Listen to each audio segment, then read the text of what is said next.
Hello, friends. Welcome to this stream thing. Ah, the dog is looking at me. Why are you talking? She says. Take your pills.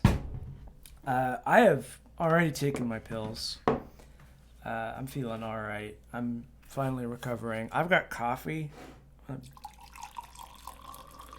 Pour me some coffee. I've had this coffee made for like 30 minutes. And I've been holding off because I wanted to get that good coffee pouring ASMR in this live stream as a symbol of my eternal exhaustion at being a hashtag content creator. Okay. I've got to make sure I got all my shit set up out over here. I have no idea how I make hashtag content, but I'm never hashtag content. Yeah, that's a good way. That's about yep. That's about it. That's about the way. Excuse me.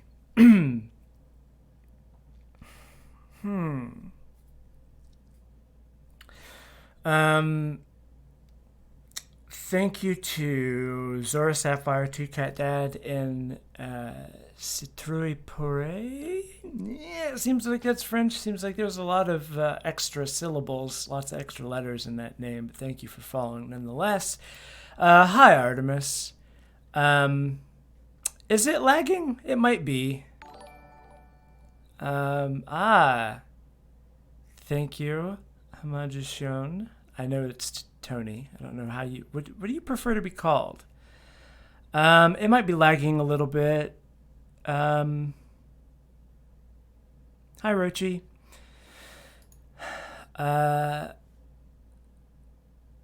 Yeah. Okay. I don't know if it's like Homajishion or what, but yeah, I'll just call you Tony for short. Slam Junk 97. Yeah, I hope it's not. It shouldn't be lagging too much. Anyway, I guess I'll go ahead and switch over here to this. Let's see what this... Whoops. Oh, gosh, I've got to make sure I'm over here. I've got a second monitor set up. Homagician. Like homage magician. But then spelled in katakana and pronounced like that. Oh, wow. Homagician. That's fun. I like that. Okay. Aren't we all weebs, though, really, on the inside? Ooh, that's strong. That's strong coffee. Will you say my name once so I hear you say hi to me? Oh, no, I'm sorry. Slam Junk 97. Hi. I'm sorry you're lagging so much. I'm trapped in Adobe Premiere.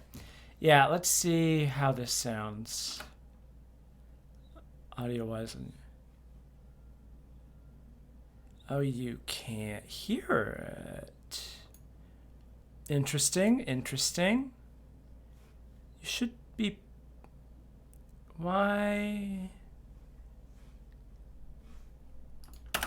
Interesting. No, it's not picking up the audio in Streamlabs. That's curious. Let's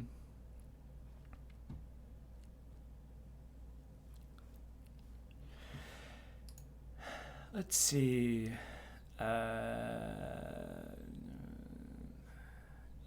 Preferences, audio. Let's see. Where? There you are. Audio hardware. Default output, speakers. Oh, fun. Well, why wouldn't that be working? Okay. Well, now I can't hear that. Oh, there was a clip here. Interesting. We're doing it live, folks. Let's see. Default output out. Yeah. Where the fuck? Yes. Okay. Well, now I can hear it, but y'all can't hear it.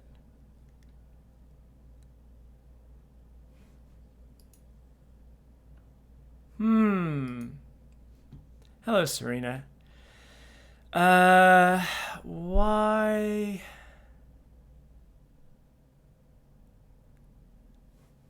I wonder if this is because I'm using two screens. Let's see. Nope, that's incorrect. Is it you?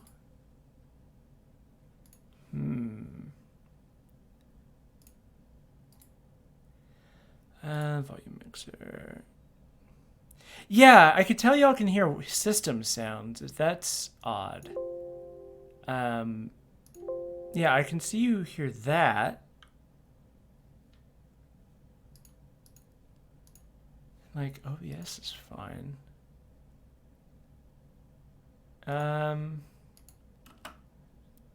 That's bizarre. Audio hardware again.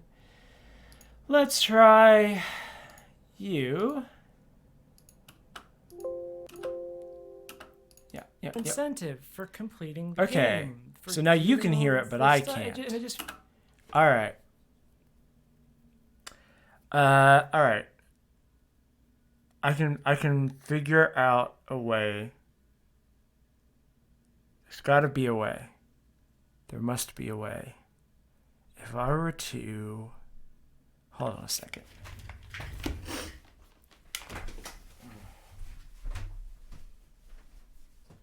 See, audio. Yeah. So I should just be able to, unless that's an audio input. Is that an audio input or audio out? Fuck, what's its own thing? God damn it. That's a weird audio. God, of course not.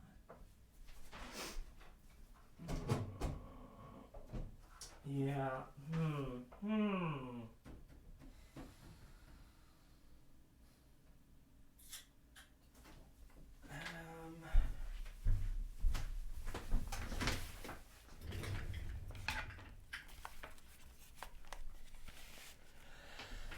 Yeah. I wonder though. Hold on, let's see. Let's go to you. We'll go to add audio input capture at source. And we'll just say Premiere. And there's nothing. Cancel. Never mind. Go away. God, just let you guide me. Oh no, that'd be a nightmare. Okay. Let's do open sound settings. Choose your output device. Manage sound devices. Ugh, fucking A. Back. Input, it's advanced. Yes. Okay. Output default. What? Why would you output there? Whatever. It's fine.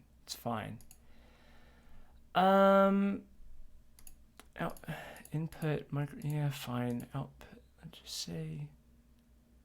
Fucking. Okay. For I can hear it. Stuff, and it just feels kind of disappointing. Like you want there to be more. Okay, now it works. You want. Now it's fine. Now it's just fine. I just flipped some switches and it was fine. Nothing fixed this. Enough of those to upgrade. It just happened. The fix, it just did it on its own. Oh, thank you, very sad person, for following. I am kin with your name as a very sad person. Will recover. Okay, cool. Alright. I did it! Wow, 22 people watching me live. Oh.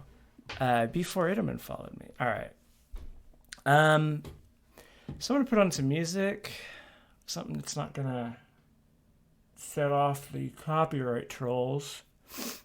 Dirty Computer Original? No, that's gonna do it for sure. What's the mood of this video? Honestly, it's probably just gonna be insane in the rain shit again. Okay, I'll turn that down. Oh God. I imagine, Tony, there's some stuff that you could teach me as well. Okay. Alright. So you can see that I haven't quite done a lot of work here yet. This video I recorded basically it was a day where I'd set up my room, my set, so that I would be able to record. And my hope was like, okay, I removed the barrier of having to take the time to set up my set. What can I, like, now I'll feel the motivation to make something. And the setup, the other part of that is that, like, so if I had a video camera hooked up right now, you'd see the set behind me. Like, this is just my office generally. But I had to move my computer and stuff into my bedroom to make room for like the camera and lights and stuff. So it was like really uncomfortable in my bedroom and just not fun to be in there. So it's like, all right, now I feel pressure to make a video. And I kept thinking like, all right, I'm gonna do something. And I kept sitting down and trying to write something and I couldn't come up with anything. And then I was like trolling through all of my ideas for things, and I have like pages and pages of notes and lots of half typed out sentences in Google Docs. And I remembered that I'd been wanting to do a video about returning to Breath of the Wild after a long absence. So I took my little notepad here and I basically sketched out what I wanted the video to be in like 3 pages. And then I went in and I recorded it over the course of, I think it was like an hour and 45. Hello, Coconut, welcome. And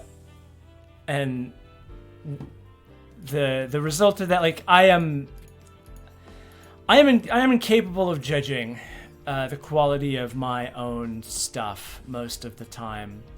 And I actually, one of the goals that I have here, first of all, I'm in the middle of the sequencing part of the project. And please let me know if the volume is okay, especially as we get into like listening to what this person has to say. So what I'm doing when I'm sequencing is I essentially take the, hour and 50 minutes, hold on, let's see, that's an hour and 40.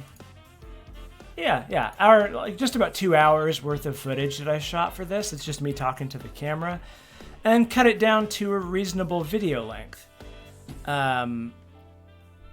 So I want to have an understanding of what's here. I know I'm going to have to re-record some stuff in voiceover. So basically, I'm going to get this pared down to basic, like, hopefully under 35 minutes draft. And I'm sure there's stuff here that can be culled. And from there, I'm going to take notes on voiceover that I need to re-record. Because there's points that I didn't make as well, and arguments that I've come up with since then. I'm also going to take note of what footage I need to record. Since this is a video about Breath of the Wild, obviously I'm going to have like gameplay of Breath of the Wild playing whenever I'm talking about my points. And that's something that I might do later, depending on how we feel after we get to that point. I might stream me playing Breath of the Wild with the purpose of getting the footage that I need for this video. And I'm also working on a frame narrative that sort of caps this and will be splintered, like put it in between. Because I don't know how happy I am with all of this. It felt rushed to me. And again, I'm incapable of judging the quality of my own works. And rather than releasing something that's even remotely, like, just tangentially below my normal, stupidly high standards, I would rather make my life harder by adding more work to the pile.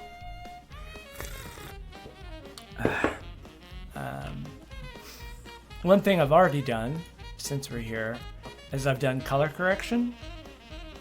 So if we go to color, this is what the footage looks like when it comes out of my camera. And everything, because I use a Blackmagic Pocket. Shoots in a flat color profile, so it captures as much information as possible, and then you as the editor get to choose what you do or don't do with it. So this is the color grade that I've gone with. It might be a little bit too bright, I don't know. But I've found that my impulse is to make things much darker than they should be.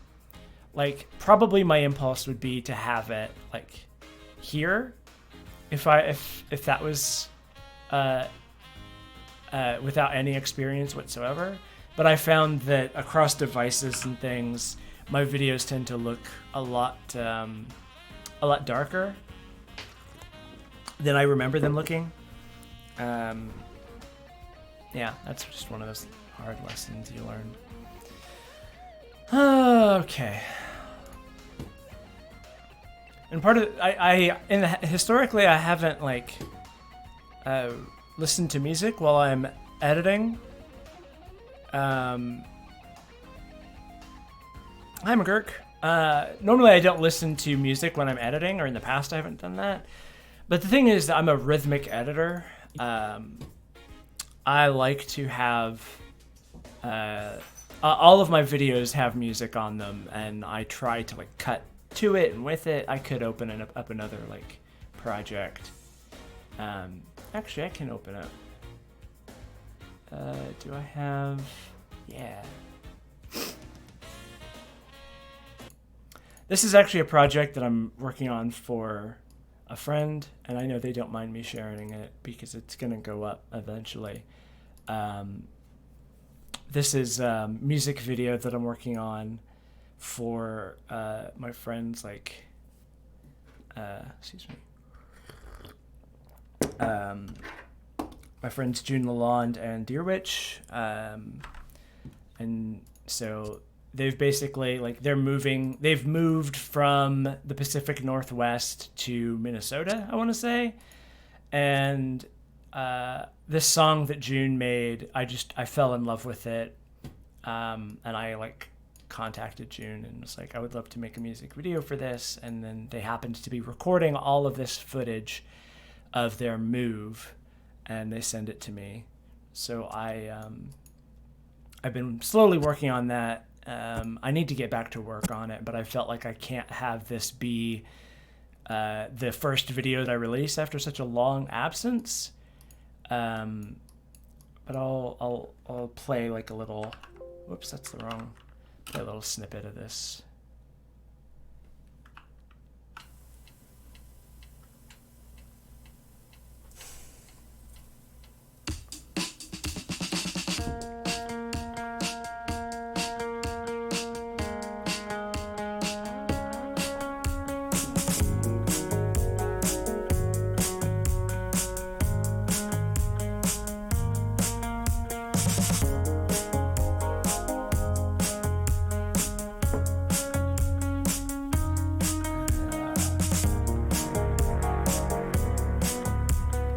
I'm still figuring out stuff that I want to do, A lot of this is just playing with editing. We're moving back to the city of lakes. We're gonna resign my tender-hearted aches. Well, the sea life's been weighing down on you. So we tend our resignation.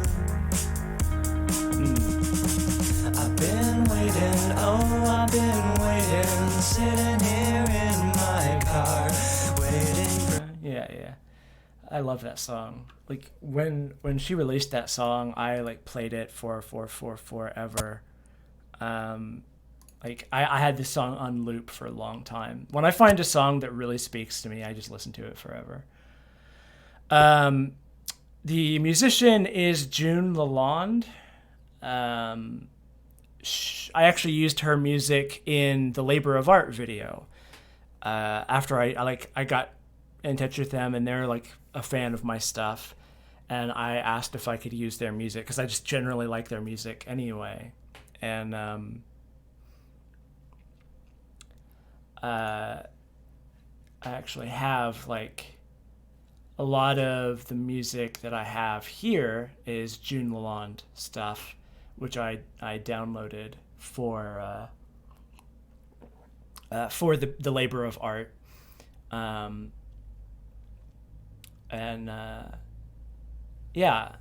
It's for them. It's for June and her partner, Deerwitch, who's also the artist who did my my goat head, my goat art.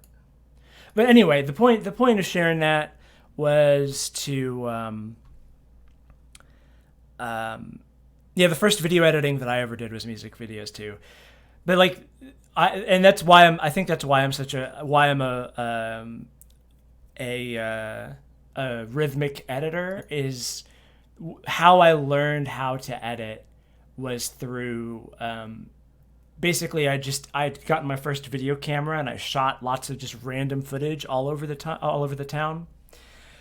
And I didn't know what to do with it, so I found a song that I liked and I just cut to the beat of the song. And there was no narrative to it. There is no logic necessarily to like how the images connected to each other. It was just going for pure like affect, and that's remained one of my favorite like, methods of editing. So whenever I'm working on a new video, I always have this issue of it does not feel like it works until I have music on it. Like almost every single video that I ever make, I am convinced that it's just absolute trash garbage until I put music on it. And like the Anya's Ghost video, I almost threw that one away a number of times because it just didn't work for me. And then I forced my way through it and put music on it, and some people list that as one of their favorite videos of mine. So I've only started doing that with this project where I'm like listening to music as I go, just to help like, just to realize that like it has a backbone. And yeah, silence is also good for sure. Diamonade has followed. Thank you. I mean, if we open... God... Ugh. I don't know. I have actually shot stuff for my Homestuck video. A lot of stuff here. And I come to the frustrating sort of constant issue of like, no, it's not good enough. It needs to be better. Like I want to be as ambitious as possible with this Homestuck video because it's not going to get enough traffic anyway, so I might as well just go hog wild. I am my own worst enemy. What was I gonna... I'm getting distracted. I knew I would do this. Anyway, I just like sharing stuff with y'all. It's outtakes. Which outtakes are you? Okay, you're that one. For those of you who, let's see, we'll go to...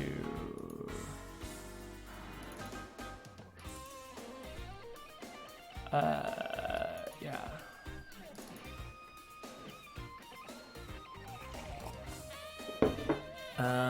What are you? Oh, offline, I don't give a shit. I am woefully behind in putting together the outtakes and like deleted scenes of my McElroy video.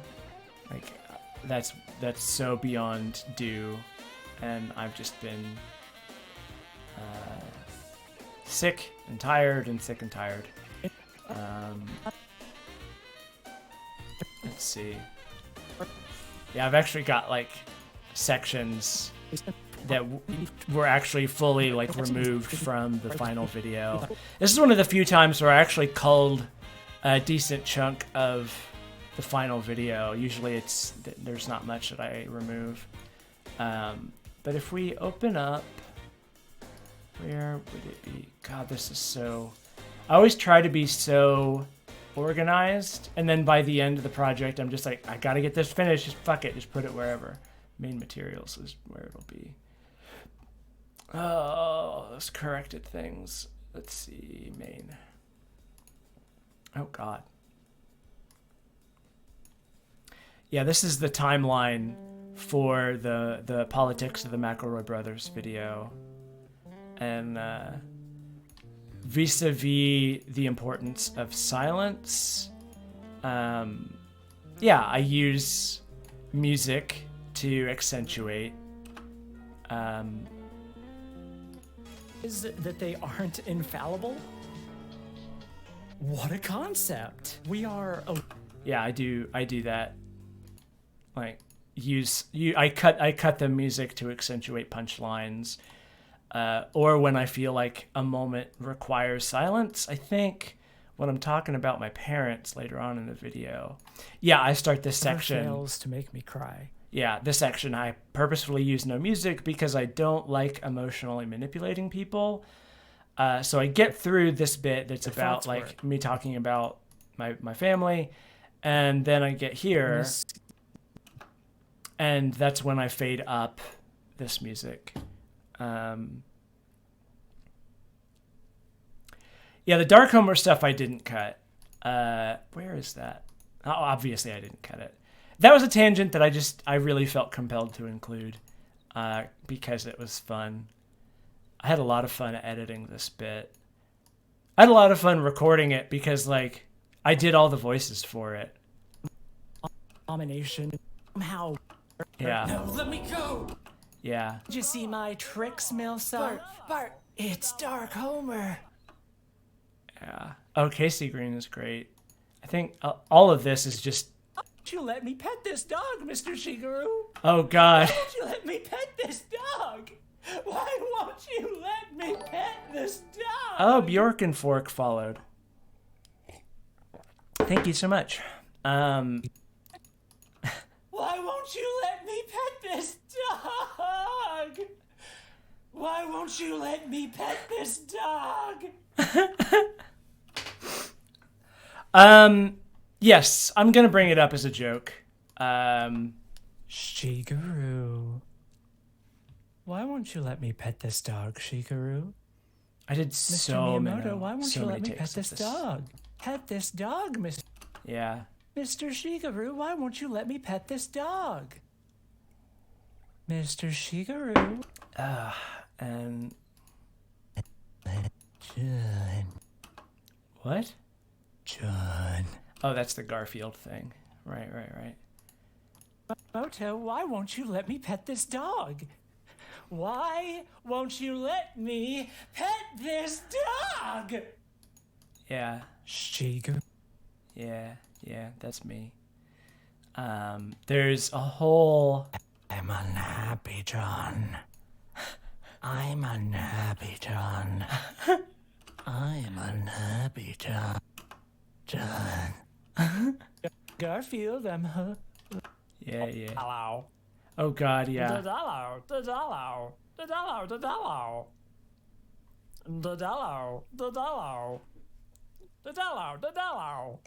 It's like a fucking Pokemon. Well, man. Yeah. That's the stupid shit that I do. Cow, man.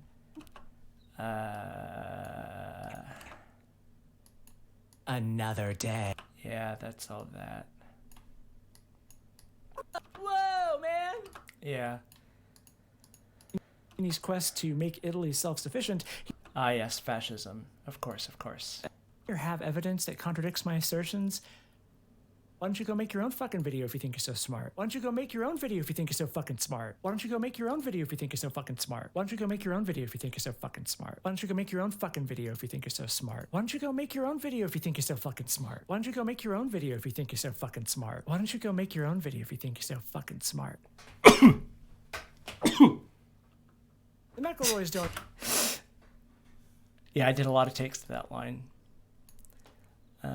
What's... I might be bad. Oh, yes, me singing. I can't do that. I'm derailing. Of Lost. You can see it right there. Lost is my favorite television show. That's the most interesting thing about me. Don't at me, Twitter. Cody Johnston, hit me up. Okay, I can't do that. I can't do that. I can't do that. I'm derailing. I'm barely through part 1 and I'm already derailing hard. But being queer isn't who you are. Be the fact that I really like Homestuck. Too often, queer isn't who you are. My transness is just one aspect of my personality, and it isn't even the most interesting one. That would be the fact that I really like Homestuck. Too often, queer folks are the unintentional Sounds about right. Okay, I gotta get to work. What am I doing? Y'all, I'm distracting myself with this shit. All right, we can close you, and close you. Yeah. All right. Actually do.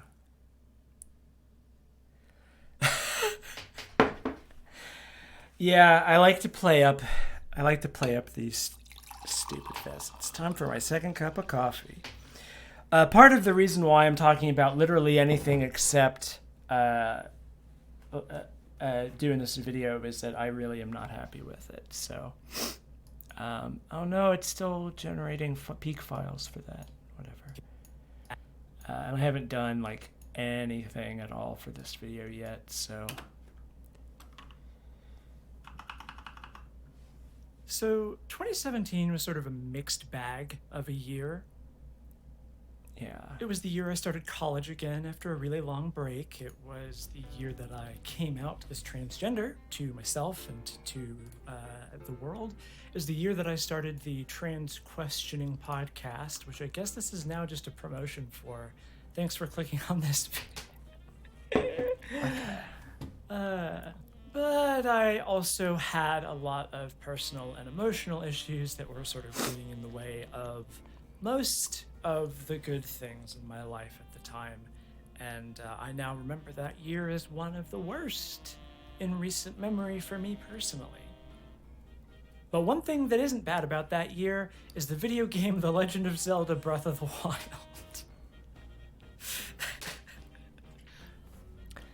Yeah. When I first played Breath of the Wild, So.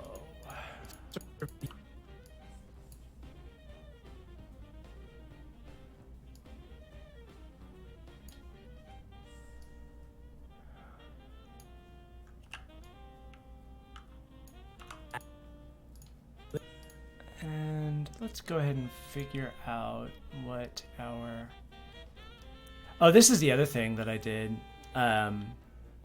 I also, with all footage that I take, like, it's really hard to gauge how level everything is. Even when I got a bubble leveler on my tripod, it's still really hard to gauge like how things look. So when I come in post, I do a little bit of extra stuff to make sure it actually looks level and everything.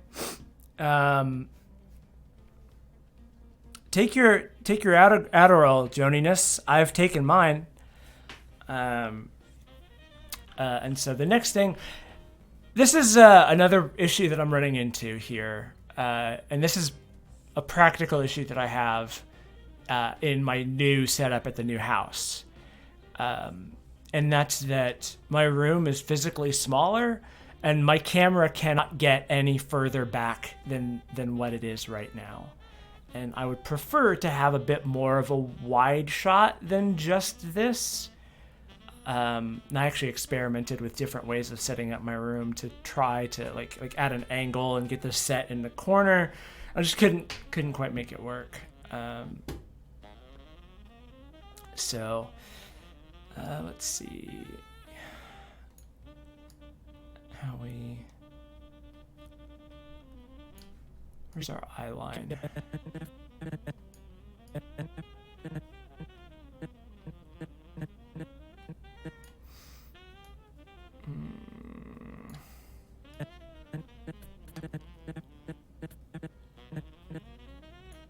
Let's see how this feels. So 2017 was sort of a mixed bag of a year. It was the year I started college again after a really long break. Okay, that looks good, but there needs to be more.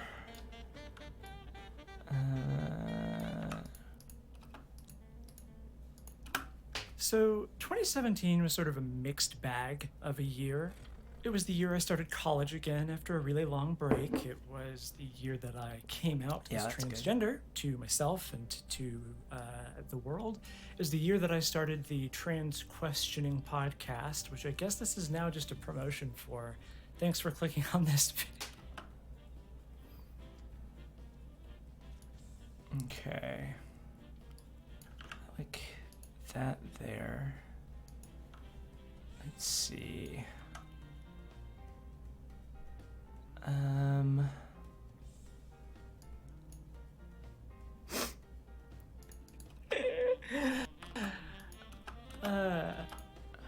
Okay. But I also had a lot of personal and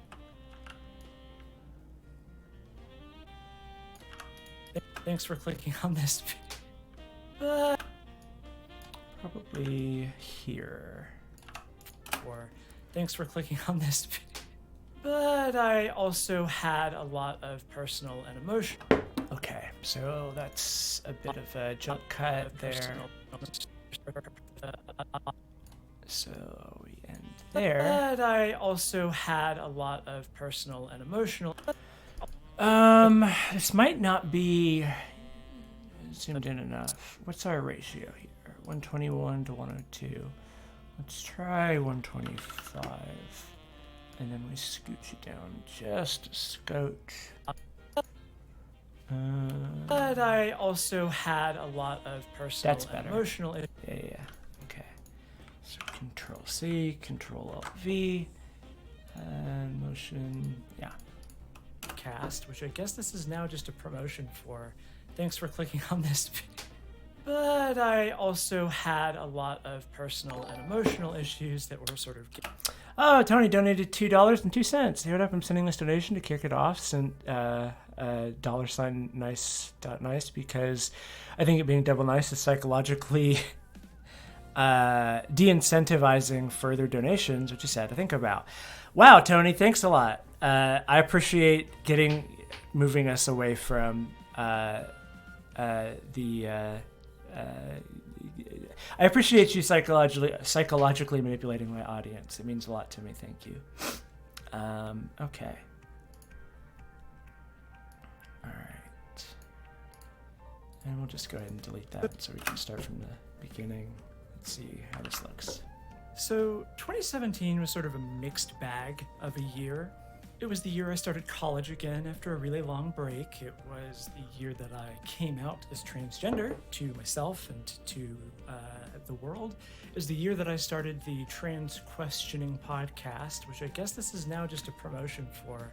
Thanks for clicking on this video.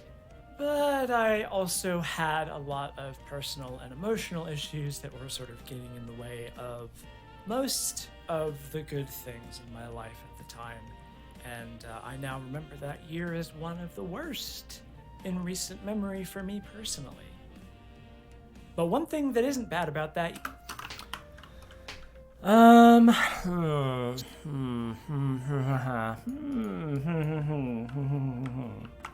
I also had a lot of personal and emotional issues that were sort of getting in the way of most of the good things in my life at the time.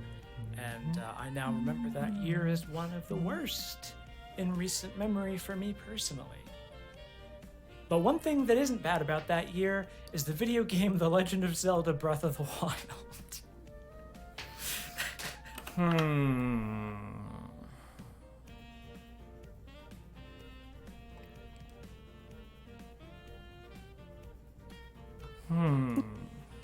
What does this need? year is one of the worst in recent memory for me personally. But one thing that isn't bad about that year... That almost demands a jump cut. Or maybe that's a moment where the music... Yeah, I think that's a moment where the music fucks up. Yeah. So that would be a moment like...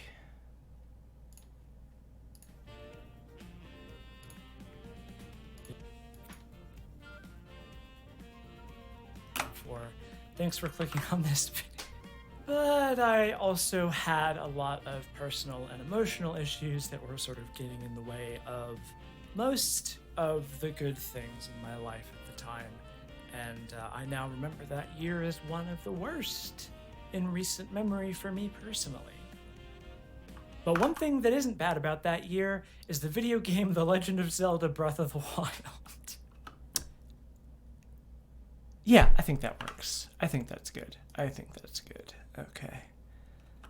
The video shouldn't be frozen. I can see the preview, and it looks... I can still see it.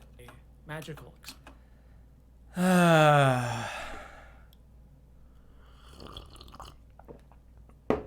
Okay. Which sentence, Marble? Bad about that year.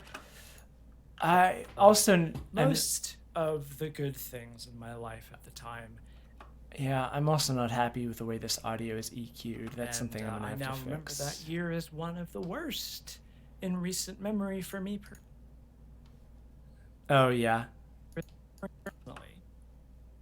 But one thing that isn't bad about that year is the video game The Legend of Zelda Breath of the Wild. Okay. So we will cut you. Yeah, 2017 was a very bad year. I'm actually debating how much to go into it in this video because I don't know if the people that I used to associate with pay attention to my channel at all. But some of my closest friends sort of abandoned me after it came out. First played Breath of the Wild. Yeah.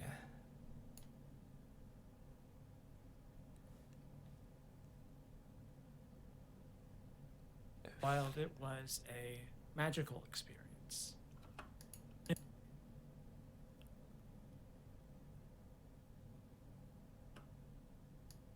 Yeah, abandonment is a fucking mood for sure.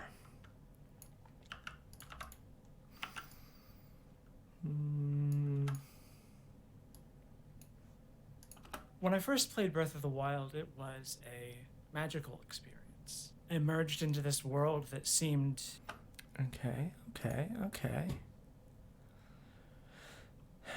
Yeah, 2016, all the celebrities were dying, and then Trump got elected, and everyone was like, glad that year's over. And then it's like, no, we're still going to have to live with the aftermath of this. Yeah. Okay.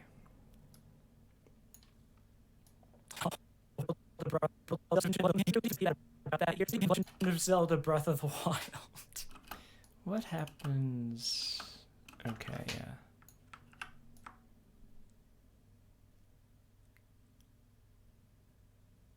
Legend of Zelda Breath of the Wild. Yeah.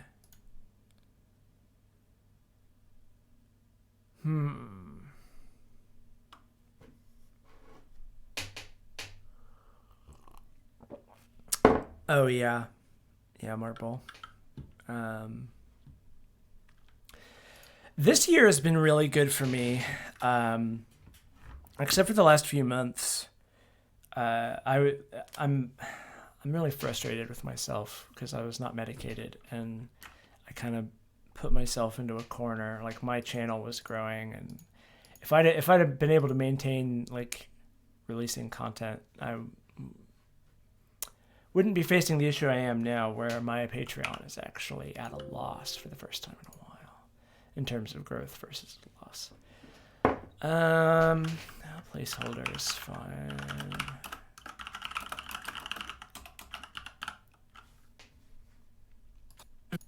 Of Zelda Breath of the Wild.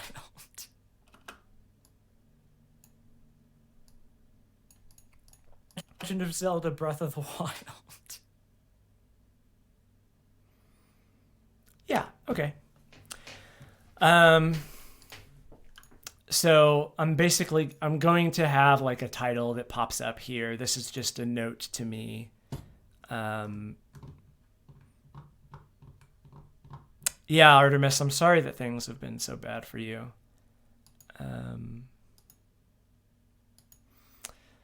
But yeah, this is just a note to me to basically like, you know, do motion graphics or what the fuck ever.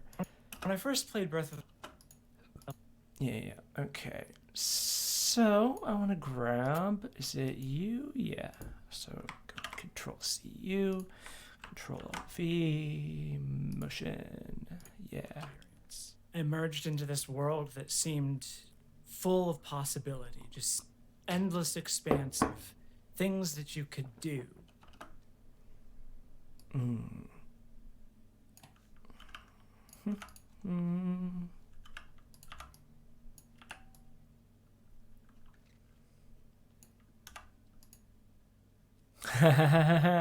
There might be some of that, yeah. Things that you could do. You pick up a tree branch, you put it in your inventory, you throw the branch and it breaks on a little dude's head, and then you pick up his teeth. And then you go into the woods and you chop down a tree with an teeth. Okay. So here's where I think I'm going to hold on. Head, and then you pick up head. Because I'm breathing a lot. I want to cut out these breaths. Pick up a tree branch, you put it in your inventory, you throw the branch and it breaks on a little dude's head. Yeah, okay. This is where I want to cut to footage.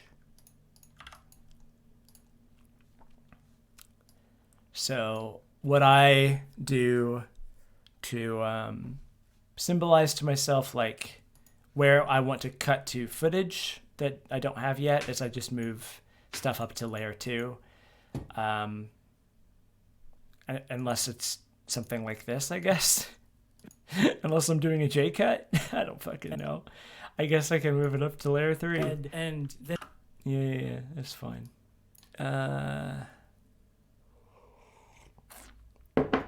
In that case, I guess I could just fucking delete the video. Why not? dude's head, and then you pick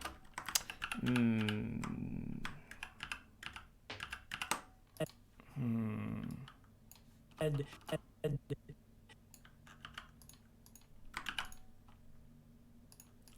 Give a little bit more leeway there. Little dude's head, and then you pick That's acceptable.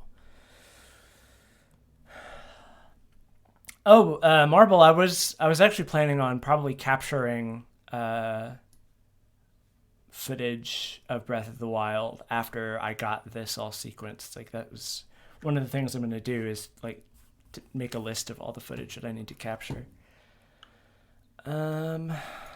pick up his teeth, and Yeah. then you go into the woods and you chop down a tree with an axe that you found, and there's apples everywhere. You pick up the apples, you drop an apple by a campfire, and it catches on fire, and then it becomes baked.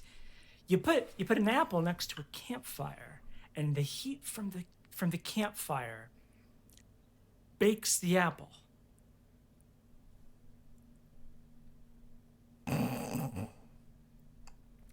What?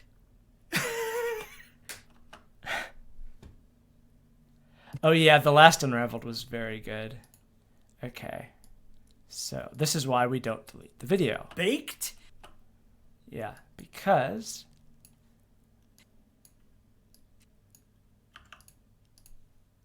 we do this, move you back down. It becomes baked. You put an apple next to a. You becomes baked. You put an apple next to a campfire, and the heat from the. Does that need a little bit more breathing room? I think It becomes baked. You put an apple next to a campfire, and the heat from the campfire bakes the apple. Yeah, okay. So, Control S. And then you pick up his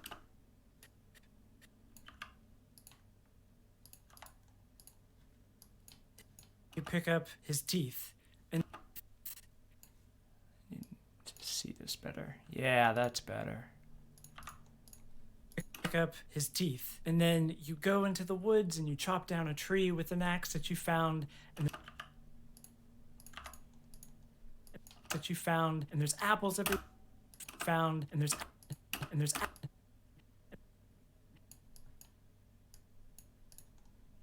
with an axe that you found, and there's apples everywhere. You pick up the apples, you drop an apple by the campfire,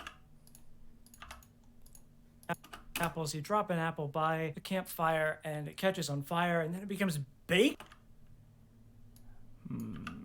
Probably cut a few frames out here. Fire, and then it becomes baked. You put an apple next to a campfire.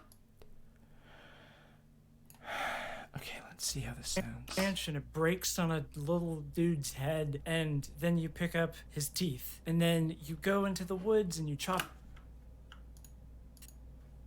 I wonder if I cut out. And then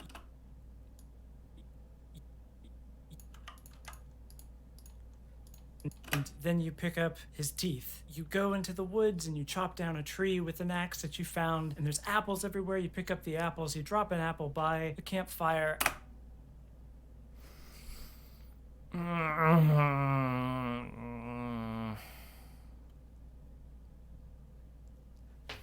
So you drop an apple by the campfire, and it catches on fire.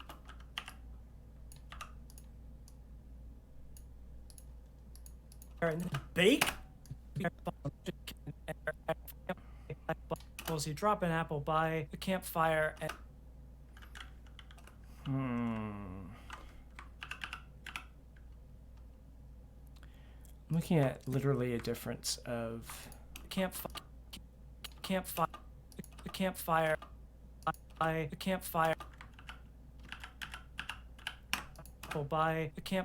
and it catches on fire, and then it becomes better. baked. Let's see. I wonder. No. Drop an apple by the campfire, and it catches on fire, and then it becomes baked. You put an apple next. Okay. Yeah, that's all right.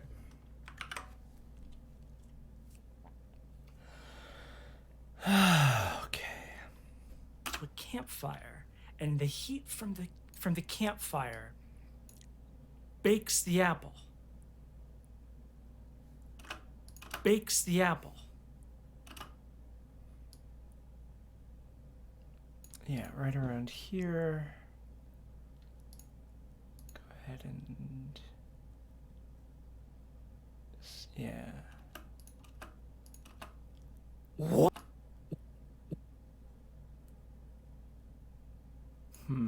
Yeah, we'll say I want you like here.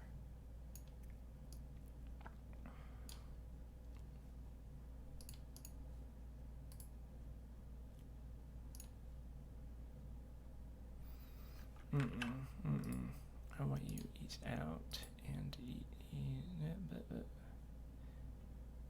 ease out. Let's see how this Well, next to a campfire bakes the apple.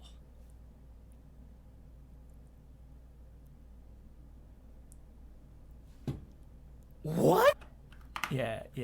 Okay. And then I like that, and then What? we do this again.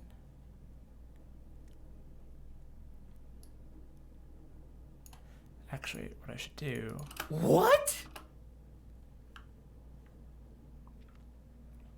Why doesn't Twitch have a? Why doesn't Twitch have a clap emoji? Oh, there it is. Cool.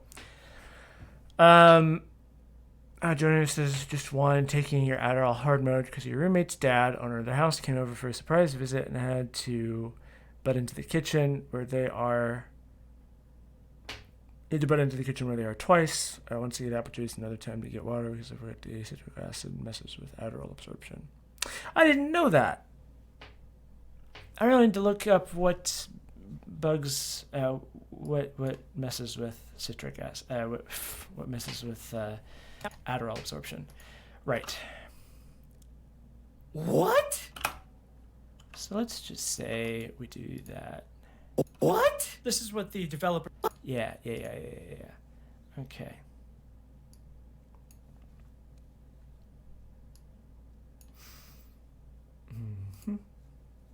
So I actually want you more here. Let's see.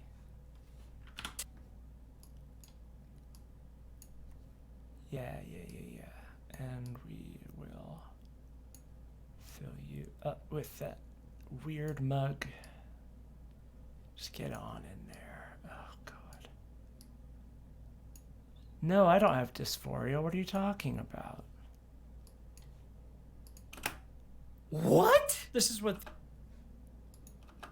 What? What?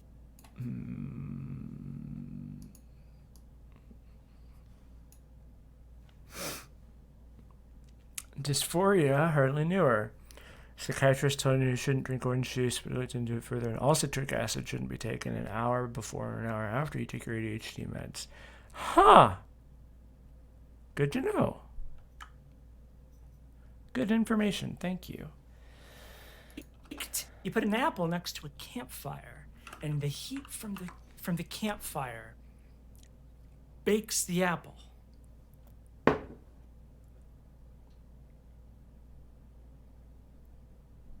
What? This is what the developers...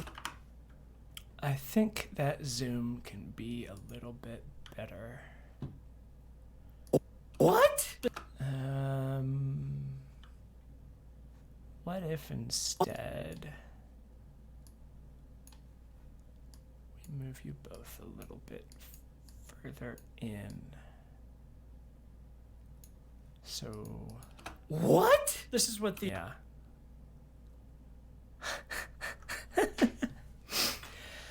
Yeah, this is the kind of stupid shit that I spend most of my time on. It's just fine-tuning these little details. What? This... Yeah.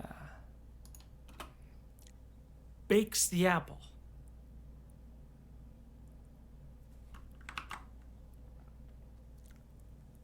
What? This is what the developers...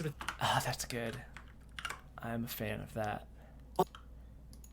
Yo, thank you for hanging out with me and enabling me in doing this, because I already feel a lot better about this video. I know we're a minute and 42 seconds in, but this is helping me kind of see it through somebody else's eyes. What? This is what the developers within Nintendo refer to as the chemistry system within Breath of the Wild. The idea that there are systems that are constant and interact with each other in interesting ways, like wind and gravity, heat and cold, wind, momentum. The gang is all here, except Heart. Heart isn't there.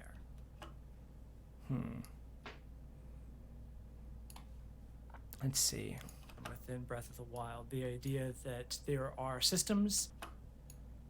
Yeah, so we will cut that are systems. We'll cut here. And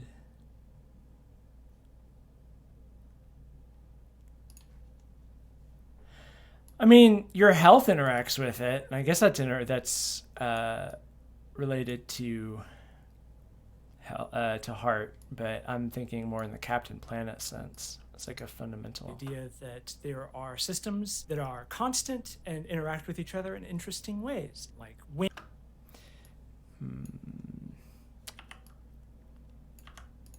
The audio is bugging me. I might have to... Ways. It is. So what if we do ways, like wind. Yeah, that was what was bugging me. Like wind, like interesting ways, like wind and interesting ways, like wind and gravity, heat and cold, wind.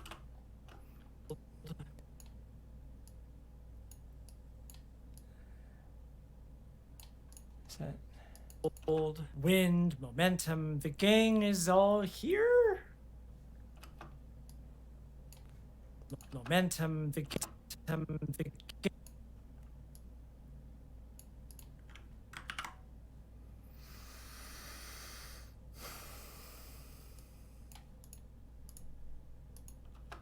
What? This is what the developers within Nintendo refer to as the chemistry system within Breath of the Wild. The idea that there are systems that are constant and interact with each other in interesting ways, like wind and gravity, heat and cold, wind, momentum. The gang is all here, except heart. Heart isn't there. So much of the early game in Breath of the Wild is just trying to figure out what all of these systems are and how they interlock and what are the possibilities of this game. It just seems like you could do anything. The possibilities seem endless. Okay. So, I don't like having to. Let's see if that's enough. So much of the early game.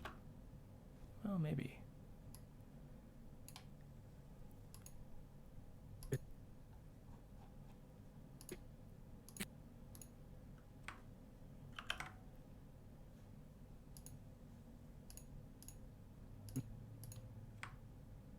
No, I want you.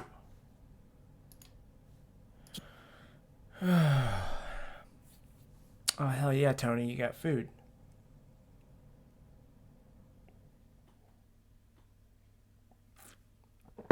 Oh, no, I'm not into the criticism portion yet. And that's the part where I'll have to record more stuff. Like, that's somewhere in this zone. Food is not weakness. Food is delicious.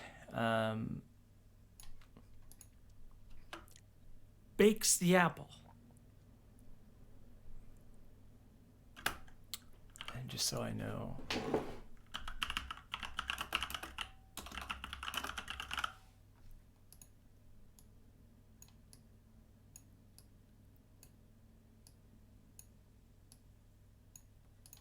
Is the chemistry system within Breath of the Wild. The idea that there are systems that are constant and interact with each other in interesting ways, like wind and gravity, heat and cold, wind, momentum. The gang is all here, except heart. Heart isn't there. So much of the early game in Breath of the Wild is just trying to figure out what all of these systems are and how they interlock and what are the possibilities of this game. It just seems like you could do anything. The possibilities seem endless.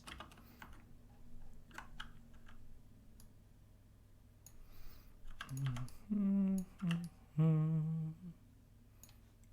possibilities seem endless.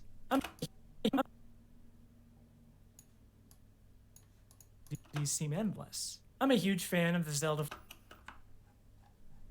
What the fuck? What is this? I'm a huge fan of the. Why does that sound so clipped? I'm a huge fan of.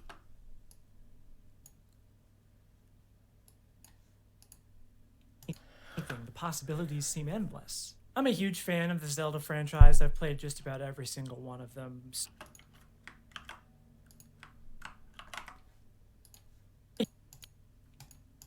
Heart isn't there. So much of the early game in Breath of the Wild is just trying to figure out what all of these systems are and how they interlock and what are the possibilities of this game.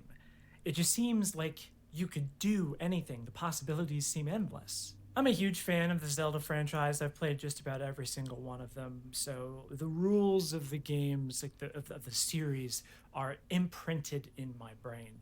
So playing Breath of the Wild the first time, you pick up a shield and you think, okay, here's your starter shield. And then you turn a corner and Yeah. Yep. This is yes, this will be a section that I do a lot of footage for. I definitely don't own every single Zelda game, but I own most of them. Maybe that's not technically true. If we're talking about like iterations, like if we mean like every single time that a certain entry has been like re-released, then no, I definitely don't. And I don't have any of the handheld ones. I think the only one I ever played was Phantom Hourglass and Link Between Worlds. But I mean, I have all of the major console ones. Like I have the cartridges for the original NES ones and the cartridge for Link to the Past. Joining us followed. Thank you. I don't own any of the CDI Zeldas.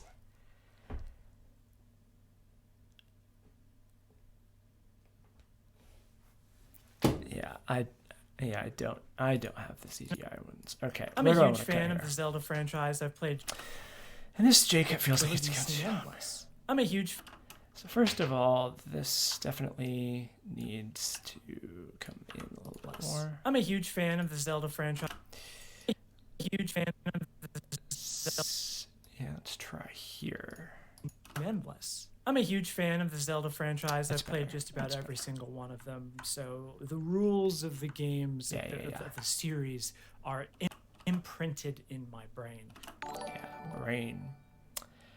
Oh, you're a subscriber now. It's followed. Thank you. Thank you and welcome to hell. I've never played the Oracle games. I really need to play those. I'm very excited for the Switch Link's Awakening version. I'm a little bit miffed that it's a full price game, but I'll still buy it.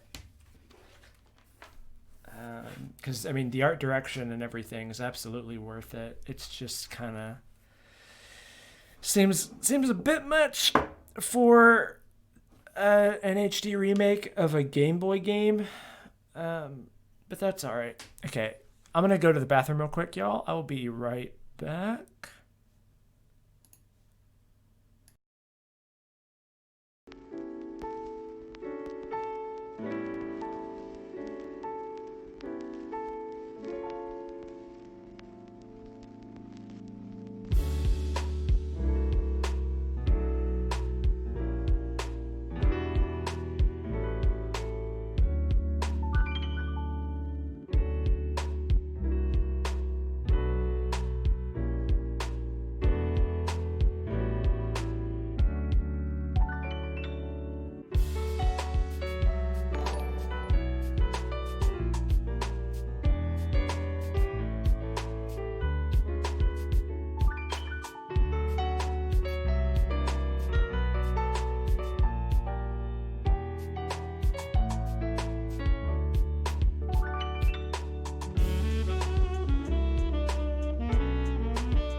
welcome back. I mean, y'all didn't go anywhere. I went somewhere. Okay. Last of this coffee. Oh, beautiful, beautiful, beautiful. Perfect quantity. My coffee machine broke a while back, so I've been doing exclusively pour overs, like Chemex basically, and so I've been struggling to figure out like the exact right amount for my coffee cup so that I could have like 3 mugs worth essentially, and this is one of the first times where I made exactly enough where I didn't have just like a little bit of coffee. It was perfect. It's beautiful. Mm.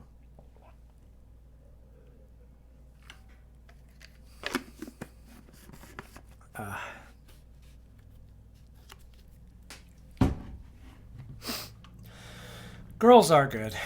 And yes, there are some very bad ones. Okay.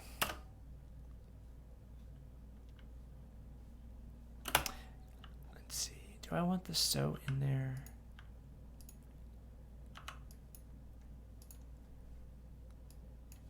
Whoops. Where are we at?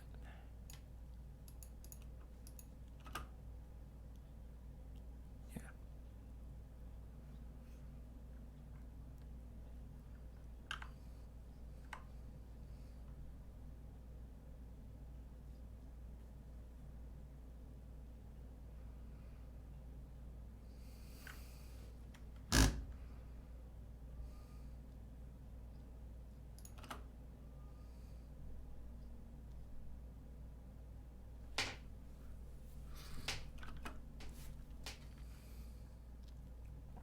Oh, Misella and I'm so awesome LOL have followed. Thank you both very much. Um, I I don't know how awesome you might be, but the fact that you followed me is a good sign, I say. A very self-aggrandizing statement from there.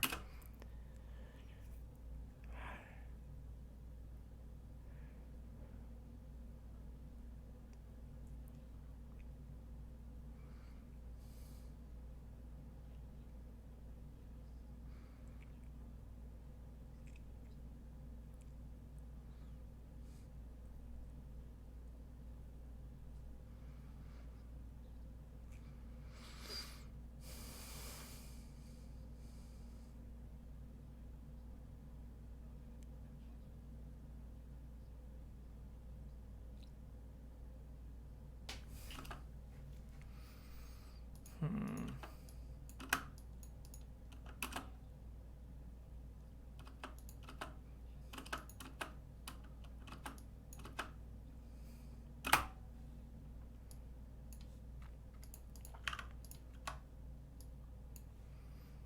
Let's see how this looks. So imagine Breath of the Wild footage here. I like that.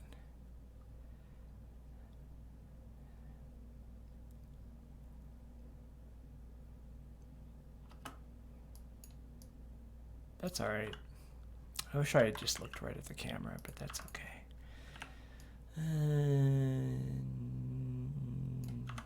Give that a little bit more. No sound from the video. Whoops. Sorry, everybody. I did not unmute the desktop audio. Those all foes and die. Pretty quickly, you recognize that. Sorry about that.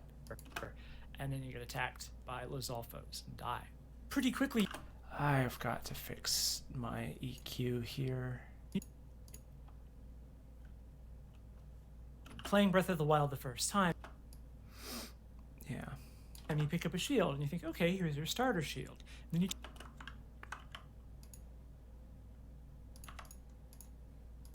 Okay, here's your starter shield. Then you turn a corner and there.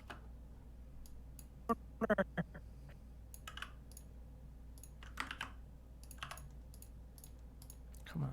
Turn a corner and there's another shield that's slightly different that has a slightly bigger number and you think, oh, I guess I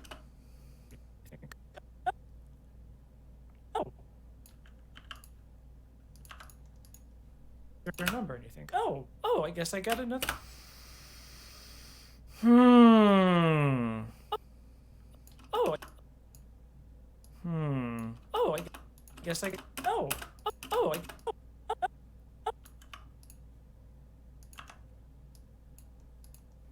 number, and you think, oh, I guess I. Oh, I guess I got. You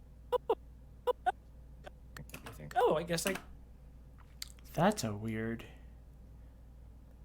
thing. Oh, I guess. Oh, I guess I. Oh, I guess. Oh, I guess I. No.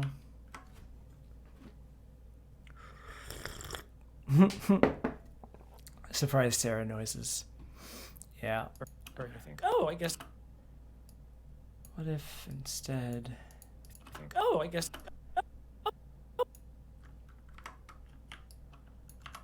Oh, I guess. Where are you? Okay, so... What if... Think, oh, I guess I.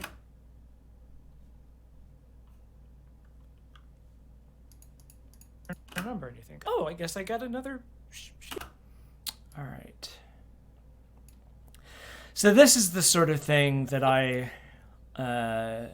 get hung up on a lot, is trying to make things flow as well as possible. So I said, oh, here twice in too close succession, and with like footage playing over it, it's just not going to work as well. So I can't yeah, it's weird. Like if I, well, let's see, because of where this cuts off, like basically I'm just trying to match so it feels like this is like a full sentence here. So I'm like cutting, like matching the beginning of the O on this with here. Normally I would just cut one and put like this here, but the issue is that this isn't a complete O. It goes O, I, like I. Oh, I guess I got it. O, I.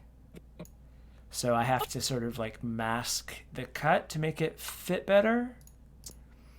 And I can spend forever just, you know, fiddling with that one interval to make sure that it sounds perfect. And then sometimes I have to like step back and be like, okay, but how does it actually, am I the only one who's going to notice this? So Playing Breath of the Wild the first time, you pick up a shield and you think, okay, here's your starter shield. Then you turn a corner and there's another shield that's slightly different, that has a slightly bigger number, and you think, oh, I guess I got another shield. Cool. Okay, cool. all right, I think that works. But now we have another issue. Oh, I guess I got another shield. Well, we'll take, nope. Oh, I guess I got another shield. Cool. Oh, And we'll cut you out since that's just saying cool twice. slightly bigger number, and you think, oh, I guess I got another shield. Cool. And then your first shield breaks, and you think, Yeah. oh no, was that my only? Oh boy. I like the breaths there. I think that works. Sells the panic.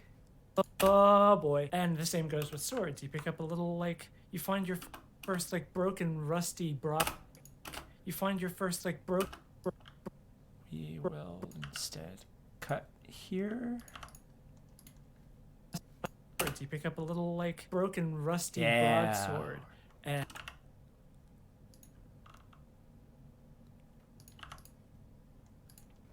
broadsword, and you're thinking, this is gonna be a fun little thing to upgrade, and then you find another, like,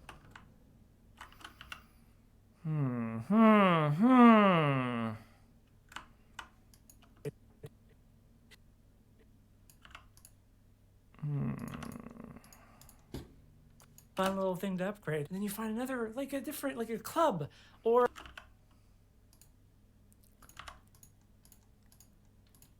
Come on. like a club, or a halberd. Bird.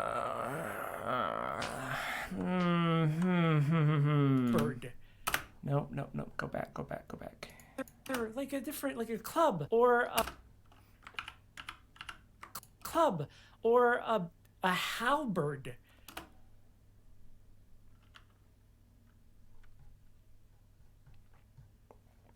It doesn't sound seamless to me, but that's because this is all that I do.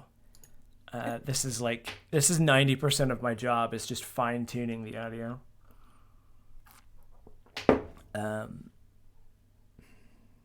Right. And then you find another, like a...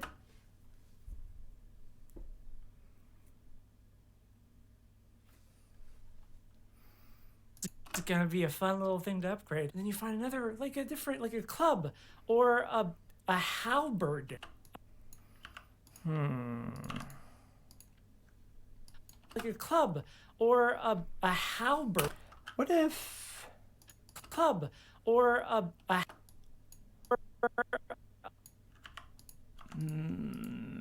club or a halberd. It'd be a fun little thing to upgrade. And then you find another, like a different, like a club or a halberd or a boomerang. And yeah, you get a boomerang out of a chest.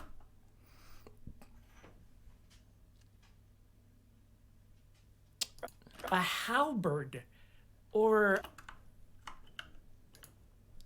Okay, so I can tell we're gonna have to do some English here. Boomerang. And yeah, you get a... Damn it. Yeah, you get a... God. Yeah, you get a... Fuck.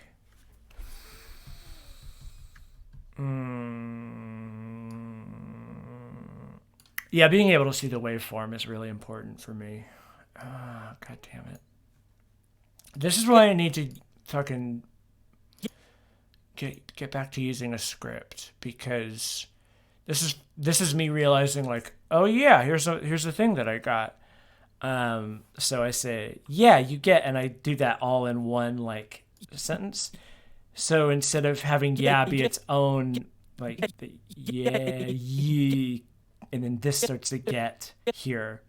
So I was hoping I would be able to cut right there, and it would be you get, but the yeah and the you are melded here. So it just... Or a boomerang. And yeah, you get a boomerang out of a chest later on, and it's like the first boomerang.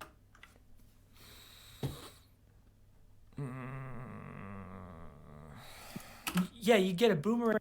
Yeah, you get a boomerang out of a chest. Whoops. What just happened? Why did I... Okay, I just switched over.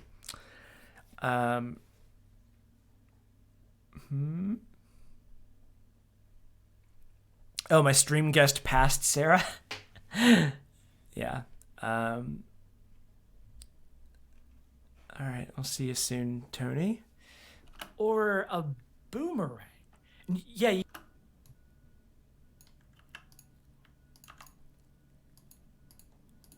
boomerang. Or a boomerang. And yeah, you get...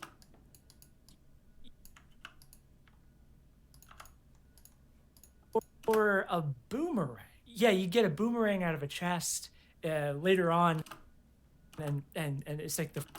And it's like the... Yeah, you get a boomerang out of a chest, and it's like the first boomerang you encounter, and you're thinking, like, oh, is this the boomerang? And you pause, you go into your like permanent inventory, and it's not in there, it's just in your regular sword inventory. And you throw...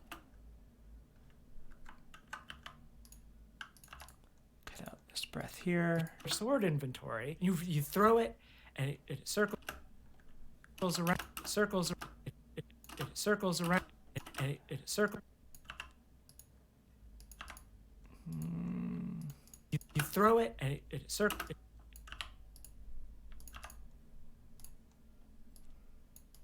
You throw it, and it circles around.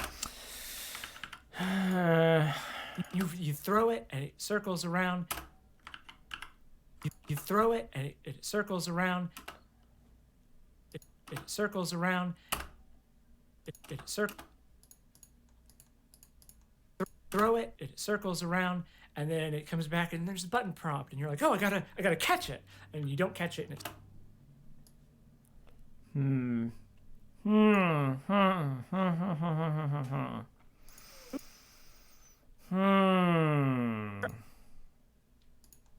a halberd or a boomerang. Yeah, you get a boomerang out of a chest, and it's like the first boomerang you encounter, and you're thinking, like, oh, is this the boomerang? And you pause, and you go. Let's see.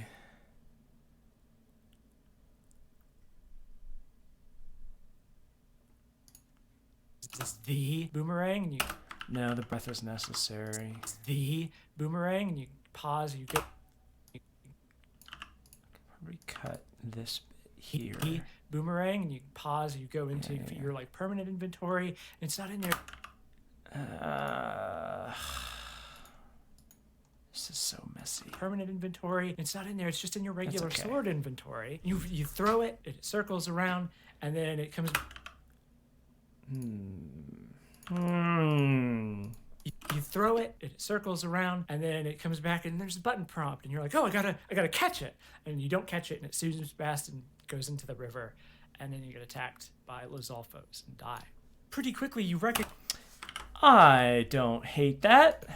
The series are imprinted in my brain. Playing Breath of the Wild the first time, you pick up a shield and you think, okay, here's your starter shield. Then you turn a corner and there's another shield that's slightly different, that has a slightly bigger number, and you think, oh, I guess I got another shield. Cool. And then your first shield breaks and you think, oh no, was that my only, oh boy. And the same goes with swords. You pick up a little like broken rusty broadsword and you think, this is gonna be a fun little thing to upgrade. And then you find another, like a different, like a club or a halberd or a boomerang.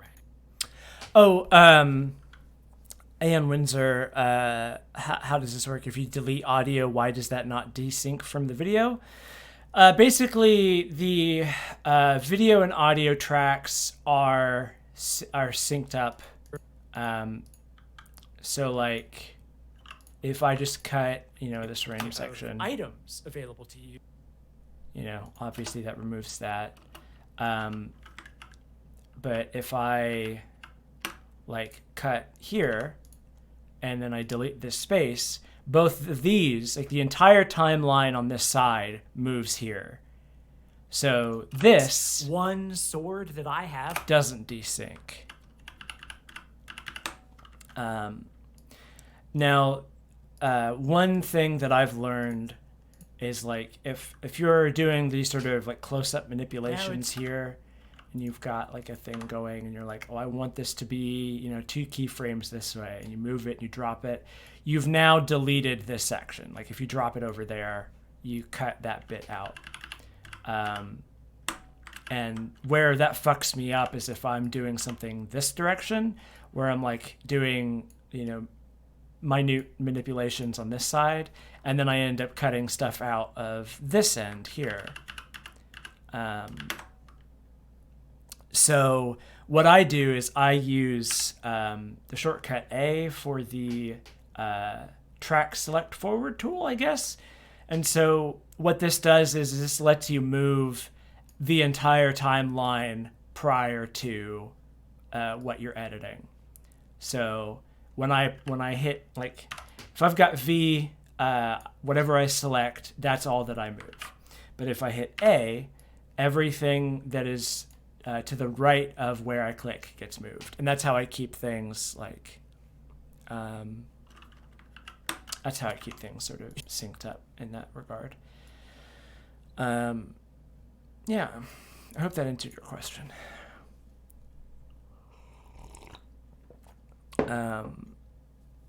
What is the septuagenarian's favorite weapon? A boomerang. Attacked by Lozalfos and die.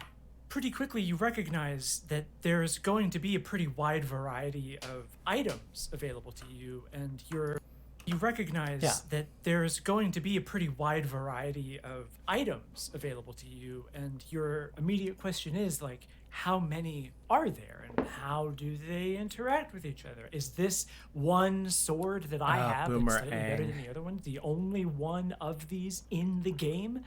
Like, do I have to protect this with my life? Because item fragility is, a big thing in Breath of the Wild. And I think this is a pretty standard thing with most people playing it for the first time, having to deprogram the, preservationist attitude of gaming, of, min-maxing your experience. We're going to be saying that term a lot today, where you're like, this sword is really good, but all of the weapons break really fast. I need to save this. Yeah, this So video you is end up, about Breath of the playing Wild. The game in a way Legend that's of Zelda not Breath of fun. the I Wild. kind of just said the whole thesis of this video a little bit early, didn't I? The point is that everything feels precious. You don't know if this this is a pretty fragility is, a big thing in Breath of the Wild. And I think the only one of these in the game. And I think Let's try. We cut. Wild.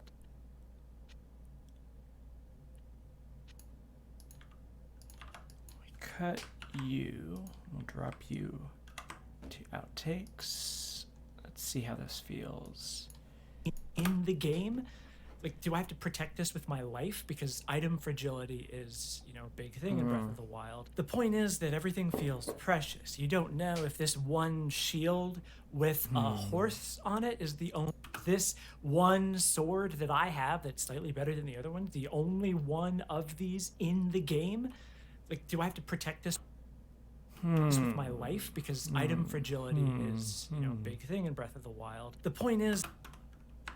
The Wild. The point is that everything feels precious. You don't know if this one shield with a horse on it is the only one of those shields that you'll ever find, or how frequently you'll be able to get your hands on this really nice sword. You want to save it for a really hard encounter. I don't want to talk too much about the game's chemistry system because people have been talking. I'll just see, since I'm humming and hawing about it. Sword that I have that's slightly better than the other ones, the only one of these in the game. The point is that everything feels precious. You don't know if this one shield.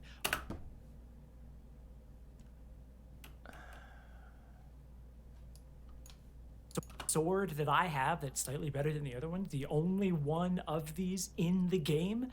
The point is that everything feels precious. You don't know if this one shield with a horse on it is the only one of those.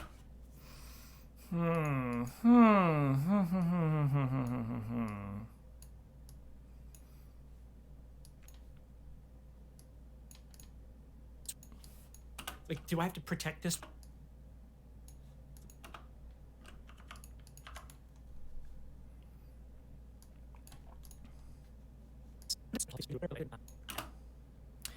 Yeah, I'm at the point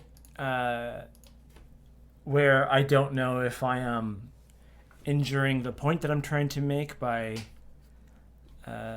maximizing the argument that I'm making, or maximizing how well things flow together. It's always a risk that I run.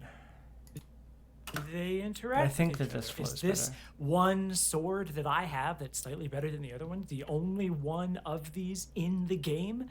The point is. Yeah, so Game. we cut you. Let's move you up. In the game. In the game. The game. Okay. Now we get into that real pedantic shit. We just add a really low.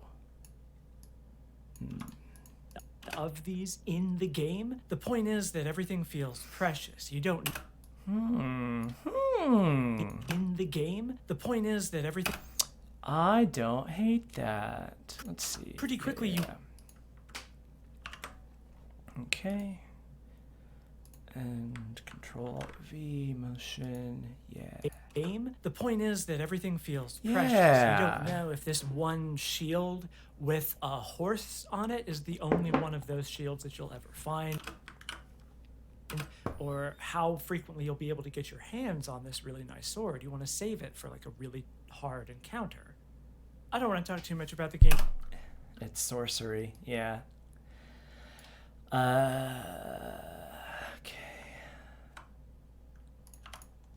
Counter. Okay. Go ahead and scoot you up and give you 2 keyframes. Let's see. I don't want to talk too much about the game's chemistry. My sword, you want to save it for like a really hard encounter. I don't want to talk too much about the game's chemistry system because people have been talking about that nonstop for the last 2.5 years.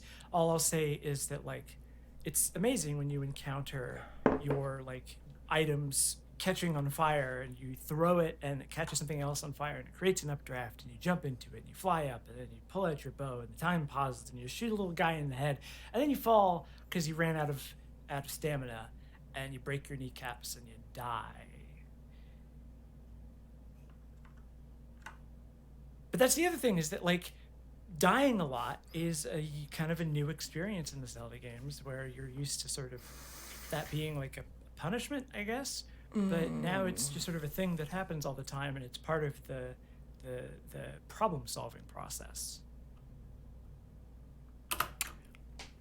Do I agree with that?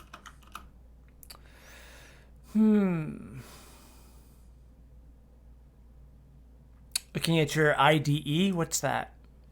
But then you've got cooking. You've got all of these different like items in your inventory that you can combine. You can cook fish in different ways and like meat in different ways, and you can make potions out of monster parts. And it just seems like the combinations are endless. And in the early game, in the first 20 hours, you don't know like how many different kinds of butterflies are they? What are all the different effects? What do these like gemstones do? What is sapphire for? What are all of these different things for? And you're like there's an item description that says that it does something like to do with water on your. I don't remember. I didn't do any research for this, but you just don't know. So you're.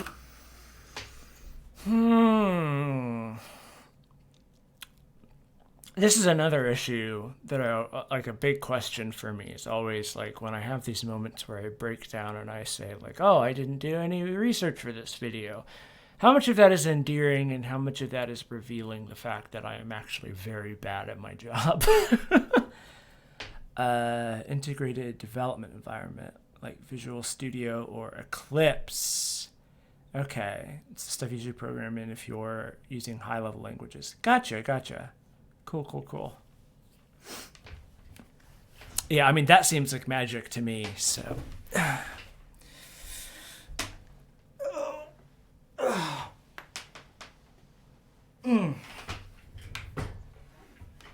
Let's see. It says that it does something like to do with water on your. I don't remember.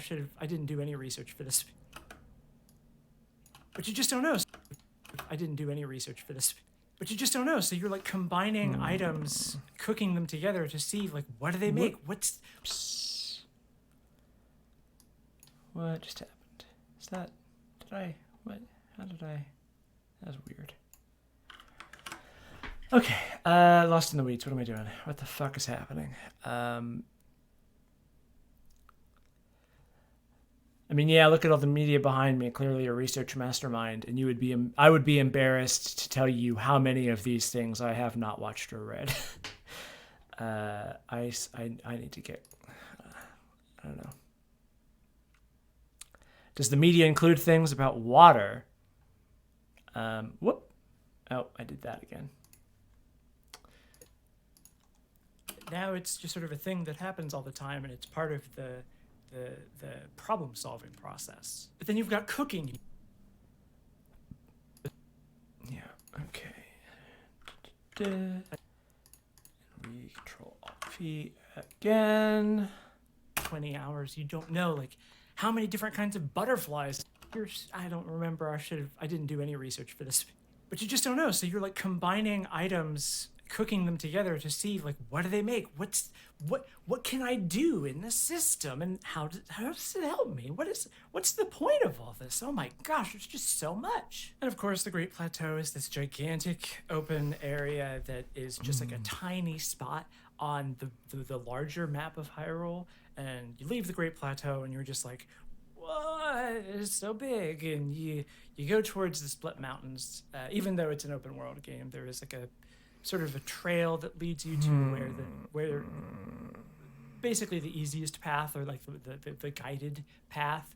So you go through the Split Mountain. So you just like, what? It's so big, and you go towards this.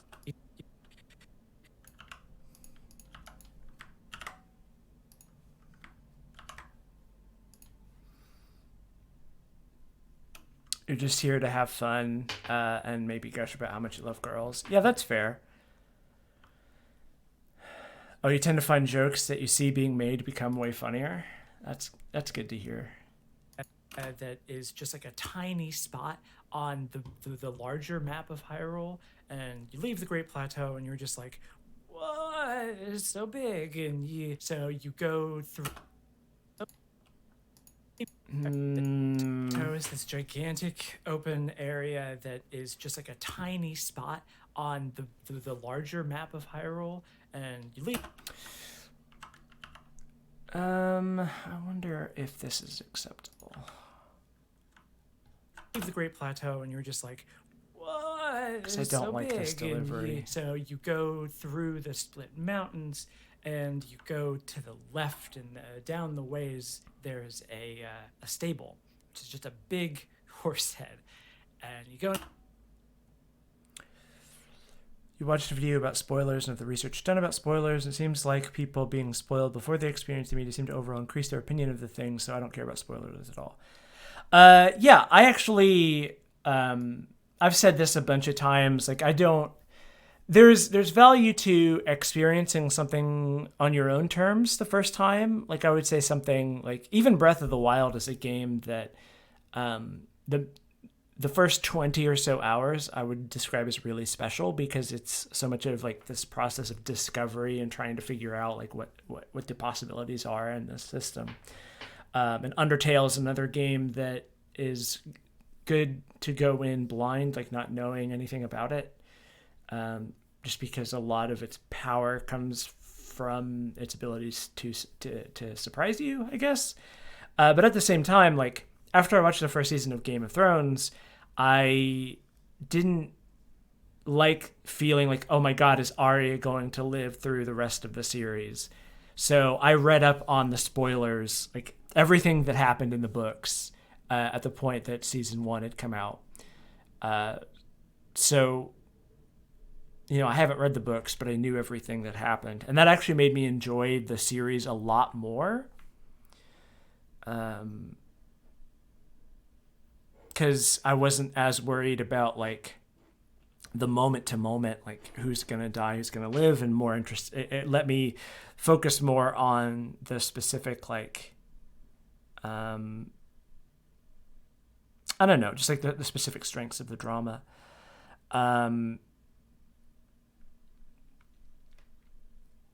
Oh yeah, you spoiled yourself for the Homestuck epilogues and didn't decrease your experience and actually helped you get through the rough parts. Yeah, and for Bjorn and Fork, spoiling Undertale was what made you want to play it in the first place. Yeah, exactly. I mean, for some people, like getting something spoiled for you is what encourages you to do it. One of the things that I want to do with my Homestuck video eventually, when I fucking get around to it, is start off with an emotional appeal that is not spoilery. That's just like, this is why I love Homestuck, and this is why I think you should read it.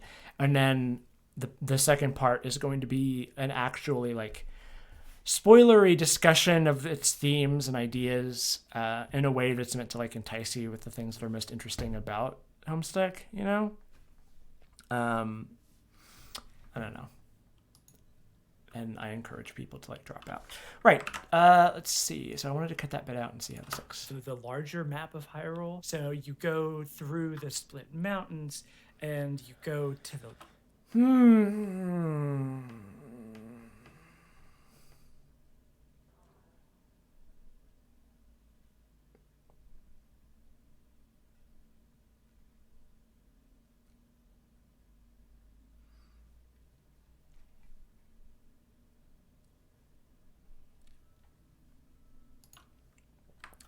Yeah, it depends on.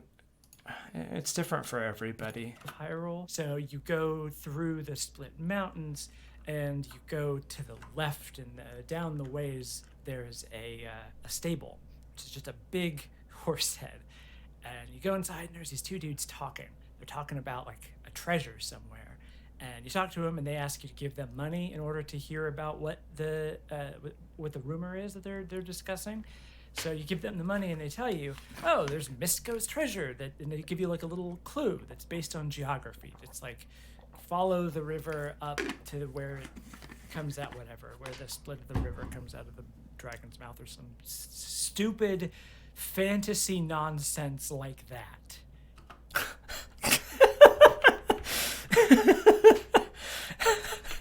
Comes out, whatever, where the split of the river up to where it. Yeah, okay. All right. Yeah. I like that. It's good when your own video can make you laugh. I'm feeling a lot better about this as I'm working on it. Hyrule. So you go through the split mountains, and you go to the left, and down the way.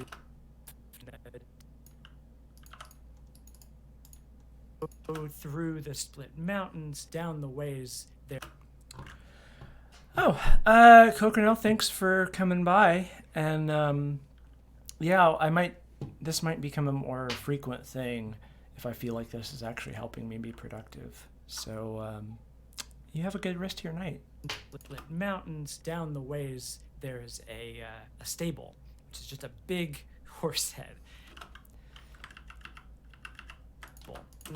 And you go to the left, and down the ways there's a stable. Oh, no, yeah. Through the split mountains, down the ways there's.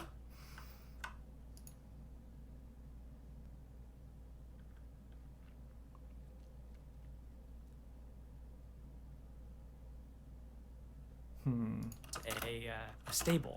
No. Mountains, down the ways. Nope, stop. There's something funky happening here. Down the mountains, down the way. Uh-oh, about to sneeze. Or I'm not. What's happening? Make up your fucking mind, nasal cavity. God darn it. Fine, fuck you. Down the way. Okay. Down the way. Down. Oh, is it you? Mountains, down.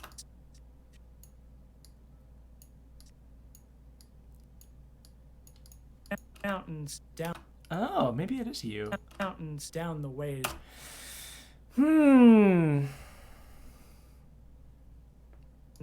Mountains, down the ways there's a. I'll come back to that.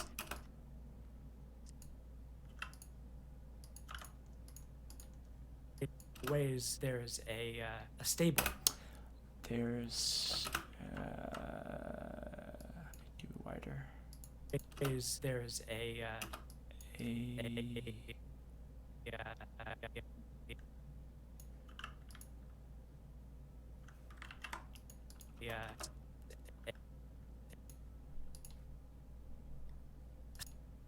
a stable. Ways there's a stable. I didn't actually sneeze. I just almost did. Ways there's a stable.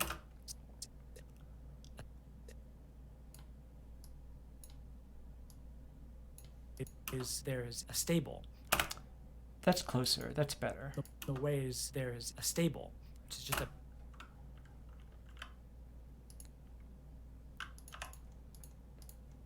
Come on. A stable, which is just a big horse. Stable, which is just a big horse head.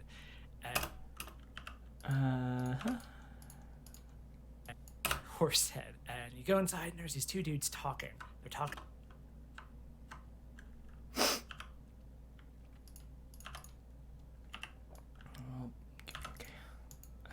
Come on. It's talking. They're talking about like a treasure somewhere. And you talk to somewhere. And you talk to them and they ask you to give them money in order to hear about what the rumor is that they're discussing. They're just stop. With the, in order to hear about what with the rumor about what the with the rumor hear about. Let's see. Money in order to hear about what the rumor is that they're. Ooh, that's not terrible. Give them money in order to hear about what the rumor is that they're discussing.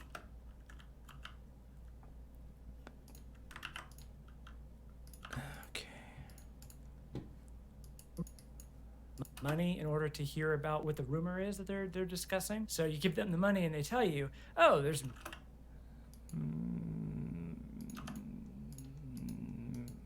Come on. The money and they tell you, oh, there's Misko's treasure, that, and they give you like a little clue that's based on geography. It's like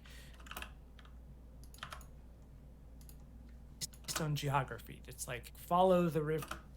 It's like follow.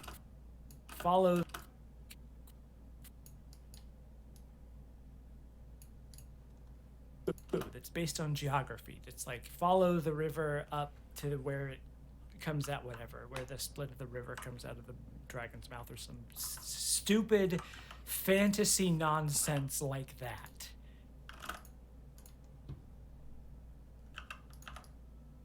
Yeah, I dig it. Nonsense like that. Whoops. All right. Let's see how this works. Give that. The Great Plateau is this gigantic open area that is just like a tiny spot on the larger map of Hyrule. So you go through the split mountains, down the ways there's a stable, which is just a big horse head. And you go inside and there's these two dudes talking. They're talking about like a treasure somewhere. And you talk to them and they ask you to give them money in order to hear about what the rumor is that they're discussing. So you give them the money and they tell you, oh, there's Misko's treasure, that, and they give you like a little clue that's based on geography. It's like follow the river up to where it comes out, whatever, where the split of the river comes out of the dragon's mouth, or some stupid fantasy nonsense like that. So you check the map and you look and you find the river and you follow it to where it comes out. You find a little cave and you're breaking stuff, and there's all like, oh, there's crystals, and there's like chests and stuff. And there's also a bombable wall, so you bomb the wall, and then you open the chest that's on the other side of that wall, and you get a fucking flaming fire sword, and you swing it and it goes whoosh with fire, the way that fire does, and now you just have a fire sword. And that to me is like the foundational moment of like, oh, this game can just be anything now, can't it? Because you just get a fire sword really early on, and like you're thinking, okay, so this quest is contextual. It's based on the geography. There's no like map marker that tells you where to go. You gotta look at the map and you gotta infer. You gotta use your brain to do brain things to find where the treasure is. And you get this friggin' fire sword, and you're at this point you've probably gotten the climber's cap. So now you're like, okay, there's potions that I can do that give me buffs. There's clothing that give me buffs that can increase my climbing speed. And you've got a sword that just emanates fire. And then if you have it equipped when you go into a cold area, it keeps you warm. Like little weird details like that. It just like it keeps going. So you keep going in this general direction, and eventually you come across a lake, and then a Zora just starts shouting at you like, hey, I was sent out here by Prince Sidon, your future boyfriend, and he's looking for a cute twink boy who can help him solve a kiss problem he has.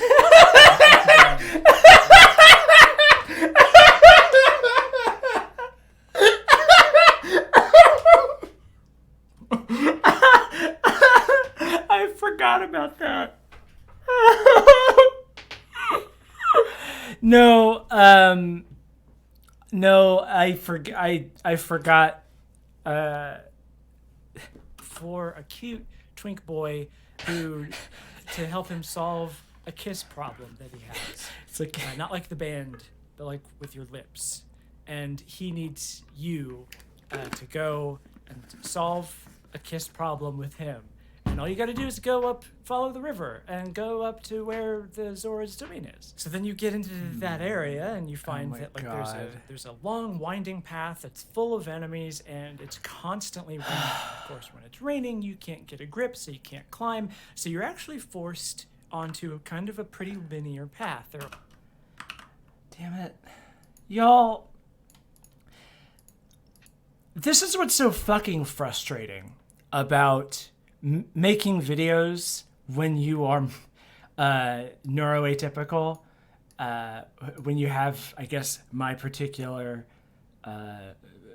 like array of disorders is I've been sitting on this. Like I recorded this probably like just a little less than a week ago, I think. And I was hoping to have the sequence of this done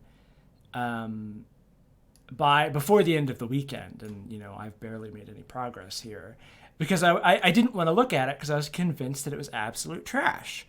And like I'm sitting here watching it with y'all, and I'm like, oh, this is actually fun. This isn't bad.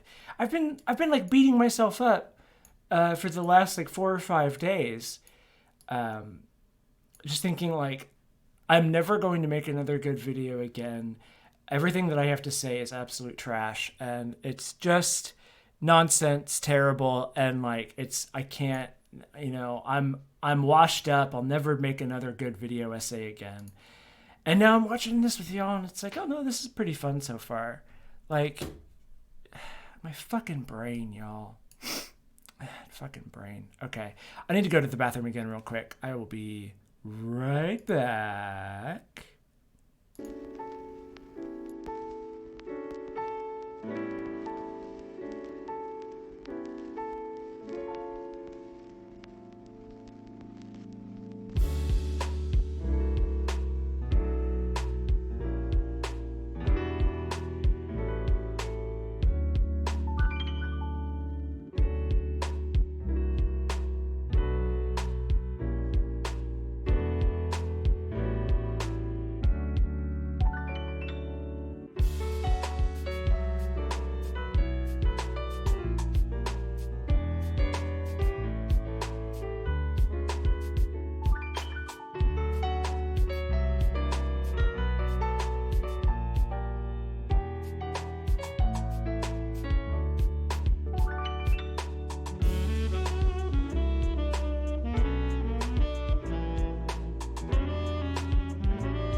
Hello again.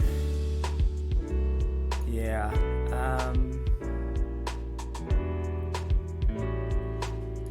Yeah, so the Kiss Boy problem is, who pointed out? Yeah, Green TNB pointed out that it's, Prince Sidon needs your help. Basically, there's a bunch of fish people that are telling you, you need to go to Prince Sidon because he's looking for a strong Hylian to help him save the Zora Kingdom. And so you go there, and then everybody just fell in love with Sidon because he's a powerful fish man.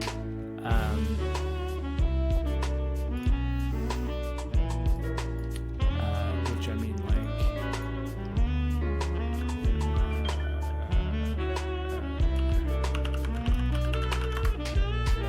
whoops, not Dyson. Are you kidding me? Sidon. I mean, look at this man. Oh, we're already there. Anyway, yeah.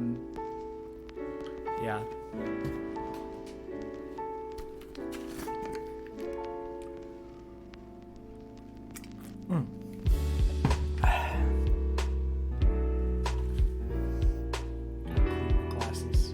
Sorry that break took so long. Dog had to go outside for a bit, and while I was cleaning up my coffee carafe, I stepped in the dog's water bowl and spilled water everywhere. So yeah, all right, let's get back to it. I didn't even have the thing up when I was.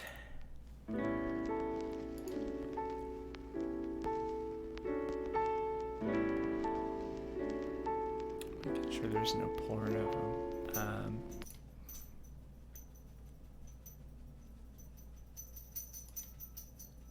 I mean, that's Prince Sidon right there. You would ship this boy anytime, anywhere. He's a wonderful fish man. Oh. All right.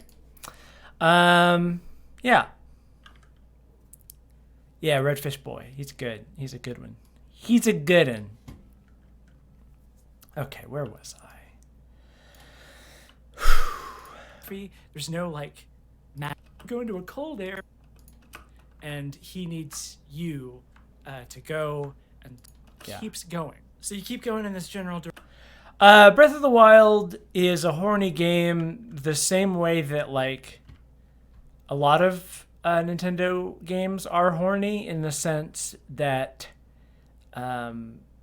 they have characters who have relationships that are sometimes implied, but generally speaking, it is all left to your imagination, and they don't support a lot of ships textually.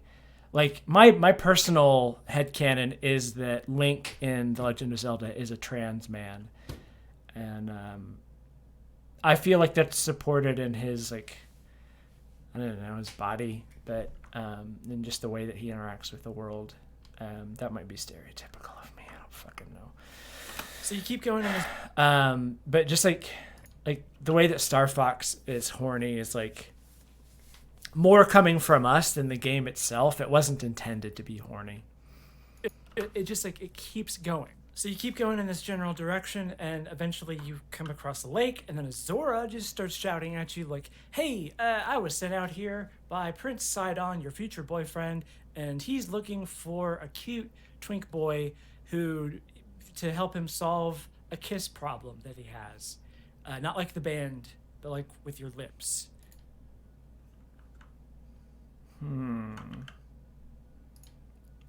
Not like the band, but like with your lips. And he needs you to go. Oh God.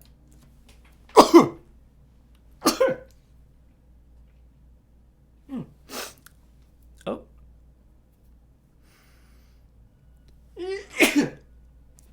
There it is, finally. Solve a kiss problem that he has, and he needs you to go and solve a kiss problem with him. And all you got to do is go up, follow the river, and go up to where the Zora's domain is. So then you get into that area, and you find that like there's a long winding path that's full of enemies, and it's constantly raining. And of course, when it's raining, you can't get a grip, so you can't climb. So you're actually forced onto kind of a pretty linear path. There are ways that you can sort of force your way up and around if you really want to, but it is like, you know, it's artificially constraining your path forward and throwing a lot of tough enemies at you, but you make it through and you meet kind of a pretty linear path. There are ways that you can sort of linear path.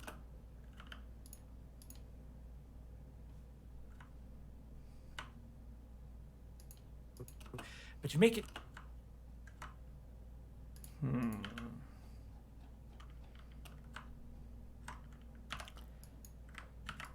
Let's see. This is going to be a rough cut, I can tell. Forced onto kind of a pretty linear path, but you make it through and you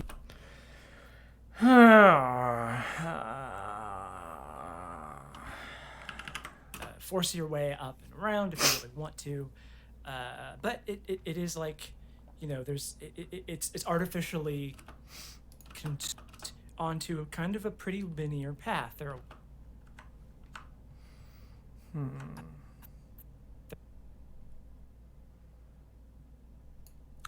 The real horses were the fishes we wished we could kiss along the way, but the game refused to do anything towards that end. Yeah, that's about right. Force your way up and around if you really want to, but it's artificial. It's artificial. It's artificial. Yeah. Pretty linear path, but you make it through and you meet Prince Sidon and you give him a kiss, and then he sends you on your way and you have to go help him. Oh. Has he been... Oh, hold on a sec. I'm gonna...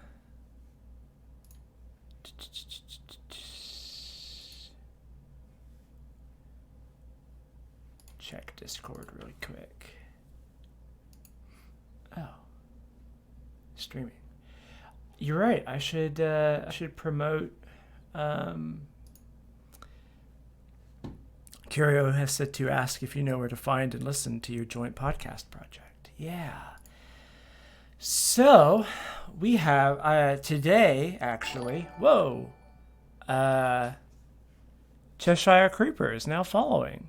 Welcome. Thank you.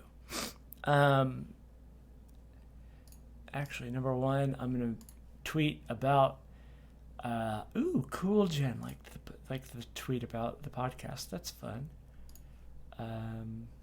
Right. Yes. 2 seconds. It's been 2 seconds. Yeah,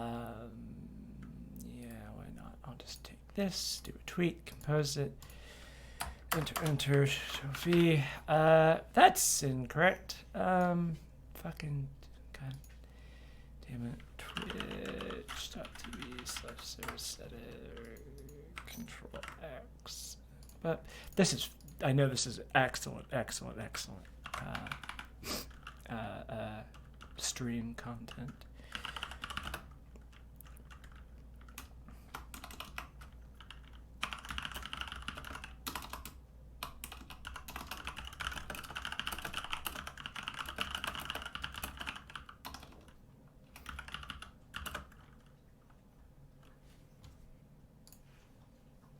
Okay. Right. Let's see. Yeah, dashboard, and we go to copy and V. Go. Excellent. Yeah. All right. Okay. Can I hide my bookmarks? Or can I just do F11? F11 does the trick. All right. Let's make you visible again. Where are you? No, we go to editor and we do that. There we go. Now we're cooking with gasoline. So today marked the release of a podcast that I'm a part of called Fish in the Percolator, a Twin Peaks rewatch podcast. Have a good time going to the bathroom. Rochi, don't fall in. Anyway, so I co-host along with Lily, who is at Cubmoth, and Eric, who is Curio Rambles. They're both YouTubers. And the first 2 episodes are out. So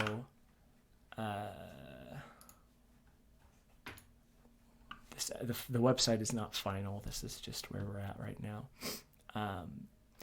So we've got the intro episode that is 20 minutes long. That's basically just us introducing ourselves and our goals for the podcast. And then episode 1, that is us reviewing the pilot of Twin Peaks. And so each episode is going over an individual episode of the show that so we'll, we do episode 1, episode 2, whatever. And it is kind of spoilery. We're going in with the expectation that you will have watched it. So we talk a little bit about things that happen in the future. But we... Clay Chaloni, thank you for coming by. Have a good nap. You should listen to this podcast. It's a lot of fun. I have no idea how much value you'll get out of it.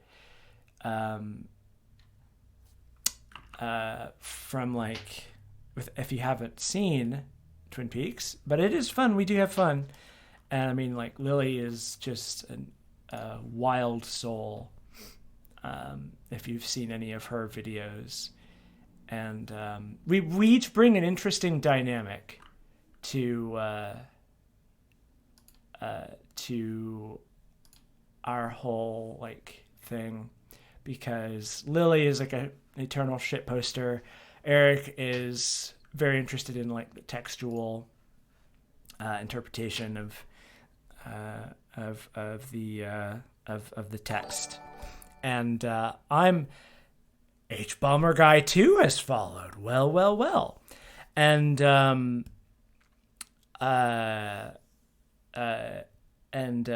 am the Twin Peaks historian. Let me see. I'm gonna do this again. We're gonna make this invisible again, and see if I can't find this picture that should be just easy to locate, because I've shared it in so many dang places. Is this it? No. Is that it? No. Why do I have 2 downloads folders? What's wrong with me, internet? There it is. Yeah. I am the Twin Peaks scholar. This is not even everything. I have gotten more books since then. So Lily is shitposting and looking at weird little odd details. Eric is looking at more interesting, fun stuff. And I hammer on endlessly about quotes and things in the background that people have forgotten, I guess. I don't know. My brain is spreading out. We're talking about you. Fish in the Percolator. It's a good podcast. And you can go listen to it. I don't know if it's... Where's the hell is my phone? Twin Peaks is a good show. Y'all should watch it. If you haven't seen it, I believe it's on Netflix. It is a show about a murdered teenage girl, but it is also a show about weird nonsense David Lynch shit, and it's very good and very funny and quirky and weird and dramatic. Oh, what is this? Hoomst. Who dares? I need to... Oh, Sammy Sung. Cool. Came to the stream to see you talking about me. Good. For double the downloads. So, something tells me that H-Bomber Guy 2 is not necessarily H-Bomber Guy. I think this might be either Lily or Eric. And there's some sort of joke happening here. Or I could be just completely wrong. I don't know. I'm going to do a quick search on my little podcatcher on my cellular telephone to see if Fish in the Percolator is available. There is, we have discovered, another podcast called Fish in the Percolator. But it hasn't updated in... Oh, you're 2 H-Bomber guys. That's exceedingly interesting. Yeah, I figured it was Lily. 2 H-Bomber guys. Ha! Okay, so we are not up on my particular podcatcher yet. So it might be a little while before you can find us on whatever thing. But it's, yeah, I mean, you should download it and you can find the website. It's, or go on Twitter at FITPcast and follow there. And the RSS feed for the podcast is easy to get to. Once it's up on like Spotify and Apple Podcasts and everything, we'll do like a big blowout of like promotion for Twin Peaks, and y'all can see that, I guess, and access it more readily. But it's a good podcast. I'm really proud of it. I'm worried that my UK co-hosts find me a brash and rude American, but such is the way of things, and regardless, I'm still quite happy with it. And y'all should go download it. First episodes came out today. It's a good podcast. Thank you for Yehuda Pal for following. Lots of folks showing up suddenly. It's nice. I like it. I dig it. I said this yesterday when I streamed the entirety of Wolfenstein 2, The New Colossus. I feel like I'm doing Twitch on easy mode because I already have an established audience. So I know people who have like spent years doing Twitch and like, you know, waiting to build up to where they can get to affiliate. And here I am, like, if I stream, I think 2 more days this week, I'll have an affiliate notification, and then y'all can give me bits. Give me them Amazon.com penny coins. And subscriptions or what the heck ever. And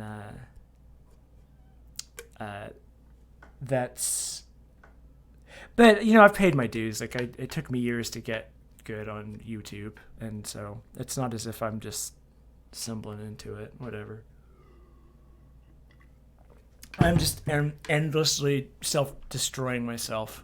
Tearing myself down because I can't be good. Yo, don't do that. Anyway... accidentally enrolled in the H-Bomb Academy twice, and now you're 2 H-Bombs. That's amazing. All right. So you're actually forced onto kind of a pretty linear path, but you make it through, and you meet Prince Sidon, and you give him a kiss, and then he sends you on your way, and you have to go help him fight the...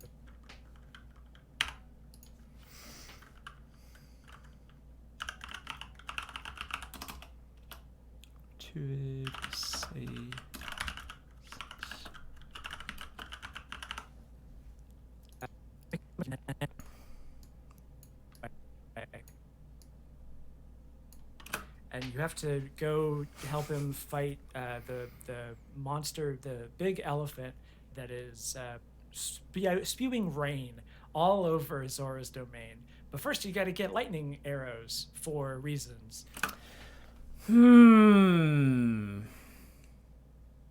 What time is it? It is 4:18 p.m. It's only 4 p.m.? Holy shit. Wow. So you find out that you have arrows that are just elemental. It's not like you have an item like in Ocarina of Time or any of the other Zelda games where you press the fire button and it like goes whoosh, whoosh, and suddenly you have an arrow that's imbued with fire that takes up magic. Now you just have, it's just an item. But in order to find more lightning arrows, you have to go up to this hill to find out that you... I'm Central Standard Time. all over Zora's domain. But first, you got to get lightning arrows for reasons.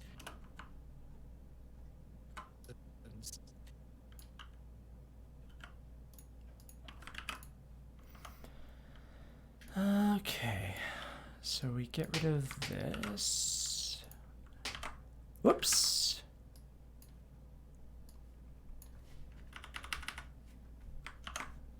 Okay. Oh. Awkward pause has followed. Thank you and welcome to the show. Laugh track. You live in one of America's many punchlines, Alabama. Well, I live in Oklahoma. I don't know if that's better or worse. Oklahoma as a punchline is actually kind of sad because we have the highest prison population of anywhere in the world. But anyway. Onto kind of a pretty linear path, but you make it through, get into that area, and you find Welcome back, Rochi. that like on your future boyfriend, and he's looking for a cute twink boy who to help him solve a kiss problem that he has, and he needs you to go and solve a kiss problem with him.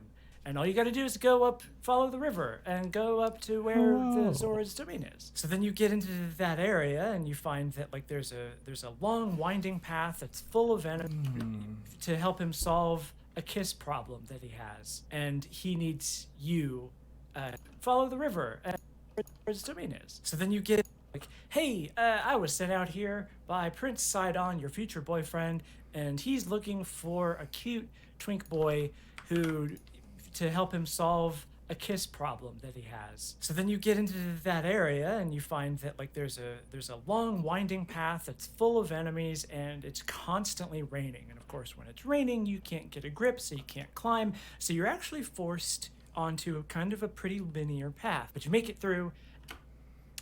Yeah. See, yeah.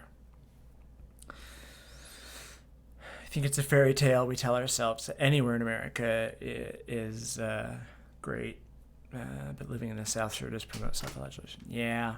And you meet Prince Sidon, and you give him a kiss, and then he sends you on your way, and you have to go help him fight the monster, the big elephant, and he sends you on your way, and you have to go help him fight the monster, the big elephant.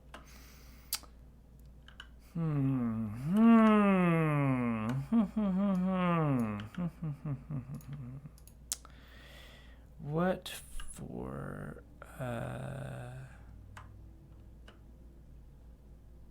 That it has anything to do with the heat? Like how bad the state is? Oh, no, I mean, there are states that are up north that are just as conservative as here. I think it's just that a lot of the establishments of power don't really give a shit about the South and, education / it's a systemic issue. I would not put it to just a temperature. And you have to go help him fight the monster, the big elephant that is spewing rain all spewing rain all over Zora's domain. But first, you got to get lightning arrows for reasons. But in order to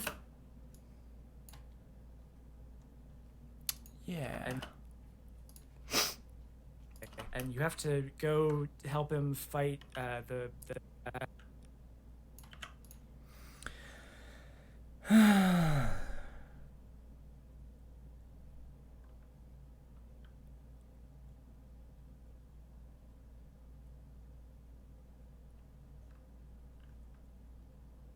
Oof.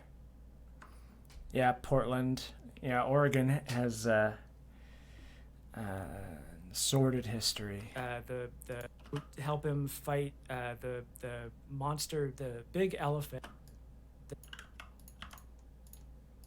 Help him fight the big elephant that is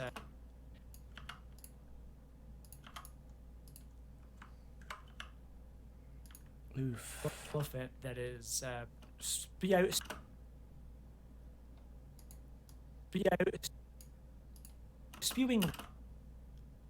Let's see how this goes. elephant that is spewing rain. Uh,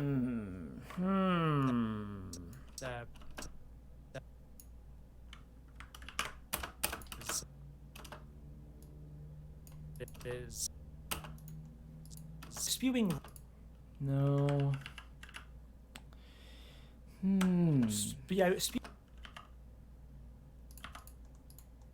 rain. Spewing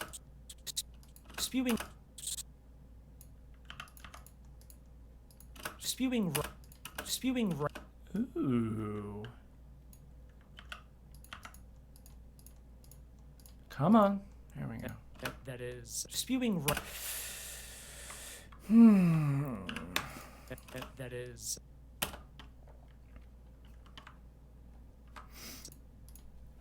Okay.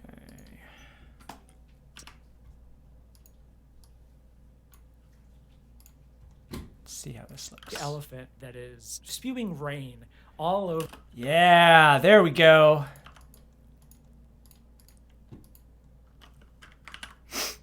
Now that's what I call pod racing.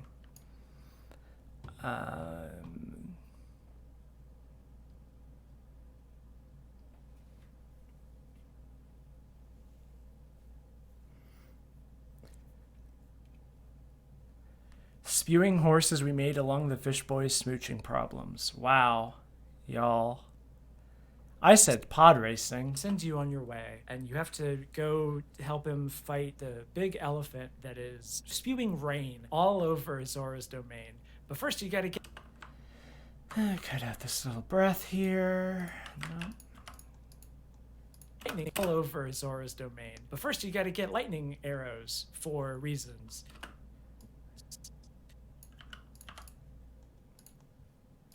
You gotta get lightning arrows for reasons. But in order to find more lightning arrows, you have to go up Hell yeah. to this hilltop where there's a Lionel that has like shot a bunch of lightning arrows into trees and stuff, and you gotta sneak around and get the lightning arrows. And you gotta be spooky sneaky, and the game supports you doing a little stealth mission. And you could also just fight them, which is maybe not the best idea, but you can. And if you do, you get some good weapons and shields. But you get your lightning arrows, and then you go and you do the thing, and you go inside the divine beast, and you solve some puzzles, and it seems really cool and neat. And then you fight a Ganon, and you win, and you do it, and you beat that area. You beat that level. You did it. You did that part. This whole like section that I've sort of outlined, kind of clumsily, is excellent. It's like. To me, the intended beginning path of the game, and I feel like it's the one that got the most attention from the developers. And I say that because it sets up the expectation of, okay, you have open world with this chemistry system that lets you traverse everywhere and combine things in interesting ways, but there will be artificial constraints on your progression based on the environment. Like the rain in this area keeps you from climbing, so you're stuck on the path that the developers have planned for you. There are side quests and things that are based on geography and require context clues to solve, and it feels open and combined and interesting. Another thing about like going through the area where it's constantly raining and you've got enemies is they have lightning arrows, and if you get hit by a lightning arrow while it's raining, you drop all of your stuff and it inflicts a lot more damage. And so it encourages you to like swap out what items you have equipped, and it seems like the game is setting it up so that you have all of these different methods of approach, all of these different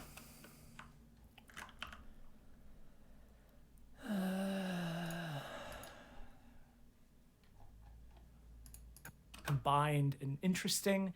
Another thing about Yeah. Get out of here.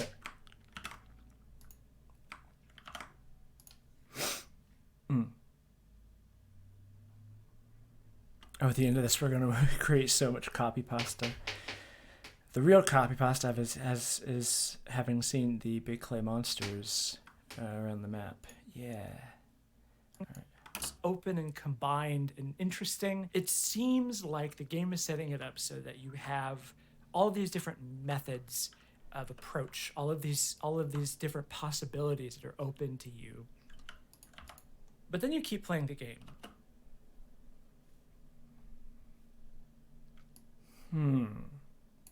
This doesn't feel appropriate for a J cut. Come on. No. But then all of these methods of approach, all of these different possibilities that are open to you. But then you keep playing the game, and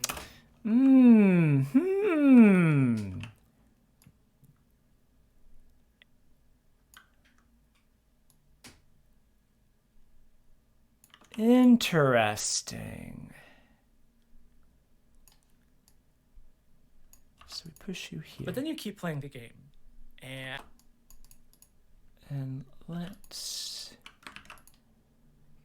remove some of that silence. open to you. But then you keep playing the game, and you keep kind of doing the same thing.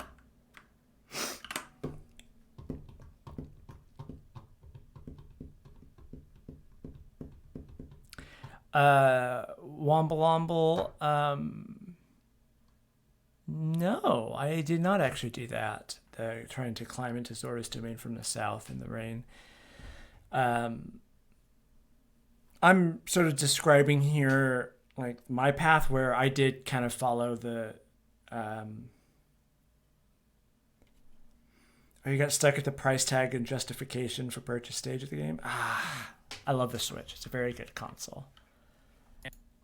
And it's into you. But then you keep playing the game, and you keep kind of doing the same things, and the possibilities collapse, and you realize that mechanically it's actually kind of shallow.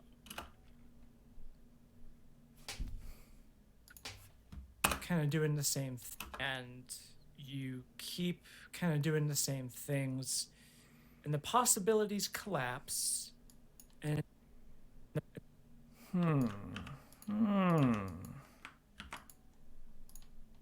open to you. But then you keep playing the game, and the possibilities collapse. No. Kind of doing the same things, and the possibilities collapse, and you realize that mechanically it's actually kind of shallow.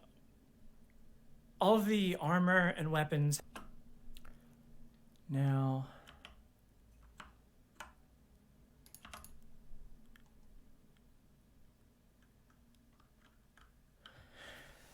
I mean, as far as making Switch jokes,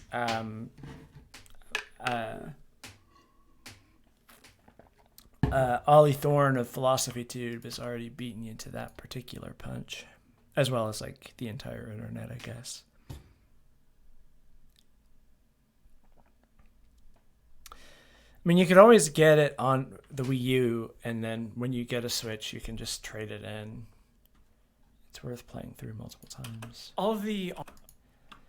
Right. Yeah. Do I want... shallow. All the armor and weapons have a pretty limited pool of stats, and you reach a point pretty quickly where the returns diminish, and you're going around like... Chances are if you find a chest anywhere, it's not going to be worth opening because it's probably going to be a broad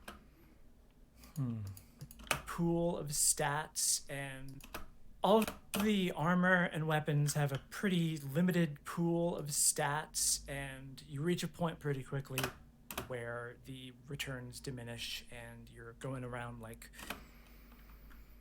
and you're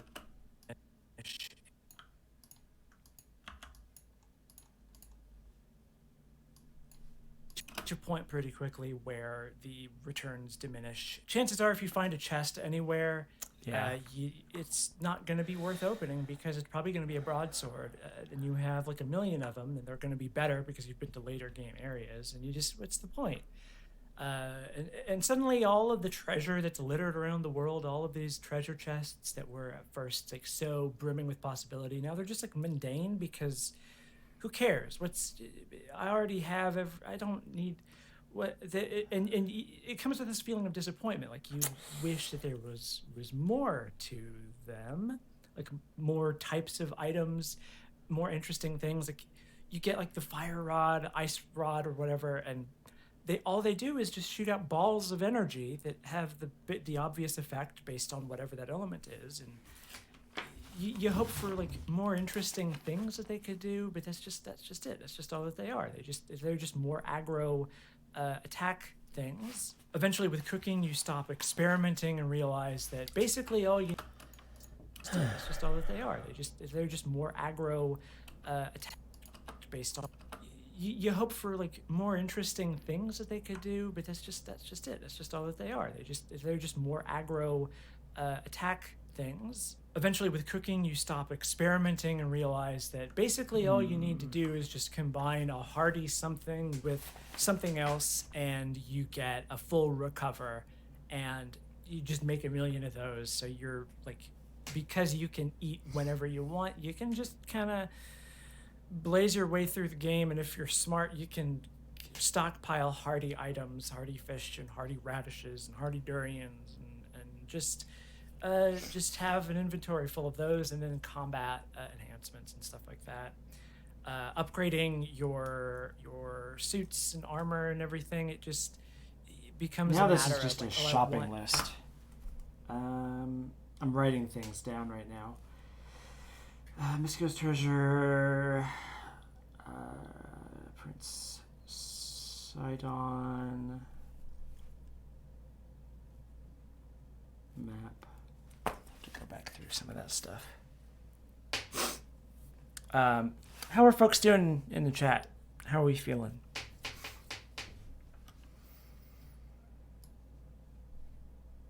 Oh, Jesus Christ. Have all of these like defense buffs, so I'm going to grind to get these items. And like this is especially bad for if you're doing like the hero's outfit, like the tunic or anything, because you need you need dragon scales, you need dragon bits, and in order to get enough of those to upgrade your suits fully, you gotta like camp at a place and then just wait for the dragon to come by and do this over and over and over, and it, the mystique of the dragon disappears because you did this. You've shot you've you've trimmed the dragon's fingernails 1,000,000 times over the last week, and the dragon just won't give you enough fingernails for you to give to the lady in the toad water who wants to really have inappropriate interactions with you underwater in exchange for giving your suit a special buff shine. It's a bad time there. This section needs work. Yeah, Jack, 2364, you should not look at Twitter. Twitter is bad.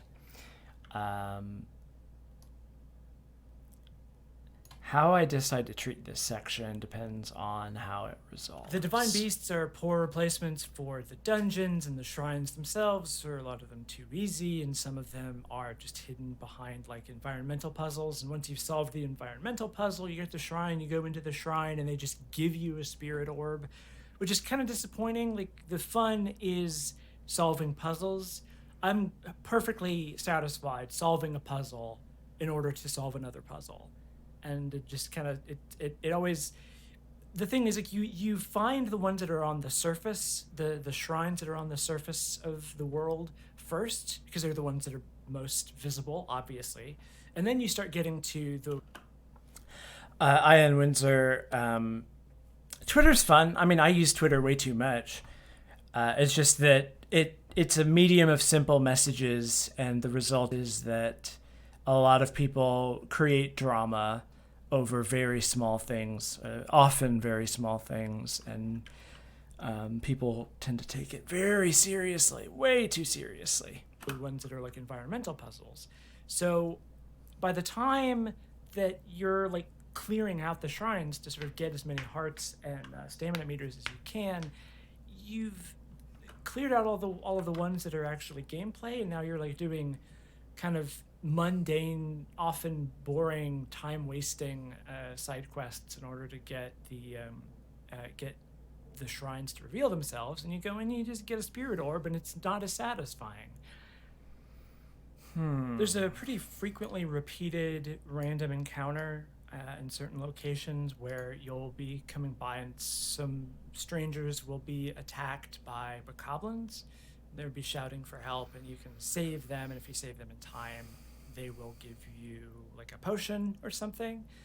And at first that feels so dynamic and interesting, but after you see it a bunch of times, you realize like, it's not worth it. It's not really worth the reward. So you just kind of maybe just pass them. You just let them get attacked. You just let normal people who aren't chosen by destiny or whatever be attacked by monsters, because it's not worth your dang time, because there's no material reward involved.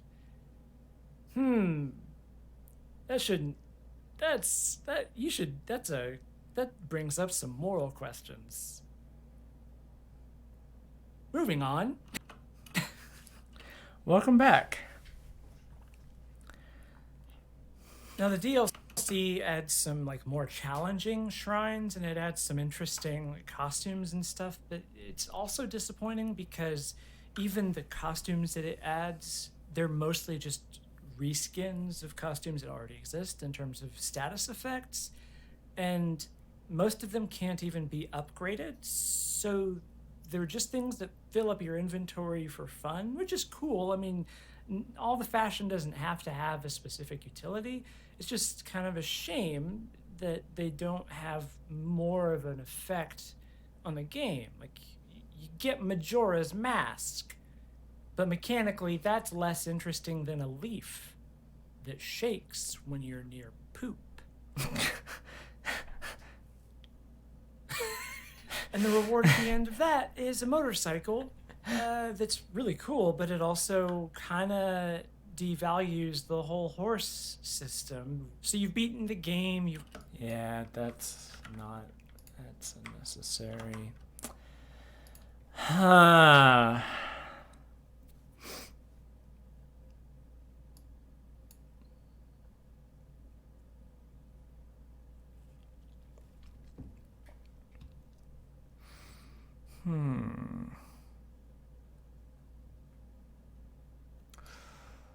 Something in this section has to go, and I'm not yet sure what that is.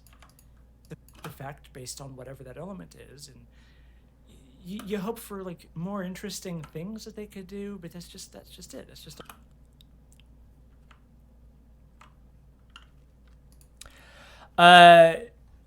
basically one of the collectibles that's out in the world that you spend a lot of time collecting is Korok seeds, that are just seeds that are hidden out in the wild. But they are actually implied to be like spirit poop. And it's kind of a fun commentary on like the idea of like open world games where there's so many items that you have to collect. It's like you're just running around grabbing shit, like literally. And there's a DLC item that is basically just a leaf with a face on it that you put on, and it shakes and makes a noise whenever you're near a Korok seed, because there's over 900 of them in the game, and they're often very hard to find. So it's a useful item that they added that I'm being very flippant with certain like descriptions of things here, mostly because I think it's funny. And if I put this joke in the final video, there will be like accompanying visuals. So you've beaten the game, you've got a full sword inventory, you've gotten all the shrines, and then you've got a menu full of like subquests and stuff, but none of them seem like they're going to be worth the time or effort because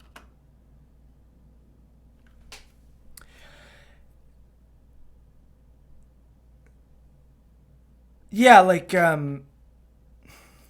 the you don't you use the Korok seeds to increase your inventory slots, and I think you only need something like 400 or something of the total 900 odd Korok seeds in the world.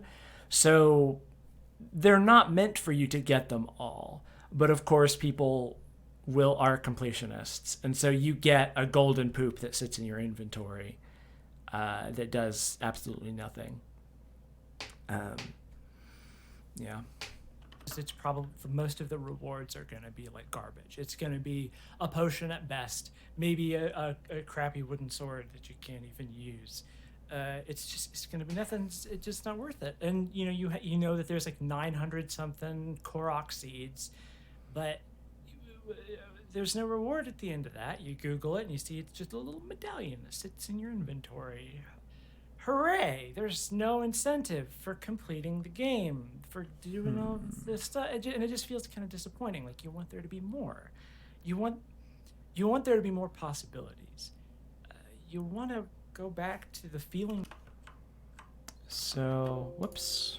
So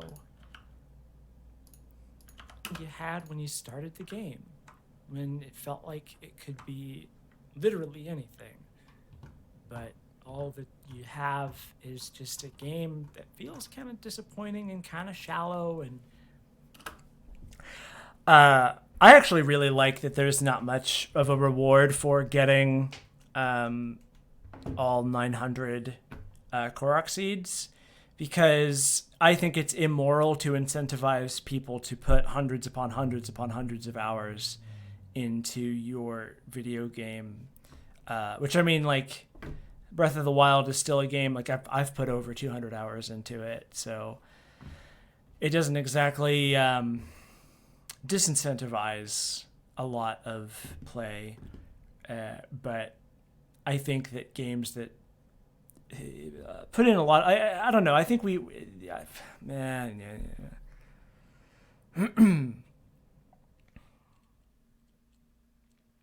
I don't know. I would argue that there's a point to it, like, and the actual question of, like, do you need to get all the Korok seeds? This is something that I'm going to have to record more voiceover for, because it's something I hit on in my draft outline for this video, and it's something that I am exploring in my voiceover in a bit, but I don't think that I really nail it. And that is the idea that games generally have trained us to be completionists, and under capitalism we have the idea that everything is a resource and resources must be mined infinitely to the point of self-destruction. And I think it says a lot that we have a complaint that there are 900 odd Korok seeds in this video game, almost half of which are completely optional, and we're mad that all of that content is not, like, quote unquote for anything when it's a part of this world that exists. I don't know. I haven't quite. This is why I need to sit down and write a fucking script, y'all. maybe an excellent game in its own right, but not necessarily a good Zelda game. And that's What the fuck was like, I saying? it could be literally anything. You want there to be more possibilities. You want to go back to the feeling you had when you started the game, when it felt like it could be literally anything. But all that you have is just a game that feels kind of disappointing and kind of shallow, and maybe an excellent game in its own right, but not necessarily a good Zelda game. And that's the thing that I really wanted, was like a good Zelda game, as somebody who's a huge fan of the series and who did not like Skyward Sword. Oops. There are things to admire about it thematically. There are things to admire about it thematically. It works as an allegory about climate change, but ultimately it doesn't go far enough with that theme necessarily to really dig into it. I do love the Yeah, the Splatoon in my blood, the good tingly feeling you get when you play a new game. Yeah, exactly. world. And it's like the feeling of it being a post-apocalyptic world. See that you is soon, just kind of Tony. on the edge of survival. And it is profoundly beautiful, but it just feels empty. So I put probably 160 odd hours into Breath of the Wild before I finally got sick of it and put it away and felt I don't think that works. Splatoon in my blood has followed. Welcome and thank you. Okay.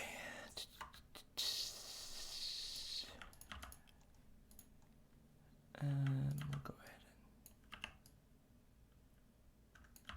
and who did not like Skyward Sword. So I put probably 160 odd hours No. into Breath of the don't Wild like before that. I finally got sick of it and put Don't it give it. away and felt, it's fine, it's overrated, it's not a good Zelda game. And then I would, evangelize about how good Wind Waker is, which I still do. But I put it away and I didn't think about it again. I don't think that it is sad that somebody puts content in a game that gets seen by relatively few players. I think a game that is designed so that every player sees everything is, if it's an open world game that's meant to be like big and epic, I think part of what makes them special is the idea that not everybody will have the same experience. And the freedom of an open world game is supposed to be that it is up to you, the player, to decide what things you want to get invested in. And it's perfectly acceptable for things to not be seen by large chunks of the player base. And a lot of the problems that came about in the mid to late 2000s going into now, game design wise, is the philosophy that everything has to be tied to an achievement. Everything has to be tied to specific mileposts or like character progression systems in terms of perks and things that you like level. You have like a skill tree for your character.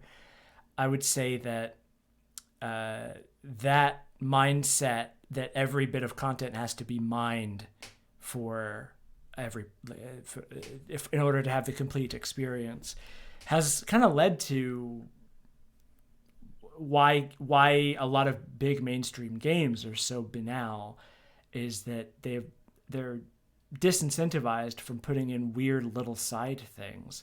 I think what makes Breath of the Wild so special in many places is the idea that there are so many little things and places that feel like they're not there for any particular reason, but they were obviously placed there intentionally, and it invites speculation. I don't know.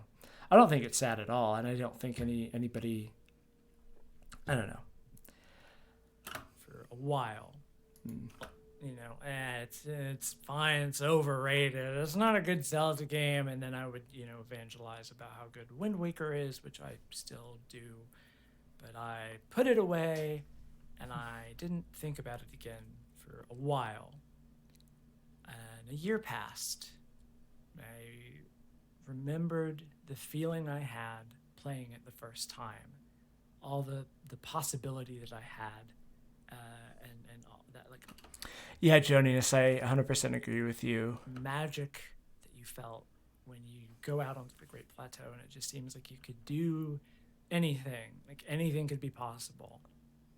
And perhaps foolishly, I wanted to re-experience that. I wanted to rethink the negative conclusion that I had come to about Breath of the Wild. So I deleted my save and I started again.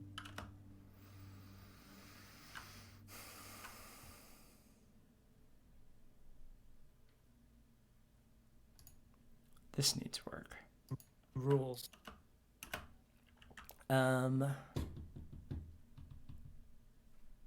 I need to take some medication really quick. I will be right back, y'all.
Hello again.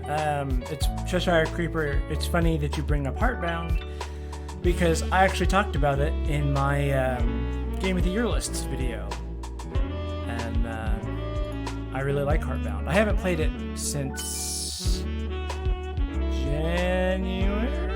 No, yeah, since January. So like, I haven't seen any of like Act 2 stuff that they've added since then, but I really quite like that game, and I've been meaning to revisit it for a while. Yeah.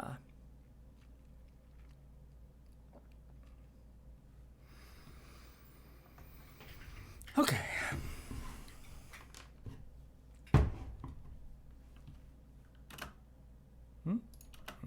conclusion that I had come to about Breath of the Wild. So I deleted Right. No, I can't. I'm gonna. and I started again. But this time I had a few rules. I know where. Let me. So this section has issues as well. Somebody. No.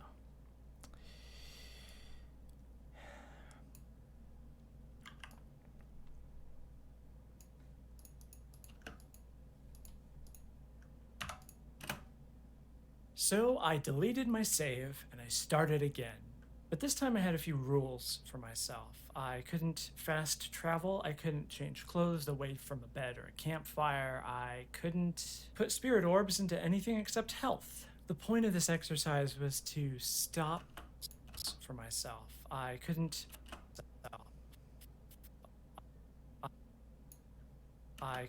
fast travel, I couldn't change clothes away from a bed or a campfire, I couldn't put spirit orbs into anything except health. The point of this exercise was to stop trying to treat the game as a thing that I was trying to outthink.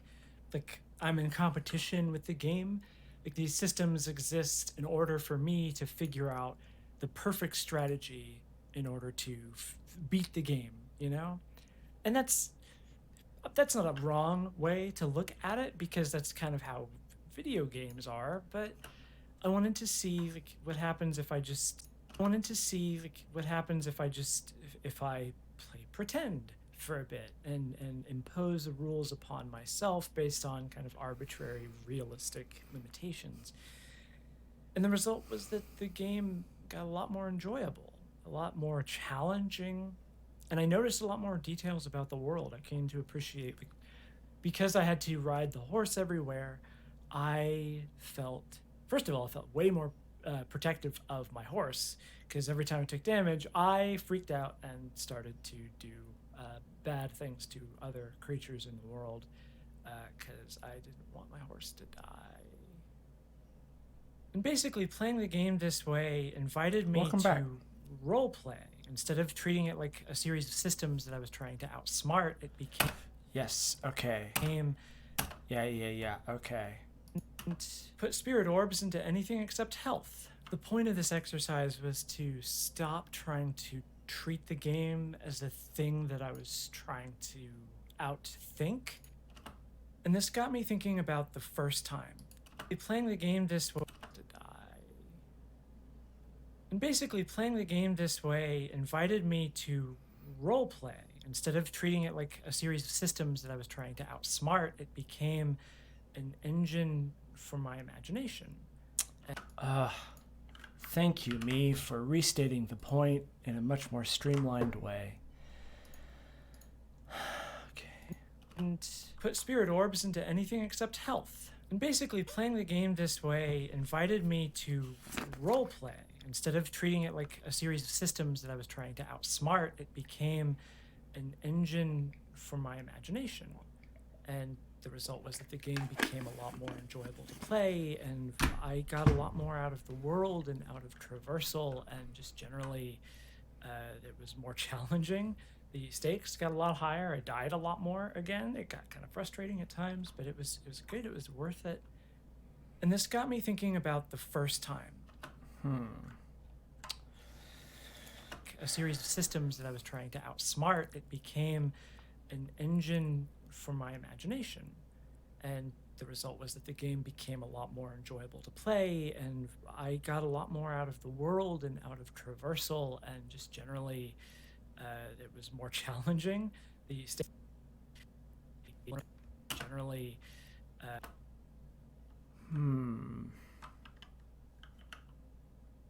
I'm glad you all think this is going to be a good video. I appreciate it. Thinking a lot more enjoyable to play, and I got a lot more out of the world and out of traversal, and just generally, and this got me thinking about, it was more challenging.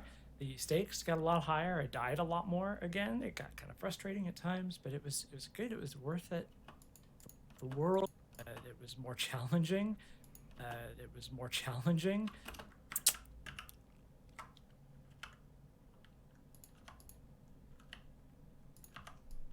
This is one of those times where I want to trim down, but I can't.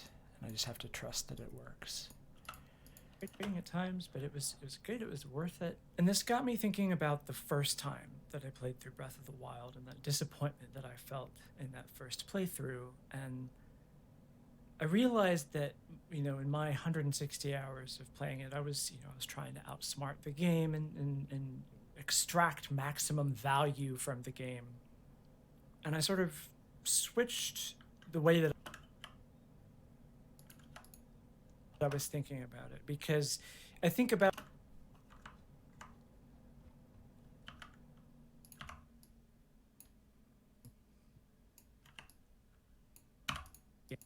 value from the game. And I sort of switched the way that I was thinking about it, because I think about the disappointment that I felt,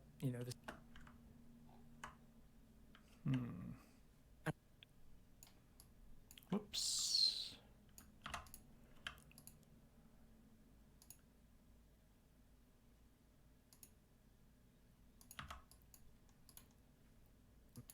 And I sort of switched the way that I was thinking about it, because I think about the disappointment that I felt, this negative emotion about the way that all of the systems sort of interlocked and ultimately led to kind of a banal total experience. And I felt like, okay, so why isn't there Welcome more back, Artemis. reward for all of the time that I put into it? I actually tried playing some games that didn't enjoy and approached them differently after being done with them, and I often ended up hating it, not playing the way I'm used to playing. Stuff just frustrates me. I just couldn't do it, but still enjoyed it. So, interesting. But I sort of flipped it around and thought, okay, maybe the problem isn't the game, but it's me, because I'm.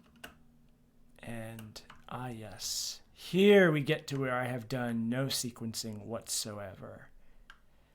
Okay. Because if you're playing another type of game and you're up against a challenge, then you're doing it over and over and over again, and nothing you're trying is working. Maybe it's time to switch up your strategy.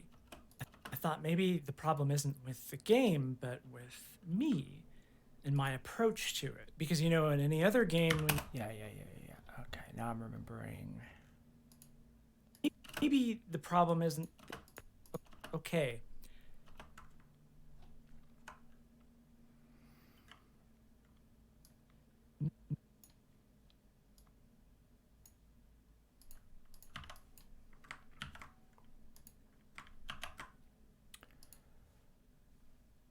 Okay.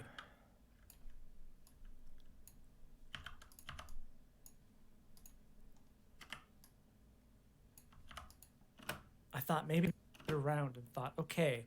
I thought maybe the problem isn't with the game that I put into it, but I sort of flipped it around and thought, okay. I thought maybe.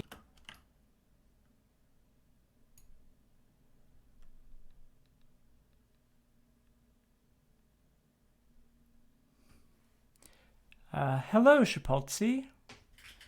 The problem isn't with the game, but more of a reward for all of the time that I put into it. But I sort of flipped it around and thought, okay. I thought maybe the problem is. Thought, okay, maybe the problem. Yeah. So it needs to be the maybe.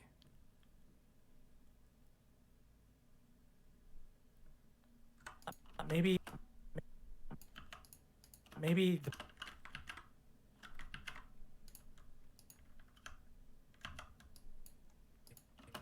Maybe the.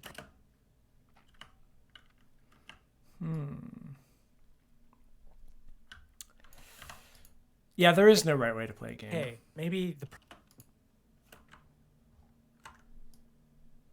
Thought, okay, maybe. And all the way down. Come on, all the way. Around and thought, okay, maybe the problem isn't with the game, but with me and my approach to it. Because in any other game, when you are trying to defeat something, overcome some kind of challenge, and nothing that you're trying is working, it's time to switch up your strategy, right? So that's how I came up with these two different rules, right?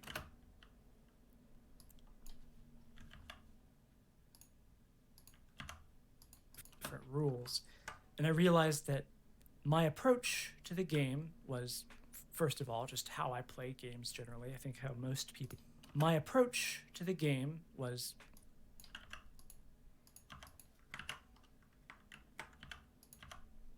What the fuck are you doing? Excuse me. What the fuck are you doing? Fucking. To switch up your strategy, right? My approach to the game was, first of all, just how I play games generally. I think how most people. Yes, there is, and it starts with typing in motherload into the cheats console. Yeah, that's fair.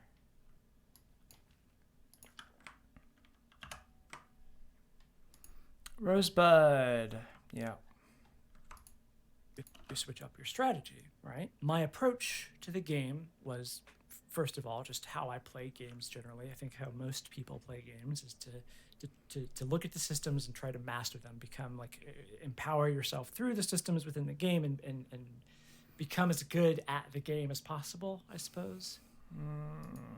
But if that strategy wasn't working, playing, I suppose.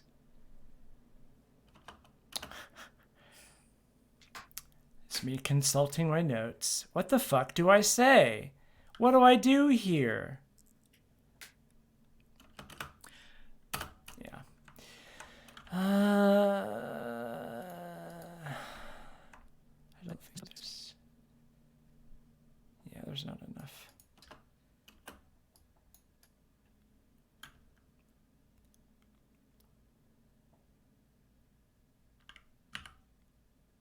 That was the issue. I must have hit S at some point. It's possible, I suppose. But if that strategy wasn't working, playing this game, if it wasn't bringing me satisfaction, maybe that's not the way that the game was meant to be played. And I realized pretty quickly that, yeah, that seems to be the case. What I think is so brilliant about Breath of the Wild now is that it's an open world game that's just chock full of all this content, but the vast majority of it isn't all that interesting. A lot of other open world all that interesting.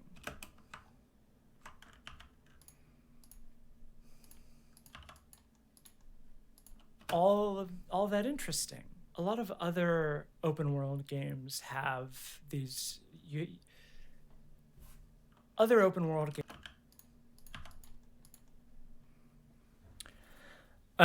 What do you mean by what's my general idea for the video? The majority of it isn't all that interesting. Other open world games have your experience meter, and you have your skill trees and various things that are locked behind different side quests, such that everything that you do feels like it has a tangible impact to. Yes, that is a Smuppet on my bookshelf. Good observation. To your ability to play the game better. None of that is the case. There's no magic meter. The only tangible things is upgrading your shirts, upgrading your inventory, and upgrading your health and stamina. These things, and they're not besides. Yeah. But there's 900 some odd Korok seeds, and you don't get anything for collecting them all. Why doesn't the game want me to do everything that it has? Why doesn't the game want me to exhaust it of all of its gameplay potential? Why? The real question one should ask is why am I second guessing? No. Why am I second guessing? No, and that's me second guessing myself. Why am I second guessing? No, it's not just a review. It's what it wants to be is a video exploring the ways that capitalism, the ideological framework of capitalism, infects the way that we have fun. And so we take an experience like Breath of the Wild and we sap it of all of its potential fun and ultimately ruin the experience because that's how we feel. Like we feel like we can't leave a resource untapped. And asking what that says about us and the way that we play games. No. There's like 900 something Korok seeds, and why isn't there a thing like you want? Why am I mad at the game for not wanting me to waste my entire life playing it? That's pretty good. Why am I disappointed that the game doesn't want me to get all 900 Korok seeds? Why am I disappointed that all of these side quests are so banal, or that there's not more possibility, there's not more empowerment in the systems? I wonder if these flow well together. But in a different order. Interesting.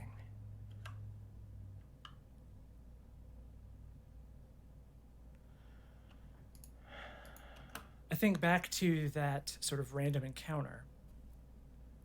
I think back to that standard.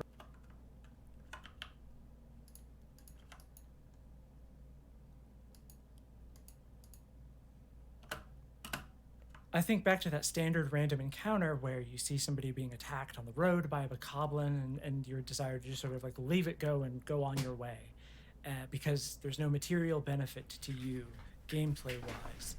And it just sort of hit me. Why is the material gain of my actions more important than the fact that I want to be a good person? Like, be a hero? Like, the sort of thing that the protagonist of a Zelda game is?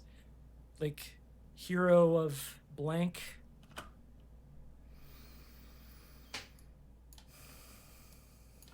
I'm here in this post-apocalyptic world ravaged by blank.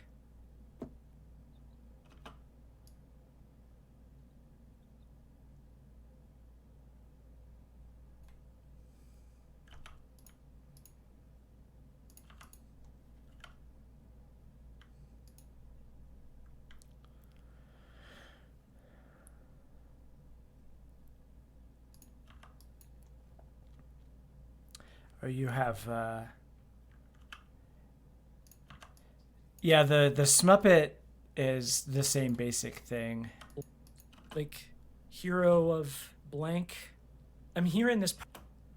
One of the people on my Discord made the Smuppet from a pattern on probably DeviantArt and sent it to me. Blank. I'm here in this post-apocalyptic world ravaged by calamity, Ganon, climate change, and it's like there are these. I'm here in this post-apocalyptic.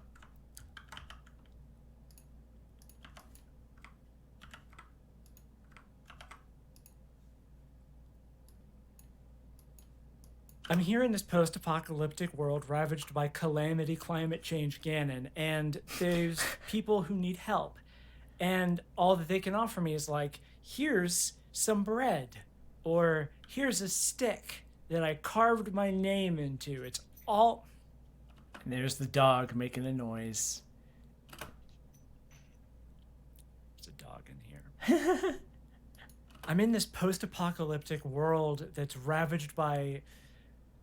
I'm in this post-apocalyptic world that's been ravaged by calamity, climate change, Ganon, and all of these people around me.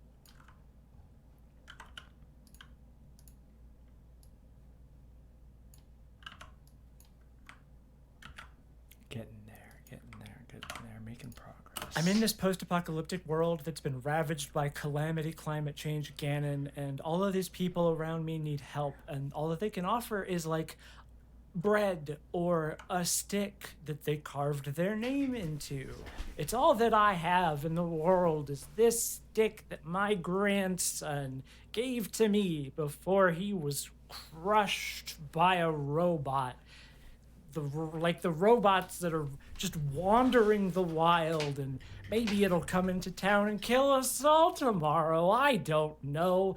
I am amazed I've lived this long. The people in Breath of the Wild are really old. It's weird. Like, half of the characters that you encounter are old enough to remember Link from 100 years ago. It's I don't. That's a bizarre sort of detail. ROI. Yeah, that's fun. Let's see. That's a good outtake. Gave to me before he was crushed by a robot. Yeah, that's a good place to.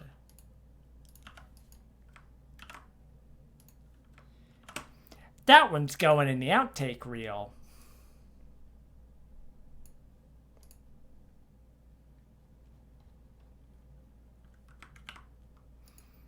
But when you approach this from a role-playing perspective, here it person is. offering you their stick, and you're like, why do I want that? Come on, get out of here. That's not a good reward. You just let their side quest sit in your side quest thing forever, and you're like, that's not worth it. It's not worth it. It's not worth it. Worth. The problem is capitalism again. Every goddamn time. It's capitalism, isn't it? Isn't it, sweet pea? Hey.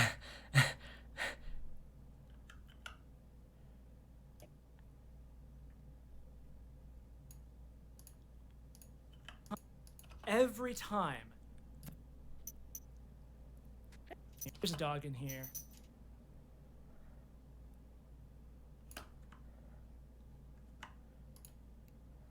Every time, the problem is capitalism. Isn't that right? Oh.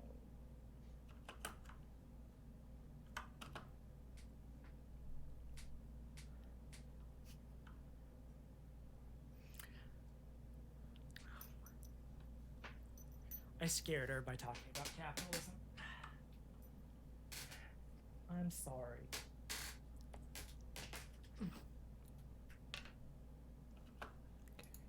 Every time, the problem is capitalism. Isn't that right?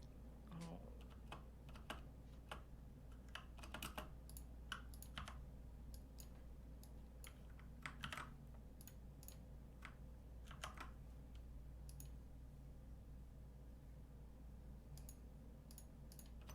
I scared her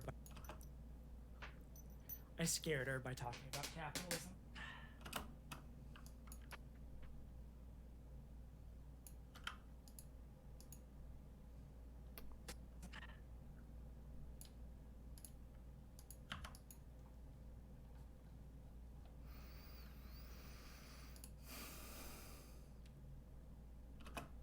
The thing is, in real life, somebody asks. The thing is, in real life, when somebody asks you, Nope.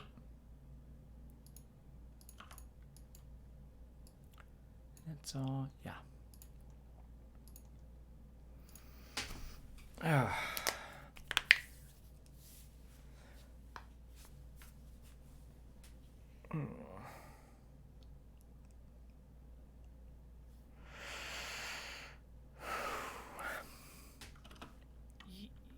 it's not supposed to. The thing is, in real life, when somebody asks you for help, chances are they're probably not gonna have like a big item upgrade to give to you that will change the game. At best, they'll have some, like a couple bucks to give you, or like they'll invite you to your house for dinner. They're asking for help. They don't have a lot to offer, but it's not supposed to be about like what you can gain from them.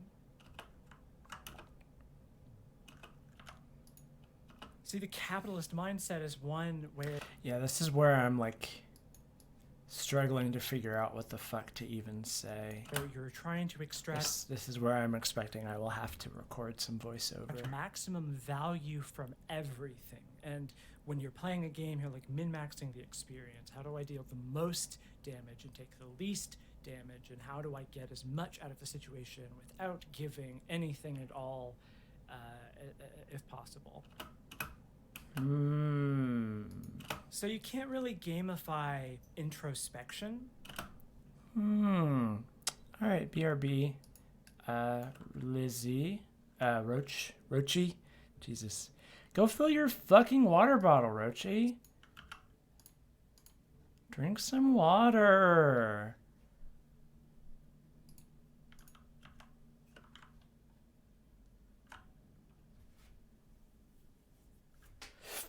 Oh, excuse me. It's not a.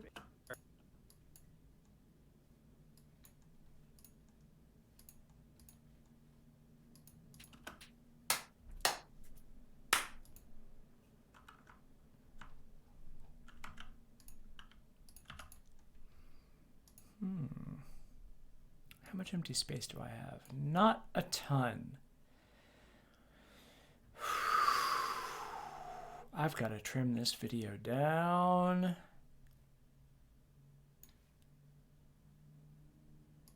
Oof, oof, oof. Well, there's some business going on here.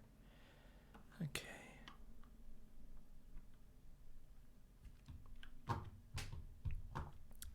It's me, Roachy, your favorite gal. Ha-cha-cha-cha-cha.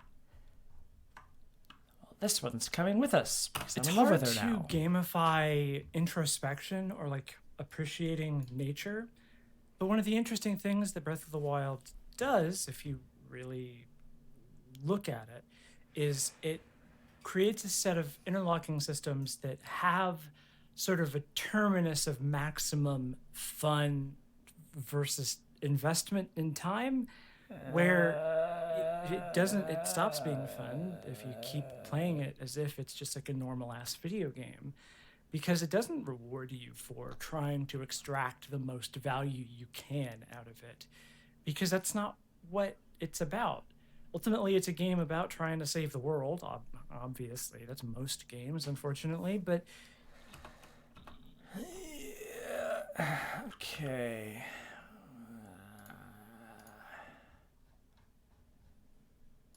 it's supposed to be a toy box for your imagination, and the maximal, the most efficient way to play it isn't the most fun. That's not the worst. And this invites questions about how we have the most fun.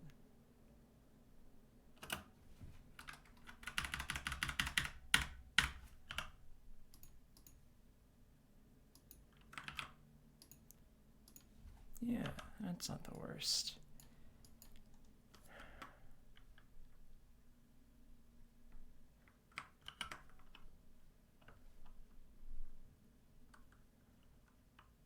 Capitalism along the way is the reason why we lost the horse stables needed for twink smooching problem solving. Yep, that's it.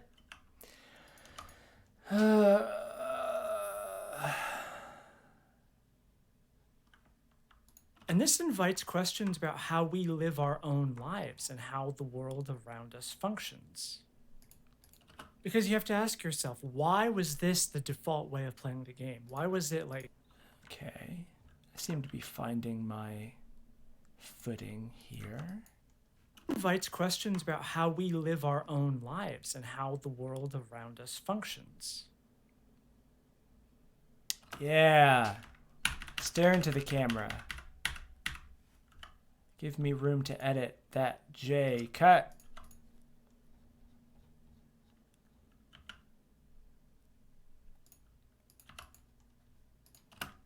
Because you have to ask yourself, why was this the default way of playing the game? Why was it like, why did I want to play it so long that the whole thing like became a dried husk and I didn't enjoy it anymore, but I felt obligated to?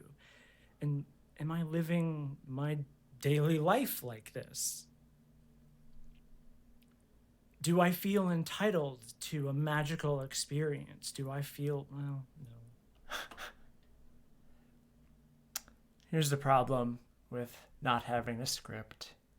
Do I treat my friends this way? Do I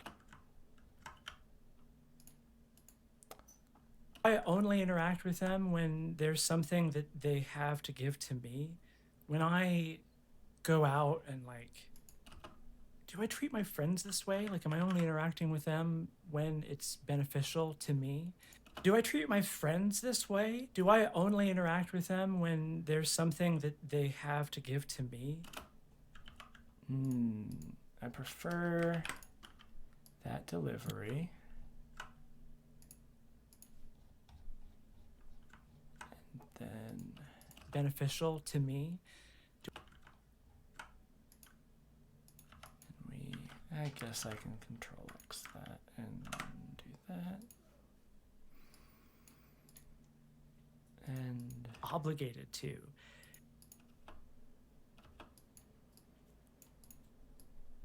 Do I treat my friends this way? Do I only interact with them when there's something that they have to give to me? Do I treat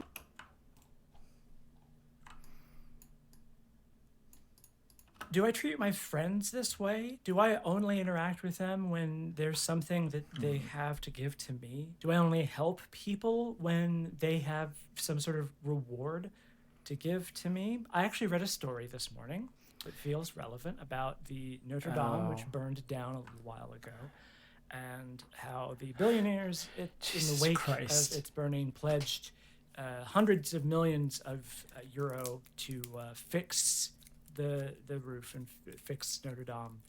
And now, of course, they're not really ponying up much of that money, and a lot of that has to do with the fact that there are tax breaks for charitable donations, but they only go up so high. And so, if you're a billionaire and you're like, oh, I want to give money to this project, but I'm only going to do it as far as it's going to help me in saving money on my taxes. And so, of course, they have a financial incentive to hold back on that money and not give it all, not give everything that they promised. And you might think that maybe that this is... I mean, you look at that situation and you kind of can't help but think, like, you're just helping insofar as it'll help you. And maybe it's immoral that you have all that money in the first place. You think about a handful of people with so much money holding on to that wealth. I think what you realize in Breath of the Wild is that, you're just one person and there are so many people who need help and you can't.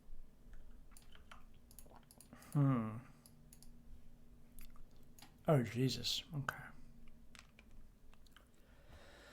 Yeah, this story is... oof. I don't know if I'm including this. I don't think I am. I only interact with them when there's something that they have to give to me? Do I only help people when they have some sort of reward to give to me? I actually read a story that taxes, and so of course they have a financial incentive to hold back on that money.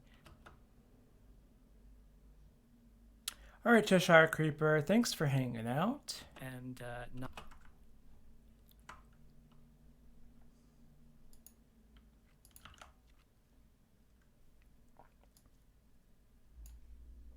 I can't help but think, like, you think about a handful of people with so much money holding on to that wealth, that situation, and you kind of can't help but think, like, you're just helping insofar as it'll help you. And maybe it's immoral that you have all that money in the first place.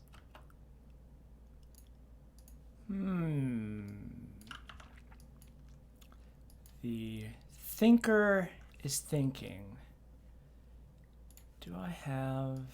I'm going to move this. Grab there. Do I have here still... What video was that for? Was that for Game of the Year? Do I still have that folder? I do not. Oh. Oh. Shapotzi has followed. Thank you. Welcome. Let's see.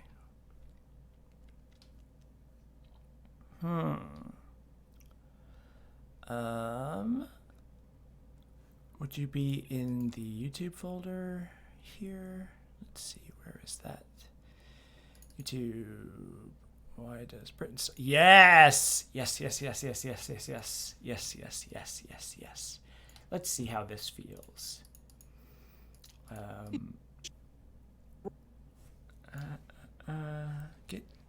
Get out of here. Need to be able to see. Okay.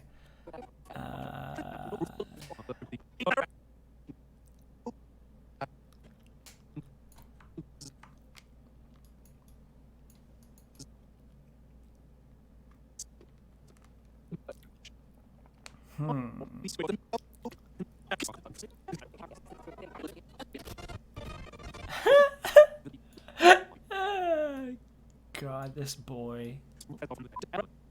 Oh yeah, there's your Switch joke. Powerful and influential person I can, and then them. Alternatively, both.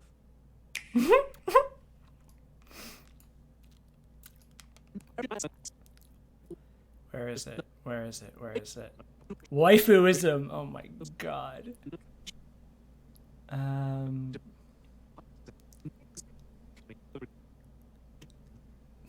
Breed. Come on, where is it? Where you at? Yeah, there's horses. They're fake. Give me. Yeah. Oh, I skipped it. Okay.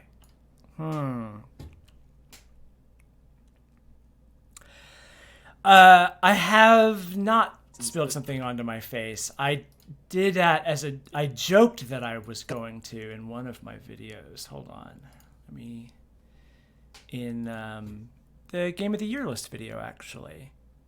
If I go, as in this video, because it's not an item which hurts our games, and the tech work considered sale without bringing up accusations, putting away, but discuss all up about it. Even all right, okay, this is the best I could find, but I'm gonna do it. You know, this is starting to feel like the part where I say capitalism is bad. Does that officially make me a left tuber now? No, there's got to be like an initiation ritual.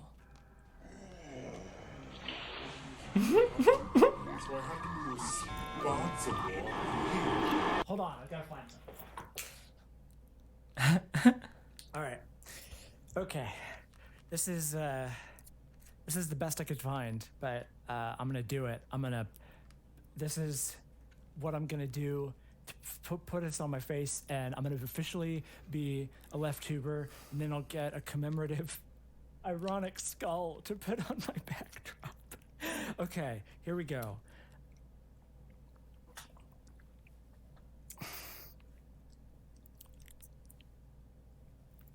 Fuck.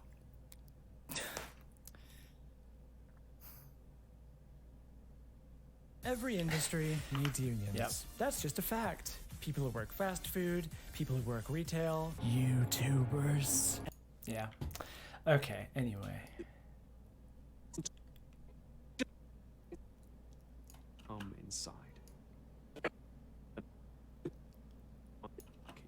We're a nation of weird perverts, united in our desire to all the same old rich person, and then when they die, their eldest adult child. What, are we gonna have a president? You want President Theresa May? Then we'd be just like the bloody Americans. Presidents aren't sexy, except for James Abram Garfield. The royal family and... Yeah, there it is.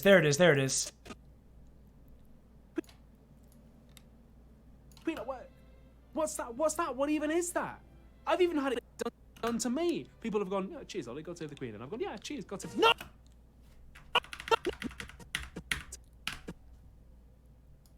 No, God damn it! This is bourgeois propaganda! Hang the parasites, all power to the workers.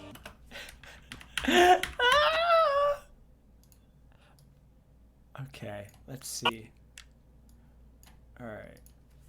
-4. Yeah, that's good enough for now. And 1.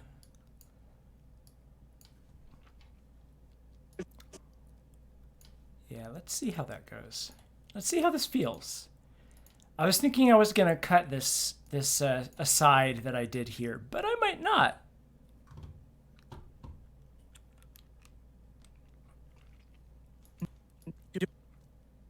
Do I treat my friends this way? Do I only interact with them when there's something that they have to give to me? Do I only help people when they have some sort of reward to give to me? I actually read a story this morning that feels relevant about the Notre Dame, which burned down a little while ago, and how the billionaires in the wake of its burning pledged hundreds of millions of euro to fix This is something I roof can and trim. fix Notre Dame. And now, of course, they're not really ponying up much of that money, and a lot of that has to do with the fact that there are tax breaks for charitable donations, but they only go up so high. And so, if you're a billionaire and you're like, oh, I want to give money to this project, but I'm only going to do it as far as it's going to help me and saving money on This my is something taxes. I'll- And so, but- of course, but I they mean- have a financial incentive to hold back on that money. I mean, you look at that situation and you kind of can't help but think, like, you're just helping insofar as it'll help you. And maybe it's immoral that you have all that money in the first place. No, God damn it! This is bourgeois propaganda! Hang the parasites, all power to the workers! I think I can make that work. If, Damn it! This is first off, bourgeois!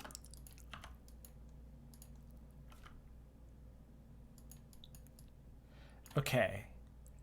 I know how to make this work. I know how to make this work.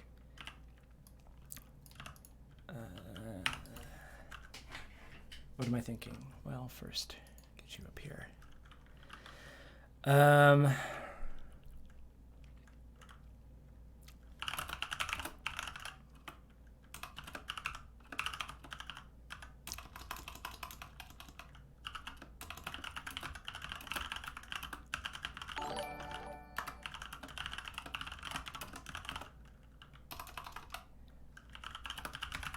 Timey-wimey 3 has followed. Thank you and welcome.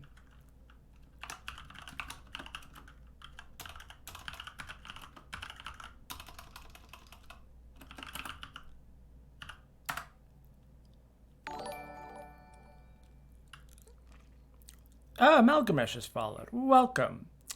Hello, Moe Ninja Cat. Welcome.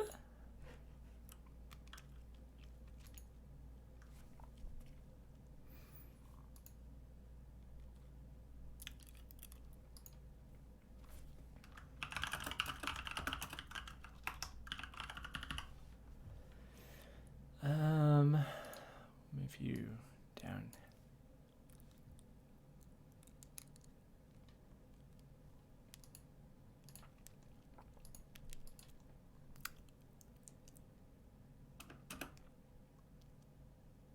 This is bourgeois propaganda! Hang the parasite!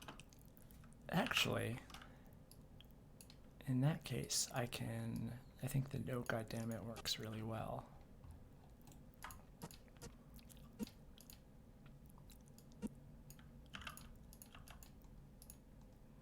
Basically, this is voiceover that I want to record.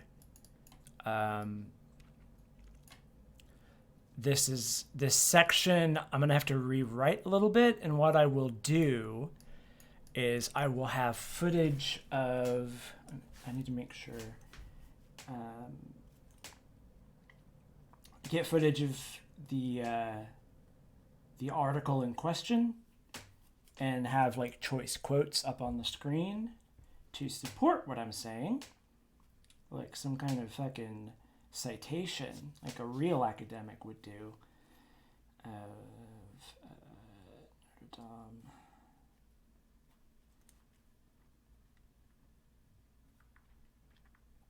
Let's fuck it.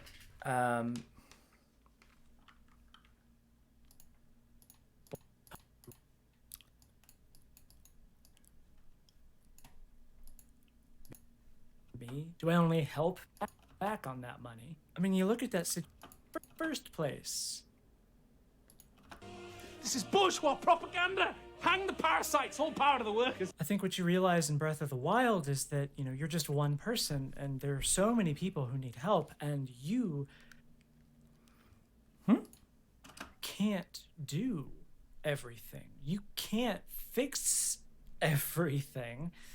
There's not enough help to go around. And the idea that it's on your shoulders to help everybody and that there should be like, we are disappointed that there's not a reward for helping literally everybody. I think it's like, no, we should be encouraging people to have everything.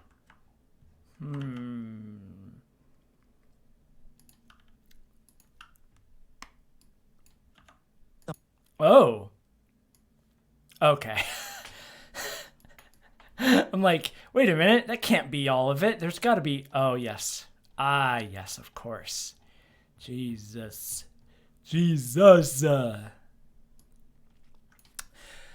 Windsor. I mean, yeah, I'm going to write, like, there are bits that I'm going to script out here. Here's where my head was at before I started this stream.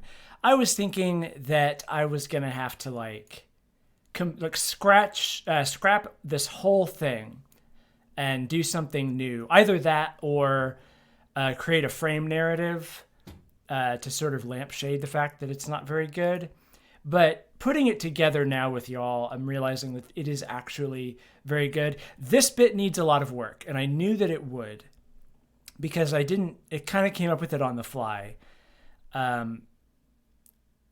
So I'm going to have to write a script for a lot of this stuff and do it in voiceover. But like I said, I knew even after recording that I would have to do that no matter what I chose to do. And what my task is now is figuring out how to retrofit all of the stuff that I want to say into this section, you know? So that's where that's what I'm doing. And I like this gag here. I think it saves that bit, so. And you can't do everything. Encouraging people to cooperate and help each other more. The thing is, in Breath of the Wild, you're just one person who's trying to help as many people as you possibly can, but the fact is that you can't help everybody. And I think about billionaires in our world holding on to their wealth and only donating it whenever it's a publicity stunt for them. And I find myself thinking, like, oh.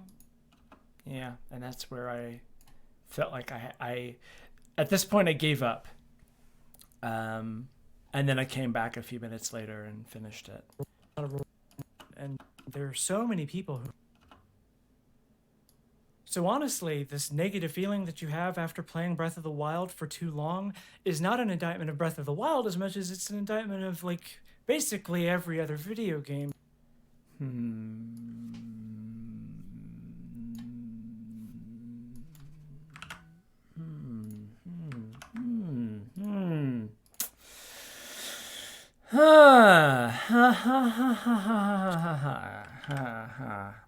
This is most of my job as an editor is just saying until a video happens.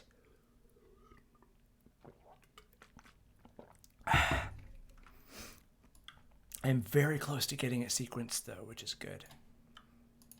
So honestly, this negative feeling that you have after playing Breath of the Wild for too long is not an indictment of Breath of the Wild as much as it's an indictment of, like, basically every other video game, because they've taught you that the best way, the most fun way, the most fulfilling way to play a game is by extracting value for value's sake. You have all of these different things that you can do, and you should do all of them because they all have a tangible and obvious benefit to you personally, individually, which will aid you in your quest to be the most important protagonist of the universe in the history of all of the things that have ever been. And obviously, of course, my commie capital... And of course, my commie ass is over here looking at this as an indictment of capitalism. And thinking about the fact that you as one person can't help everybody in high... I need to... of the things that have ever been. And of course, there's a too long break here. Right there, and... That was the cutest yawn! Doug, that was almost a cat thing you did. I'd like you so much more if you did stuff like that more often. And of course... If this dog would be perfect if they were a cat. ever been. And of course, my commie ass is over here looking at this as an indictment of capitalism and thinking about the fact that you as one person can't. Whoops. This is an indictment of capitalism and thinking about the fact that you as one person can't help everybody in Hyrule and wondering like, hey, maybe if there were a bunch of people out to help, who could benefit more from all of the little things that we have to exchange for each other. Like maybe one person doesn't need all of this soups or baked apples or sticks inscribed with children's. Maybe the grandma shouldn't have to give up that stick. Maybe she deserves help because she's a human being who has rights, and no one has the right to take her ability to live peacefully and safely away from her. That's me snapping at the dog for moving.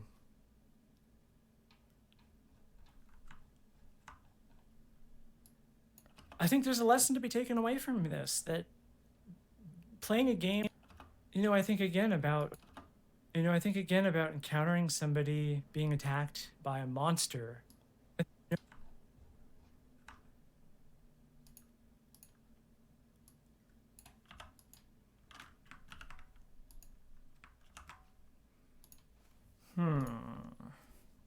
Take her ability to live peacefully and safely away from her. I think again about encountering somebody being attacked by a monster and having the ability to choose whether you want to save them or not, and how it's very easy to just let that happen because mechanically there's no consequence for doing so. And I think there's a lesson to be taken away from there, that doing good things in the real world doesn't have necessarily a material benefit to you all the time. And there's not going to be a tangible benefit. You're not going to be the one who slays Calamity Ganon and saves the world that we live. You're not going to be the one to put a sword in the pig that is climate change and suddenly we're fine and all of our melting world problems go away. That's not a thing that one person can do. I think the hollowness that we feel from playing Breath of the Wild for too long is an indictment of all these indictments.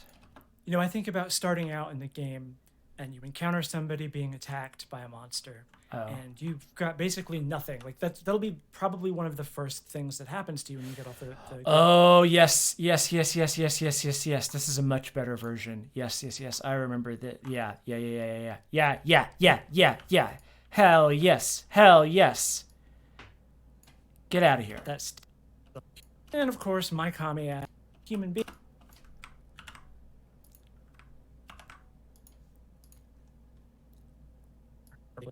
Her ability to live peacefully and safely away from her. I think about starting out in the game and you encounter somebody being attacked by a monster and you've got basically nothing. Like that'll be probably one of the first things that happens to you when you get off the Great Plateau, is you'll see some random NPCs being attacked by monsters. And of course you want to help, even though you probably only have like sticks and maybe some clubs. And those bokoblins will be putting up a big fight, but you attack them, and the people that you save, they'll give you like a soup. And that's the end of that encounter. You reach out and you want to help them, even though you have absolutely nothing. But then you come back to that same encounter later. But then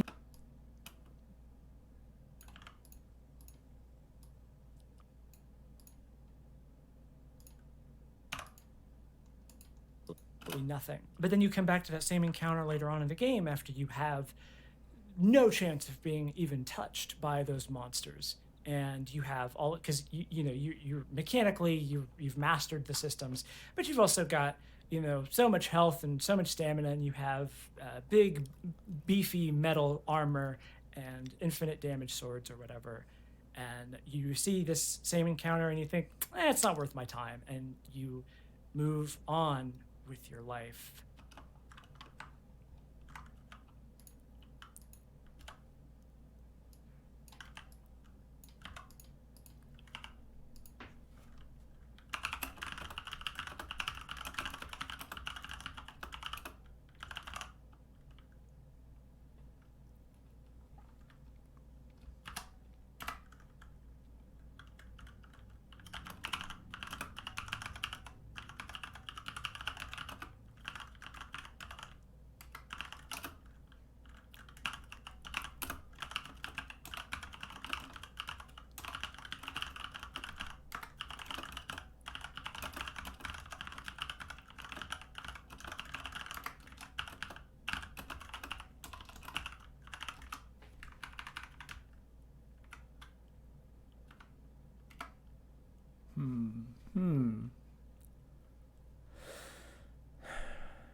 Your video took 79 minutes,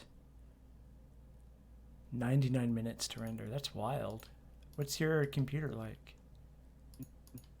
With your life. Yeah, so this is just a note that like I could do another like real life tie-in thing talking about you're right, this isn't Fortnite. Gosh dang it. I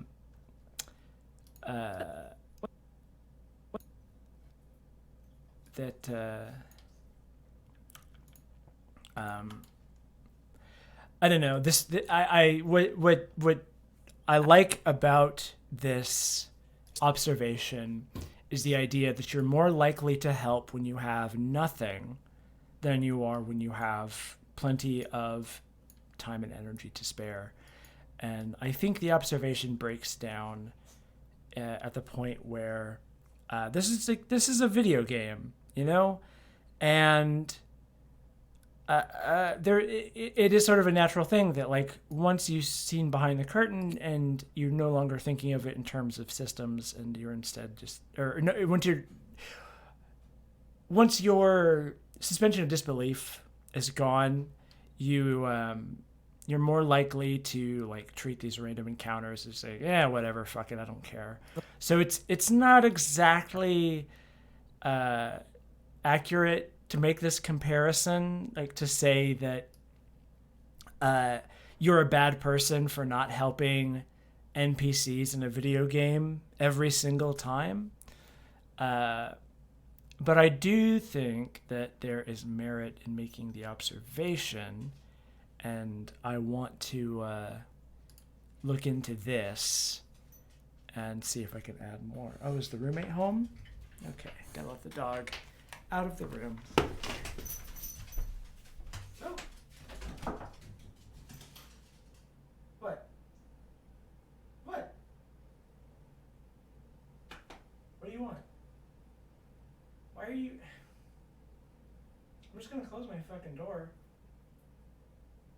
Just closing my door. Don't scratch at my door if you want back in. You're the one who wanted out. Dang old dog. Oh, thanks for hanging out, Ion Windsor. I hope you have a good night. Oh, I definitely have some work to do with this video. What does that say about us? That's how it goes, where you're more willing to help when you have nothing than when you do have things. Like, when you have nothing to spare, that's when you're most willing to give. And when you're most able to help, you're least willing to pitch in because it doesn't benefit you.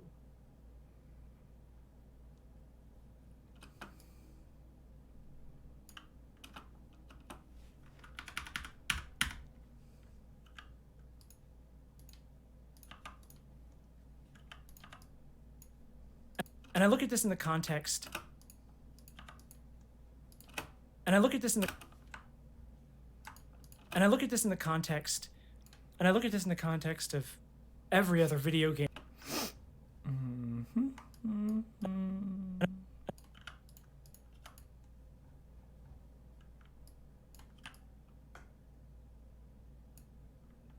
I look at this to help, you're least willing to pitch in because it fit you. And I look at this in the context of every other video game.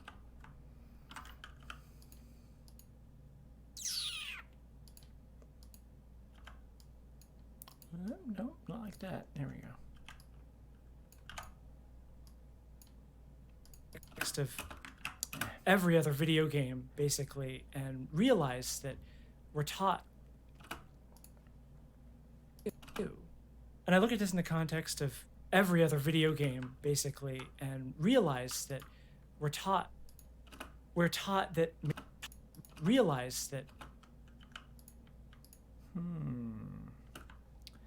Good job, me.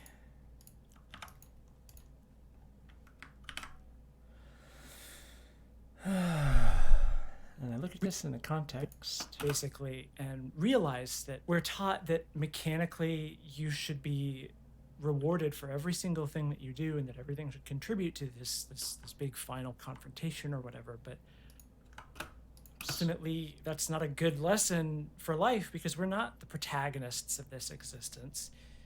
We need to cooperate with each other. We need to help each other. And the thing about acquiring material goods and feeling like you have to be rewarded every time you do something is that it's just another way that you're controlled by capitalism. Yeah. She knows it's bad. Like, yes, this way of playing this game does suck. Playing it Let's see if I can... to extract as much value out of it as possible does suck. Maybe you don't need to extract all of the possible value out of a game. Maybe you can play it for as long as it entertains you and then leave it unfinished, because there's more important things you could be doing with your time. Maybe you could go, I don't know, volunteer. Could go... Why did I continue this sentence? What the fuck is wrong with me? Jesus Christ. This is so frustrating. This is why I need a script. Why am I doing this to myself? Because I'm mentally ill, that's why. Okay.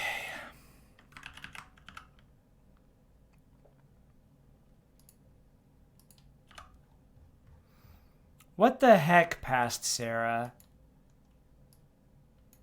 Past Sarah's hashtag canceled. I don't know. Go... I don't know. Oh wait, I can just do the thing that I've been doing. Jesus, I'm so... This is literally why I started doing this. Because I am... fucking... time. Maybe you could go... I don't know. Volunteer.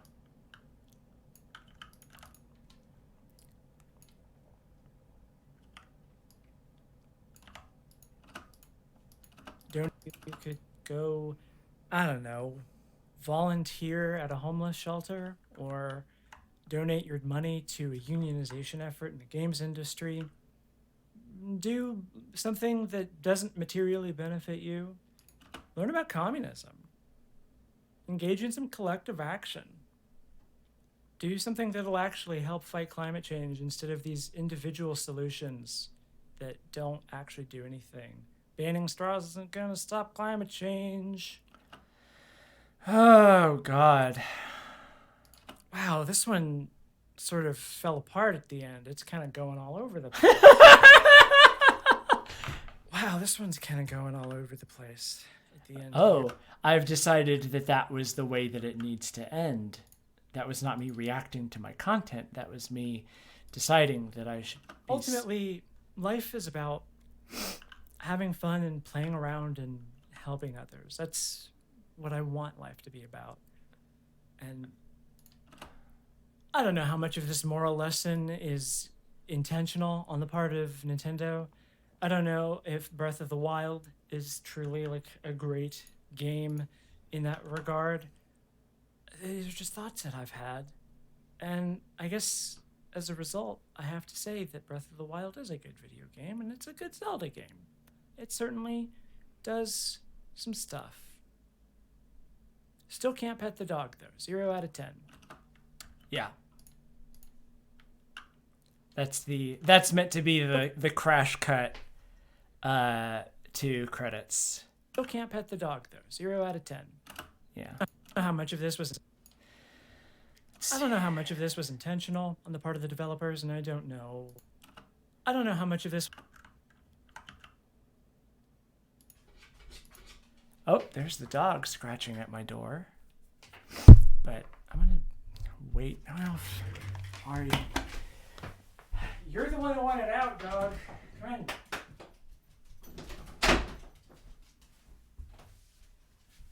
Yeah, hi, you little shit. You fucking stupid dog. You're an idiot. You're a tiny little goblin. Oh, you're gonna jump up on my legs like a fucking bastard? Yeah. Oh, you're a monster. I hate you. Okay.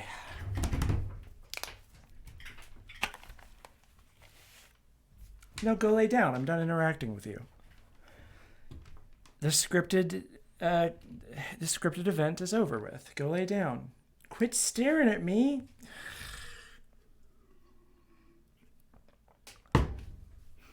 Now my hands smell like dog. This day sucks. I don't know how much of this was intentional on the part of the developers. All I know is that this game got me thinking, and I put over 200 hours of my life into it, and I don't know, I guess that makes it a good video game. And maybe you should do something with that. I don't know how much of this was intentional on the part of the See, that one is bad.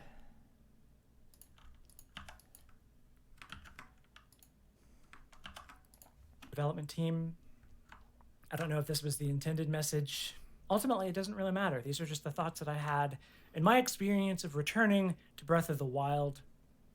And that's the title of this video, so that's, I guess, the end of this video, so... Still can't pet the dog, so 0 out of 10. Special thanks. Yeah, so now we're in the... Is this all the end card stuff? Yeah.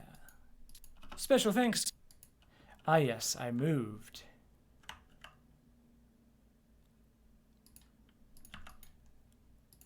Special thanks go to... Thank you all so much for... If you like what I do and you want to support me making more... But if you want... Yeah, I moved, so there's not going to be any more stuff. Let's see. I don't know how much of this was intentional on the part of the developer. I don't know how much... I think this is the best one, honestly. I don't know how much of this moral lesson is intentional on the part of Nintendo. I don't know if Breath of the Wild is truly like a great game in that regard. These are just thoughts that I've had.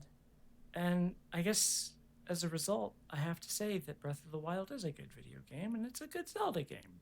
It certainly does some stuff.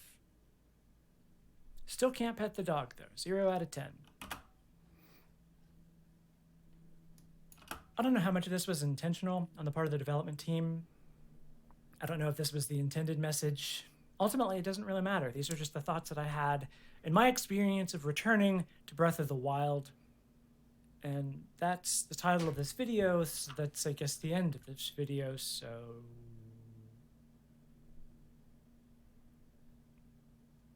Still can't pet the dog, so 0 out of 10. Now, I wonder if I could pull some... Much of this moral lesson is intentional on the part of Nintendo. I don't know if Breath of the Wild is truly like a great game. Was the intended message. Also, this moral lesson is... I don't know how much of this moral lesson is intentional on the part of Nintendo. I don't know if Breath of the Wild... Let's see. Much of this was intentional on the part of the development team. I don't know if this was the intended message. Ultimately, it doesn't really matter. These... Yeah, so we can... Oh, I'm not going to use any of that, but it doesn't matter. Okay, so... 22 viewers? Whoa, we gained like 10 in the last 10 minutes. Where'd all these people come from? What's up, everybody? How y'all doing? Whoops, get back here. Okay, what am I looking at? Yeah. Lesson is intentional on the part of Nintendo. I don't know if Breath of the Wild is truly like a great game in that regard. Ultimately, it doesn't really matter. These are just the thoughts that I had in my experience of returning to Breath of the Wild in that regard. these are just thoughts that I... And I guess...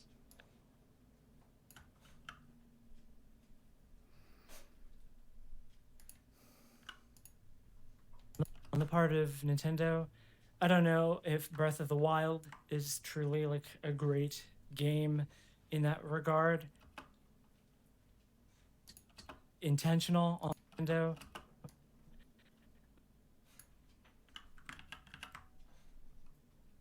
Oh wait, no, yeah. Yes, and yes. Okay. So we X, and then we put U in here.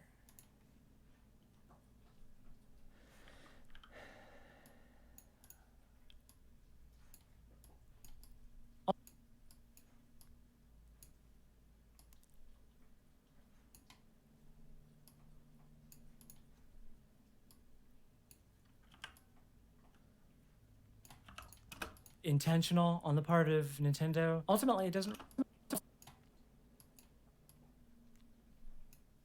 on the part of Nintendo. Ultimately, it doesn't really matter. These are...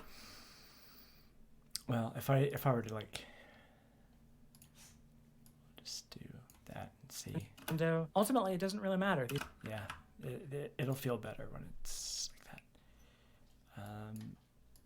Oh, look at that. That's so convenient. These are just the thoughts that I had in my experience of returning to Breath of the Wild.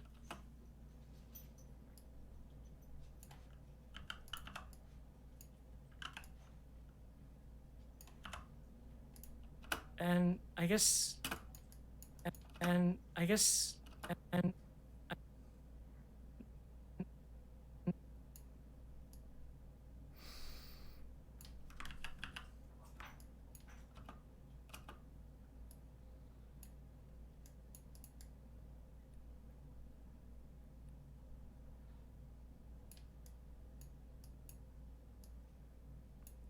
Don't want to see the lips move.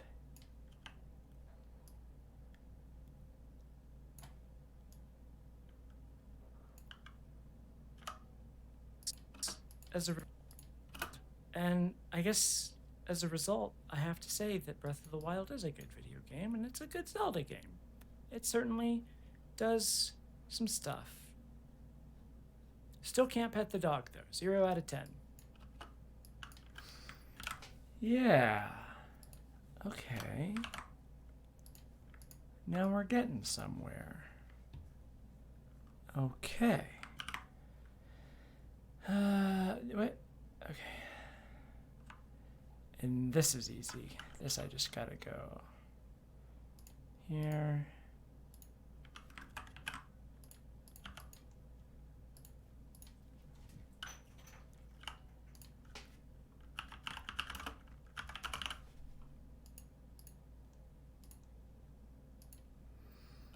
Thank you all so much for watching this video. I know it's been a while. If you like what I do and you want, hopefully this will be the longest break that we'll have for the foreseeable future. God, I fucking hope so. Can't afford to have another one like this at my current income level.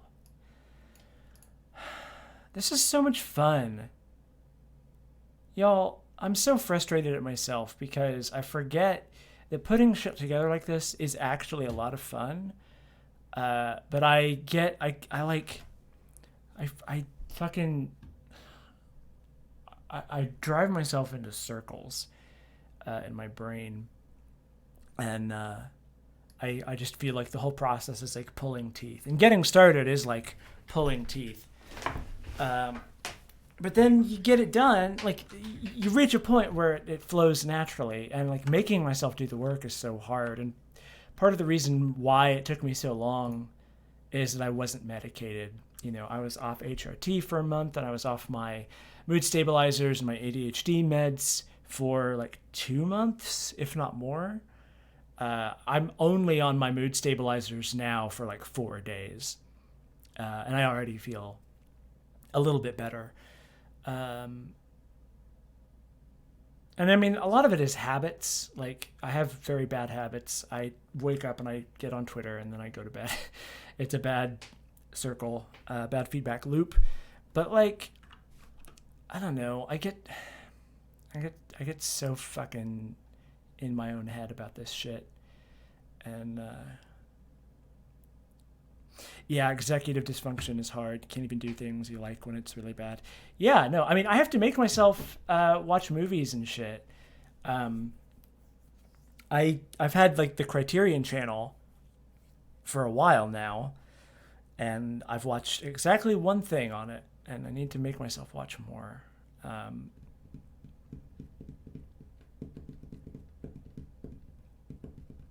But part of why I've been doing streams more is like, okay, I'm just going to lean into the fact that I can't do something unless I am monetizing it. Even though there's like an awful hellscape aspect to that reality, fuck it, lean into it.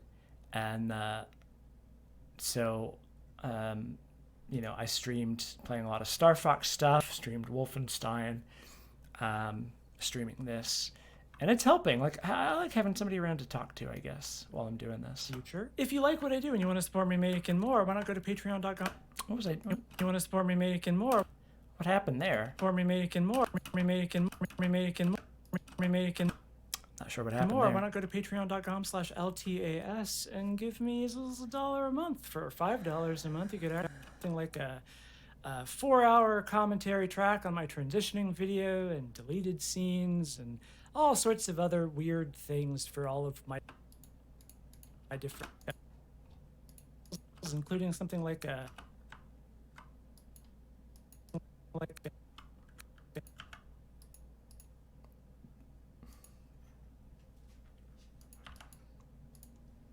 including something like 4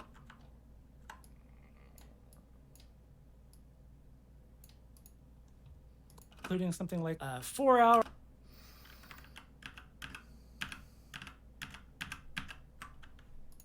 like a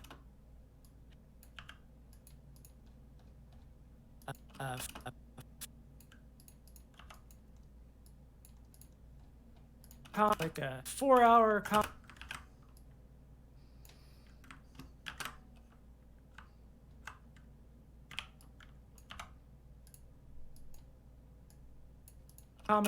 like a 4-hour Doing a lot of this today. I'm glad y'all have had a good time.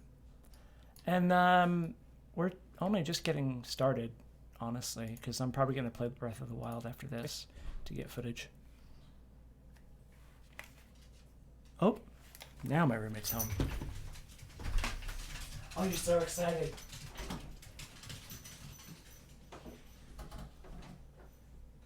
So the goblin runs away.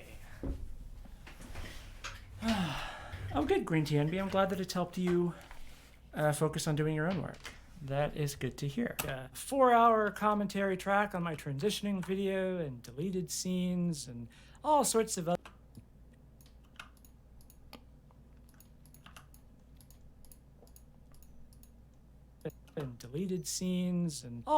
other weird things for all of my different videos that I've done so far.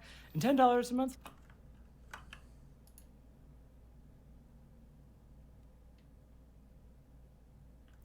I'm glad you're enjoying your time here, Chipotle. Oh. Did I miss Ion Windsor following me? I guess I did 22 minutes ago. Weird. And Malgamesh, I feel like I saw. That must have happened while I was in the bathroom or something. So far. And $10 a month gets you name read aloud credits to these videos, which is an increasingly time-consuming bonus that I'm offering you. Sure. I'm so bad at this. There's also donation links in the description that you can take seriously if you want to give me some money, and I could really use it because I'm poor. I'm trying to make a living doing YouTube. But if you want to hear more of my opinions, I have on YouTube, and it's not easy. And here's me begging for money, as usual, which I want to feel no shame for because it's the only way to make a living on the internet. But if you want to hear more of my opinions, I have 2 podcasts now. The first is the Trans Questioning Podcast, which is a show about transitioning. It feels really surreal to edit this part right now. It's so weird. Because I'm editing the advertisement at the end of my video. Being transgender. It's episodes. If you want to hear more of... But if you want to hear my opinions, you can check out my podcast, which is Trans Question. If you want to hear more of my very good opinions, you can check out one of my 2 podcasts now. The first of which is...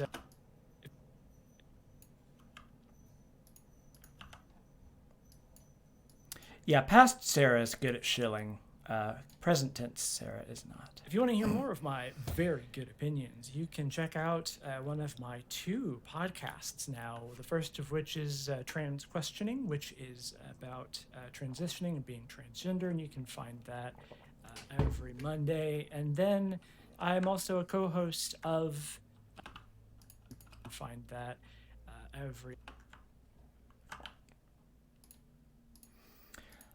I would hold off on this bit and do it on my own time, but I always forget to do these, and I save them until the last second, and then I'm like, is it shilling if it's yourself? Also kind of meta, yeah. You can find that every Monday. And then I'm also a co-host of Fishing the Percolator, which is a Twin Peaks rewatch podcast, which I am co-hosting with Curio and Moth Cub.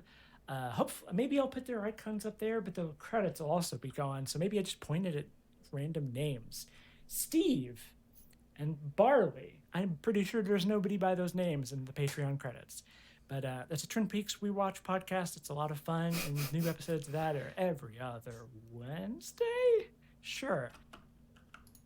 Got it right. Thank you all so much. And I'll see you Whoa, again what's all this eventually shit? in another video in another lifetime.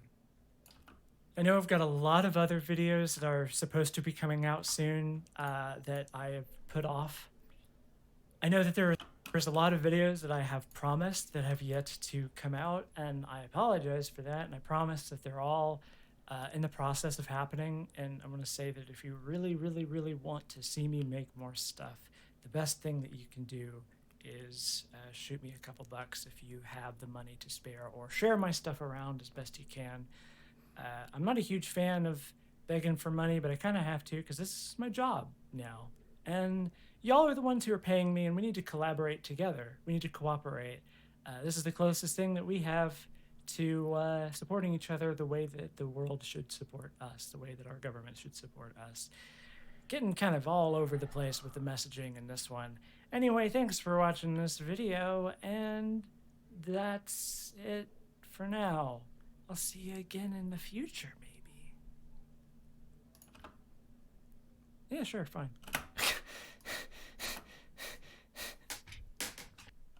Yeah, that's me cutting the audio.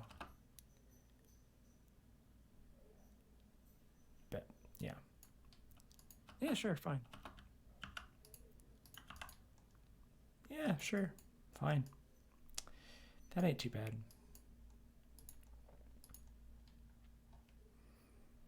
It's an increasingly time-consuming bonus that I'm offering you. There's also donation links in the description that you can... Yeah, that's acceptable. How long is that? That's looking at say 47 minutes, 47 to 49, 2 minutes 30 seconds. That's not too bad. Hell yeah! Welcome back, Rochi, from your momentary sabbatical. Okay, I am going to check something really quick by removing this. I just want to see who's messaging me. Oh no, it was just a general.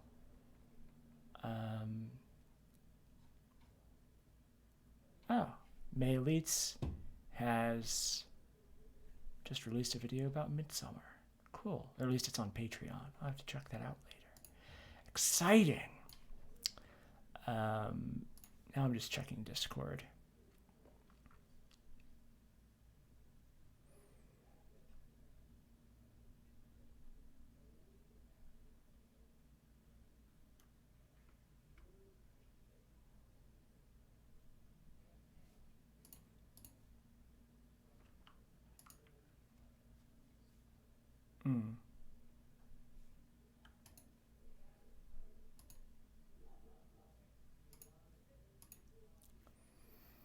Oh, thank you, Tony, for saying that I have a good stream going.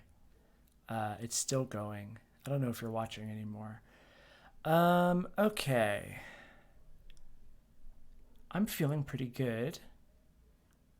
All right. You just caught me as I happened to be checking Discord. Oops. All right.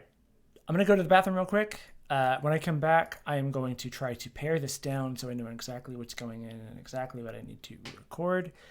And then I will switch over to playing Breath of the Wild and getting some footage. So I will be right back.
Came back from the bathroom and the dog was sitting like right in the doorway. She refused to let me leave her out of the room, and now she's sitting here staring at me again. Now she's looking pensively at my bookshelf. Do you want to watch an Abbas Kiarostami movie? Do you want to learn about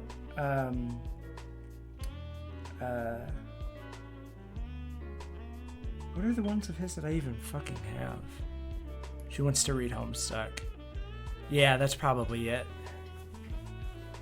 What fucking Abbas Kiarostami? Oh, there's a new trilogy of Abbas Kiarostami movies that are out on Criterion. Oh god, it's what, July 24th? Ooh, the Barnes & Noble sale is still going on. Oh no. It's the biannual Barnes & Noble half-off Criterion sale. And it's like it's a holiday for cinephiles, and I still have like a Barnes and Noble membership, which adds an extra discount if you go to the store. Oh, I have so many Criterions that I haven't even watched. Why do I want to acquire more? God, my fucking collector brain is like, I gotta have everything. I gotta have it all. I want the boxes to put on my shelf. At least I got the big one that I wanted.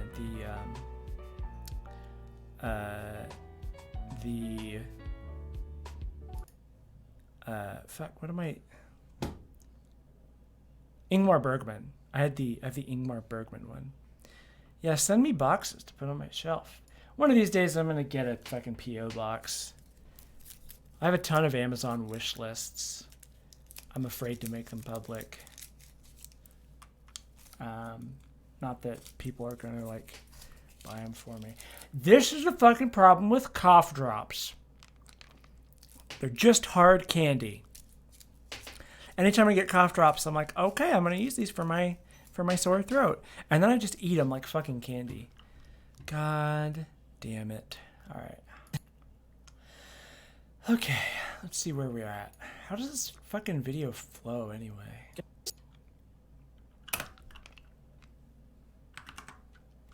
So 2017 was sort of a mixed bag of a year. It was the year I started college again after a really long break. It was the year that... Where do I have the quality at? I have it at half. Okay, I just want to see how this actually looks full screen on a 4K television.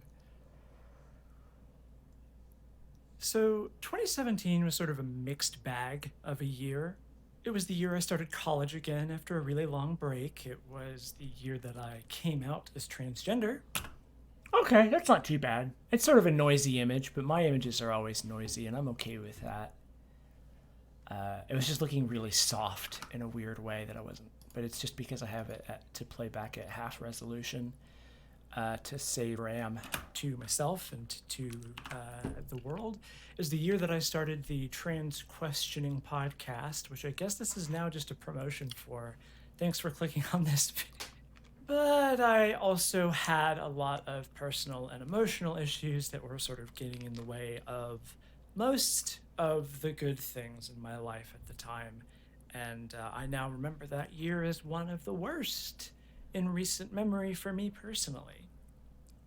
But one thing that isn't bad about that year is the video game The Legend of Zelda Breath of the Wild.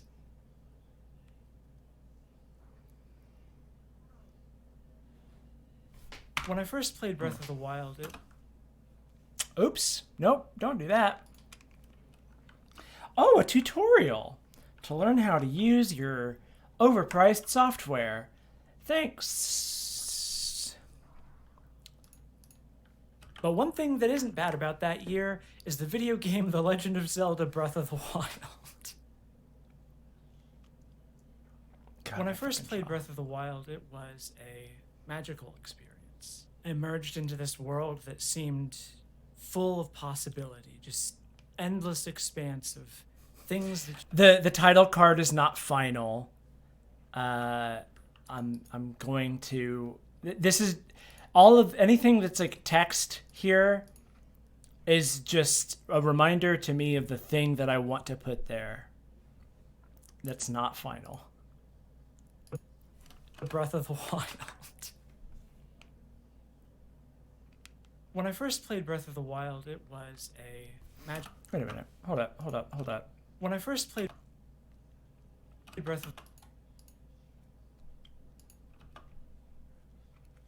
When I first... What the fuck?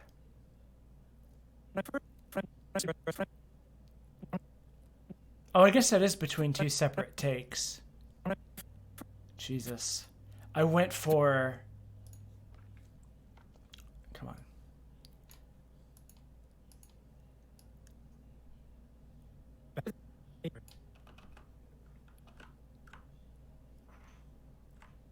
It was the year that I podcast why I was able to come out to myself in the first. Also the year that a lot of people... Jesus. That take, that... God. Wow. that was over 30 minutes of fucking unrelated rambling, and it amounted to 45 seconds of the final video. Hot damn. In recent memory for me personally. But one thing that isn't bad about that year is the video game The Legend of Zelda Breath of the Wild. When I first played Breath of the Wild, it was a magical experience. I emerged into this world that's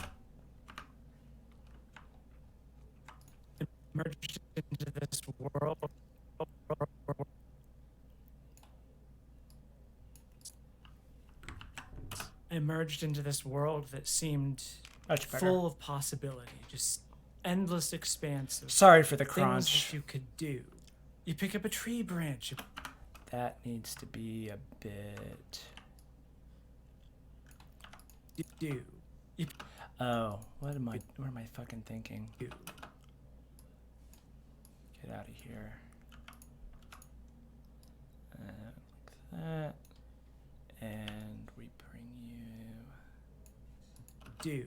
You pick up a tree branch. You put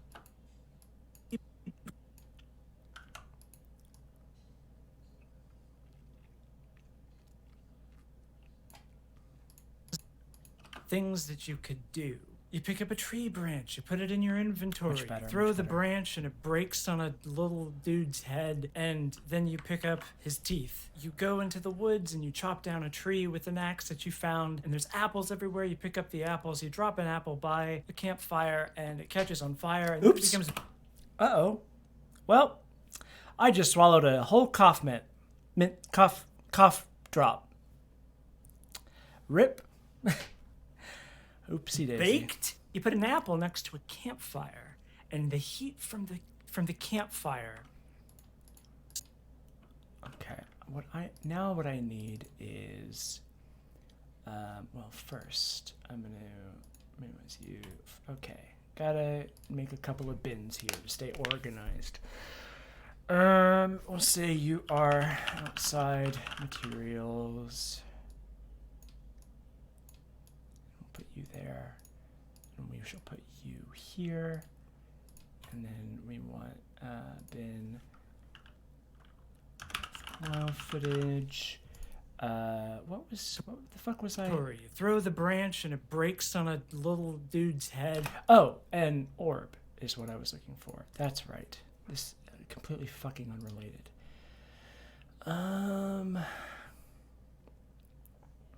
Where the fuck where did I put it? It's in progress, and it's just orb. That's right. Yeah, now we're getting somewhere.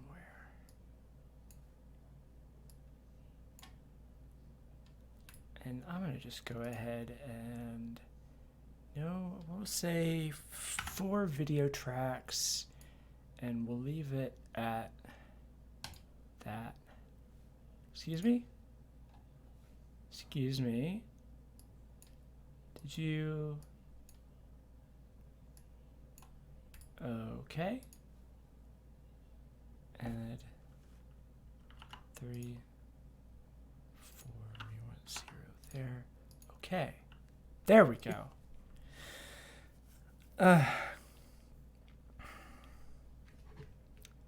Orb.mp4, yeah.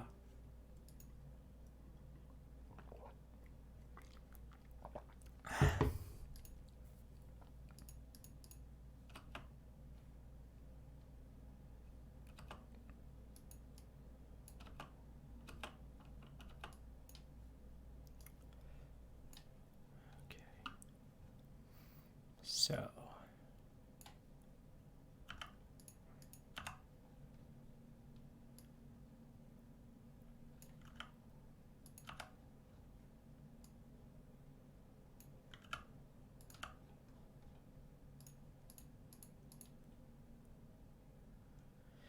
it has to be compressed to limit its power, yeah.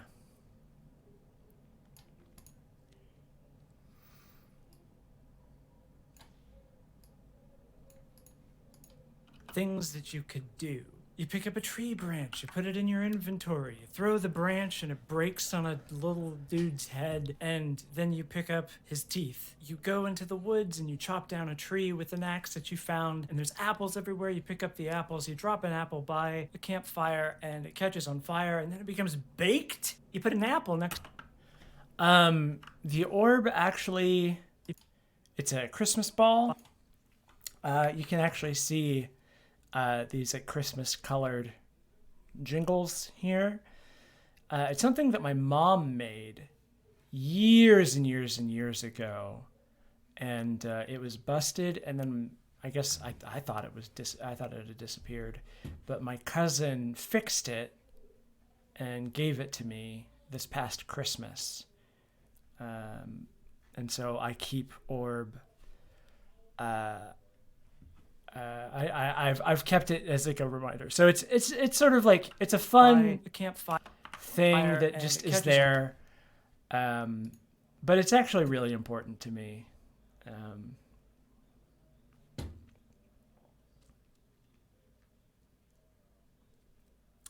When you found out that my stream chat says orb a lot as a meme, you had a lot of thoughts. Why is that? Oh, the horse called Orb of Mabim Bam fame. I actually don't know that one. You go into the woods and you chop down a tree. Let's. I want to fuck with you a little bit. During issues, you yelling at. Oh yeah. I remember that one. I remember yelling Orb at SGDQ. That was for Breath of the Wild, actually, wasn't it? Excuse me. Do I want? It was for a lot of stuff. Gotcha. I want...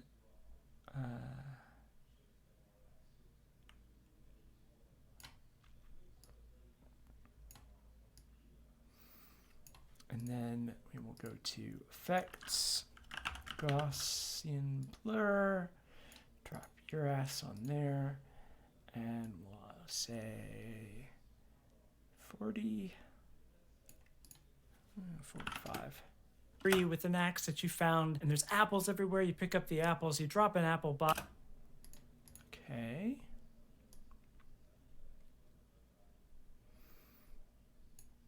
By the campfire, and it catches on fire, and then it becomes baked. You put an apple next. Okay. Thanks for hanging out for so long, Rochi. Have a good night and hanging out with people. Good. Best of luck. Don't. Oh, my uncle called me. Oops. Oh well. Okay. Yeah. Right.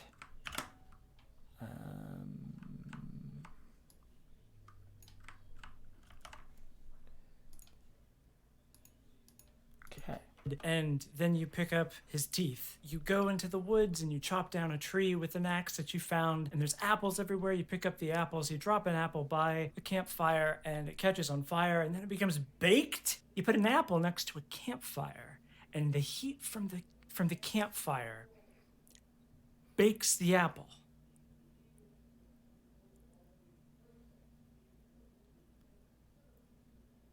What? This is what the developers within Nintendo refer to as the chemistry system within Breath of the Wild. The idea that there are systems that are constant and interact with each other in interesting ways, like wind and gravity, heat and cold, wind, momentum. The gang is all here, except Heart. Heart isn't there. So much of the early game in Breath of the Wild is just trying to figure out what all of these systems are and how they interlock and what are the possibilities of this game. It just seems like you could do anything. The possibilities seem endless. I'm a huge fan of the Zelda franchise. I've played just about every single one of them. So the rules of the games, like of the series, are imprinted in my brain. Playing Breath of the Wild the first time, you pick up a shield and you think, okay, here's your starter shield. And you turn a corner and there's another shield that's slightly different, that has a slightly bigger number. And you think, oh, I guess I got another shield. Cool. And then your first shield breaks and you think, oh no, was was that my only? Oh boy. And the same goes with swords. You pick up What a did little, I say? and there's another shield that's slightly different that has a slightly bigger number. And the wild the first time, you pick up a shield and you think, okay, here's your starter shield. Then you turn a corner and there's another shield that's slightly different that has a slightly bigger number. And you think, oh, I guess I got another shield. Cool. And then your first shield breaks and you think, oh no, was that my only? Oh boy. And the same goes with swords. You pick up a little like broken, rusty broadsword and you're thinking, this is gonna be a fun little thing to upgrade. And then you find another, like a different, like a club or a halberd or a boomerang. Yeah, you get a boomerang out of a chest, and it's like the first boomerang you encounter, and you're thinking, like, oh, is this the boomerang? And you pause, you go into your like permanent inventory. It's not in there, it's just in your regular sword inventory. You throw it, it circles around, and then it comes back, and there's a button prompt, and you're like, oh, I gotta catch it. And you don't catch it, and it zooms past and goes into the river, and then you get attacked by Lizalfos and die. Pretty quickly you recognize that there's going to be a pretty wide variety of items available to you, and your immediate question is like, how many are there and how do they interact with each other? Is this one sword that I have that's slightly better than the other one the only one of these in the game? The point is that everything feels precious. You don't know if this one shield with a horse on it is the only one of those shields that you'll ever find, or how frequently you'll be able to get your hands on this really nice sword. You want to save it for like a really hard encounter. I don't want to talk too much about the game's chemistry system because people have been talking about that nonstop for the last 2.5 years. All I'll say is that like, it's amazing when you encounter your like items catching on fire and you throw it and it catches something else on fire and it creates an updraft and you jump into it and you fly up and then you pull out your bow and the time pauses and you shoot a little guy in the head and then you fall because you ran out of stamina and you break your kneecaps and you die. But that's the other thing, is that like dying a lot is a kind of a new experience in the Zelda games where you're used to sort of that being like a punishment, I guess. But now it's just sort of a thing that happens all the time, and it's part of the problem solving process. But then you've got cooking. You've got all of these different like hard encounter. I don't want to talk too much about the game's chemistry system because people have been. This is a redundant section.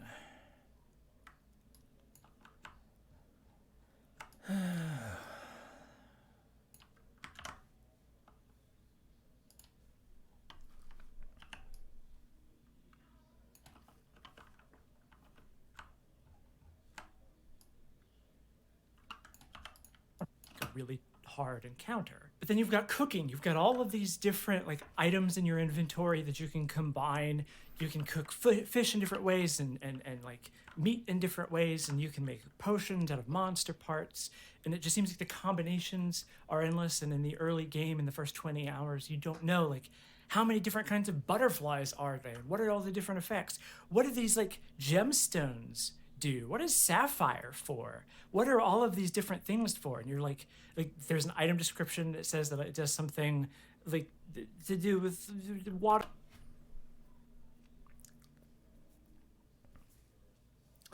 Oh yeah, the electrical puzzles in the Gerudo Desert are very good. Or I don't remember. I didn't do any research for this, but you just don't know. So you're like combining. I like how I had this entire section of saying, like, I don't want to talk about the chemistry system too much, and then I proceed to talk about the chemistry system, possibly too much. Counter. But then you've got cooking. You've got all of these different like items in your inventory that you can combine. You can cook fish in different ways and like meat in different ways, and you can make potions out of monster parts. And it just seems like the combinations are endless. And in the early game, in the first 20 hours, you don't know like how many different kinds of butterflies are there? What are all the different effects? What do these like gemstones do? What is sapphire for? What are all of these different things for? And you're like there's an item description that says that there's an item description. Okay, so here You've got cooking. You've got all of these different like items in your inventory that you can combine.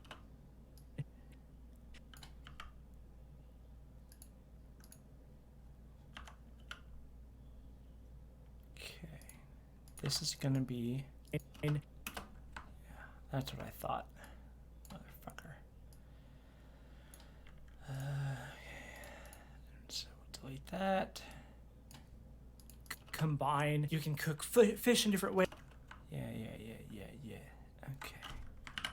This is not what I should be doing, but it's what I'm doing. Okay, so cooking.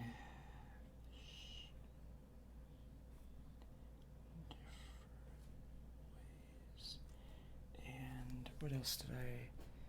Ways and like. And you can cook fish in fish.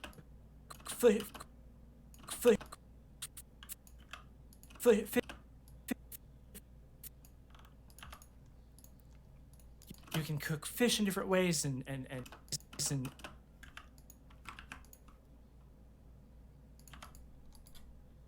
Whoops.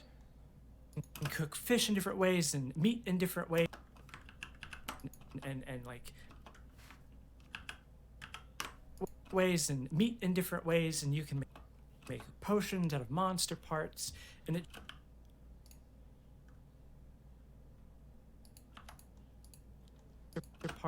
just seems like the combinations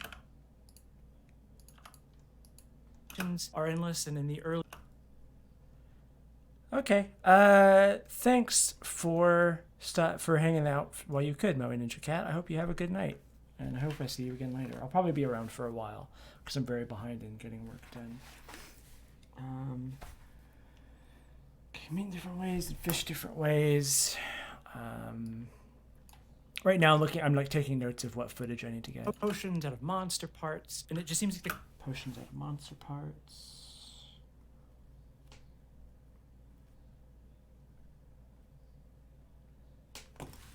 combinations are endless, and in the early game, in the first 20 hours, you don't know like how many different kinds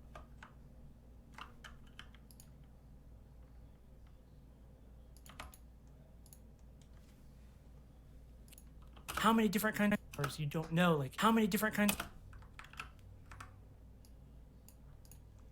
hours you don't know like how many different kinds of butterflies are they.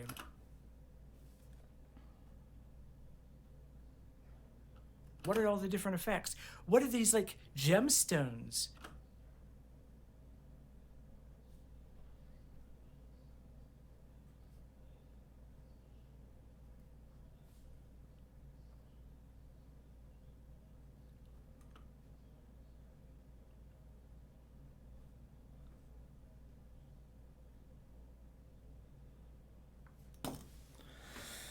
Okay.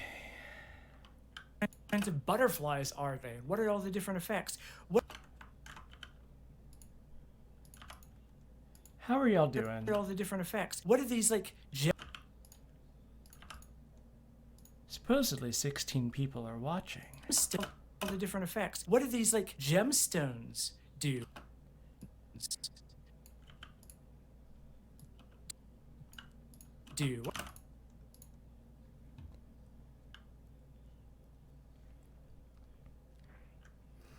Ah, and cards and unlisted stuff. Fun. Stones do? What is sapphire for?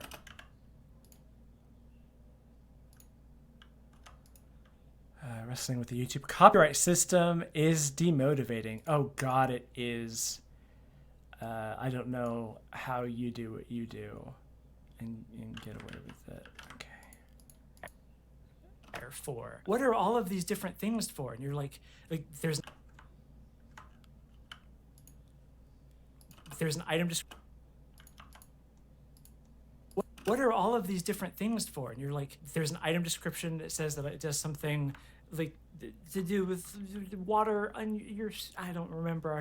I didn't do any research for this, but you just don't know. So you're like combining items. Okay.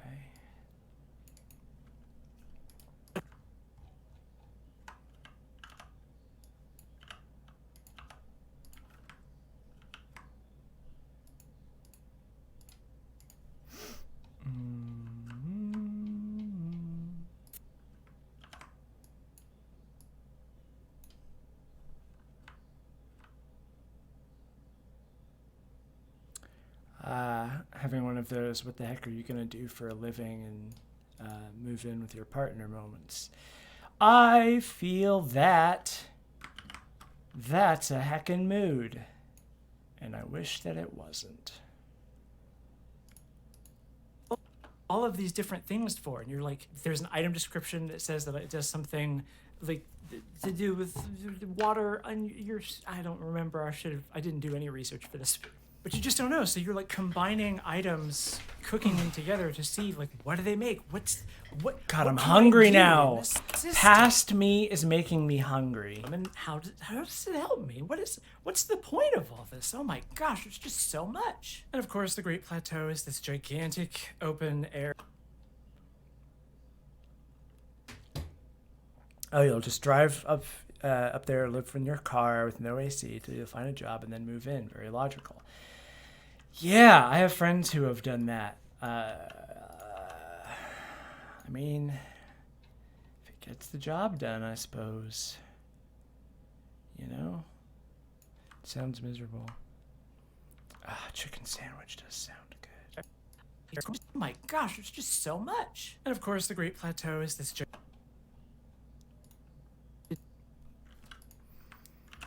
C, Control.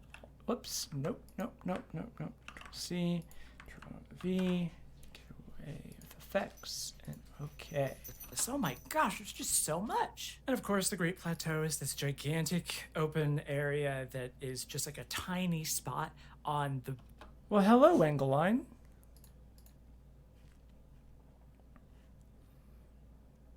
I hope you're having a good night. The larger map of Whoops, don't do that. Hyrule. So you go through the split that is just like a tiny spot on the larger map of Hyrule. So you go through the split mountains, down the ways there's a stable, which is just a big horse head. And you go inside and there's these two dudes talking. They're talking about like a treasure somewhere. And I think I already... So I need to make sure the split mountain.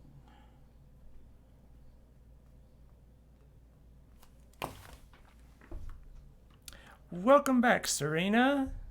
We're still doing it. Wingeline followed. Thank you. And thank you for complimenting my my flower dress. I really like it. It's a good dress. much. And of course, the Great Plateau is this map of Hyrule. So you go through the split mountains, down the ways there's a stable, which is just a big horse head. And you go inside and there's these two dudes talking. They're talking about like a treasure somewhere. And you talk to them and they ask you to give them money in order to hear about what the rumor is that they're just... All right, Tony. Have a good time. I'll probably still be around in half an hour. discussing. So you give them the money and they tell you, oh, there's Misko's treasure, and they give you like a little clue that's based on geography. It's like follow the river up to where it comes out, whatever, where the split of the river comes out of the dragon's mouth or some stupid fantasy nonsense like that. So you check the map and you look and you find the river, and so you check the map and you look and you find the... Whoa, what the fuck? So you check the map and you look and... There's a tiny microscopic butt in there, which is... So you check the map... a mood on itself. 2 keyframes. That. So you check the map and you look... You gotta have the butt. So you check the map and... And I think I could even... It's like that. So you check the map and you look and you find the river and you find the map and you look and you...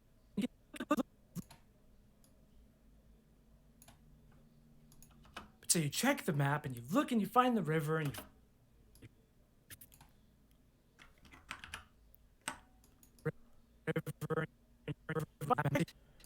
So you check the map and you look and you find the river and you follow it to where it comes out.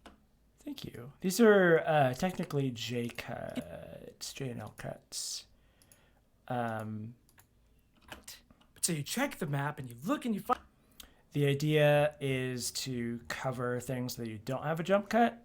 So, like, I have them at different scales. But then you've got so. cooking, you've got all...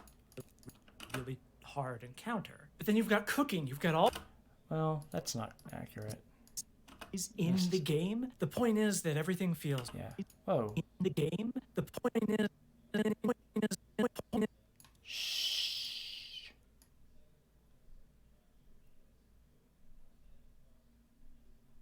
Nope. Nope.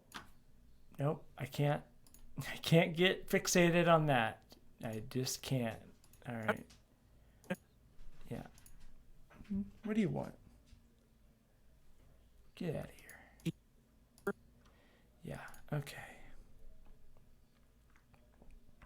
Oh, you're watching somebody edit a video while you're editing a video. That's fun. Yeah. Okay. That's.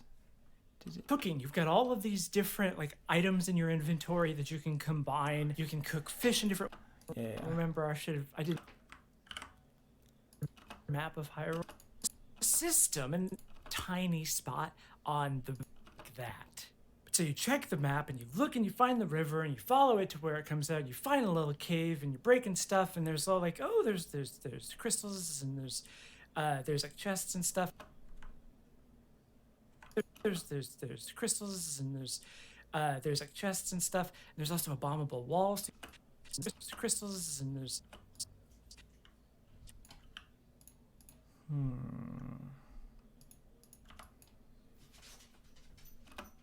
There's like chests and stuff. And there's also. There's like chests and stuff. There's also abominable walls, so you bomb the wall, and then you open the chest that's on the other side of that wall, and you get a fucking flaming fire sword. And you swing it, and it goes whoosh with fire, the way that fire does. This video is about The Legend of Zelda Breath of the Wild. And now you just have a fire sword. And that to me is like. Now the dog is just staring at the door, nose pressed against it. Fine. I'll let you out again. Go. Real struggle bus hours in here.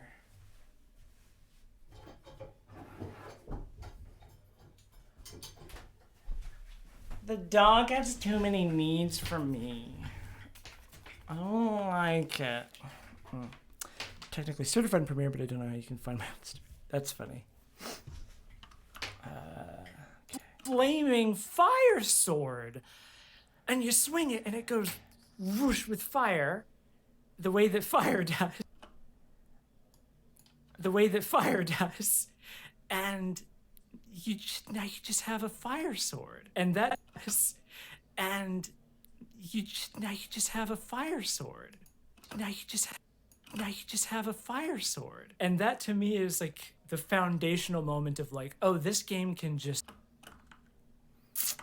This might be.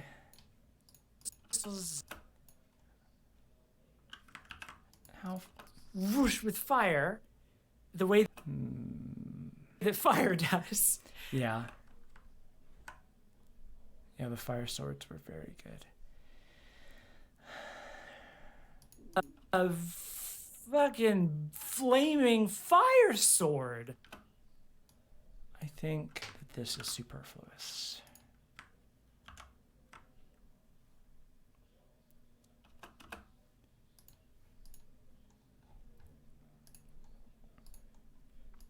And there's like chests. And there's like chests. There's crystals and there's chests and stuff. And there's also chests and stuff. And there's also abominable walls, so you bomb the wall and.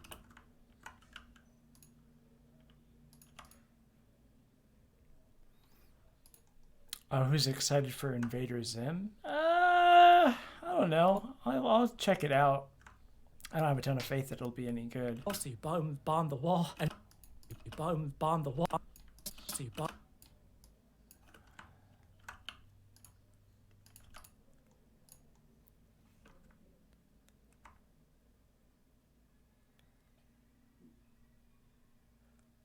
hello, Heal Blast.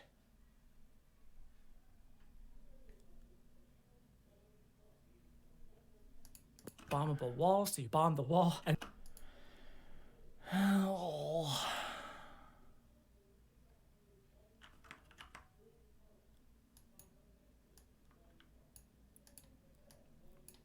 bomb the so a bombable wall, so you bomb the wall.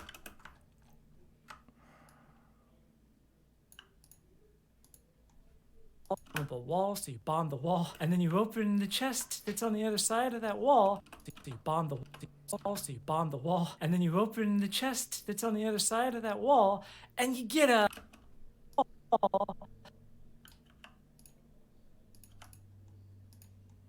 other side of that wall, and you get a fucking flaming fire sword. And that to me is like the foundational moment of like, oh, this game can just be any.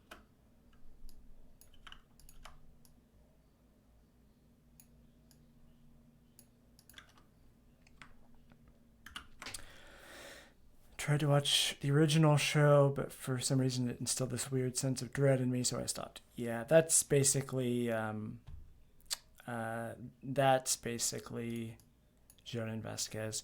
Thank you for coming by, Wingeline. I hope you have a good night. I am looking forward to the finished video too. The chest that's on the other side of that wall, and you get a fucking flaming fire sword. And that to me is like the foundational moment of like, oh, this game can just be anything now, can't it? Because you just get a fire sword really early on. And like you're thinking, okay, so this quest is contextual, it's based on the geography. There's no like map marker that tells you where to go. You gotta look at the map and you gotta infer. You gotta use your brain to do brain things to find where the treasure is. And you get this friggin' fire sword, and you're at this point you've probably gotten the climber's cap. So now you're like, okay, there's potions that I can do that give me buffs. There's clothing that give me buffs that can increase my climbing speed.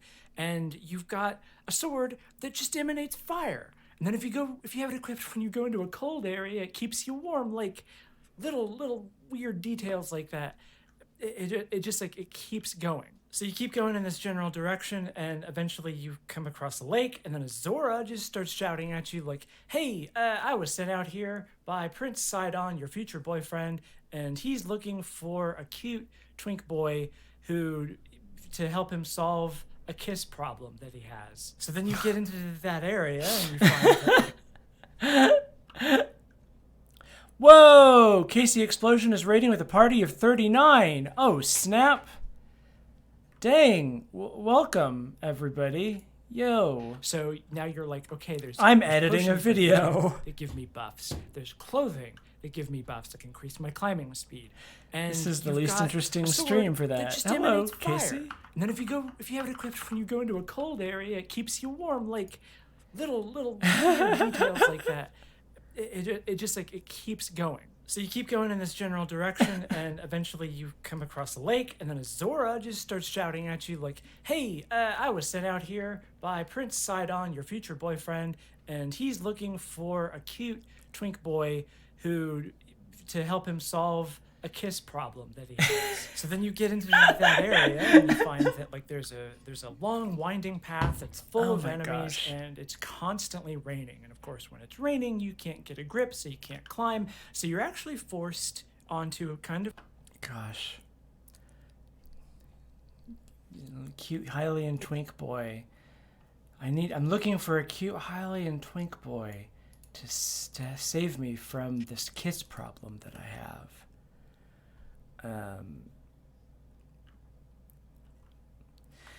Oh yes, my rival, my blood nemesis, Sarah Z. I'm the American Sarah Z. My name is Sarah Zedig. Thank you, Casey. Go walk the dog and go to bed. Thank you so much for bringing your audience here. I feel very grateful. And Yeah, Sarah Z and I have joked about the fact that we're two Sarah Z's that are also on the internet. Yeah, I'm Sarah Zedig. It's that's my name. Don't wear it out. That's the thing people say, right? Oh God. Yeah, I'm in the process of editing this video. This is not the most interesting sort of stream. Oh, Canadian Sarah Z has said that my videos are good. I didn't know that. That's really cool. Well, her videos are good too. Because you just get a fire sword. I'm American. The Z is just a Z. That's just what we say. I'm sorry. I know it's silly. We're backwards here. We use Fahrenheit. We use inches. We think the metric system is dumb. We think that a two-party system is effective government. We're bad. We're bad at everything here in America. I apologize. You just get a fire sword really early on, and like you're thinking, okay, so this quest is contextual. It's based on the geography. There's no like map marker that tells you where to go. You got to look at the map, and you gotta Right. I wanted to foundational moment of like, oh, this game can just be anything now, can't it? Oh gosh. Well, Mr. Centauri, thanks for coming by. Have a good one yourself. This video is about The Legend of Zelda Breath of the Wild. The Legend of Zelda Breath of the Wild.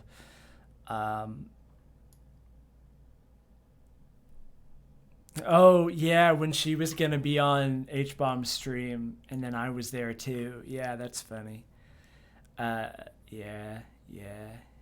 We have not made things easy. That's why we're blood nemesis. Yeah. Okay. Yeah, so basically this video is about Breath of the Wild, and returning to it after a long absence. So this first part is basically detailing the joy of discovery that you have the first time you play it, and the excitement you feel when you don't know the extent of its possibilities. Not necessarily. Do I make videos about video games? I make videos about video games sometimes. I kind of make videos about lots of stuff. Let's see if I have videos game. Yeah. So like, I made a video about Beat Saber, the VR game, last year. But I have also, I did this video about the politics of the McElroy brothers. Let's see. Just to find the, yeah. Where is it? Yeah. Like, no politics allowed. So, like the good, fun-hating transgender SJW postmodern neo-Marxist cuckold that I am, I decided to listen between the words of the McElroy. Yeah. So, yeah, looking at the politics of the McElroy brothers, and in like My Brother and Me, Monster Factory, and The Adventure Zone. If you've seen any of my videos, it's probably that one. That one's at like almost 200,000 views at this point. And I also have videos about movies. This is the first video in a series about the Wachowski sisters, and this is about the movie Bound, which is very gay and very good. But I also do videos about like politics. Like this video is just about how we conceptualize the labor of art, and the idea of like what is valuable work when you're an artist. So I kind of just do videos about whatever. my channel is called Let's Talk About Stuff. And the idea is that the stuff can be whatever the heck I want it to be. And yes, I'm very sarcastic. I am a sarcastic person by nature. Oh, Serena, thank you. I'm glad that you like my videos. I'm glad you like my channel. It's always nice to hear.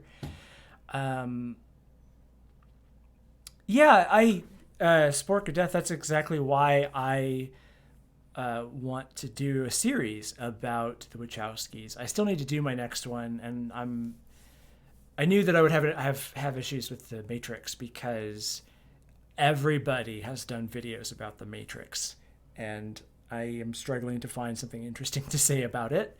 I have more things to say about the sequels, so I might just talk about the whole trilogy as one thing rather than do The Matrix and then the sequels as two separate videos. But I've always really liked the Wachowski sisters, and their stuff doesn't get talked about nearly enough for my taste. So like, I do want to do a video about all of their movies and explore like how the things that they do really well and the things that they do poorly in as honest a way as possible. And like, I'm transgender, and I feel very strongly about the transgender through line of their work. And so that's kind of the perspective that I bring to my videos about them. So yeah, if that sounds interesting to you, then I have my channel is Let's Talk About Stuff on YouTube. You can also find me at HMS No Fun on Twitter. That's a good place to sort of keep up with my nonsense. Yeah. Use your brain to do brain things to find where. Right. I keep getting distracted.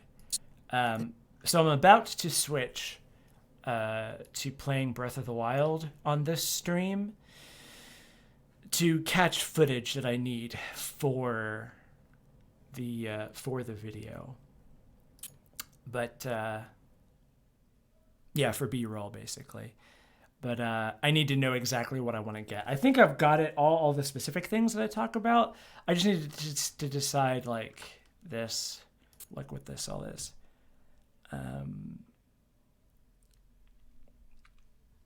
Well, Spork of Death, now's your chance to finally subscribe to my channel and check out my videos and smash that like button. Don't forget to rate and subscribe, and don't forget to smash that like, etc., etc. You know the drill. Okay. Fucking flaming fire sword. And that to me is like the foundational moment of like, oh, this game can just be anything now, can't it? Because I think that's a good place to cut to footage.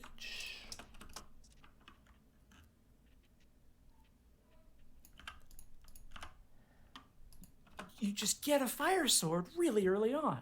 And like you're thinking, okay, so this quest is contextual, it's based on the geography. There's no like map marker that tells because this quest. Yeah. Okay.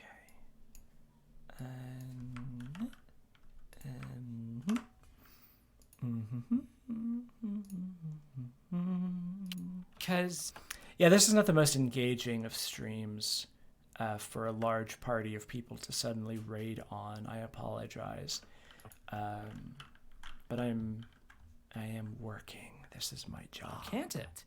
Because this quest is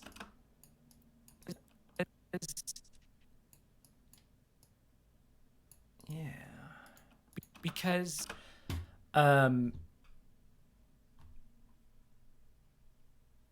Oh, you don't know if you're non-binary or cis, and you just hate being told to follow stereotypes I see no inherent value in. That's fair. Another video of mine is about transitioning. And this is how it opens. This is a video about trauma. This is a video about the concept of transitioning and being transgender. And this video was a lot of work to make. And it's the thing that I'm most proud of, probably, as an editor. Because it's very much about, like, gender roles and questions of things. Oh, Violet Cutie is followed. Thank you, Violet Cutie. Yeah, up until you saw Peter Coffin's video, you just felt perfectly fine assuming you're cis. Yeah. Let's see. I feel. Yeah. Afraid that I Oh, yeah. We're just going to do What are this you now. afraid of?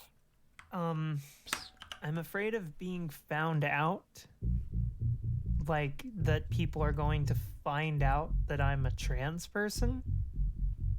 But the thing is, like, I am very, very obviously a trans person and it's unavoidable. I think that I want to be seen as a trans person.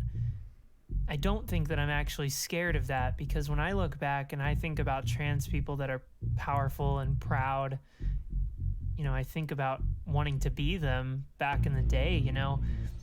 I think the thing that I'm actually scared of is looking like a man and sounding like a man and feeling like a man ever again. But I'm also afraid of God, this being video is so weird. beautiful, I think. Like, it's scary to be beautiful and to be a trans person because This actually isn't me. This is my friend Mayleets, who lended her voice and appearance for this part of the video. I want to make Oh, God. this whole thing. Yeah. This whole thing is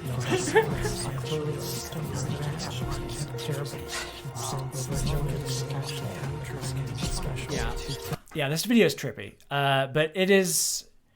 I've been told by very, very many people that it made them cry and it took them a long time to get through it. And a number of people left comments saying that it's caused them to transition. Or it encouraged them to finally come out of the closet or start transitioning. So, I don't know. It's a video that I'm the most proud of. So if you go to my channel, it'll be a video about transitioning is what I called it. Yeah, it's an egg hatching video, apparently. I want to make another thing that's... I'm spreading the hashtag agenda. Yeah, that's the goal. I'm wanting to do another video that is a similar, like, high art psychodrama thing, but more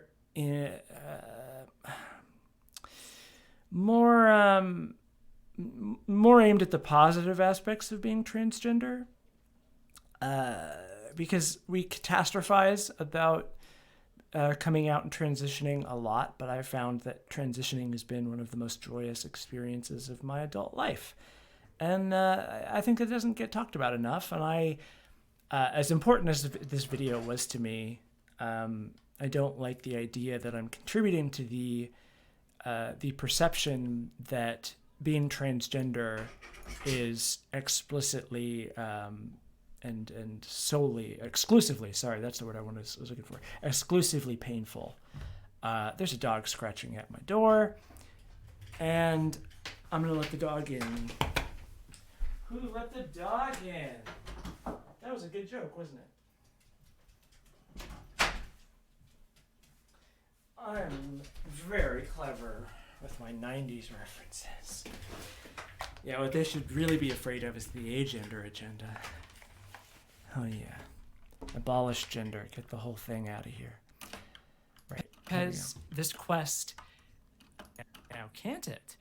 Because this quest is contextual. It's Yeah, okay. based on the geography. There's no like map marker that tells you where to go. You gotta look at the map and you gotta infer.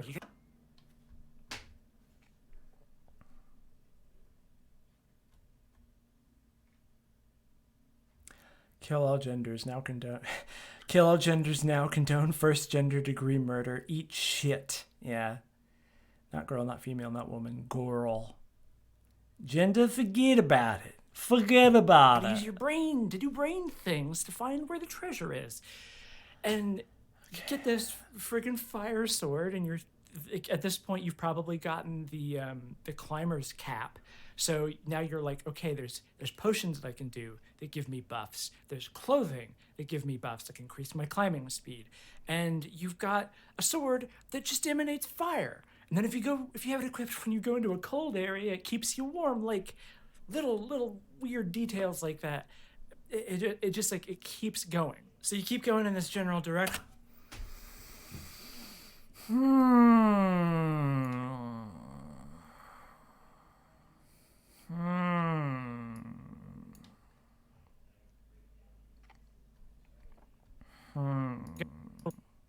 Okay, I'm doing too many things at once is what's happening.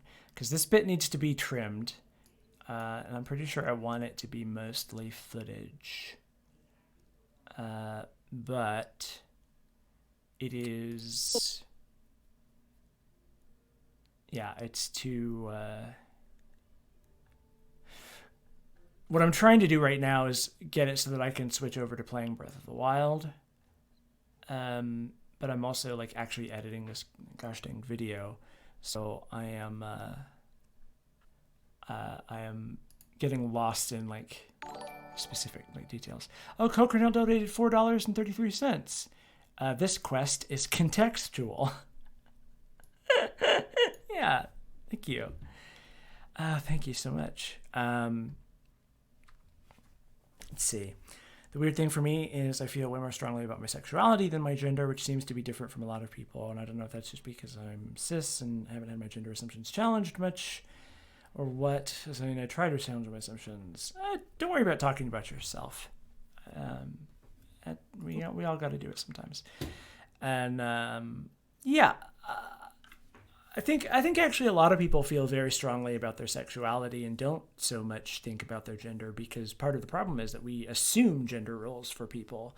So, you know, people are assigned male or female at birth without much thought for what their what they might actually be, you know, how they might actually socially identify. And I don't know. It depends on the person. Ultimately, I think... Yeah, I don't know. To help him solve a kiss problem that he has. So then you get... Yeah. I'm just gonna keep doing what I'm doing.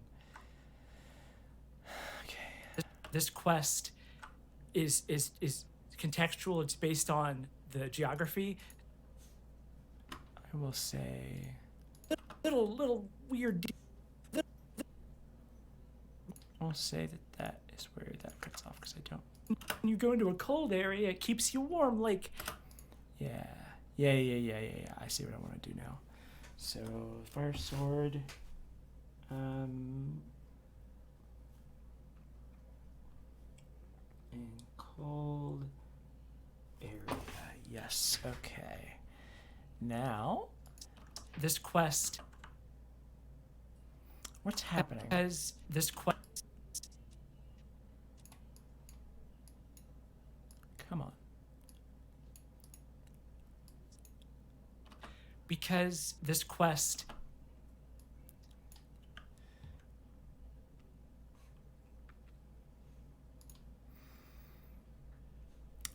Well, I don't think that the problem is necessarily that is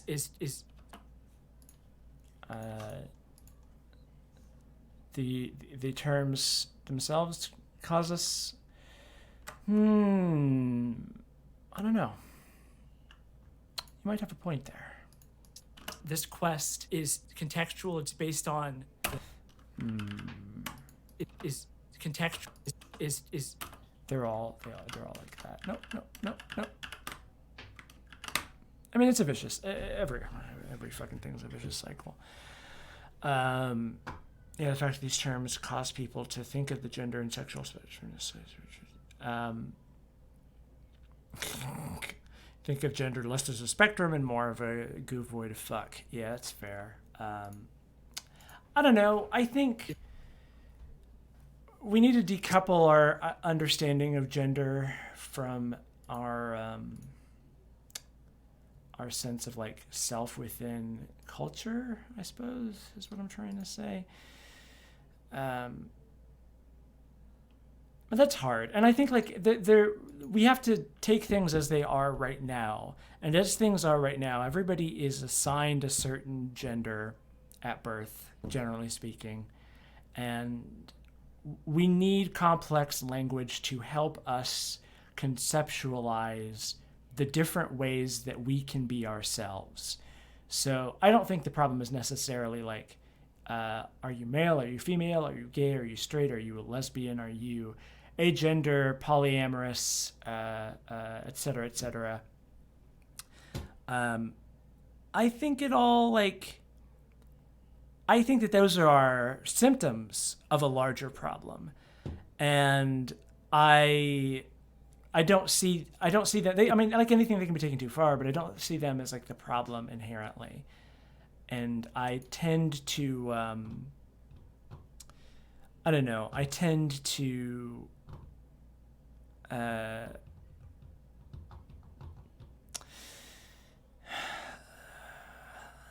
get a little bit squeamish at anybody suggesting that the problem is the terminology that a handful of people use to reclaim their humanity in an inhumane system. But as always, there's room for debate there. This quest is contextual. It's based on the geography. There's no like.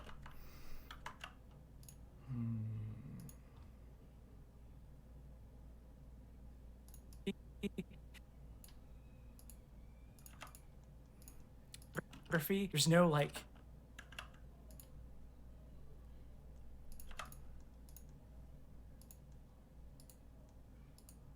It's based on the geography. There's no like map marker that tells you where to go. You gotta look at the map, and you gotta look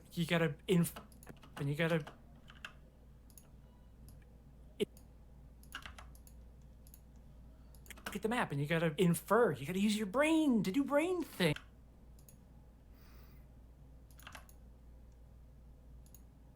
things to find where the treasure is, and you get this.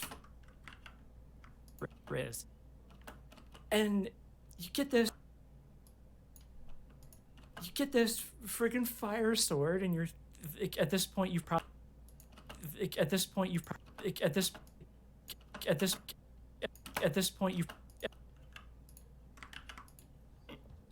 excuse me.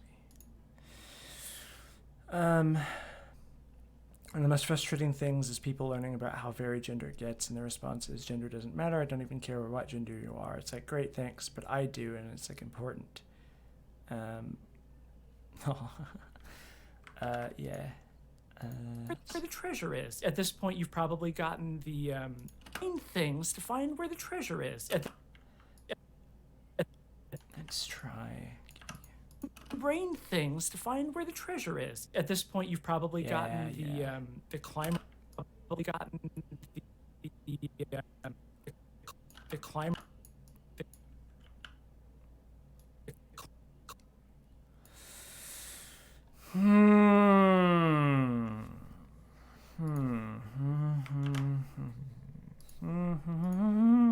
Climber's cap. So at this point, you've probably gotten the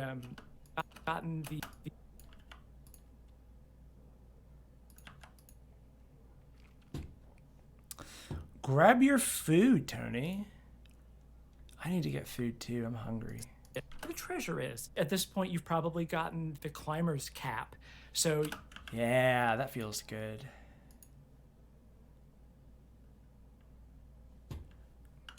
Well, I mean, yeah, like everything is a social construct.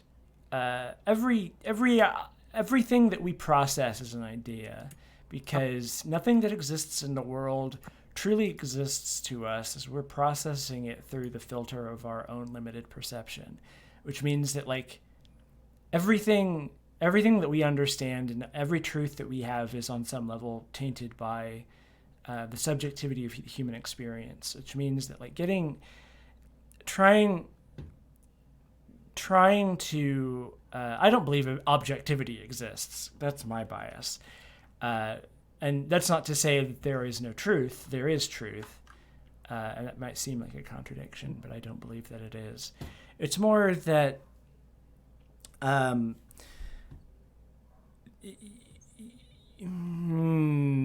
say that everything is a social construct does not invalidate the power that it has, because money is an idea. Money is a thing that we made up, but nobody could deny that money is a tremendously powerful force in the world that we live in today.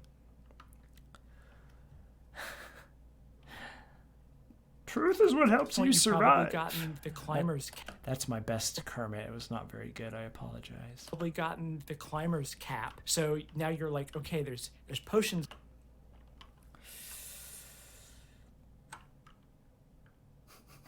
The idea in your head that appears when you think of poop is different from the idea that appears in my head. Yes, exactly. Now we're having that good dialectical discussion. Okay. So we cut here. Okay, there's potions. Potions. Let's see. But now you're like, okay, there's potions that I can do.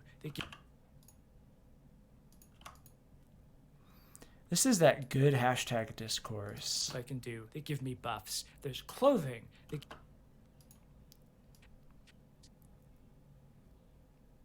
All poop is unique.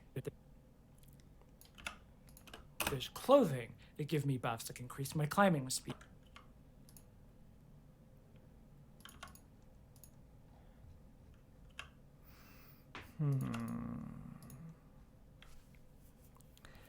Now that's, excuse me, that's a damn fine discourse. Do they give me buffs? There's clothing that give me buffs that can increase my climbing speed, and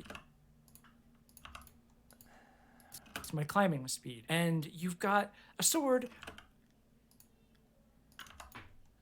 This is a bad habit. You've got a sword that.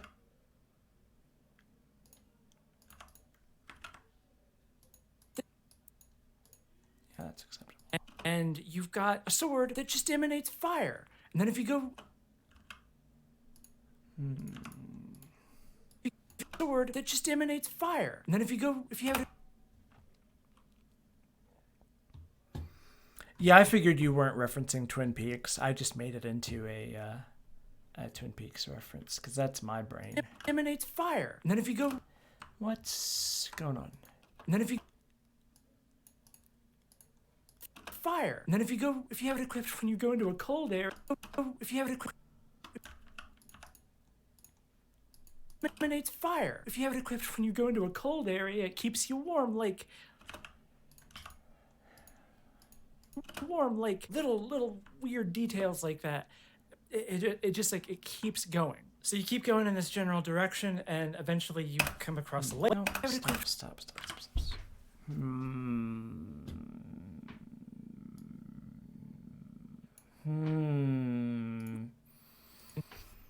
Can just be anything now, can't it? Because this quest is contextual. It's based on things to find where the treasure is. At this point, you've probably gotten the climber's cap. So now you're like, okay, there's potions that I can do that give me buffs. There's clothing that give me buffs that can increase my climbing speed. And you've got a sword that just emanates fire. If you have it equipped when you go into a cold area, it keeps you warm, like little weird details like that. It just like it keeps going. So you keep going and This bugs me. I don't like that I end this sentence with "it keeps going" and then I start this sentence with "you keep going." I was hoping I could find a good place to cut so I could remove that. But this sentiment is very important to have here. But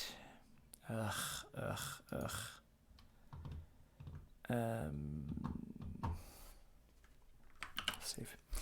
I've never really cared a lot about my gender as a woman until I learned that women get diagnosed less than men with ADHD and autism because they get coached more to hide their neuroatypicalness. So now I consciously identify as a gender non-conforming woman to be an example, if that makes any sense. Yeah, no, that makes perfect sense. And no, I think that that's completely legitimate, and that makes a lot of sense to me, honestly. Excuse me. Okay. We'll go ahead and call that good. give me buffs that can increase my climbing speed. And you've got a sword that just emanates fire. Excuse me.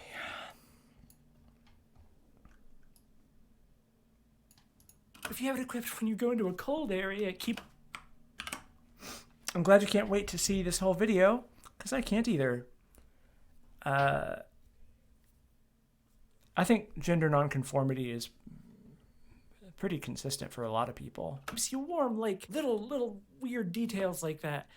It just like it keeps going. So you keep going in this general All right. direction, and eventually you come across a lake, and then Azora just starts shouting at you like, "Hey, I was sent out here by Prince Sidon, your future boyfriend, and he's looking for a cute twink boy to help him solve a kiss problem that he has." So then you get into that area and you find that like there's a long winding path that's full of enemies, and it's constantly raining. And of course, when it's raining, you can't get a grip, so you can't climb. So you're actually forced onto kind of a pretty linear path. But you make it through, and you meet Prince Sidon, and you give him a kiss, and then he sends you on your way, and you have to go help him fight the big elephant that is spewing rain all over Zora's domain. But first you gotta get lightning arrows for reasons. But in order to find more lightning arrows, you have to go up to this hilltop where there's a Lionel that has like shot a bunch of lightning arrows into trees and stuff,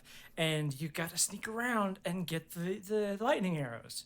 And you gotta be spooky sneaky, and the game supports you doing a little stealth mission. And you could also just fight him, which is maybe not the best idea, but you can. And if you do, you get some good weapons and shields. But you get your lightning arrows, and then you go and you do the thing, and you go inside the divine beast, and you solve some puzzles, and it seems really cool and neat. And then you fight a Ganon. Oh, and Emma Mia has followed. you Thank win, you. and you do it, and you beat that area. You beat that level. You did it. You did that part. This whole like section that I've sort of outlined kind of clumsily is excellent. It's like, to me, Okay. Yeah. So, a lot of this is gonna go. to find more lightning arrows, you have to go up. But first, you give him a kiss, and then he sends you on your way. Get some good. And if you do, you get some good weapons and shields. But you get your lightning arrows, the divine beast, and you solve some. And then you go and you do the thing, and you go inside the divine beast, and you solve some puzzles, and it seems really cool and neat. And then you fight a Ganon, and you win, and you do it, and you beat that area. You beat that level. You did it. You did that part. This whole like.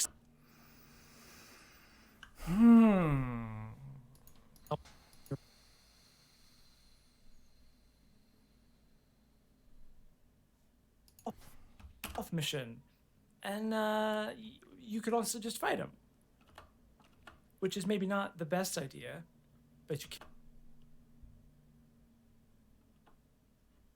can.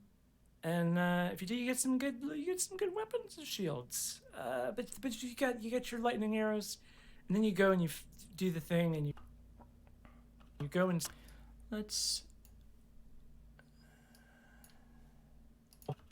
help him fight the big elephant that it. Yeah. Fuck that. All right. Yeet. A kiss, and then he sends you on your way. This whole like section that I've sort of outlined kind of clumsily is excellent. It's like, to me, the intended beginning path of the game, and Well, I think the goal of any equality movement is for people of color or transgender people or women or anybody in a marginalized group to have the leeway to be mediocre bordering on garbage without ruining the entire group.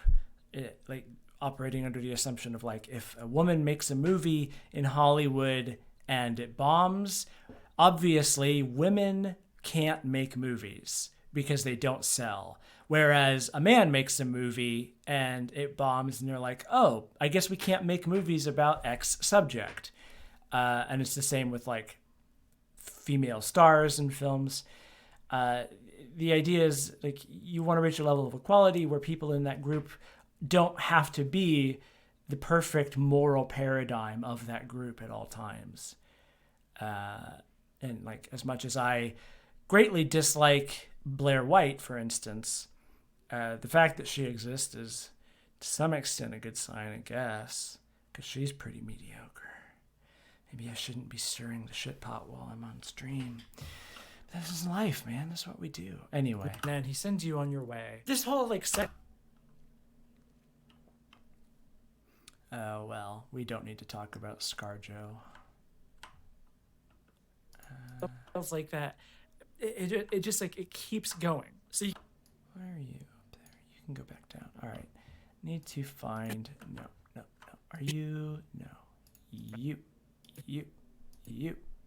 I haven't even... You. Yeah, there we are.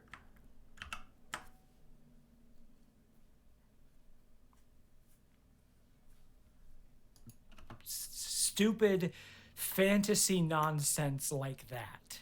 So you check the map and you look and you find the river and you follow it to where it comes out. You find a little cave and you're breaking stuff and there's all like, oh, there's crystals and there's chests and stuff. And there's also a bomb. It just like it keeps going. So you keep going in this general. It's constantly raining, and of course, when it's raining, you start shouting. You meet Prince Sidon, and you give him a kiss. It's constantly raining, and of course, when Yep. Okay. Yes, and... Yes. little weird details like that. It just like it keeps going. So you keep going in this general direction, and eventually you come across a lake, and then Azora. Tessa Thompson. I love her. She's one of my favorites. I actually... Let's see, do I have that folder open still? I do. Let's see.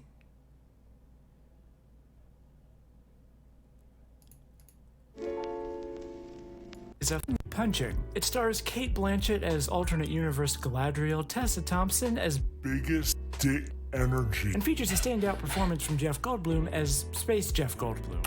Yeah, I love Tessa Thompson. Biggest dick energy.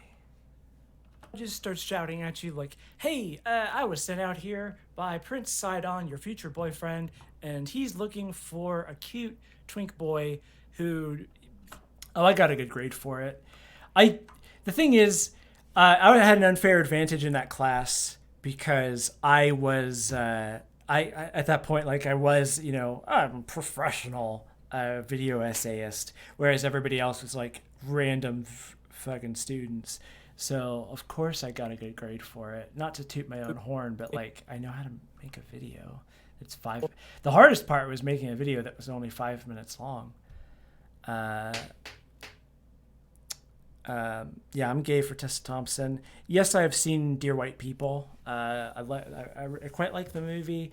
I've watched the first season of the show, I want to say, and I like aspects of it. I need to finish it. who to help him solve a kiss problem that he has. So then you get into that area and you find that like there's a long winding path that's full of enemies and Oh, and when Chris Hemsworth has short hair, I'm into it. His like long Thor hair, I'm not so much a fan. and it's constantly raining. And of course, when it's raining, you can't get a grip, so you can't climb. So you're actually forced onto a kind of a pretty linear path. But you make it through, and you meet Prince Sidon, and you give him a kiss, and then he sends you on your way. This whole like section that I've sort of outlined kind of clumsily is excellent. It's like, to me, the intended beginning path of the game, and I feel like it's the one that got the most attention from the developers. And I say that because it sets up the expectation. We can never you escape have the open 69. world with this chemistry system that lets you traverse everywhere and combine things in interesting ways. But there will be artificial constraints on your progression based on the environment. Like, the rain in this area keeps you from sarsaparilla. climbing, so you're stuck on the path that the developers have planned for you. There are side quests and things that are based on geography and require context clues to solve. And it feels open and combined and interesting. It seems like the game is setting it up so that you have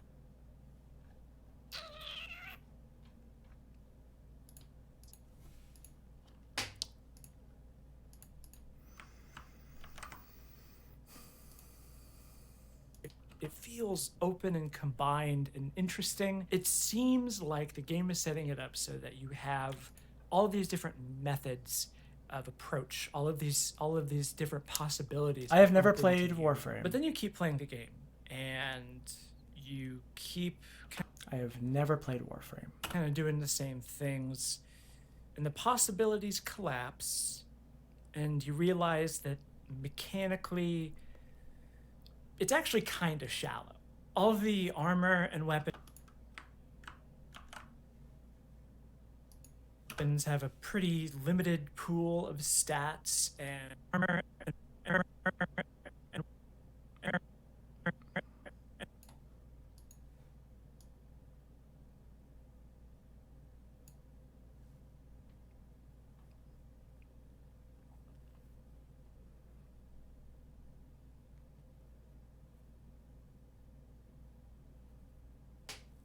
The analogy for dysphoria that makes sense to you is that a doctor embedded a piece of shrapnel in your back when you were a baby, and by the time you were old enough to have memories, you'd gotten used to it. Yeah, I mean, that's coping mechanisms generally. That's one of the big problems with like diagnosing people in at an older age, is that everything has comorbidities, and it's very difficult to like figure things out. Terragenus is followed. Thank you. the armor and weapons have a pretty limited pool of stats, and you reach a point pretty quickly where the returns diminish. Chances are, if you find a chest anywhere, it's not going to be worth opening because it's probably going to be a broadsword. Okay. I have enough to go on. Jesus Christ. This timeline is a mess. This bit needs to be culled in a big way. There's a lot of shit that has to go down here. Okay. So here's what's going to happen. I need to gather footage for Breath of the Wild, or from Breath of the Wild. Oh god, it's 7:50 p.m. All right. I need to think about this. What do I want to do, y'all? I need to eat. That's what I need to do. I need to cook something real quick. I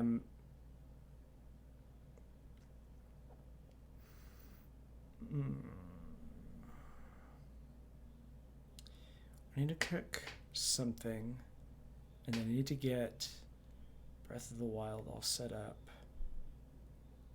and then I'll be back to play some more, to stream some more. Because I'm not going to get any more of this work done here. I can tell, like I've been up against a wall for a little while now, and I can tell that I've reached the end of it. So let me ask y'all, is it better for me to stop the stream and go cook and then come back? Or is it better to leave it up and have it be like a loading screen that waits for maybe upwards of like 20 minutes? I'm asking for y'all's input here.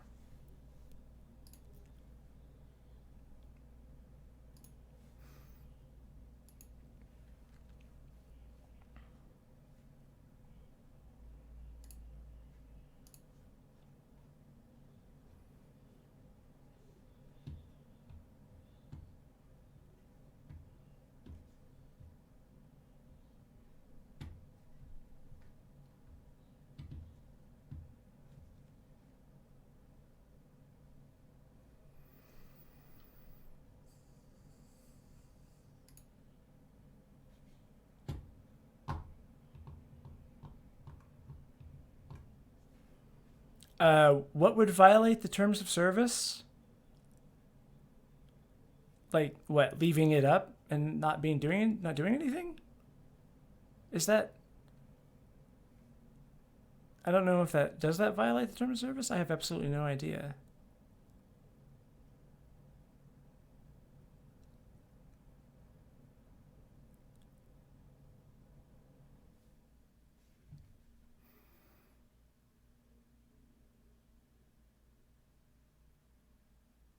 To waste their bandwidth. Oh, that's a good point. If H-Bomb's skeleton stream didn't violate the terms of service, I don't see how this would. But then again, there was a skeleton crew that was doing voices, like they were talking. There was technically content. I don't know. I mean,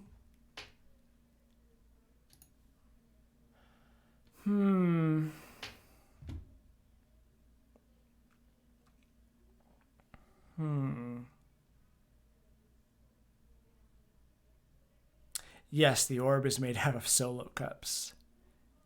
It is. Right. Let's see what my notifications are here.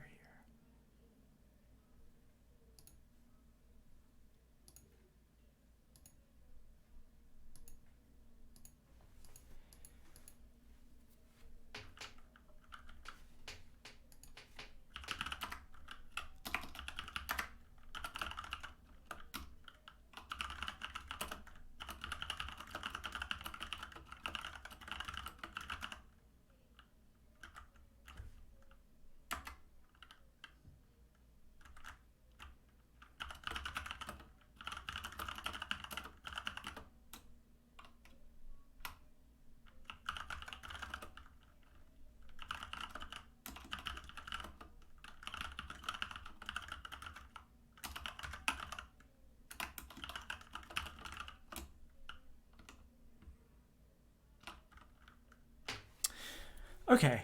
Sorry, I was checking Discord real quick.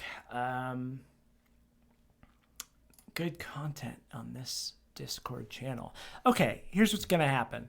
I'm gonna put up the loading screen for a little while and leave you all with the music.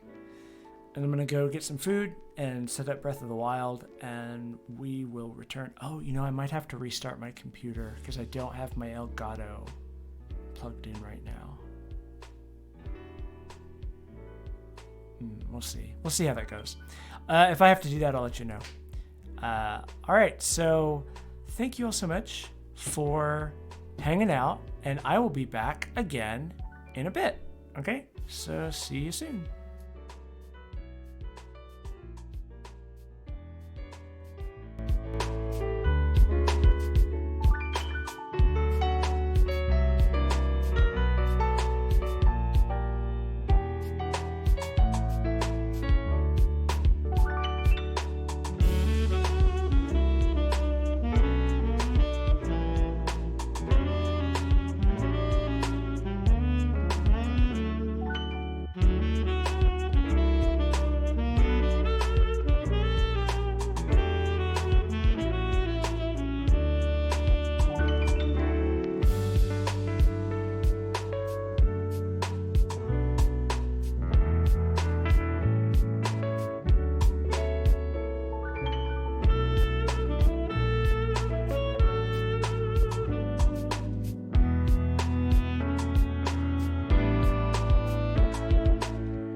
Hello, friends. Hello. I'm back. I just add some eggs. I had some delicious eggs. Now, we're gonna have something. Okay. So, are y'all able to hear the video game? Just hit continue. Yeah. That seems to be there. Yeah, okay. Cool, so you can hear it. Hello is just Jello from hell. Aw, that's fun. So, here is the weird complication of the way that I'm doing things. Oh, I gotta remember to record the footage on my end. I cannot be destroyed once again. Okay. Whoa. Yeah. Record. Hell yeah. Good. I only have 1,539.1 gigabytes free on that hard drive. So I better be careful. Okay. So, the only weird complication with the current stream setup... Oh, excuse me.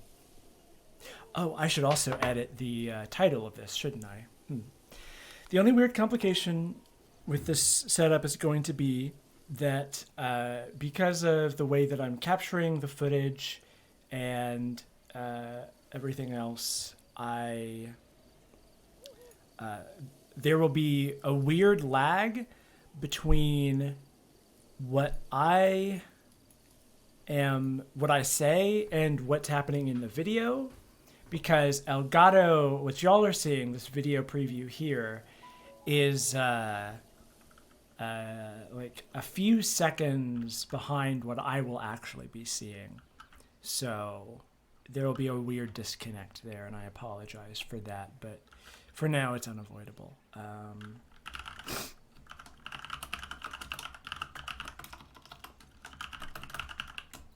Let's leave it to plays Breath of the Wild. And Breath of the Wild. Yeah. And I can get out of editing, open world stuff. Yeah, done. Okay. Now we're all doing it. Now we're all stuff. Real-time delay, yeah. Okay. Let's see, we got 17 viewers. How's everybody doing?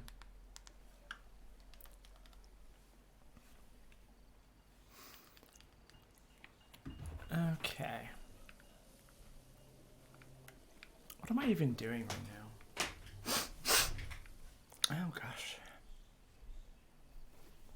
Oh, if I die, I have to sing a song? Oh, is that a... Oh. Hold on. This might be a thing. Okay. Yeah. Okay. Oh, Gil and Gilbert. Right. Yeah. I haven't watched that in forever. Hooray. Oh. Well, right off the bat, we're getting one of the things that I needed. So, that's cool. Do I need... I'm good. I'm good on garbage, honestly. I'm good on this garbage. Okay.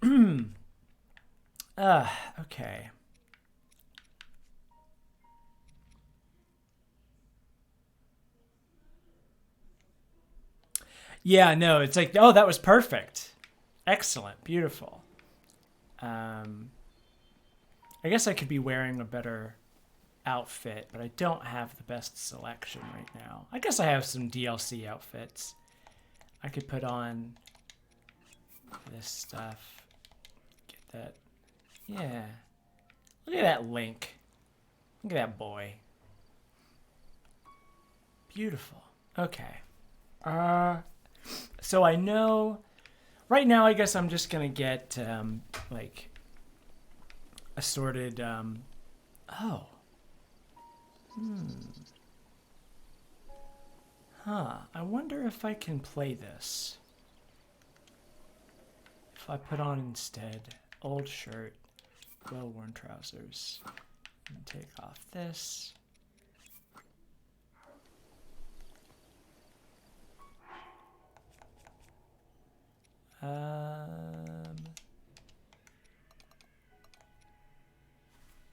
Oh, my roommate is watching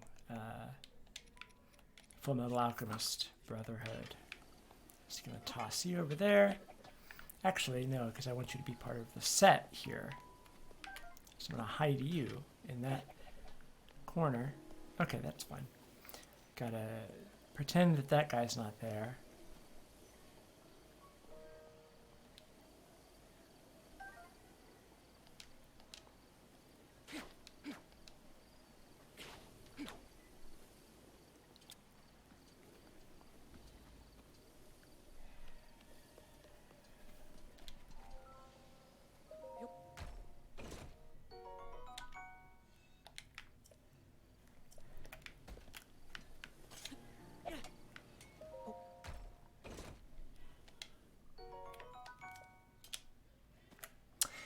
Yeah, we are back, Spork of Death.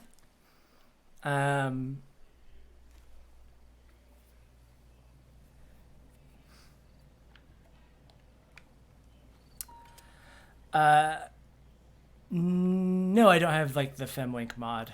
I'm playing on the console as Miyamoto intended. All right, what is your? Yeah, fuck you. Get out of here.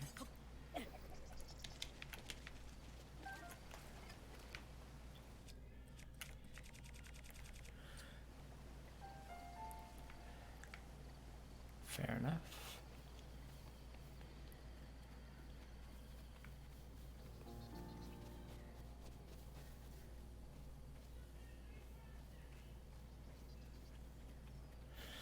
I guess I could set up a playlist. I hadn't, when it comes to the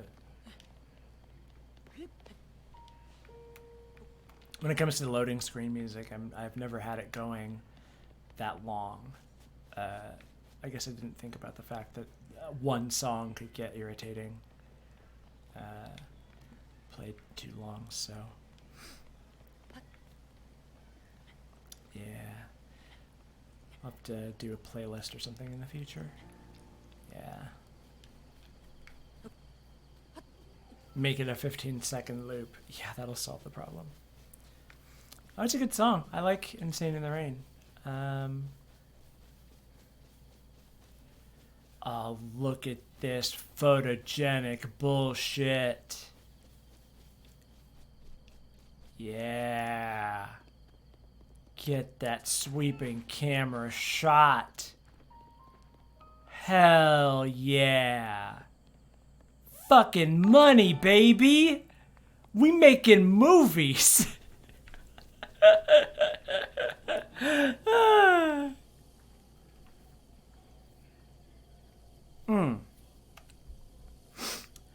What textures? Like what do you mean? When you say those textures are kind of meh.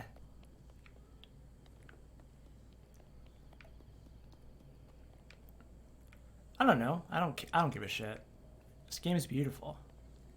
Oh, the distant textures? I don't know. I think they look fine.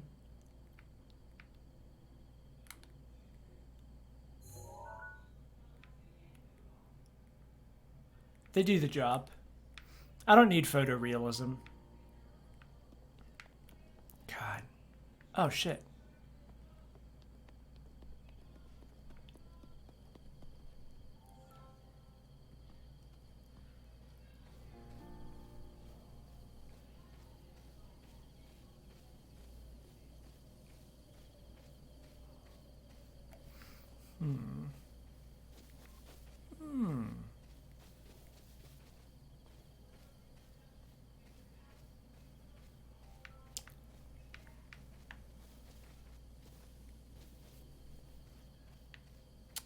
Get out of here saving.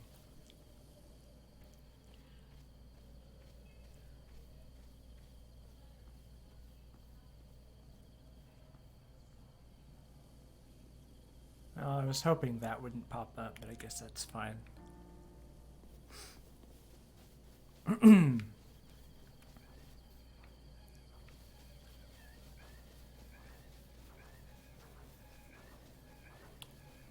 What are you two idiots doing? I got a cricket. Oh, you're hunting a boar. Oh, and the boar is bringing you right to me.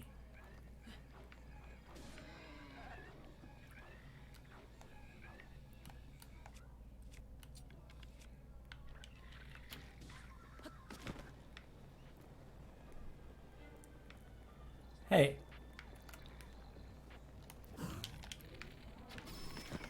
Take that.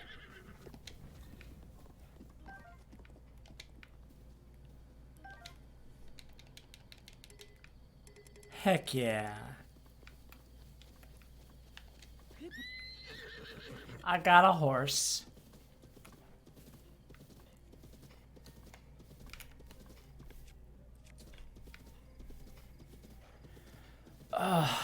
God, I love the horse music. Don't compare this to Red Dead Redemption 2. That's a bad time.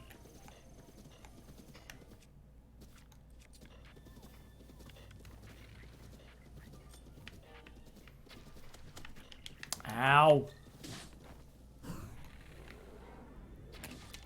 Go, go, go. Where's this sumbitch at?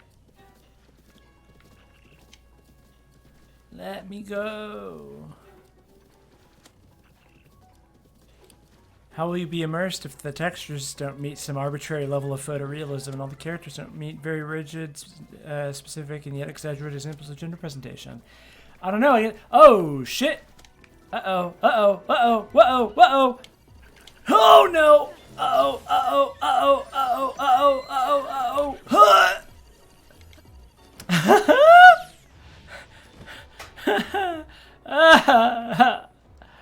Woo!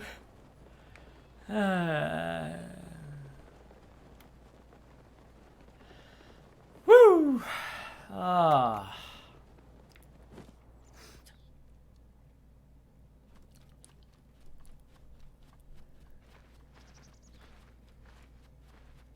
Yeah. All these fucking dorks on their horses. Get out of here. Get out of here. Oh, shrine's nearby. I didn't realize I had that turned on. Which way? Yeah.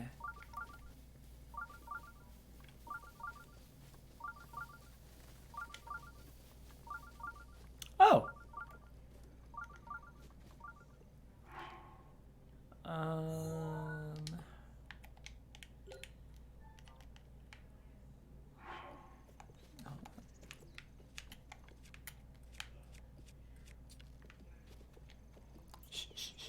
Oh, there's two people right here.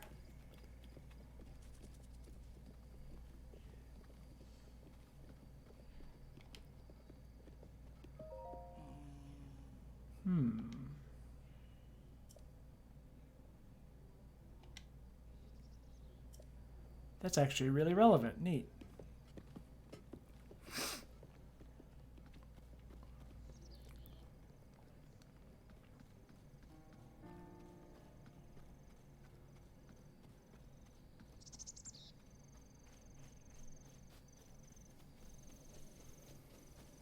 Oh, this game is so beautiful. Oh, there it is.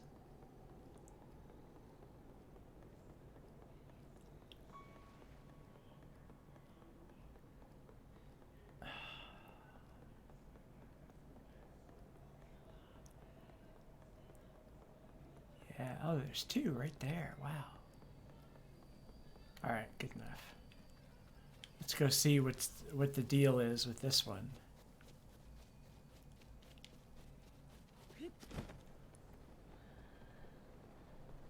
Oh, I see. I know which one this is.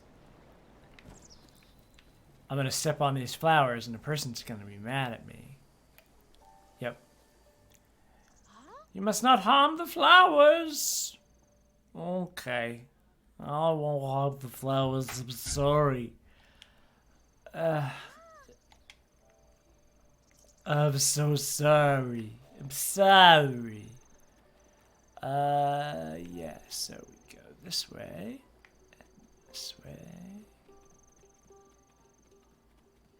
Ah!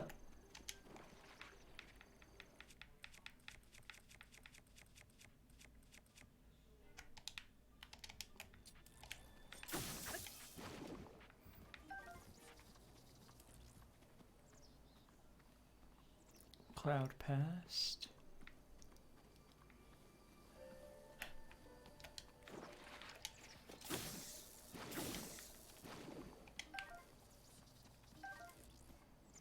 Oh, there's a hardy thing over there. Ah, you sneaky snake. Yeah.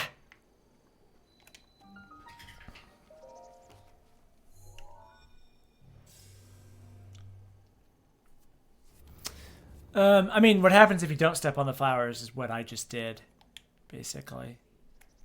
I'm gonna pick up this thing.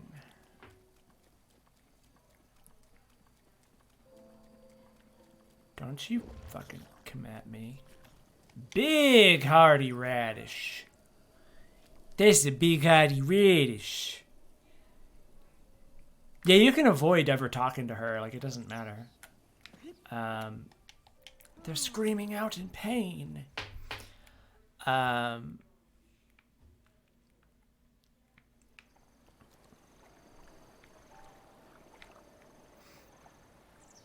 the other one... Oh, so it would be over there? Where the heck?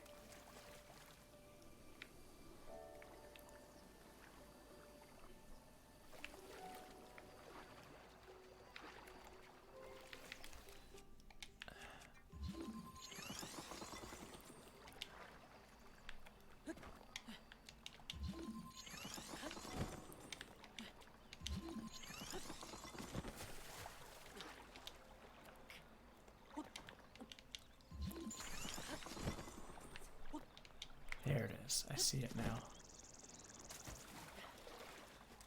Okay. Uh-oh.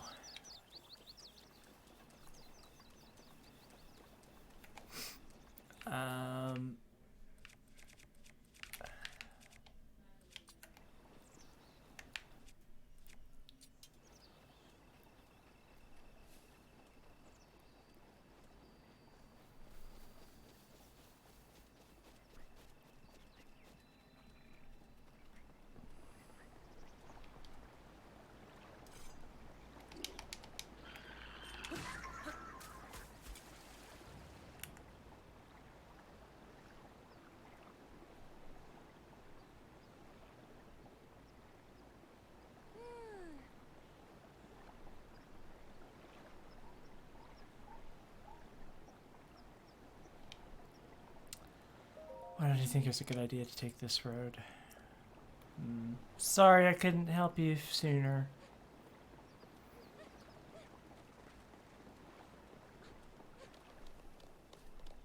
I have seen that any percent animated video. It's very good, yeah.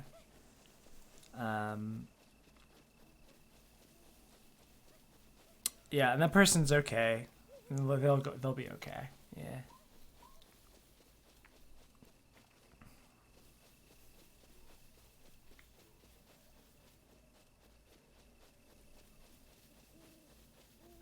Beetle, what are you doing out here? My dude. Oh, there's a... How How have I not found this stable before? Dang. Hey, no, I wanna talk to you, nerd. What are you buying?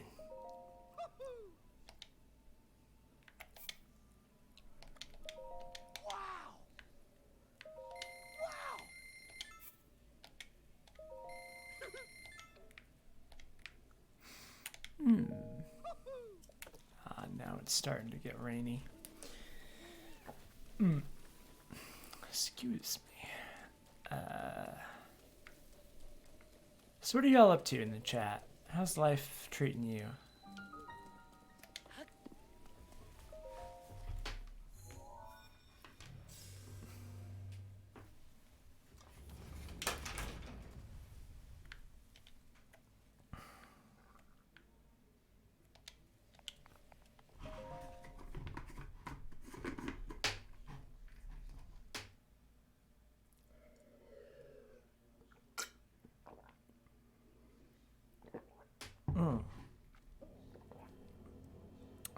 Playing Warframe.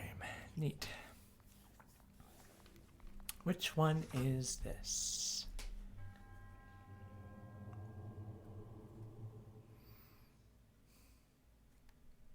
Metal Connections. Okay.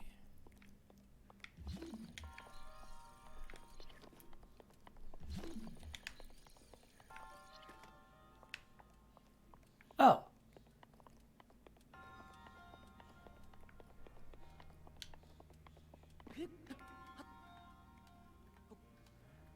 Elite Dangerous is fun.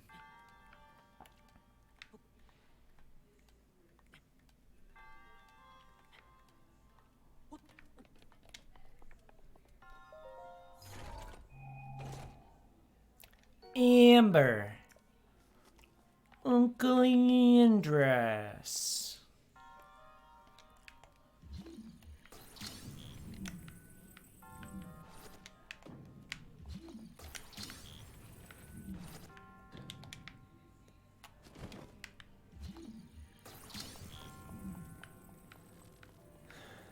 Do do do do.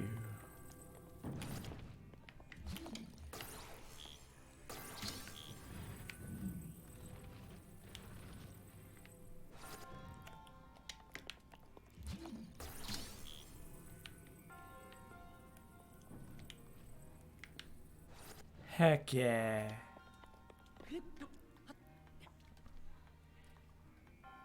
I mean, I am a Nintendo fan. I've been pretty hard into Nintendo games basically my whole life, but like I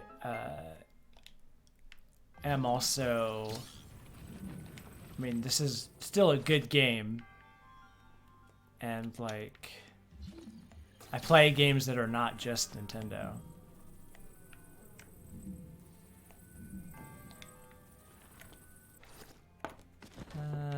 Yeah, we'll go ahead and get you off of there. Get you off of there.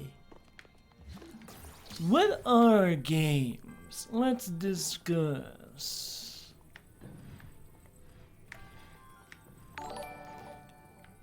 Okay, let's say...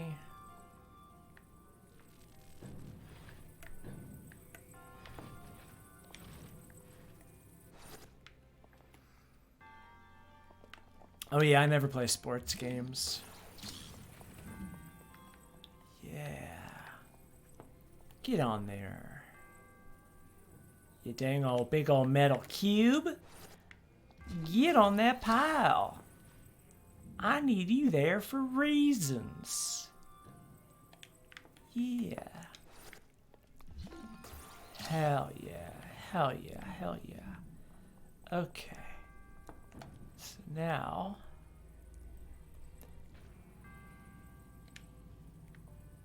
Uh-oh. Okay. No. No. Oh. Okay. All right. All right. Everything's fine. Just,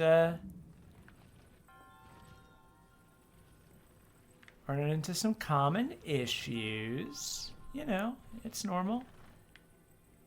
Normal. Yeah, there we go. Now we're cooking with gas.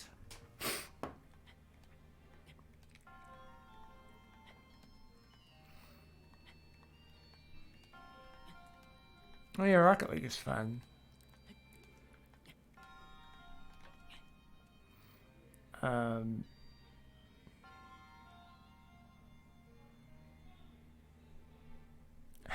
Didn't know I had a Mars impression. Mars. I don't want to be mean. I don't want to do an impression of him that seems mean. I like Mars.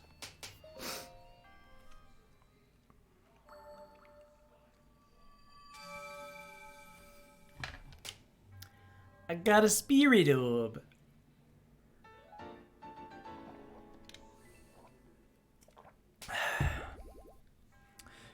Mars is another podcaster from the Lunar Light Studio Network that hosts my podcast, Trans Questioning, and also the other podcast that I'm a co-host on, Fishing the Percolator, a Twin Peaks rewatch podcast that just released today. Y'all, I got their self-promotion shit on lock. That's all I do anymore.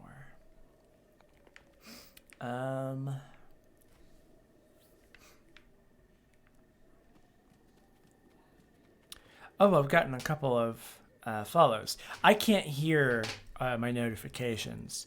So, let's see. Kelso's, Selene, and Kurioshijo is followed. Thank you very much. I appreciate it. Wagakata Shrine. Take me to Riverside Stable. Oh, you could go for a bite, could you?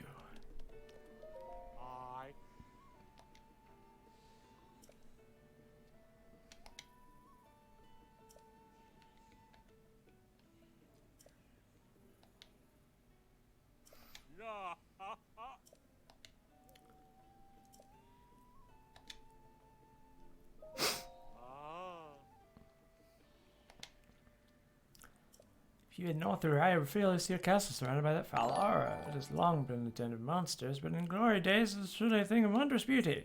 It's in that very castle in those very days that my ancestor, my grandfather's grandfather, I believe, anyway, he worked as the castle's appointed chef. Couldn't believe it myself. Oh, I wonder what sort of cuisine members of the royal court enjoyed in the good old days. His childhood often suffered eager meals, dreaming of the beautiful dishes that might have graced my palate. Oh, this is very low.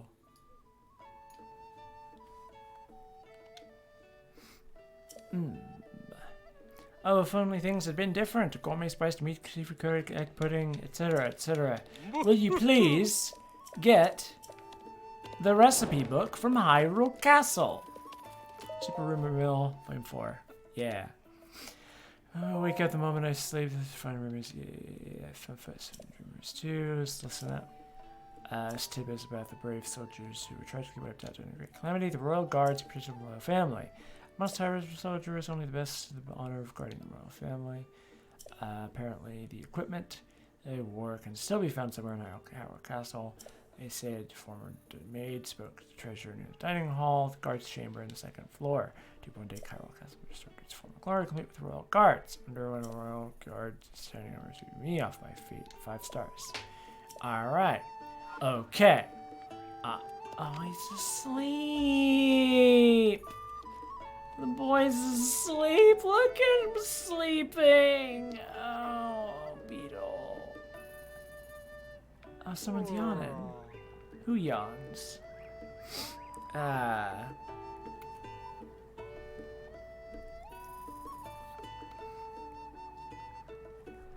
am gonna get footage of Sidon, the boyfriend, the fish boyfriend, because I haven't actually done that quest. I have done the Misko's treasure quest, so I am gonna have to let's see, I'm gonna do a soft bed, why not? Sleep until morning. Sleep until morning.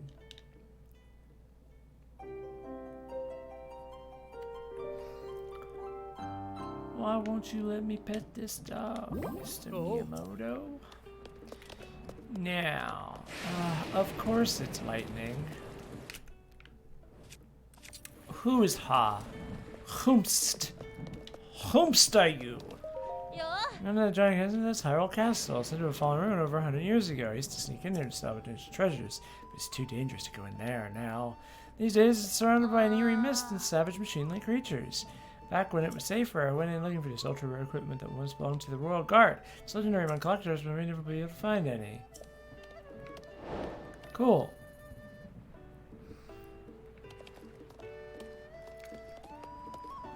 Whoa! This is so cool.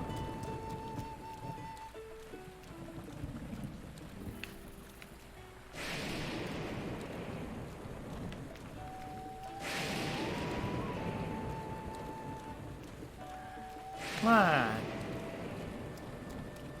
There it is. I love that metal things spark when they're about to get struck by electricity. Oh, that hit me.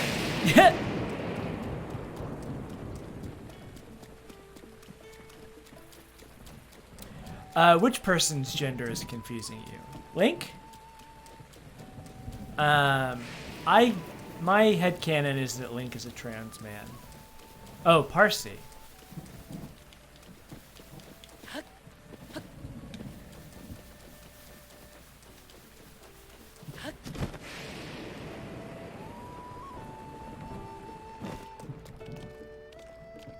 Their gender is awesome.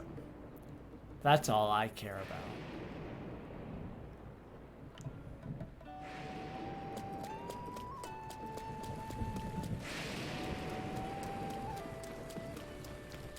Okay, where am I right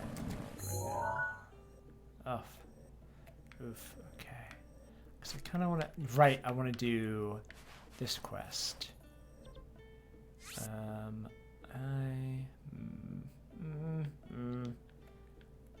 How about we go to the wetland stable instead?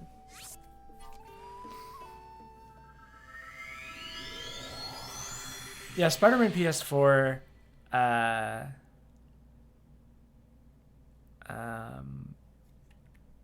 Peter Parker definitely seems like a trans man. I can see that. I can read that.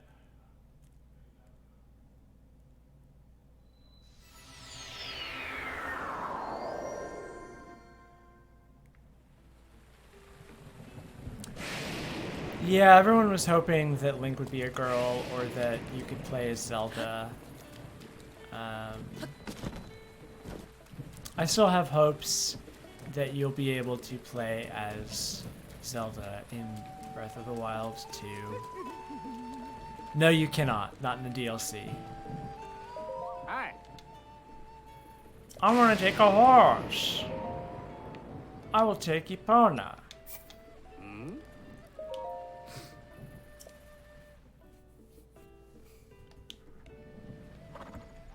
Oh.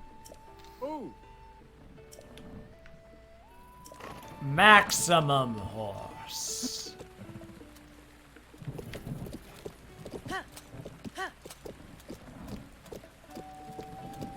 Yeah, people were hoping that you'd be able to play as Zelda in the DLC.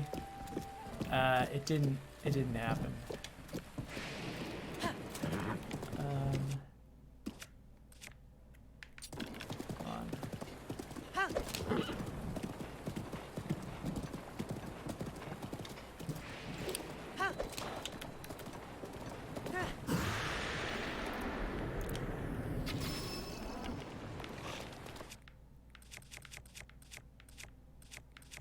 Dang, everything I got is, fucking...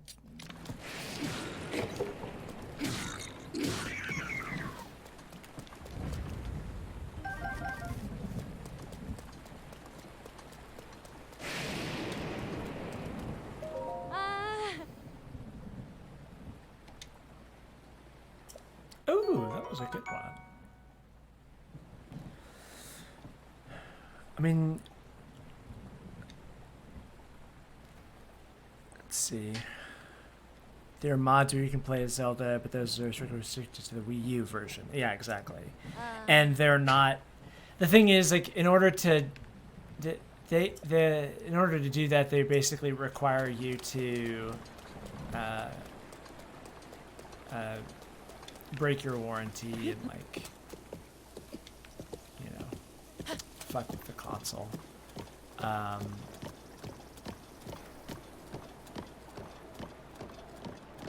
Like, that to me, like, the fact that you can modify your console and modify the game as a console game to be like to get a female Link is not a solution in my view. Oh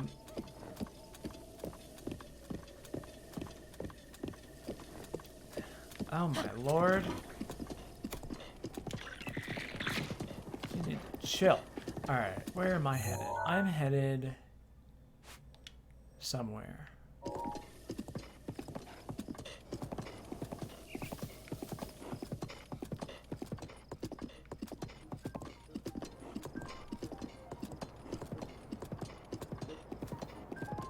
Brawl minus.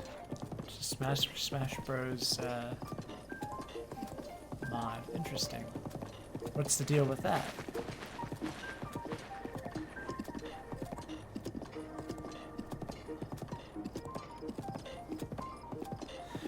I mean, what I like about Nintendo is very much the fact that they don't just follow the whims of the industry. They do whatever the fuck they feel like doing. And, like, yeah, sometimes that can be very frustrating when you want... There are things that they lag behind in. But at the same time, they consistently create some of the most interesting and innovative games available in the world, and, like, they've consistently reinvented genres. Like, this Breath of the Wild has already had a huge influence on the design of open world games, and, like, the kinds of things that people want to see in terms of interactability. And I don't know. I like the fact that they don't feel obligated to do the same thing that everybody else does. That to me is very freeing. How is it different from other open world games? Well, like, it's more systemic. Like, it's closer to Minecraft system wise than it is to something like Skyrim. And I don't know, it's pretty to look at. That's a big step up from Skyrim. It's not an ugly abomination. It's fun to play, which is another step up from Skyrim. Yeah, it's a good game. Sorry, I'm salty about Bethesda games. I'm not a fan.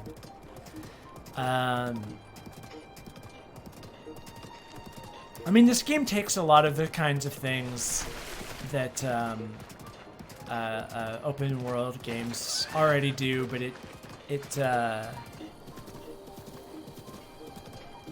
well, I mean, if you're making the comparison to an open world game, the obvious comparison is a Bethesda game. Like, they're the most successful, the most financially successful open world games on the market, besides maybe Assassin's Creed. Object Mountain, to Zora's Domain. Yeah, that's where I want to go. No, go away. Yeah, the sound design in Breath of the Wild is absolutely incredible.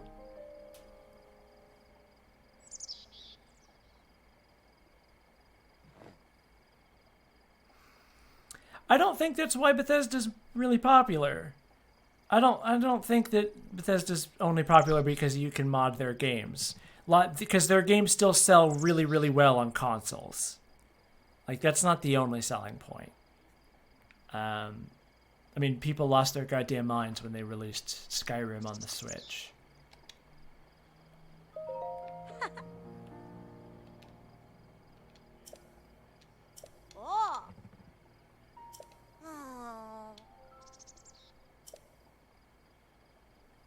No, I agree with you. I don't think...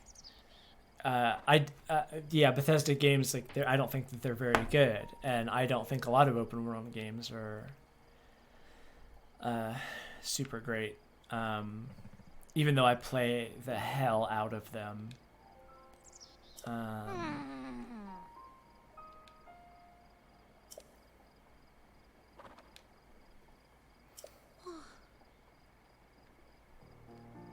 I mean, like, even just for games in general, I don't like, you know, the Fallout games or Skyrim.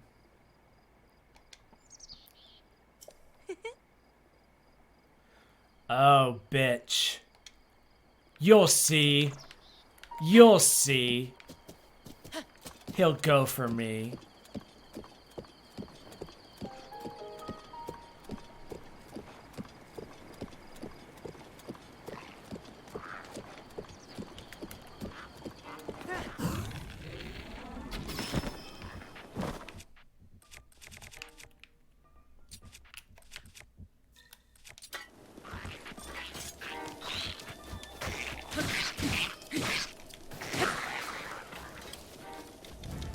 Take that. Okay, now that we're here, I might as well actually get kitted up. And how does this look? No. That's not.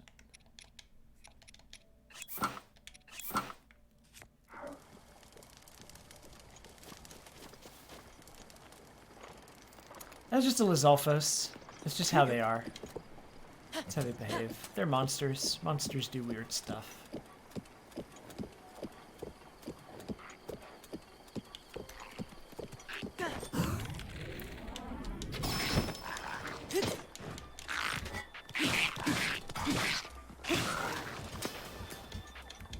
Ooh, got some arrows. Okay. Well, I guess you wait there. I gotta go the rest of this on foot.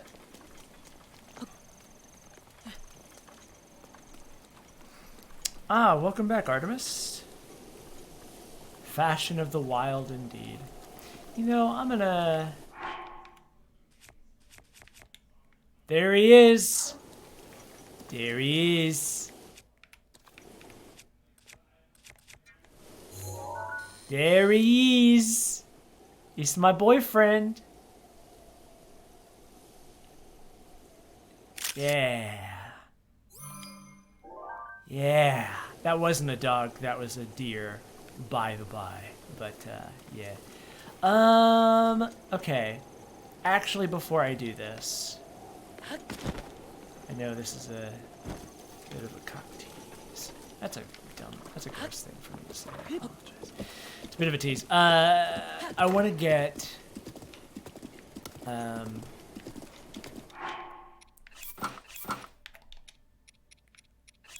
guess that's acceptable. No.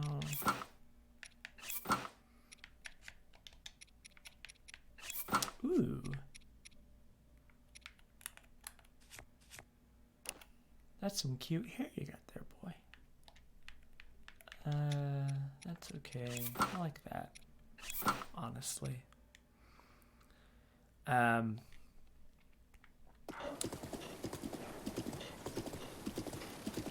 Mick likes fish people. What can I say?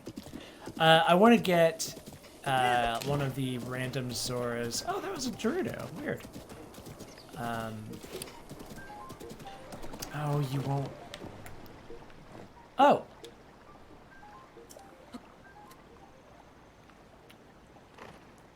Oh, hell yeah. This is exactly what I was wanting. All right. Good night, Kuroyoshi Joe. Thank you for hanging out. Have a good night. Sleep well, please.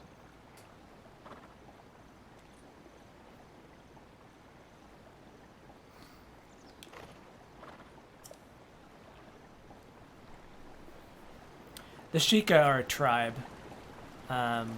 Sheik is a persona that Zelda takes on in Legend of Zelda Ocarina of Time. This is exactly what I was hoping for, actually. This is why I was going away. Like, I wanted to get one of these encounters.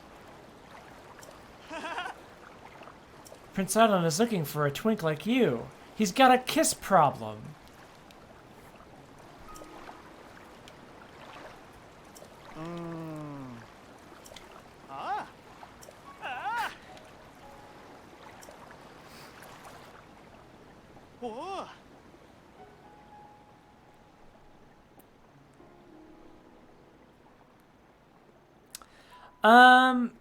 It's unclear. In Ocarina of Time, like, Sheikah culture, as far as I know, wasn't really a thing that Nintendo would come up with.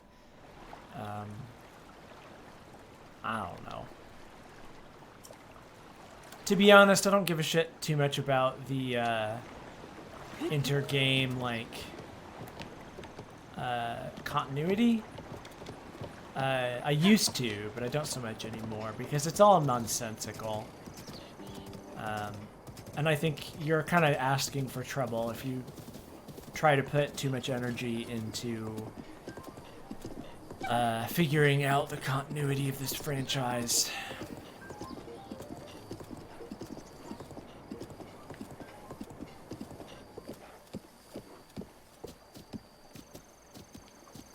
I mean, it took Brian David Gilbert bringing in Legend of Zelda Monopoly to make any kind of sense of the Zelda timeline. I want to look my best self, though. I don't want him to know me as this mysterious masked figure. I want him to know me as I am.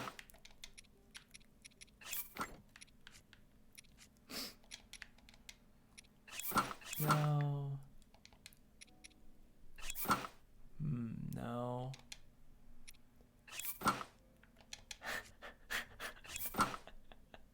I want him to know me as a corporate shill. That's what I want him to know me as.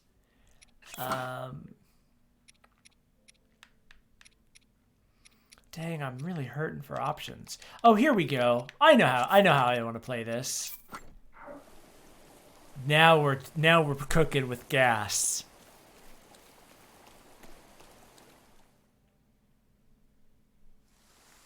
Oi! そこの君!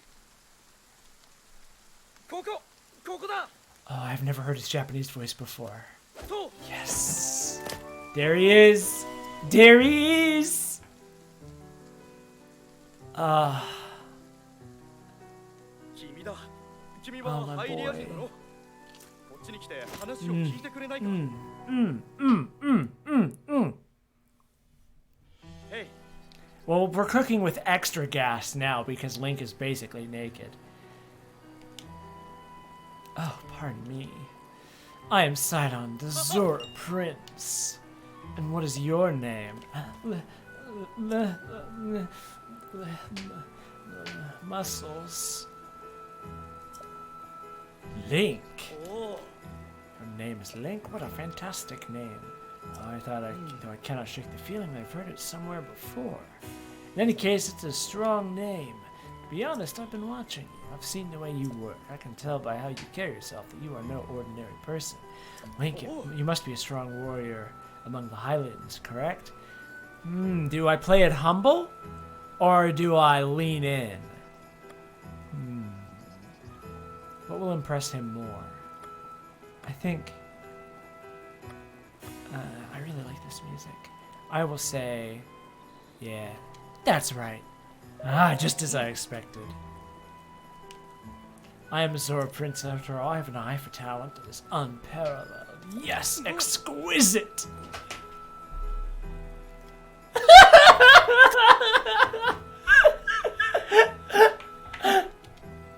I have been searching for someone like you for a long while. A man like you, Link, who carries himself with power. Right now, Zora's domain is in grave danger because of the massive rainfall coming from Divine Beast Aruta.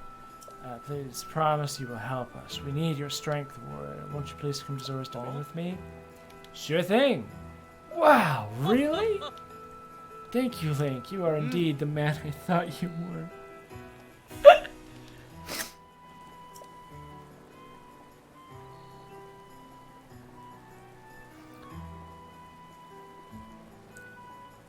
Is he wearing... He's wearing a Bengal ascot. It's sort of a mishmash of things.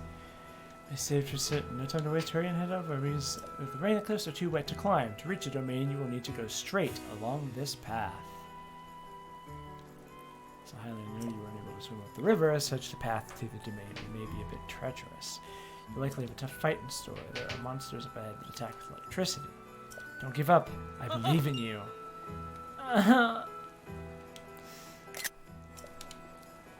That's right. I have something I'd like to give to you.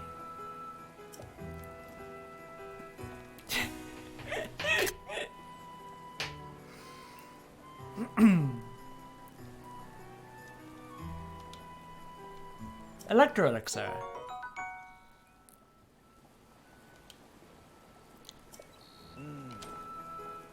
Not sure why, but its effects do not seem to work for the Zoroast. Perhaps because it's specifically for Highlands. It's worked wonders for you, though. So go on ahead and make sure there is not anything strange going on where you are headed. I'm counting on you.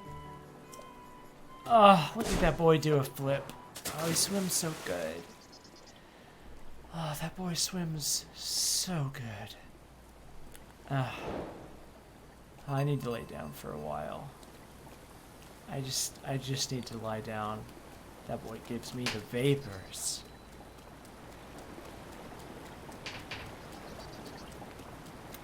Yeah, he's got that guy sensei thing going on. Oh, hey, Mo Ninja Cat, welcome back. For a second. Uh-oh.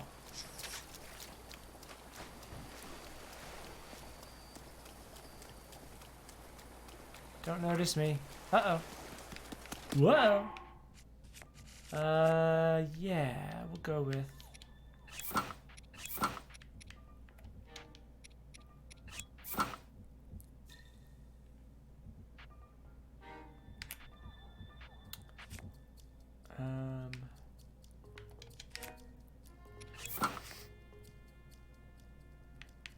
Yeah, why not?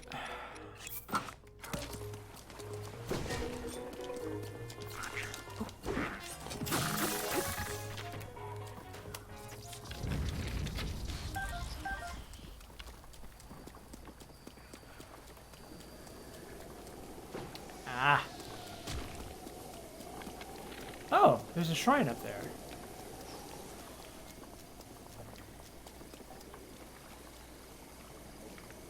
Motherfucker.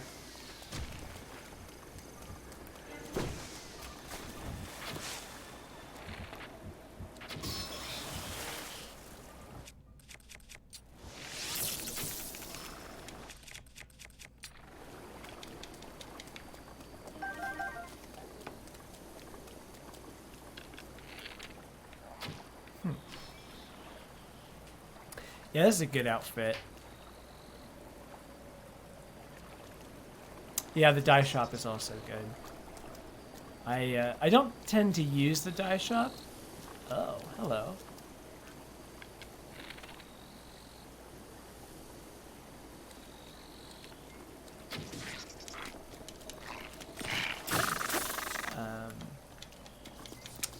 Because I'm a very boring video game player.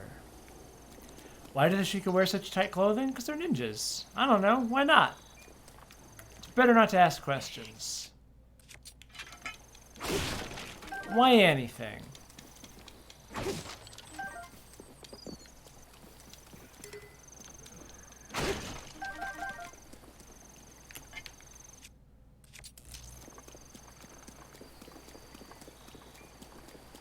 I actually, the challenge that I laid for myself was that that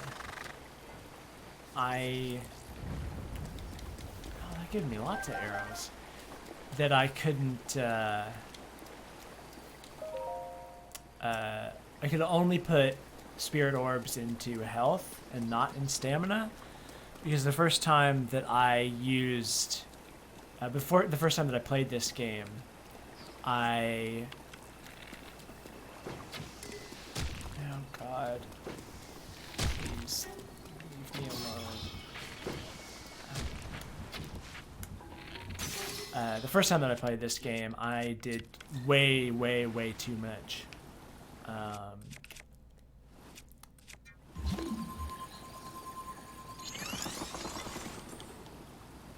Oh shit.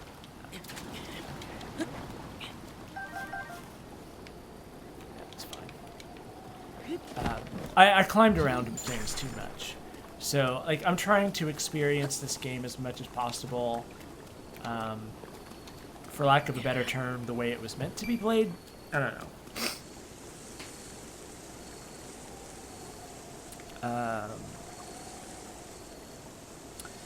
I have not played Baldur's Gate or Pillars of Eternity. No, I have not played this game with mods. I only have it on the Switch. I've thought about downloading it for like not virtual console, like downloading the Wii U version onto my PC or whatever.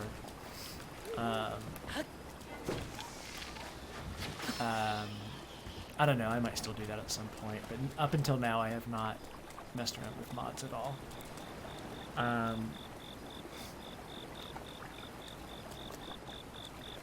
And yeah, I haven't played like I'm not a huge like traditional RPG fan, so I haven't played like Baldur's Gate or Pillars of Eternity. Damn it! I wanted to be naked again. I forgot that he was there.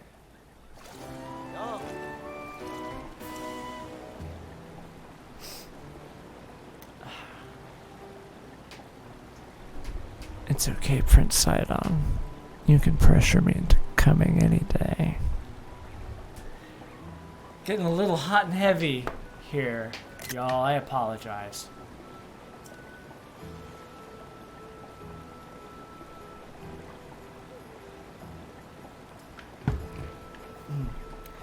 Ever since a strange occurrence, there have been lots of monsters around here. Be careful as you proceed. Hurry, all my fellows are anxiously awaiting your arrival. I'll make Link blush? Oh no. Well, his face is covered, so it's okay. Alright, I can't afford to have another embarrassment like that. Obviously.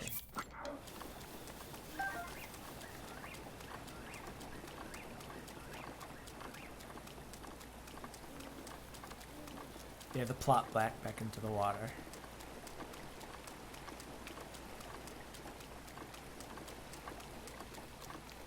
Oh yes, this is definitely the correct way to play Mario Odyssey, for sure. Huh? Oh, shit. Fucking boulders, man.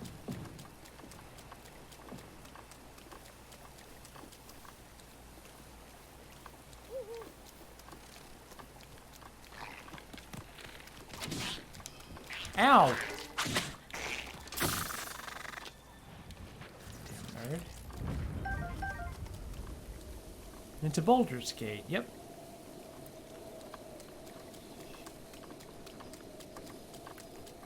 Huh? Frog.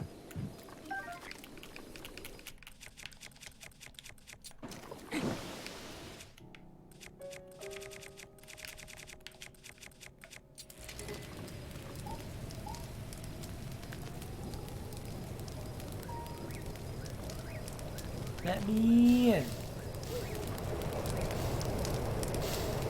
Ow! Damn it.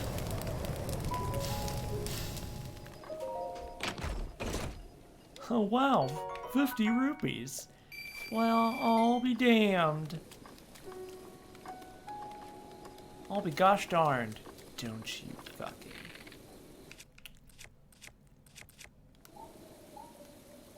Fuck. Oh hell. Do I have a better bow?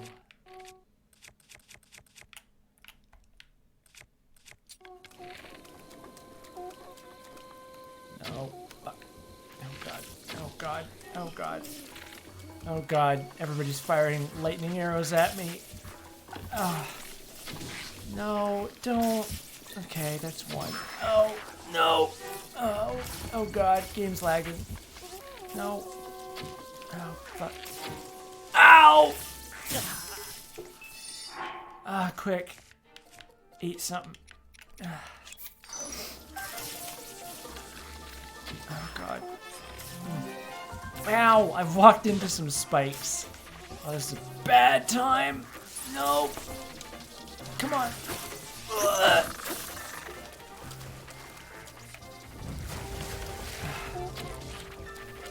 No.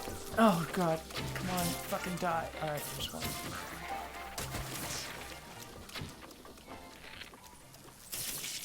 Ah, shit. Y'all need to chill. Y'all need to just leave me alone.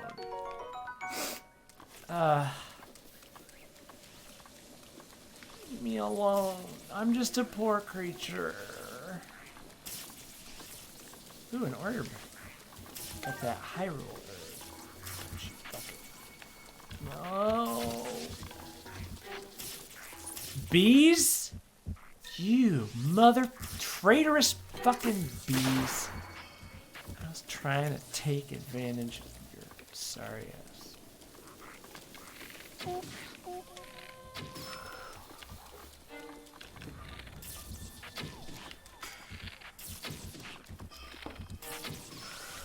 Did it. I killed them. I killed them all.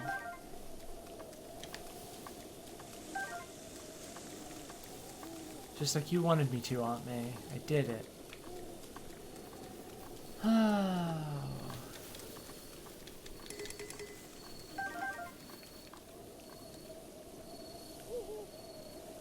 Hardy radish. Ah, hell yeah. Frog? Oh. Uh-oh. Uh-oh. Blood moon's happening.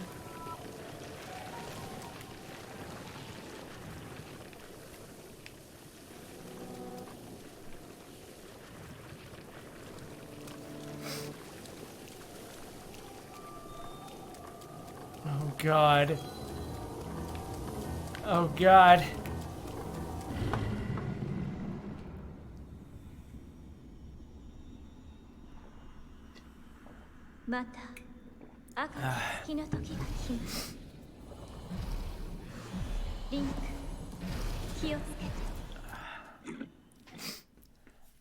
Blood moons basically just respawn everybody. Shit!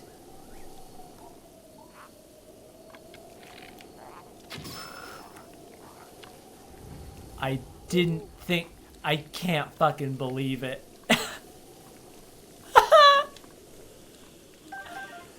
No one noticed me.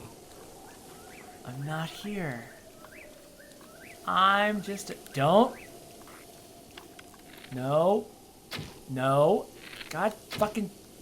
Okay. We're good. No one saw a thing. Time to get out of here.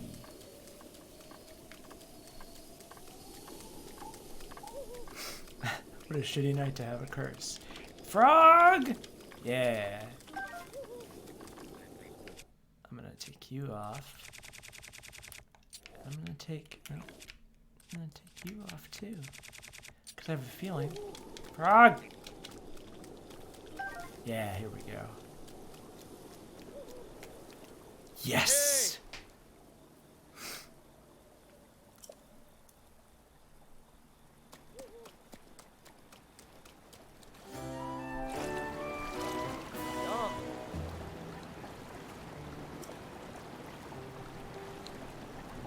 In the meantime, I'll be cheering you on from here in the river, so hang in there. You can do it. Stay strong. Oh, I could have, that would have been an excellent screenshot. That's fine. That's fine. I got it in the footage. It's in there. Link did a precious, precious wave. I see you up there, you fuck. I know what you're up to. Goddamn. Electro bats!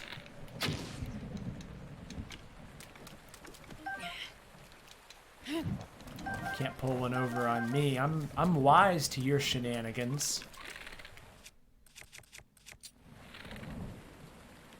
Wait, no, that won't work.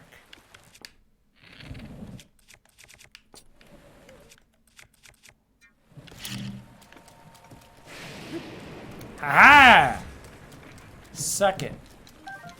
I know what. Uh-oh.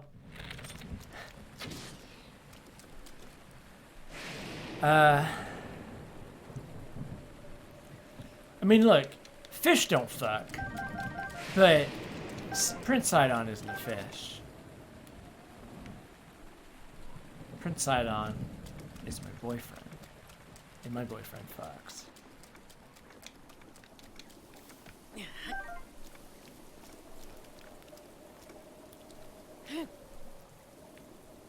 Bye.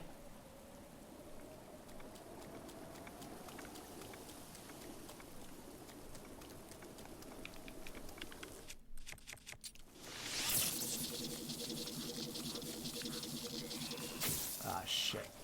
Fuck.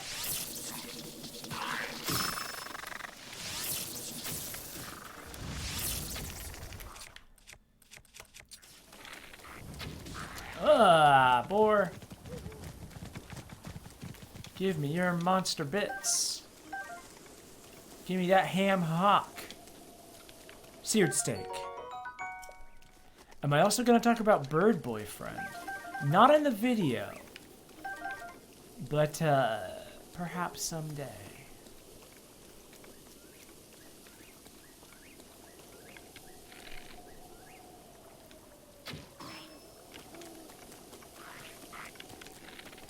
Jack off.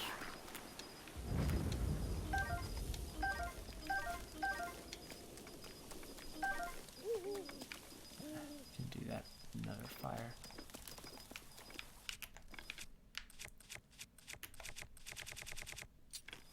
Are there girlfriends? Yes. Yes, there are.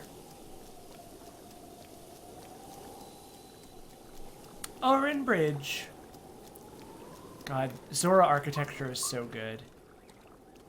Hey! He knows my name. I'm almost halfway there. By the way, there are a few spots ahead that lots of enemies, but I'm sure you'll be fine. I believe in you, Link. Ah! Yeah, Urbosa.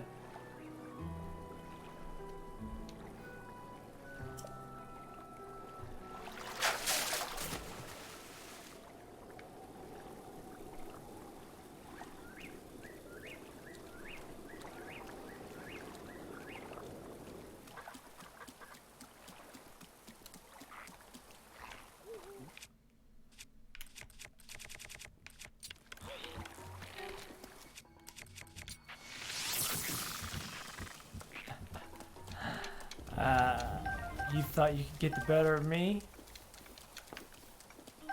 You fool. You child.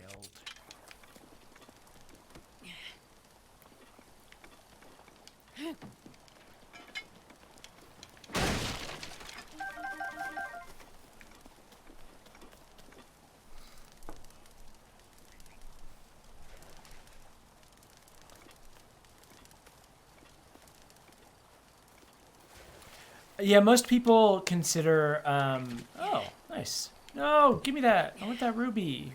Oh, the frog and the ruby are friends. Come back. No, I won't separate you from your friend. Okay. Yeah, I mean, the stamina upgrades are definitely essential, for, like, being good at the video game, but I'm purposefully choosing to not get stamina upgrades right now, just to experience the game in a different way. Because I went full stamina my first run.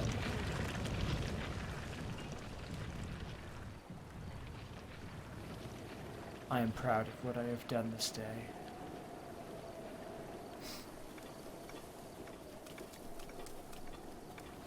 Whoa! Too busy looking at the chat. How does any video game character store anything in their inventory? Well, the answer is obviously pouches. Look at him, look at that. He's got a little pocket right there. You see it? That's all you need. And in that, I have this and this. That's all you need. Just need a little pocket.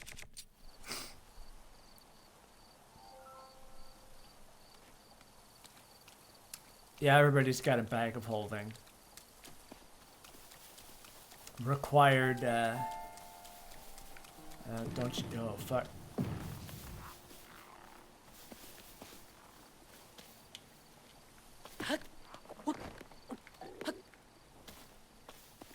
I hear you, motherfucker.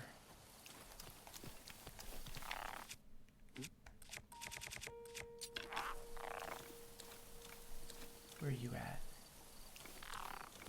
There you are. Ah, shit.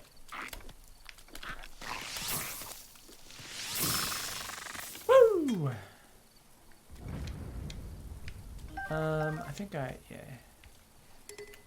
I mean, this bad boy's almost dead. Let me see.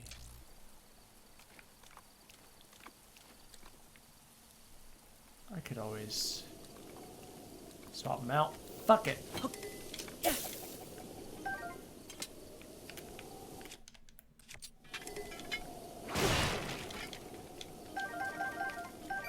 Of course, that's the sledgehammer's almost as badly damaged. Why wouldn't it be?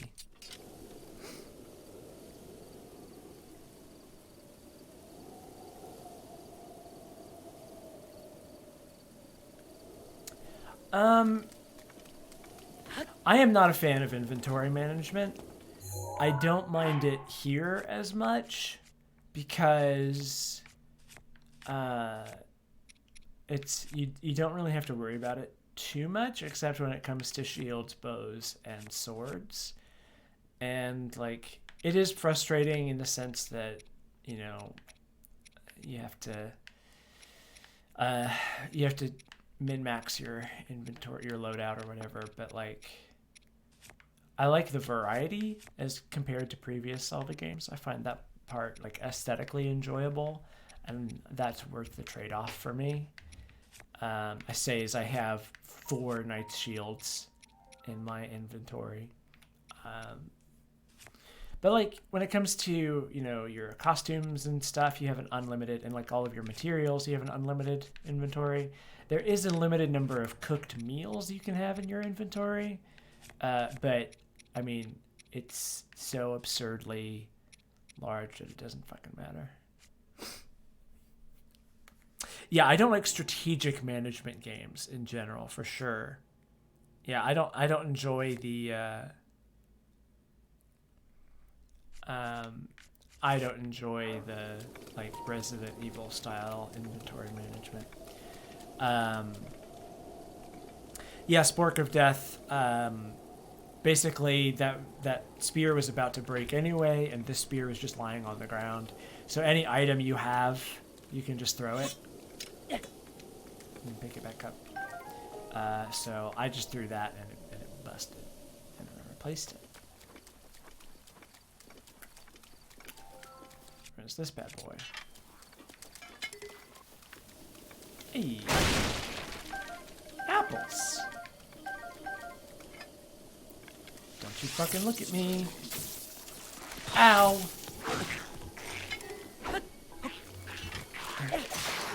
Come on. Nope. Ah, shit. Come on. Oh god. Oh god. Oh god. There we go. That's what I was after. Alright. Cool. Okay. We're all good.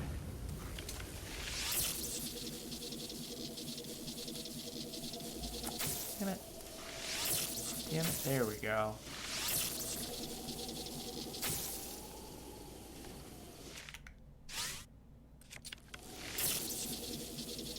Fucking... Oh!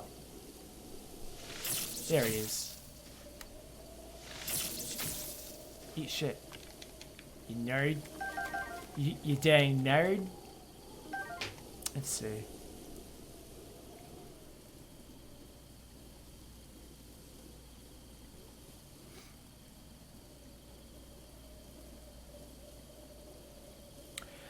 I have never really gotten into Animal Crossing games, and I'm gonna give New Horizon a shot. I'm very curious about it because a lot of people that I know are really big fans of the Animal Crossing games, and I love the character designs. Someone's making noises at me. I hear a gross little lizard man.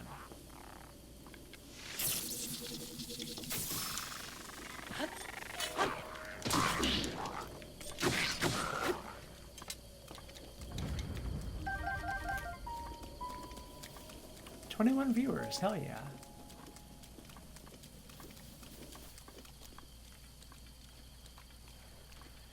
Oh gosh. Whoa! Look at all these frogs!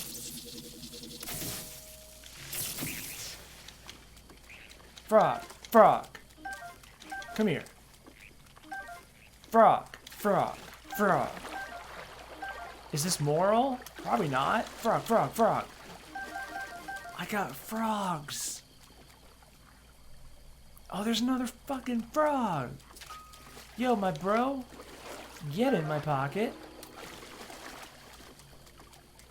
Another fucking frog, man. Yeah. Goddamn frogs in my pocket.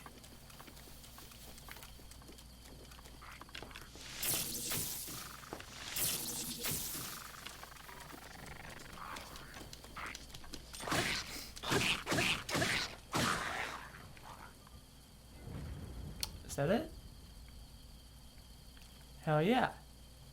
Ooh, Soldier's Claymore. Oh. Yeah, I will, I'll drop a... Well, oh. This'll shoot.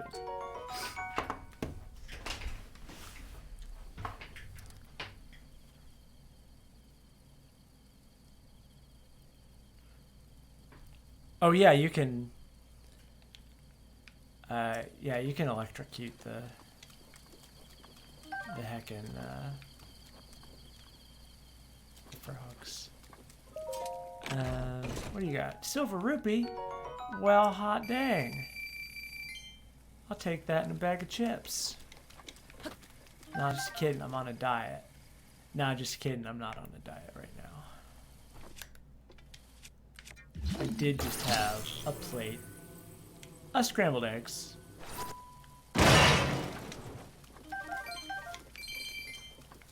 Beautiful. Powerful. What shit's up here? What do you want me to take? Oh, this will go. I'm gonna pick up this rock. Oh, fucking another frog. You never know what you're gonna find under a rock. Don't you do it. Hell yeah. Motherfucker. No, you're over there.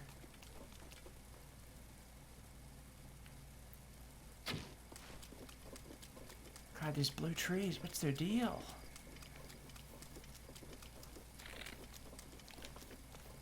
Oh shit! There's the second one.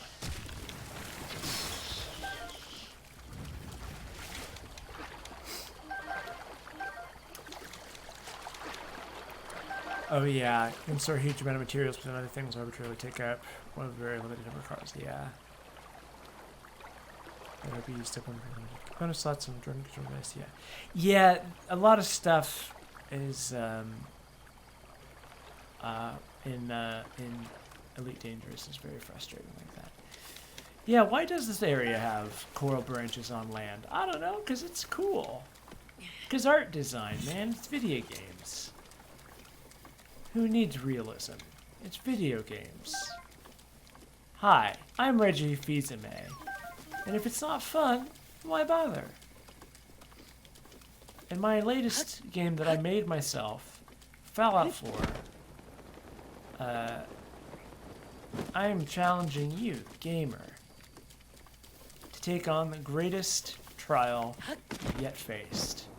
That is the trial of holy matrimony. That's right. In the new Fallout game, You two can get married. To me, Reggie Fils-Aimé.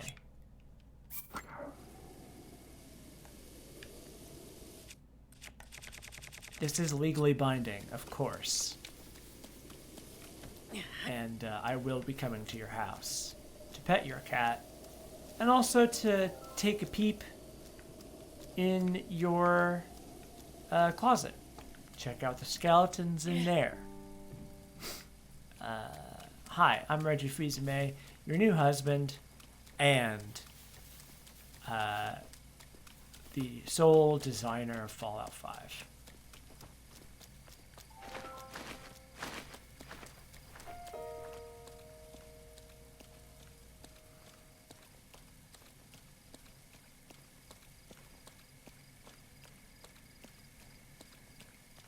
You're just crossing. Gonna take this place naked.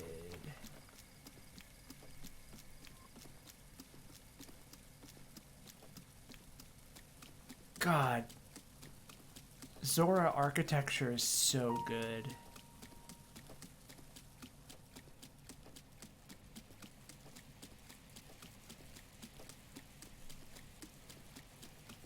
This game is so pretty. Hey! Hey Link, look below, down here.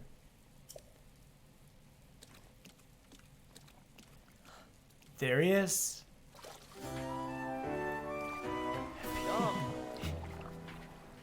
God, no. No. Why? Why? The internet has poisoned my brain. In fact, I'm going to head that way too. I'll meet you there. Whoa, Link! Beware, warrior! A monster approaches from behind you. Oh, that was a cool.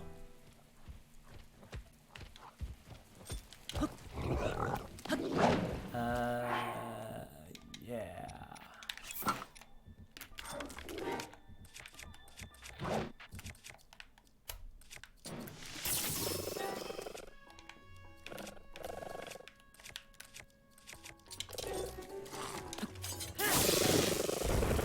Kicked your ass. No, I will be taking this club.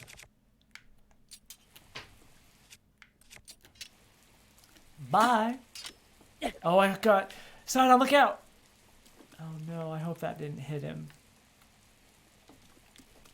Who am I kidding? He didn't get hit. He knows better than that. My boy's better than that. He was waiting for me.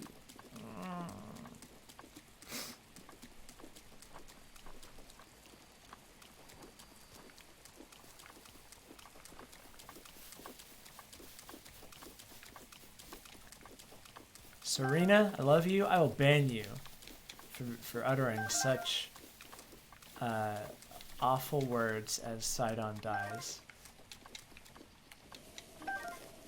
Do not dare curse my stream with this heresy. A deer! I'm gonna pet this deer. God, it's so fucking majestic though. Look at that. That's a fucking majestic goddamn deer. Alright. I'm gonna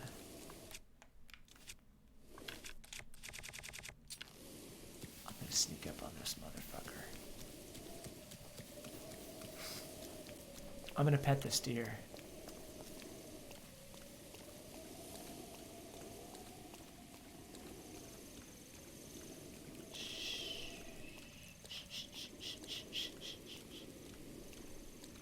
Don't turn around. Everything's... Oh!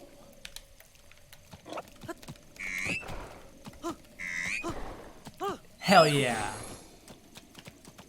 Hell yeah. I am Beastmaster Link.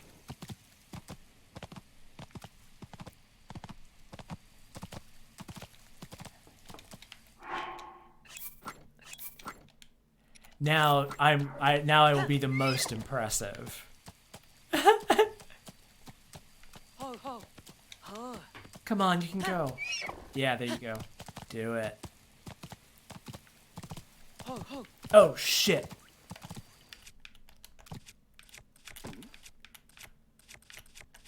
Oh, I don't know that. Oh god, you gotta move. Go fast. Don't let that wizard get us. Come on, you gotta go faster than this.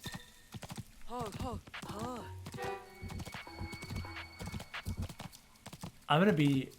Prince Island is gonna meet me, and he is gonna be so fucking impressed. His sharky jaw is gonna fall to the floor, and I mean, he's just gonna be like, yo, are you riding a wild ass deer? And I'm gonna be like, yeah, no big. It's one of my preferred methods of travel, you know? Alright, motherfucker. Don't you dare. I've got business. No. Now we got business to take care of. You and me.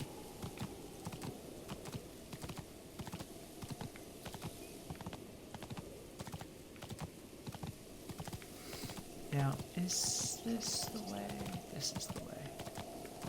Don't fucking move. I don't want to hear it from your ass. There it is.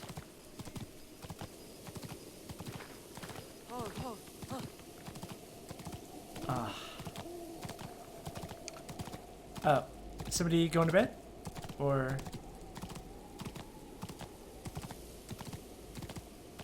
Oh, no. Oh, you're leaving. Okay. You cannot stable a deer, unfortunately. No! Oh, you won't go with me. She says no. Okay, that's fine. Be away with you. Be safe. Such a majestic creature. Doesn't know where to go.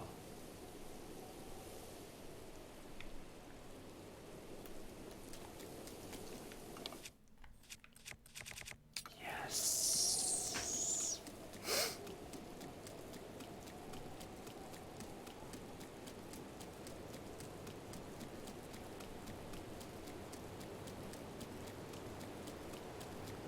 And the music just slowly picks up.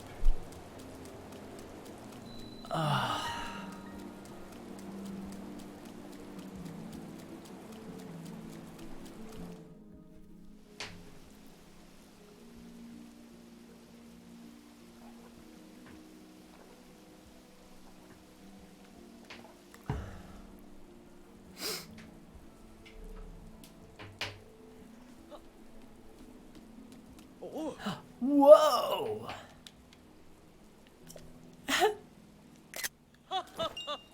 Yes.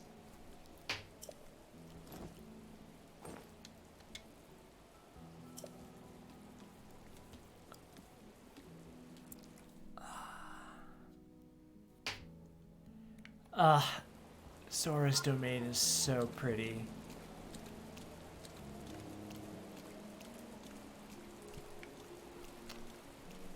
What's up? Huh? What is it? Master Link, is it truly you, the Hylian champion? It's me, Riven. We used to swim together when I was but a child, remember? That sounds familiar. Well, it has been 100 years since then, and I'm now over 130 years old. I must say you've aged well for a Hylian, unbelievably well. Now that I think about it, shouldn't you be dead? Sorry, that may be too personal a question. Hi there, we're on guard duty. Alright, sorry. I'm already meeting his dad, you're right. Moving fast in this relationship.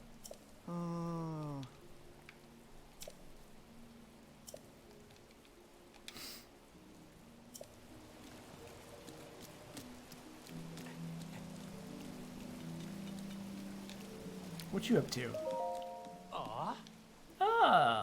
Thanks for coming so quickly, but enough about me. Could I possibly ask you to go and meet with King Dorfan? He's in the throne room. Please go ahead. Sure thing, Leto. Just maintaining the stonework there. God,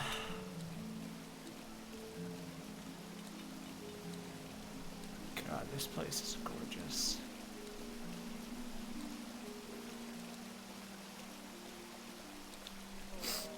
Good evening. Are you Hylian? That's right. Where are my manners? I am Flat. Lafflat. I'm the chief secretary for the royal family. Are you curious about this statue of Lady Mifa? Yeah, I'm curious. If you do not mind, please allow me to explain. This is a statue of the former Zora champion. Her name was Lady Mifa. She is as kind as she was beautiful. They say her ability to heal wounded soldiers was beyond compare. Those soldiers she healed, they are old and decrepit now, but they remember. For this reason, the elders of the domain all love Lady Mifa dearly. If you'd like to know more, I suggest you try talking to one of them.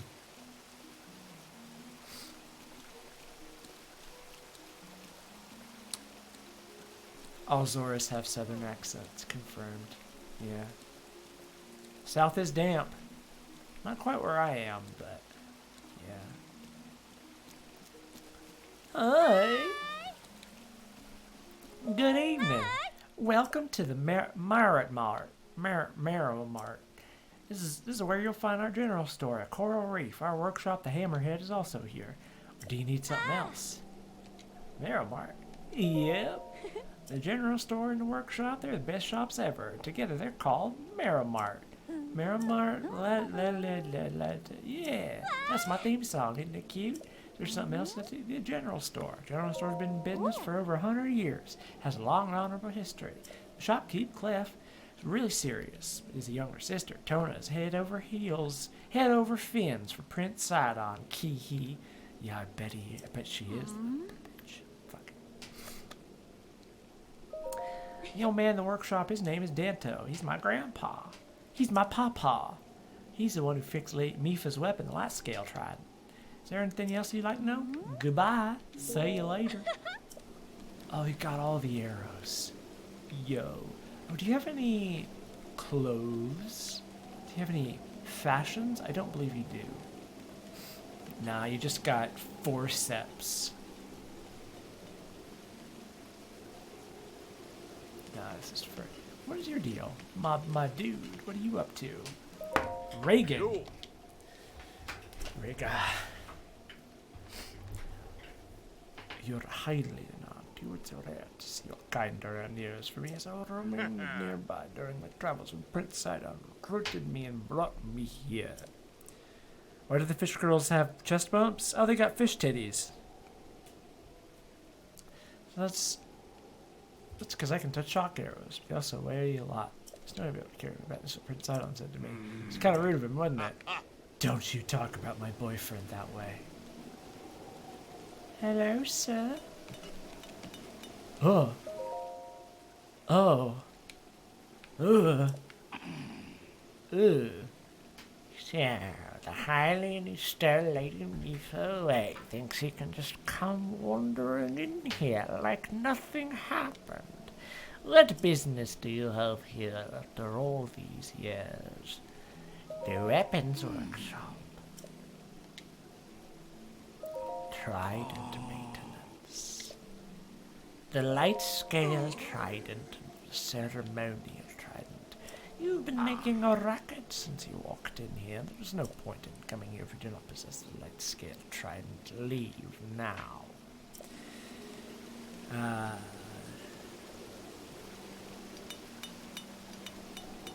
Feed their fish milk to the fish babes. Fish titties are like camel's humps. Do the fish boys have nip-nops? I don't know. This requires... This requires... So... I don't think anybody has nipples. Because, like, Link don't got nipples.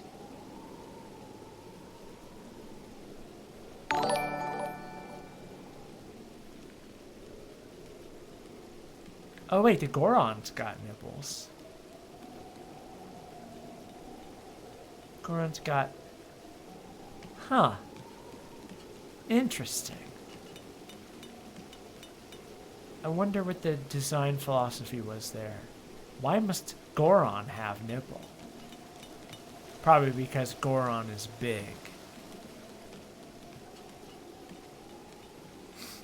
Oh. Ripley Violet has followed.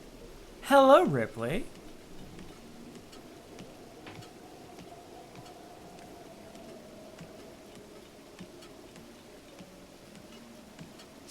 The game isn't against terms of service. Aw. Hi.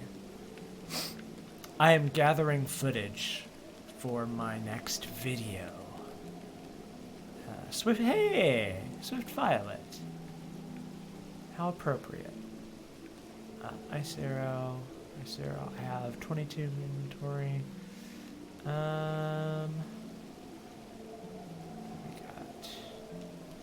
And I'm also just playing a video game, the way one does. Do you want to taste Goron milk? Well, that's... Oh, hell yeah. Well, thank you. Thank you. I hope you're having a good night. Ripley, thank you for... Ooh, a bright-eyed crab. I love bright eyes. This crab appears in large numbers when it rains. One bite of its delectable meat and you'll forget all of your exhaustion. Plunges your stamina when cooked into a dish. I don't think I've ever seen that crab before.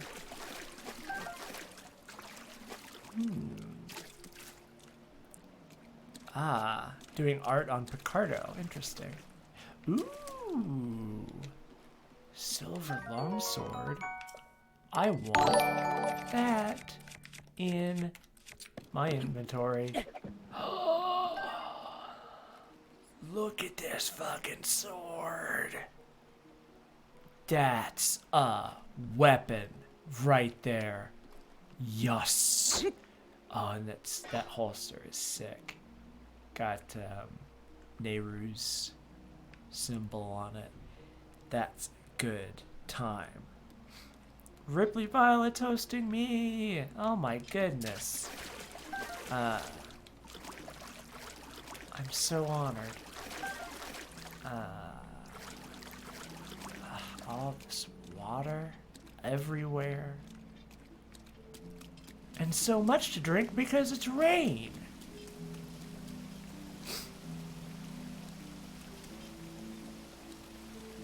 Oh, that's such a cool sword. I'm gonna hold on to that. Oh, hello. Oi. Welcome to Zedig Inn. Here we... could it be Linny? It is, it's Linny. Precisely. Yes, I'm sure of it. You're Linny. Wow, it's been such a long time. But I thought you and me fulfilled the calamity again. And if you've been alive all this time, where have you been? What have you been doing? Please tell me. Oh, I'm so sorry. I'm an adult, and yet here I am making a ruckus. Has it really been 100 years? In a way, it feels like yesterday. We've been through a lot, I'm sure. If you don't mind, I'd love to catch up sometime soon. Sure thing, complete stranger.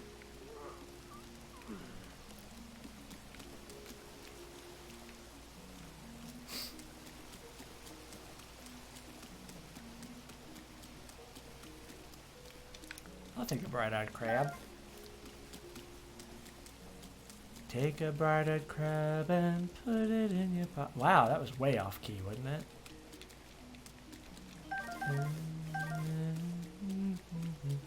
Put it in your pocket. The way you do, the way you do. Lyrics. What are they? Well, right back where I started.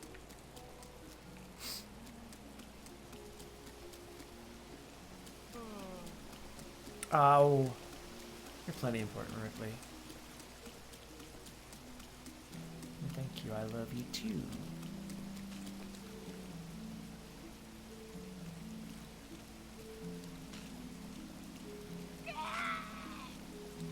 Oh, this dumbass.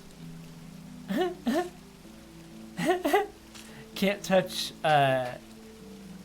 shock arrows because he's a water fella. Dumbass. Second.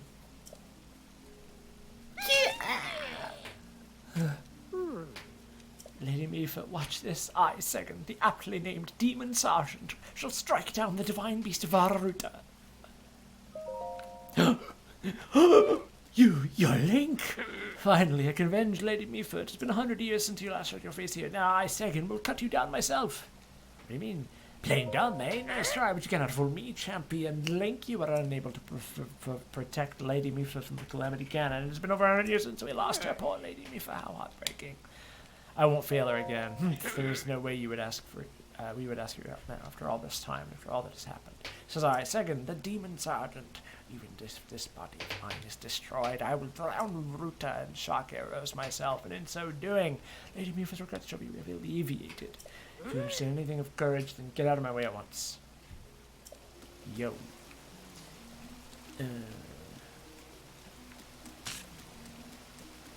Yeah, just give him leather gloves. Just have some leather gloves. You dang old child. But you're an adult monster man. I am gonna put that sneaky river snail in my pocket. God. Zoras do not age well, huh?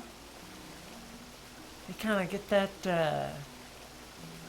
they get that Rasputin face going. Start looking like a fucking evil wizard. Yes. You're Link, the perpetrator, forced Lady Meafort to join the crusade 100 years ago, only to be destroyed by Calamity Cannon. Ah, yes. I represent the deed and not the person. I also believe in allowing the states of the past to wash away. Link, retired from my role as a priest, and I'll never material concerns of the world. Ever since I retired, I've participated in the elders. Yeah. If you meet any engaged couples, I'd love to give them a berry.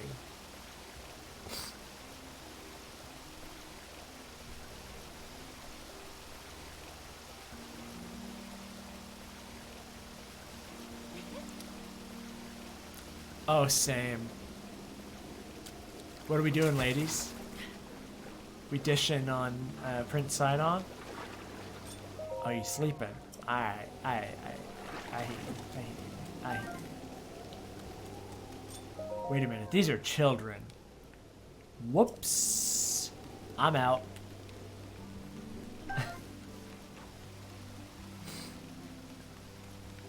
Why are you running around in circles?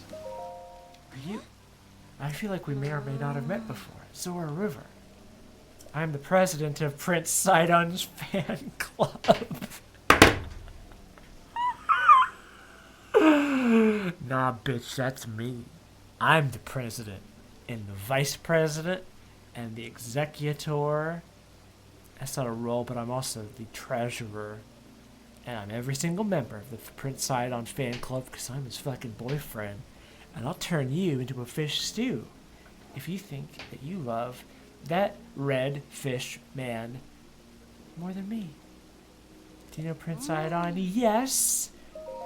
It's just his renown has even reached you, Hylian. Prince Sidon, just thinking of you turns me to mush. Same. On the other hand, if that pack of geezers shows up again, I'm sorry. Oh, I'm sorry. Prince Sidon is a man with magnificent ideas. Yeah, he got... When you gonna have a chat with Prince Sidon? Yes, dude. Alright, Tula.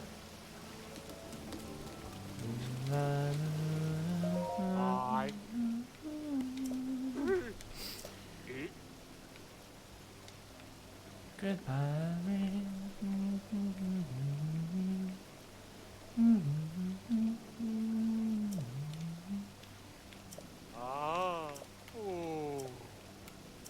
Deeply moved? They're so tall. They are. Ooh, that's a sensual pose.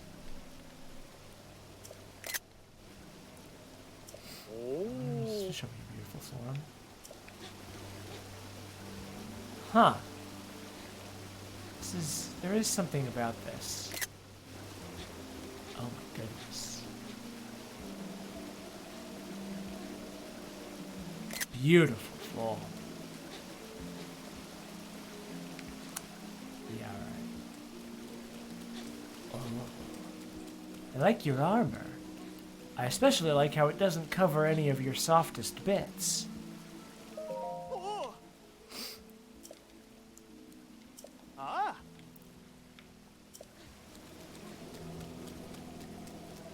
Oh, hey. What up? I'm gonna pray real quick.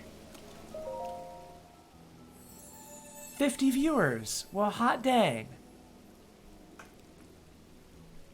Hot diggity daffodil. I will get a heart container. No one rated. I just happened to.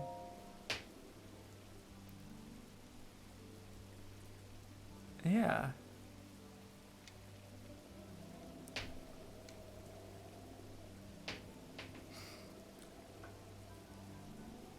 I don't know. I don't know why I'm suddenly have 50 viewers. That's weird.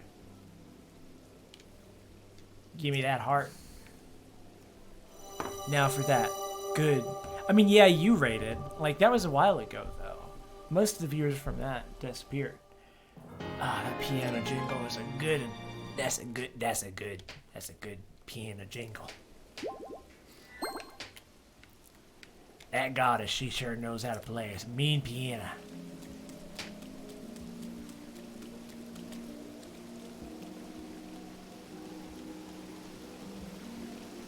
I actually will get my affiliate invite in email now. Like, I've passed all of the requirements for that. And, yeah. Here it is. Hell yeah. Look at this stingray looking motherfucker.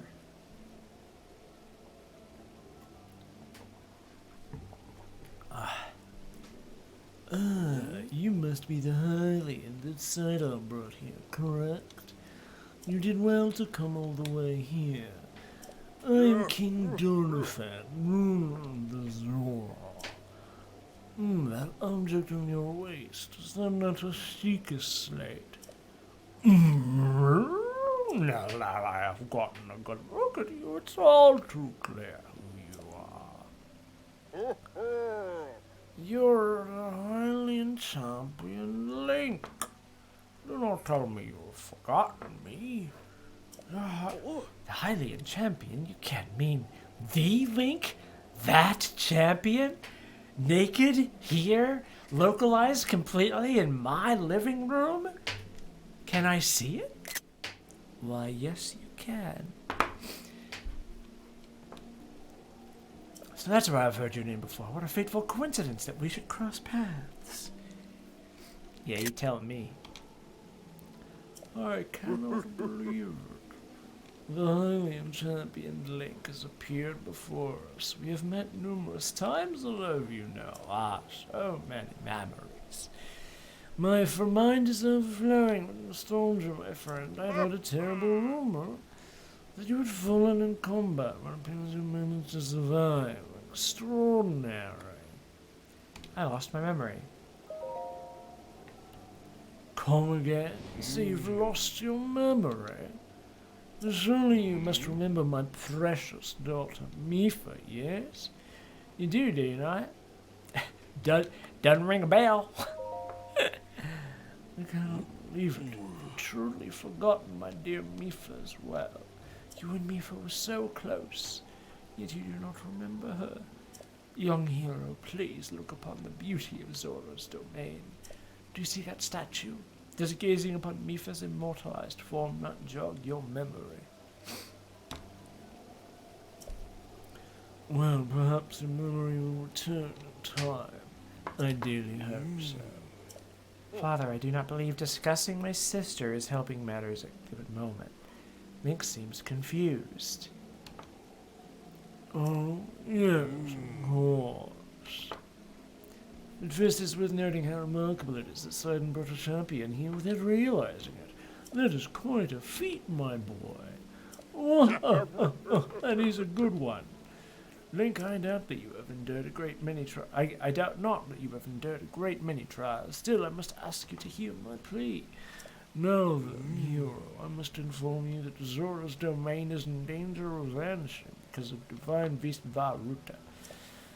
I shall do you the courtesy of speaking bluntly. We alone cannot stop this beast. Will you lend us our strength? What? King Dorothan, my liege, please do not speak so. To ask a Hylian for help, why the very thought of it curls my fins. I expected more of you. How can you still protest? Mizu, it is rude to speak that way to your king and his guest. Link here is here because I invited him. Yeah, and I'm his boyfriend, so with such an unprecedented rainfall, we have no choice but to rely on the aid of a trustworthy Hylian. Have we not already discussed this and arrived at that very conclusion? He is the key to saving Zora's domain. I have no doubt in my mind. Indeed, Link is the champion through and through. As things now stand, Zora's domain, nay, perhaps all of Hyrule, is doomed to be swallowed by the sea. This is bigger than all of us, my friends. Zora and Hylians alike must put aside our differences and band together. Have you forgotten already, my king? We cannot trust these lowly Hylians. 100 years ago, they abused the power of an ancient civilization and turned Hyrule into what it is today. And that is not the least of it. Abuse the power of ancient civilization. Interesting. Theories. Lore.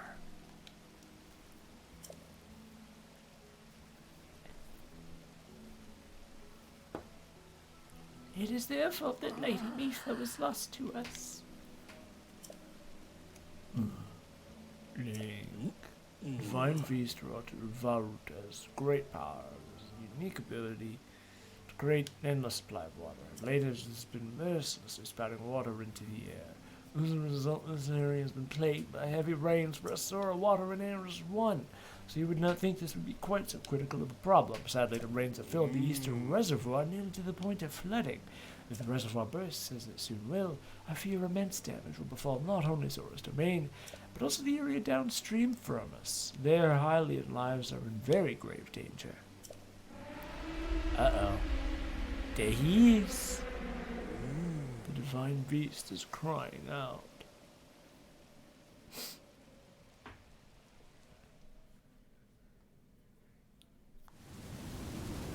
Ah.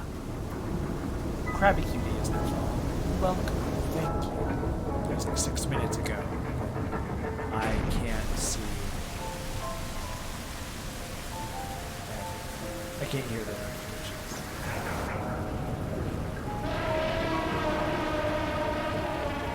There it is.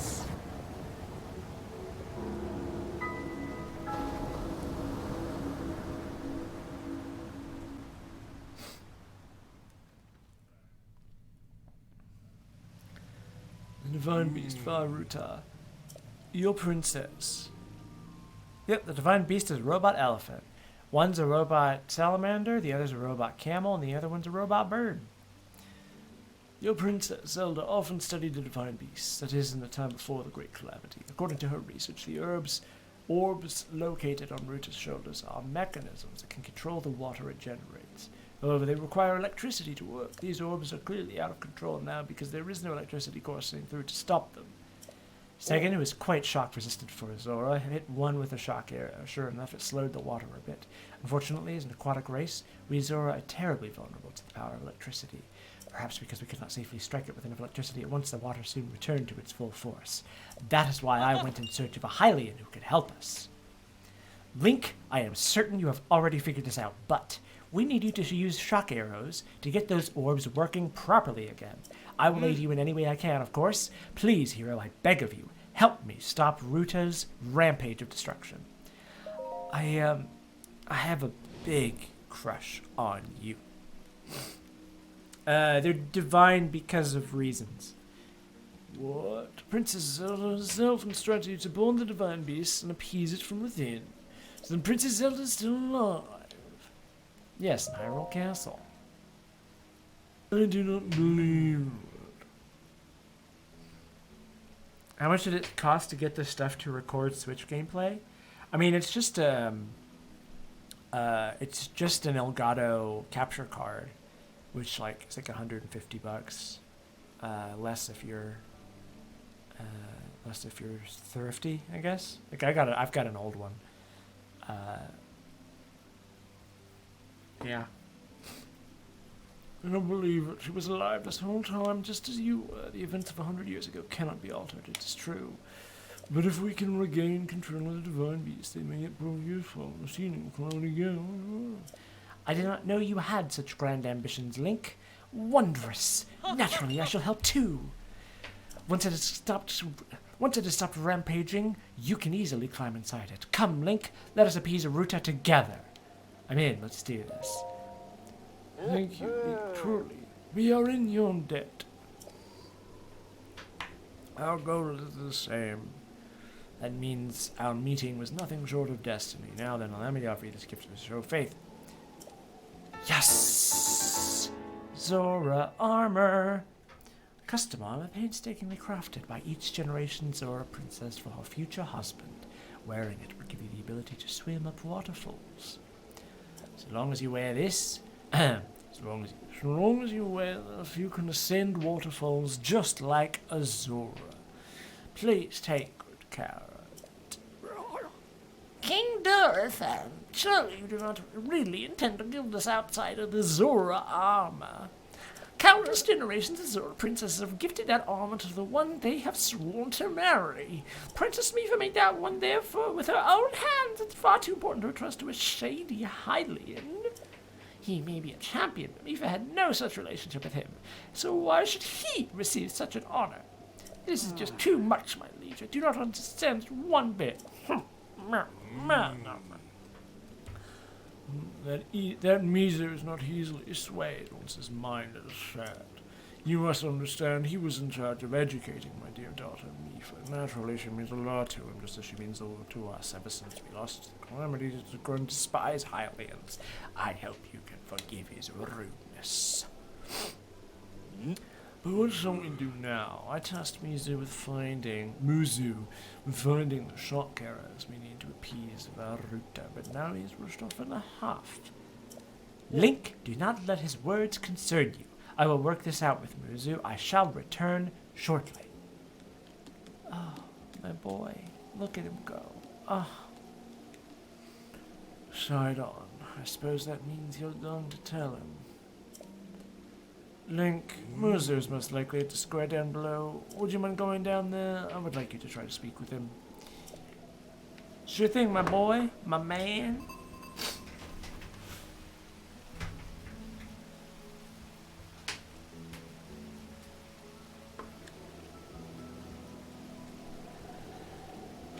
What you got? Link, okay, I thought there was going to be some text for me. I like these little seats. So Zora can sit down and be there for a little town meeting. Hi everybody. My name's Prince Sidon. And I like boys. I'm real into them. I like me a boy. His name's Link. He's over 100 years old. And he done punched a pig in the face once. And he didn't even flinch. That fella's got some gumption, I'll tell you what.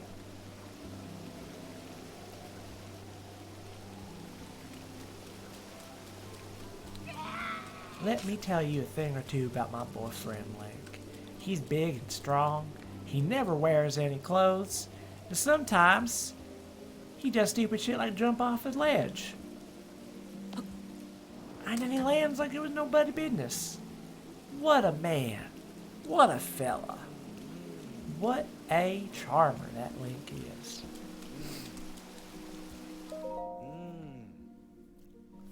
Hi.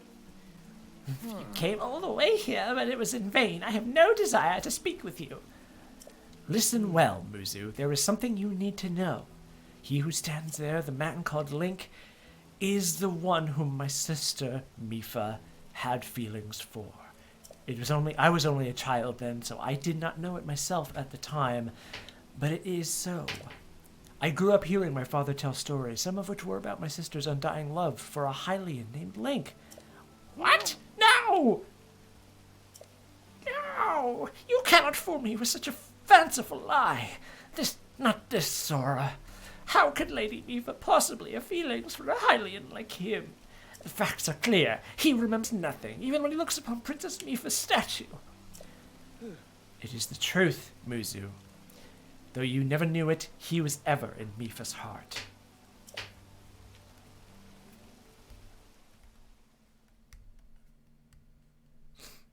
Ah, shit, son. Memories. Memories.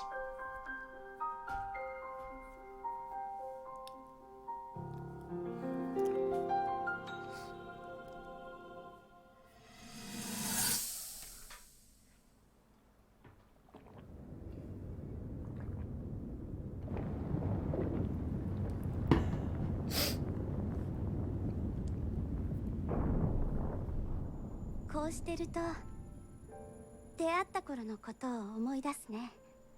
あなたはまだ子供で無茶してすぐに怪我をして、その度私はこうしてあなたを治してた。ハイリア人のあなたは気がついたら私よりも大人になっちゃってたけど、私あなたの傷を治してあげられるの嬉しかった。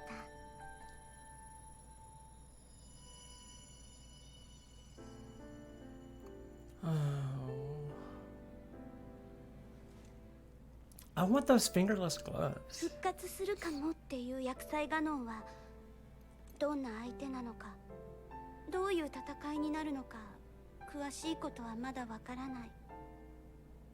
でもどんなに過酷な戦いになったとしても、みんながあなたが傷ついてしまった時は私が治す。何度でもどんな怪我でも私はあなたを守りたいから。薬剤ガノンとの Once this 戦 whole いが thing 終わっ is た over, ら、 maybe things we can go back to how they used to be when we 子 were 供の young. 頃みたいに You know, また perhaps we could spend こ some こへ time 遊びに来 together. てくれる？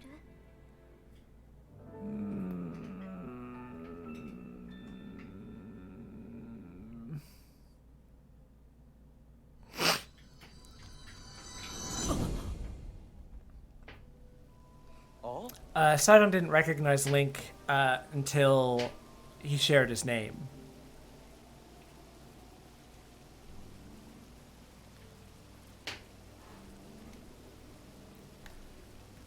What is the matter, Link? Are you unwell?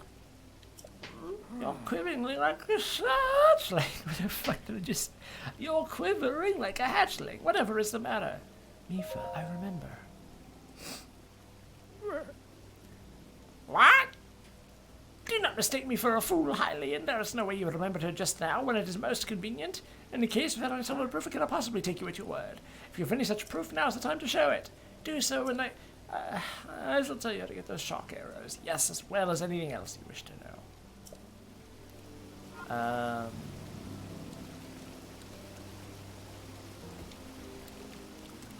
Save your lies for another, Zora. Without any solid proof, I have no choice but to you lying to you. If you are truly Mifa's beloved, then prove it.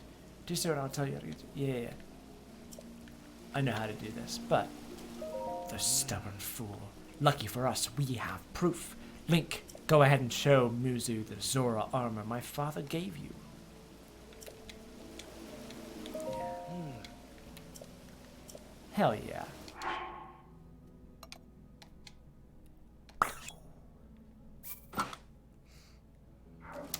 A little less nude than I would like. How do you feel about it? Oh. Sidon is tall. He a tall boy. Muzu? Look closely at the clothes Link is wearing. You really think changing your clothes is gonna make me...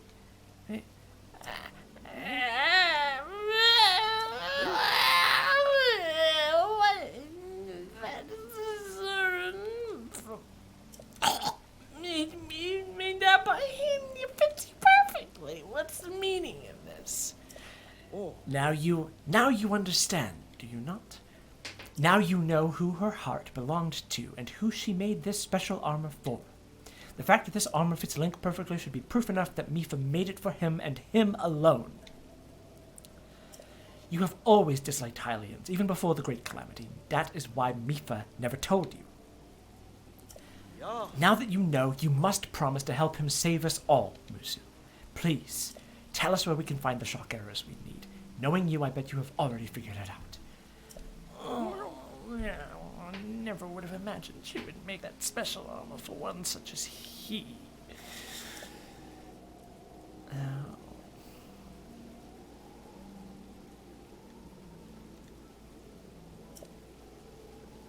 I do not approve of asking for help from a Hylian, but I suppose it is our only option at this point. I am a proud Zora, and that means I must take responsibility for my unwarranted behavior toward you.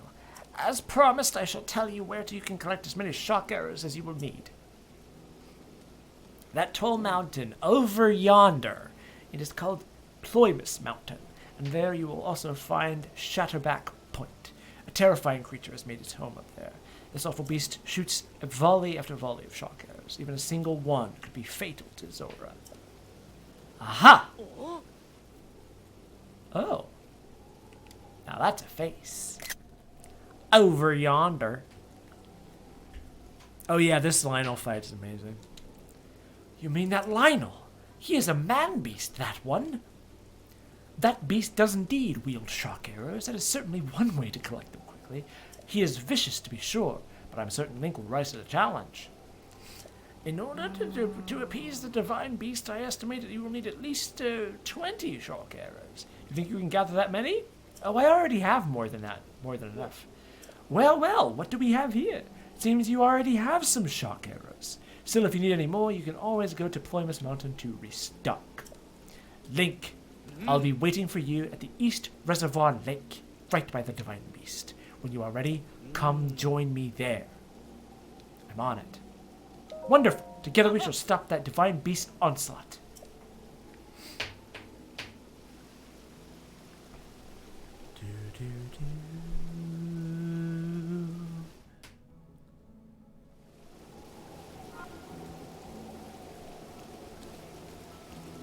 To Sofa?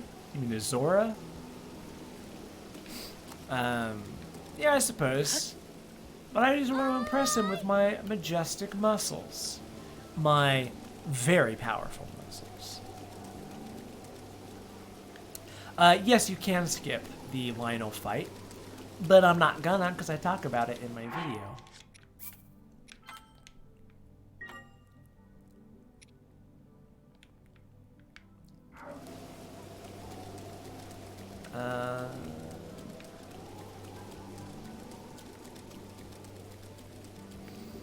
Over yonder. Okay. Here we go. Sploosh. Hell yeah. Hell yeah! I am powerful.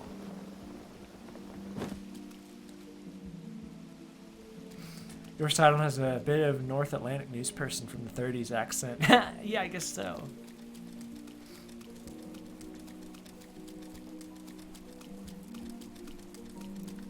Swim. The music here is so sweet. Hey, let me talk to you. Gaddison. Yes, sir. East Gate is all clear, sir. Oh, well, if it isn't Master Link. Aren't you a sight for sore eyes? We used to play together all the time. It was 100 years ago. My name is Gaddison. The Hylian Prince that Sidon brought you... The Hylian that Prince Sidon brought here. Don't tell me that was you, Master Link. And what's more, you don't seem to have changed much in the last 100 years.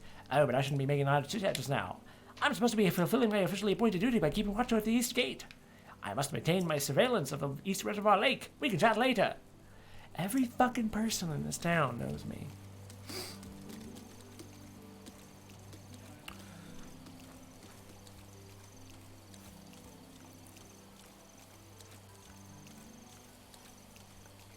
Hell yeah. Well, thanks for hanging out, Sporkadeath. It was good to have you in the chat, and I hope you have an excellent evening.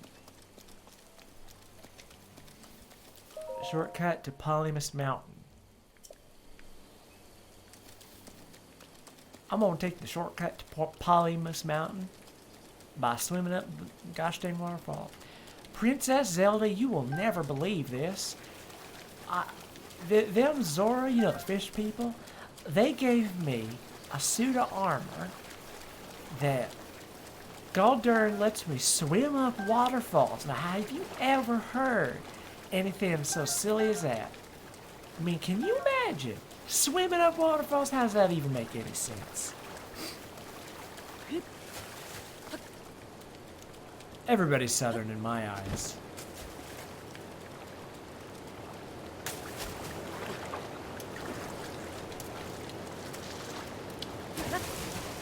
Hey Zelda, watch me swim up this waterfall. Look at me.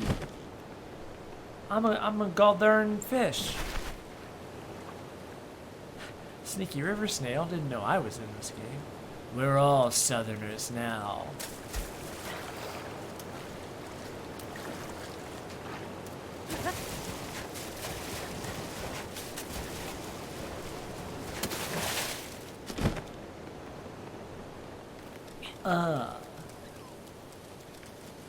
You merely adopted the dog.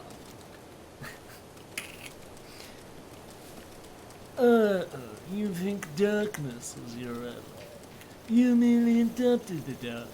I was born in it, molded by it. I didn't know the light until I was but a man. By then it was nothing but blinding. I was wondering which would break first, your spirit or your mask. Victory's defeated you. Come on, I remember much else from Senor Babe. Is that a racist thing to say since he is technically a Hispanic character in the comics? I don't know. Alright. I'm gonna put on my sneak uniform.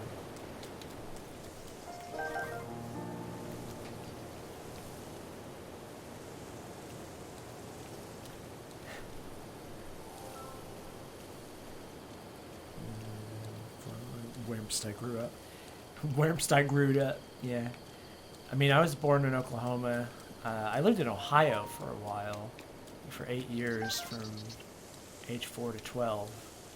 And then went to middle school in Oklahoma and high school in Texas.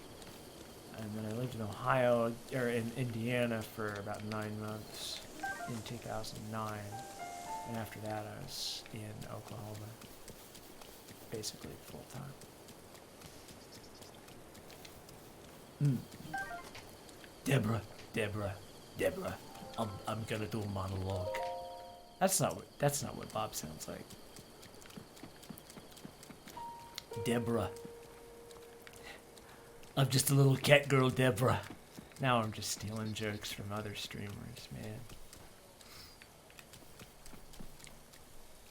What a pleasant hilltop. How soothing.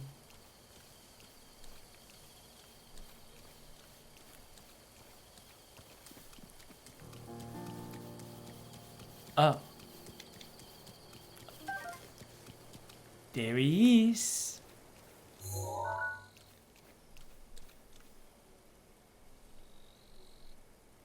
Yeah, this game is just gorgeous. I mean, look at that centaur, man.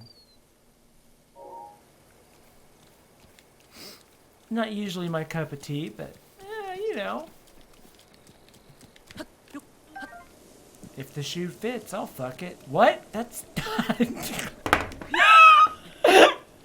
That's not an okay thing to say. Oh, God. I apologize, everybody. I am... yeah, I wish we could be friends.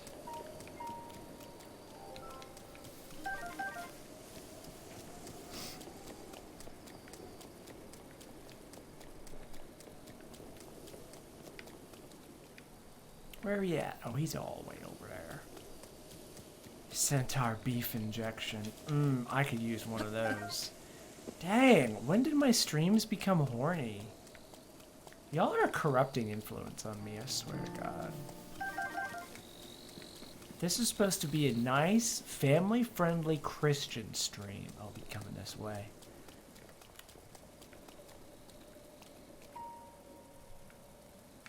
Wait. Dude has 2 rib cages? Excuse me? Oh. Oh my God, you're right. That's a weird thought.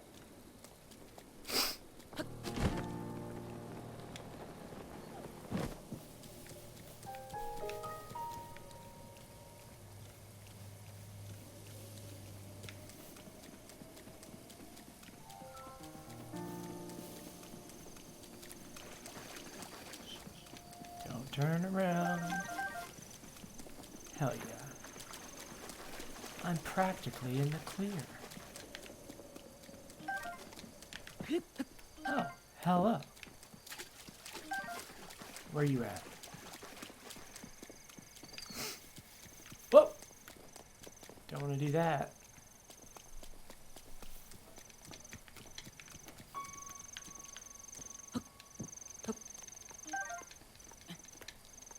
Pick up the... What do you... Grab that arrow, my boy. There you go.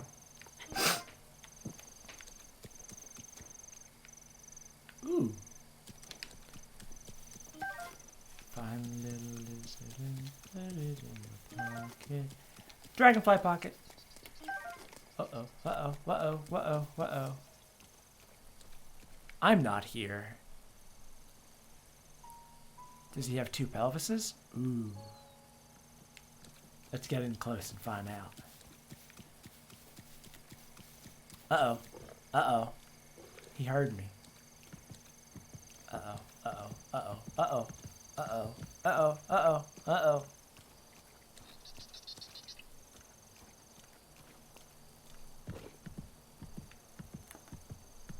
Uh-oh. Uh-oh. Uh-oh. Uh-oh. Uh-oh. Okay. All right. Okay. We're doing it. We're doing this. We're doing this. First of all. Okay. So.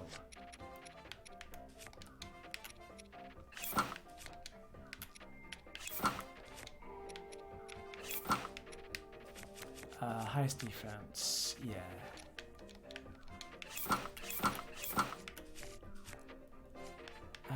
Do I have anything that's like double? No. Shit. Okay.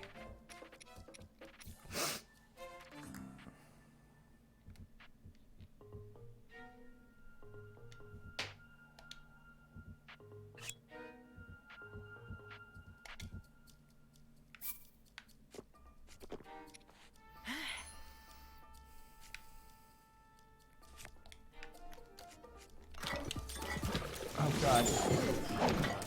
Oh, yep, yep. Oh Jesus. Oh, this is a bad time.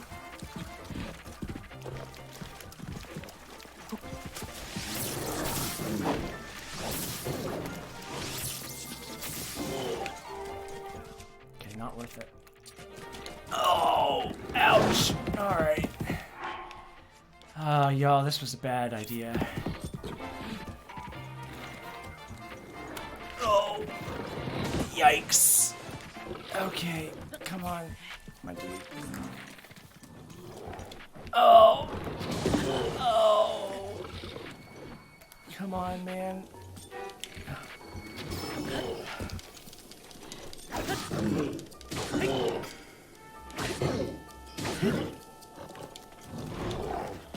Oh, shit.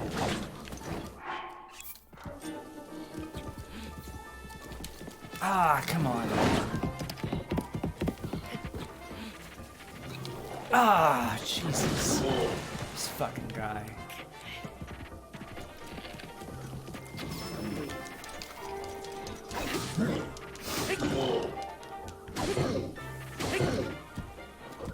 Oh, my man, you gotta chill. You gotta take a chill pill, my dude. Oh, my dude. Do I have any?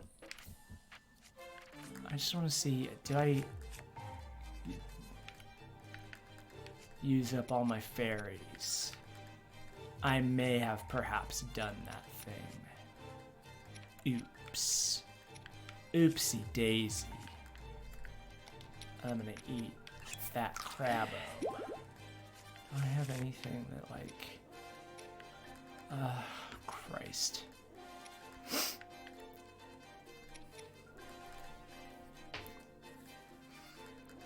There is a way to mount this boy, but not anymore.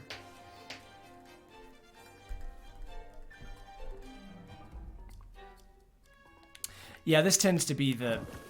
Oh! Yes!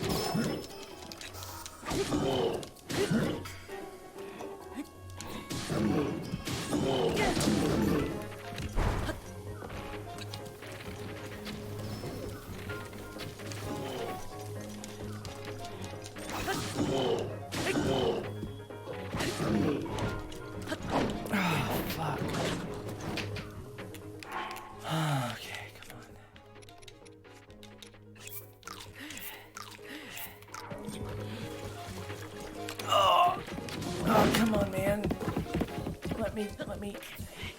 Oh no! Oh, come on, dude. Ah, fuck.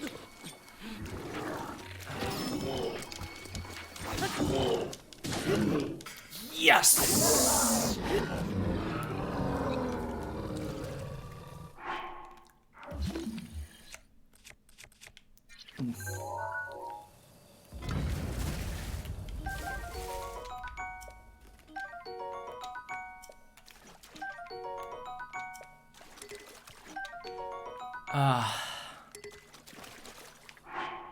Alright, let's get rid of the shitty shield. Yeah, and then let's get rid of the shitty sword.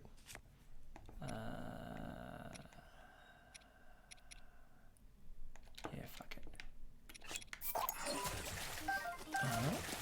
Oh, Lionel bow. Hell yeah. Get rid of that. Hell yeah.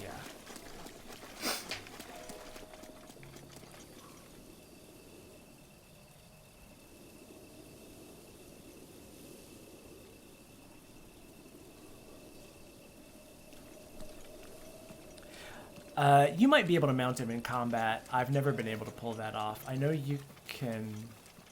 Oh, that's the Guardian Sword. Like, what's this glowing blue? I know you can mount him if you drop on top of him.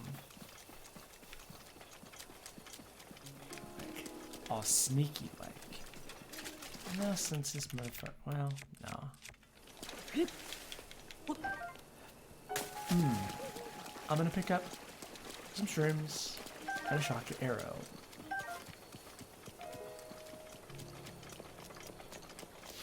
Yeah, you use the leavings of these various critters to upgrade various items. You need them for the upgrades. Grab.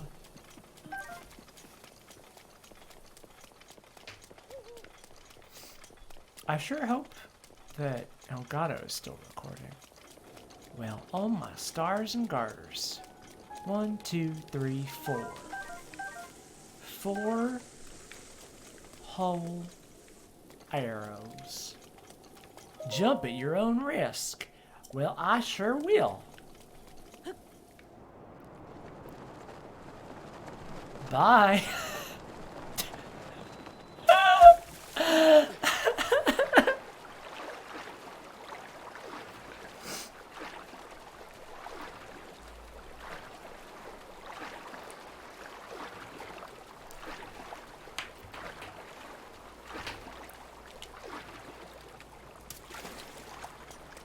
Oh, that should have broke Link's entire body.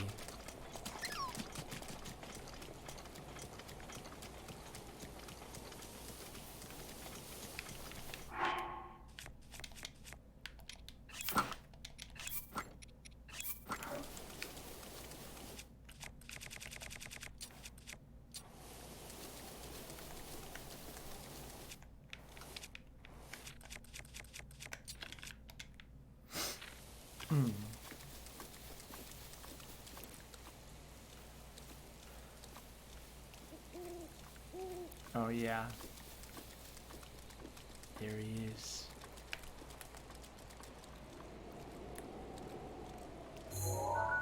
My boy's got a kiss problem, and I aim to solve it.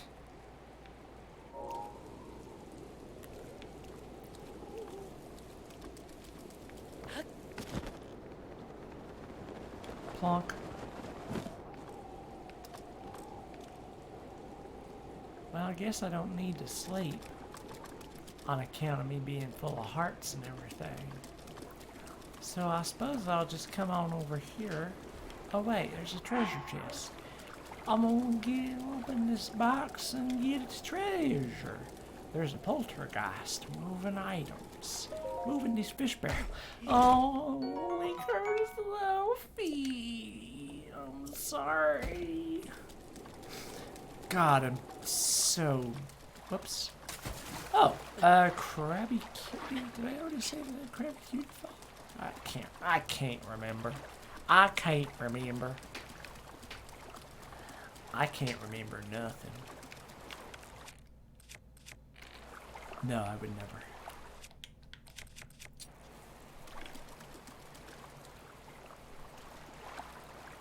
My little gamer toes.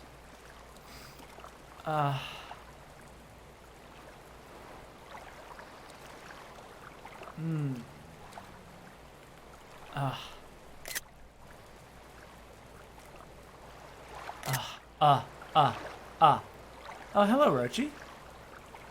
Welcome back. Welcome back.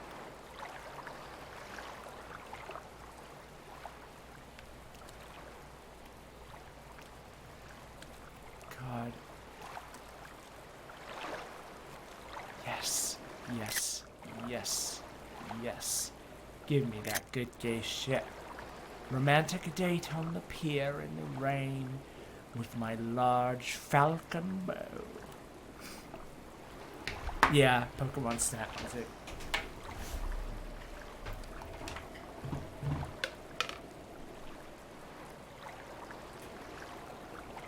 After I played Star Fox 64 3 times a couple days ago, I almost played Pokemon Snap, but I decided to play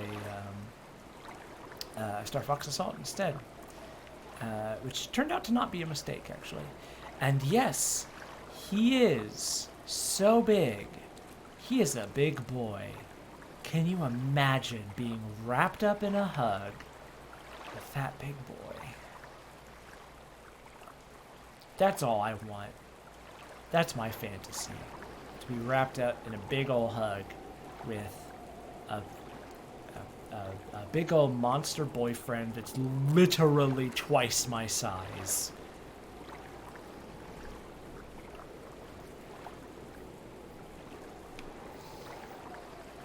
I want to shape of water this motherfucker till I too become a fish princess.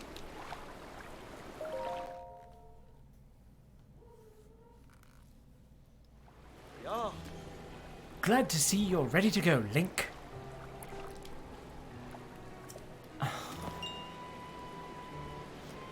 Are you ready for this? Do you have your Zora armor and enough shock arrows? Oh, Bird Boy Hug would also be good. Urbo says also good. Listen, I'm polyamorous. I'm okay with. I'll take them all. Let's be real. This boy seems like he'd be very emotionally supportive.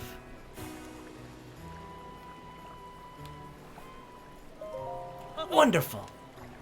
You never cease to amaze, Link. Now then, let us go and appease that divine beast as one. Here we go.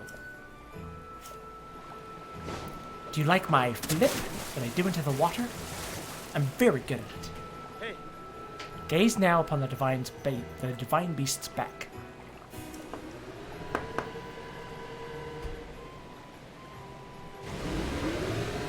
Do you see those glowing pink orbs? You will need to shoot each of them with a shock arrow.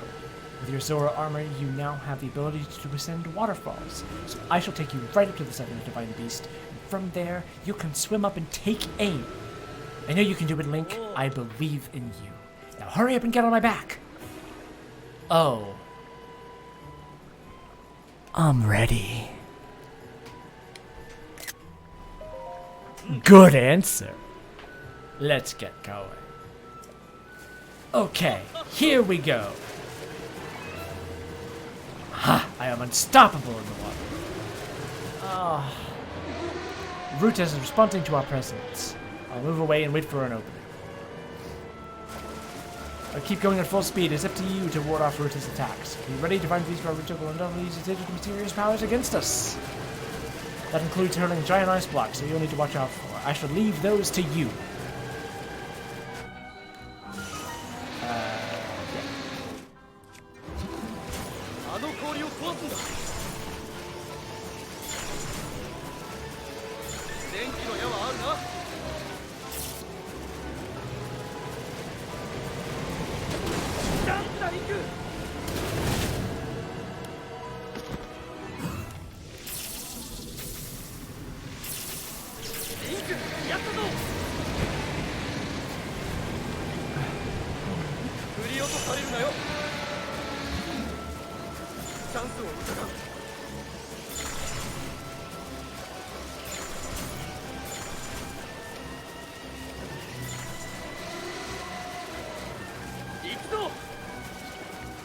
God, this is so cool. I love the dive that he does.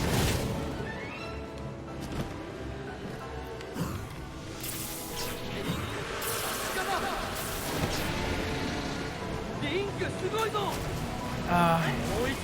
cares so much.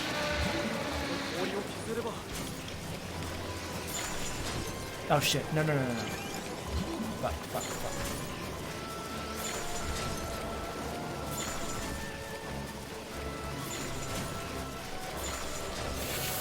No. Oh god. Come on. Oh shit! Ow.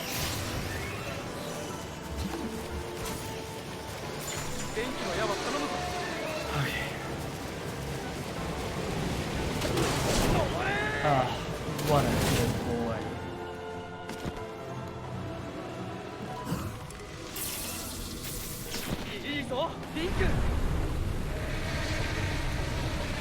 Wow, what an excellent move. I actually didn't see what you were saying.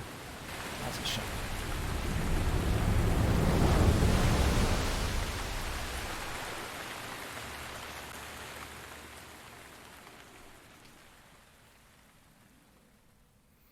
Link, look! The water spouting from the root has slowed down. Root is flowing higher now. You want to venture inside it, right? I'll bring you closer. Do good. We're counting on you, hero. Do good work in there.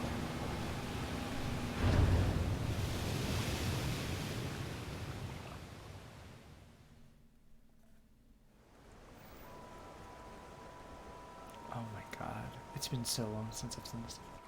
Link, Here we are. ありがとう。お Looks か like げで this is where 真 the 珠 real の work 放水は止まった starts. ぞ。 Best of luck. けど、 Nice job 君 cutting が off や the らなきゃ waterfall い from け the ないこと divine は beast. ここからが本番なんだろ。 God, this music is so good. I want to ride on his back all the time. Show the enemy no fear. I'll see you back at Zora's domain. 待 Farewell. ってるぞ。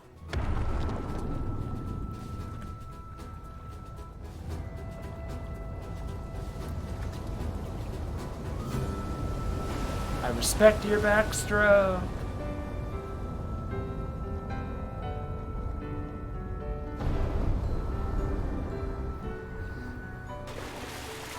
Link, 君は最高だ。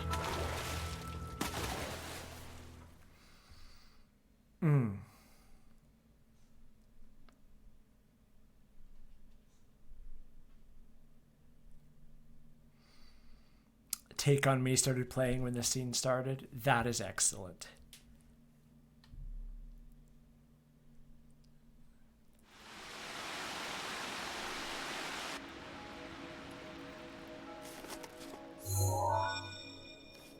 Don't have to use the waterfalls. Ellie is calmed. They sure heckin' paid the bills. Heck yeah. Boy, bride and only run. They should have fake Zelda language like they do in Monster Hunter. You were only allowed to move by riding on cute boys. Oh no, your Wi-Fi yeeted itself. 無事だったんだね。 I must say that I am so happy to see that this day has finally arrived. いつかあなたがここに来てくれるか Now も。 Ruta can be ガ freed ノン of に乗っ Ganon's 取られたこ control. のルッタを取り戻しに来たんだよね。 You'll need a map to それな prevent ら you from まず getting lost. 内部の構造を示したマップを手に入れて。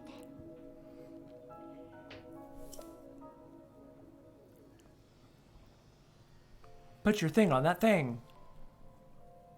あれがマップの The 情報が入 guidance っ stone there た contains the information that you will need. Excellent. Ah! Tigrex donated $2.96, which pushes us to an even $79. Very good job writing your boyfriend and calming the giant elephantine. Well, thank you. I tried. I tried my dangedest.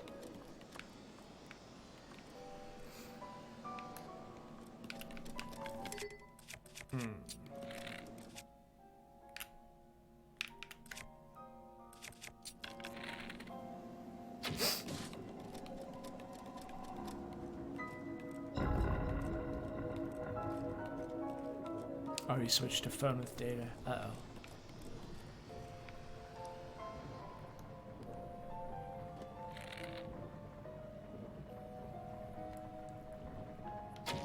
Ha!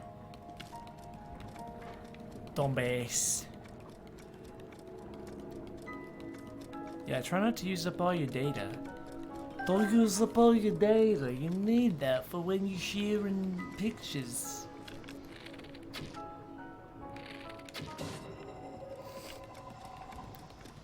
What's this down there? What's that down there? Hey, you, come here. Come here. What are you, some kind of weirdo? Ow, my gamer feet. Ancient Spring.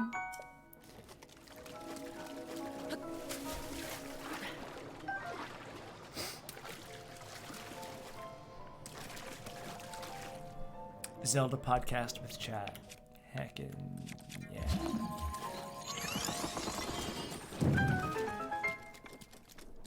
I will put my iPad on this pedestal. Yeah, his feet must be so calloused by now. I guess I could put on shoes. I don't need to impress my boyfriend anymore.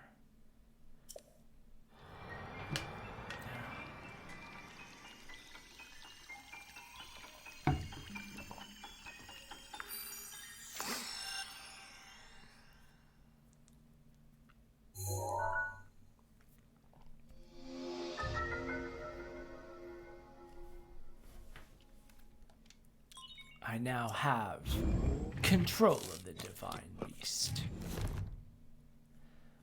You've obtained the map of the divine beast. You will now see several glowing points on your map which represent the terminals of control Ruta.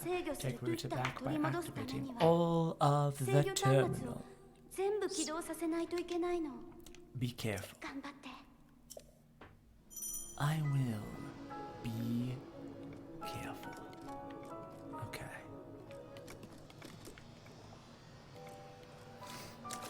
Oh, are we saying that Sidon is a foot person? 'Cause I'm not opposed to it. I'm not here to judge. I won't tell anybody how to live their life. If he wants it, listen. If that fish boy wants toe pics of me, all he's got to do is ask.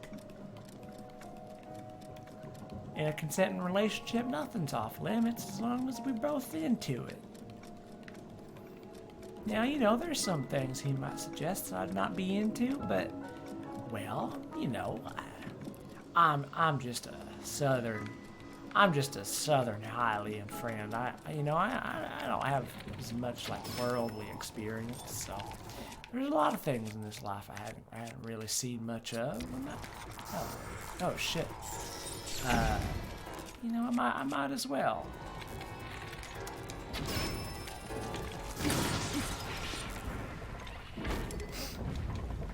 Who am I to judge? Topix is Link's primary source of rupees. That green glow is interesting. Huh. But if you have to amputate because they got infected, then no more feet picks ever.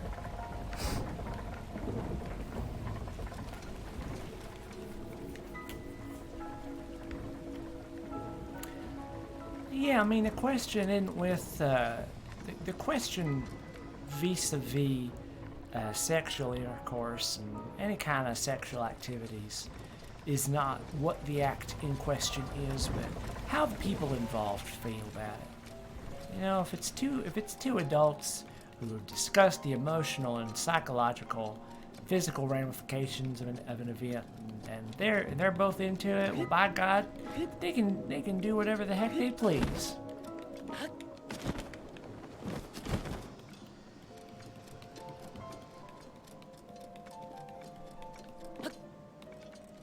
Oh yeah, I think human feet are pretty grody, but once again, who am I to judge?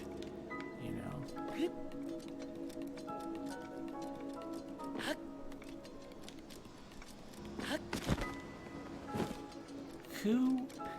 Who did this to me? Who gave me feet like this?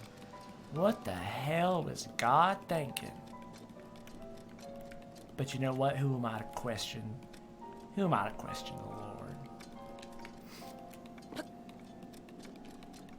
That's a trick question, because no authority is absolute.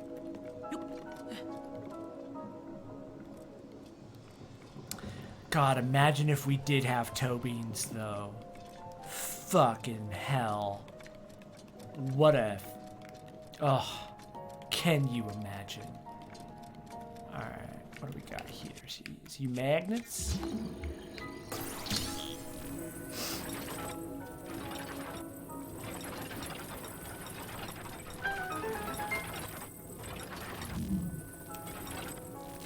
I did it. I solved the puzzle.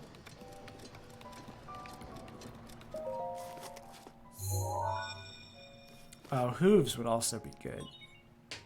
There's so many more interesting animal feet.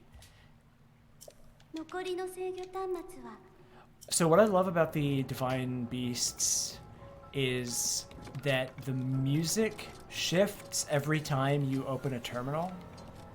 Like it'll add an instrumentation or it'll change its instrumentation.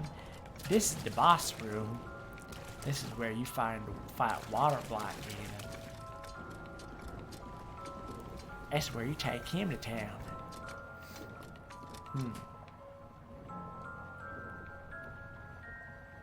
I love hands because they're weird. Feet are on thin ice.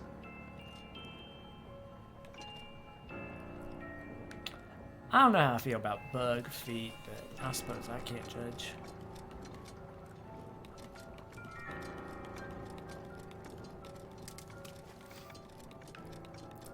Honestly, cat feet are the best. You ever seen a cat? You ever looked at a cat's feet? Cat feet are... There's something else. I'll tell you what. I tell you what. I never looked at a cat and thought, well, that's a foot I wouldn't want to have. Oh, good. I got distracted. God darn it. I live in kind of a bougie neighborhood. Cops are driving by all the time. It always makes me nervous.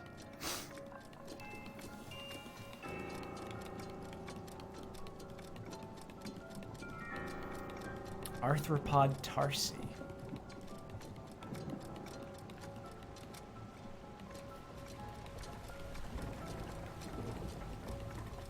So, it's just like a little zone.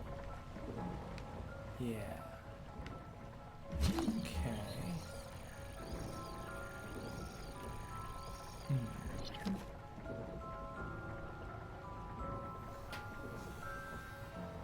Oh yeah, our spines are garbage. Oh yeah, I can do this.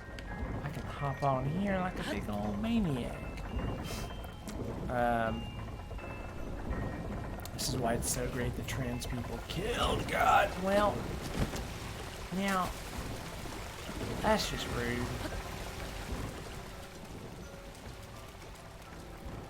Now there's no one to tell us no. Mary Soul. I see you up there, you fucking smarmy ass piece of shit. Don't you shoot none of your goopy fucking... Meow.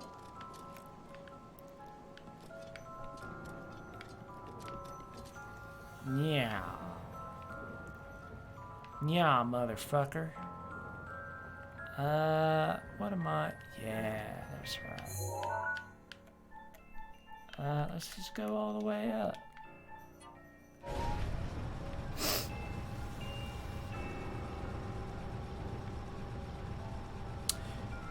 Yeah, we're probably all cat girls if we're being honest. Wash me. Wash me, papa.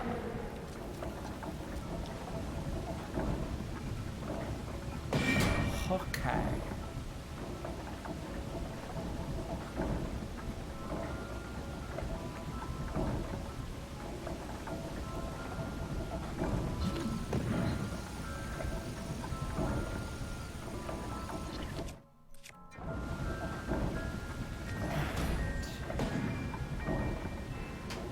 Meow.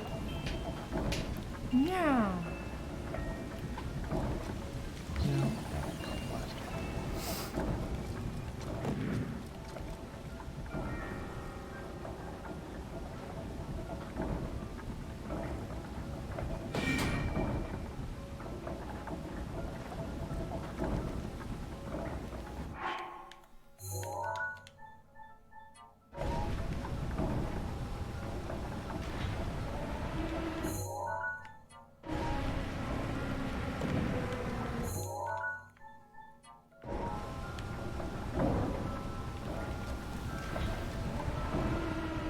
Well, now that's just rude.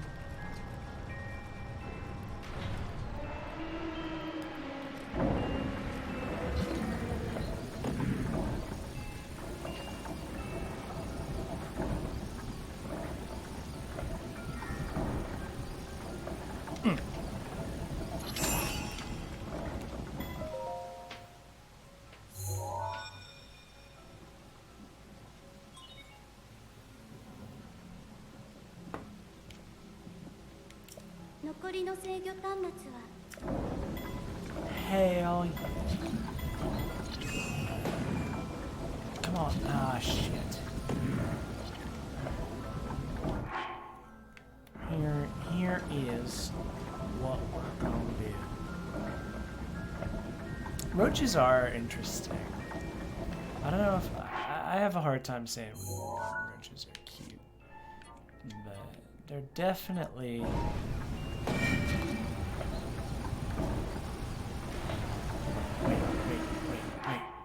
Wait. No. Nah.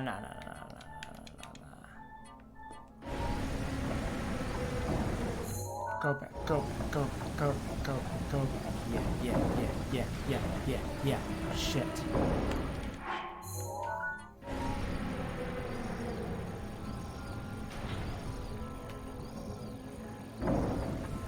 Yeah, go. Oh, yes. Now, get a move on, little doggy. Get a move on a little faster, little dog. Yeah, now we're talking. Now we're cooking. Diesel. Now, just lock right there. Hell yeah. Are there cockroaches that can roll up into a ball? Oh. Crunch.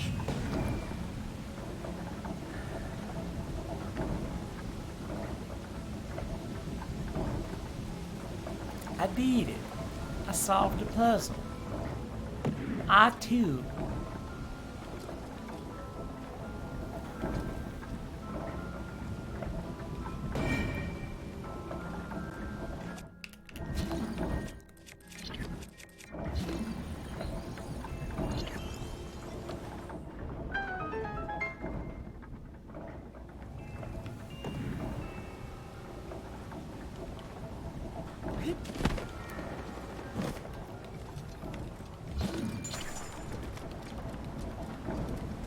Alright. Now here's a part.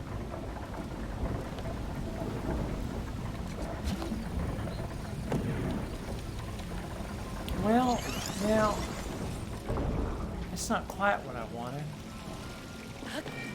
Hell.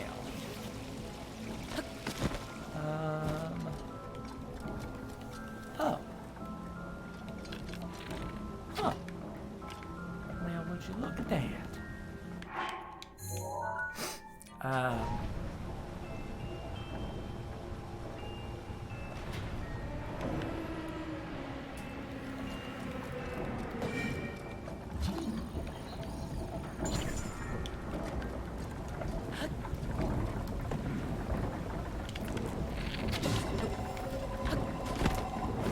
Give me this treasure.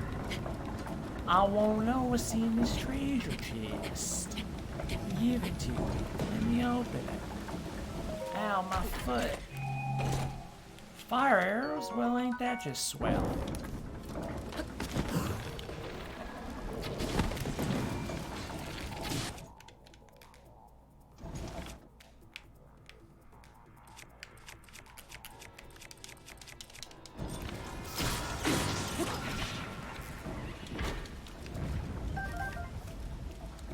Who the hell you think you are, son? Come at me. I'll kick your ass 6 ways a Sunday, I tell you what. I gotta stop saying that. No, Lord. I'm gonna press this button. Hey!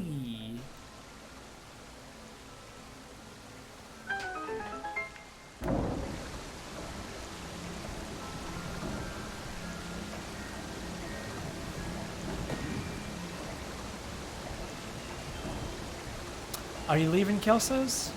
Thanks for hanging out with us. It was fun to have you around. Thank you. We are in a real interesting positive space in this chat. This like... Oh, my LinkedIn's like tree trunks? Oh my gosh, that's really funny. I guess she kind of does. I haven't thought of... I haven't thought of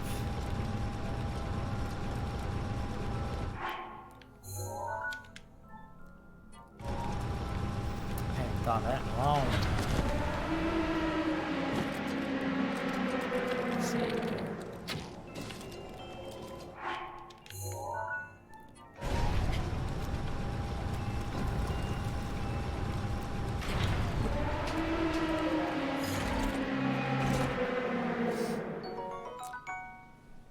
We definitely need to finish Steven Universe.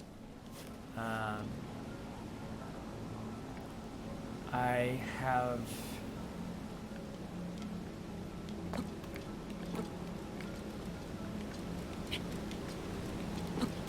Come on. That's just rude. That's just rude. Alright, well, here's what we're going to do. Do you need help with this one? No, I've done it before. I'm just gonna do what I did last time. I'm just gonna fudge it like a cheater.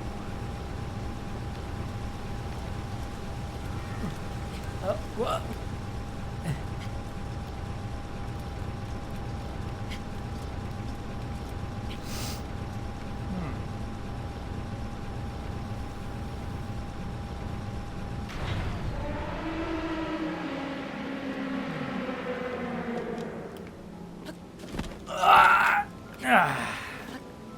Dang it.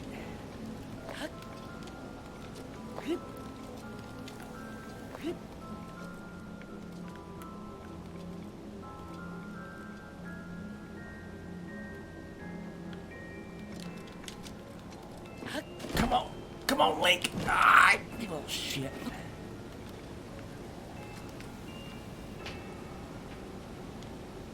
Ah, well.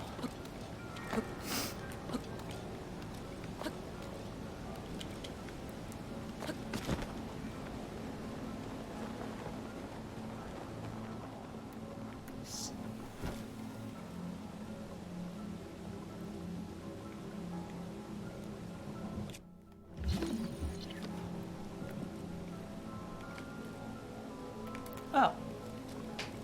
What's up?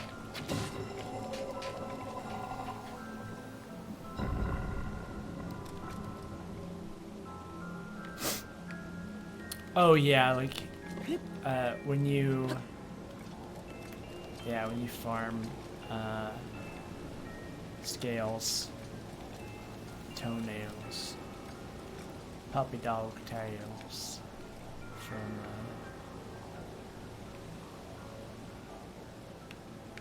the dragons.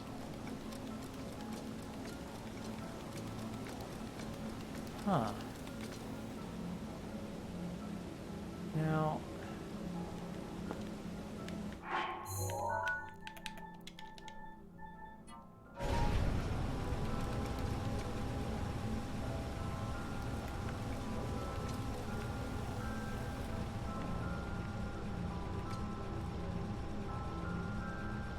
see you soon, Rochi. Oh no. Okay. What do you mean that you don't understand what materialist dialectics are? Just generally you don't understand the term? I'm gonna go in his brain. Oh hell. Where's that eye? Where's this motherfucker's eye?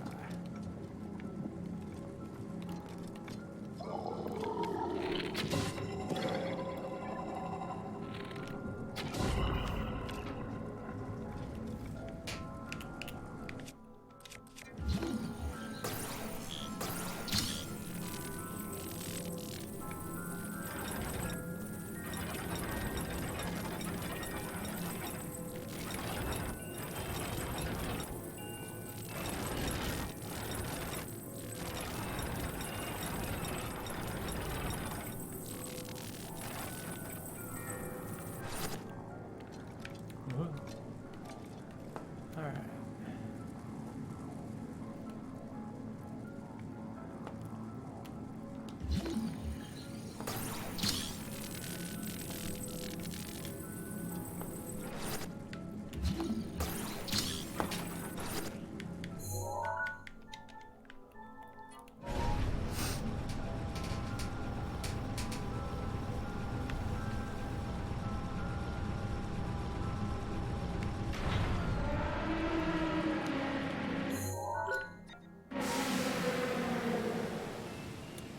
I did it.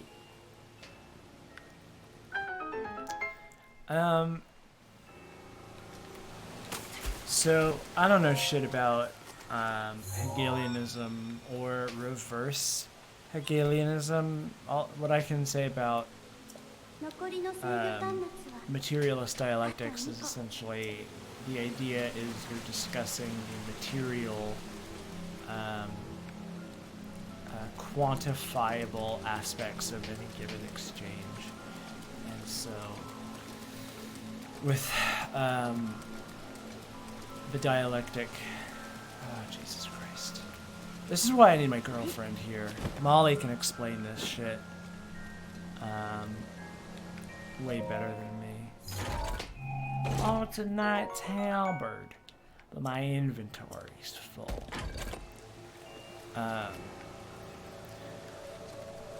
Basically, with materialist dialectic, you are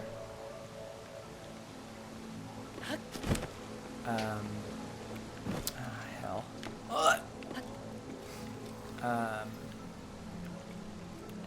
Sorry, I'm distracted.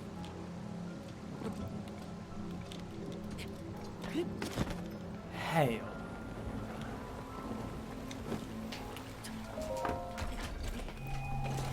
Oh, I got a silver rupee.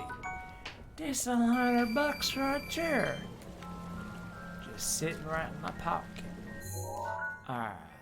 Now, where the hell?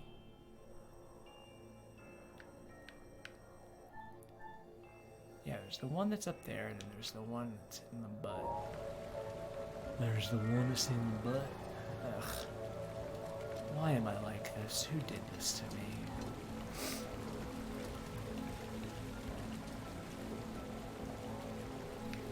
Yeah,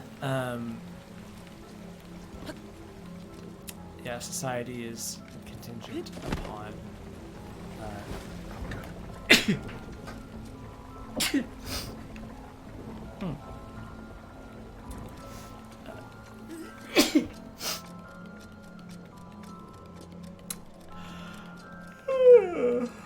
what fucking time is it? Oh shit, it's 11:40.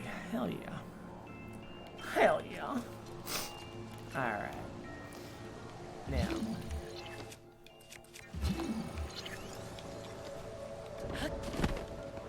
Come on. So much. Whatever. Time zones. Wait, no, I want you here. Right? Yeah, because I want you to take me. I want you to take me up to Paradise City. Yeah, you make me ride that train.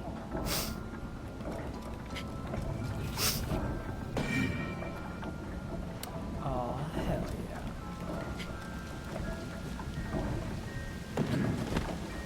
Okay.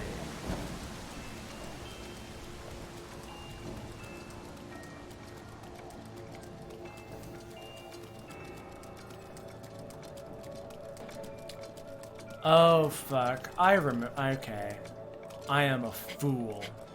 I am a fool.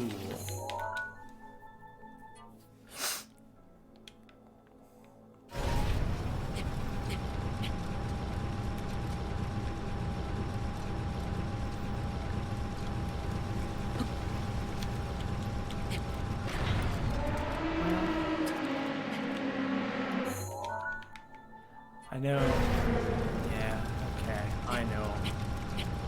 I know what I am doing. Oh God.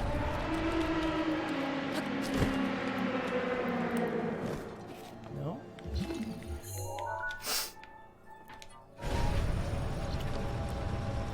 And now we are cooking with gasoline.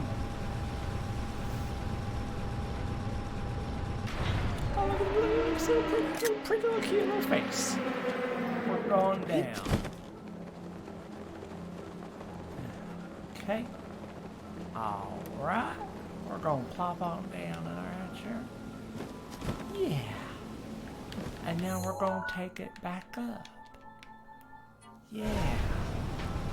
We're gonna take it right on back up. We're gonna ride this train all the way to the bank. Oh shit! Well, that's not necessarily ideal. It's not precisely what you want to see.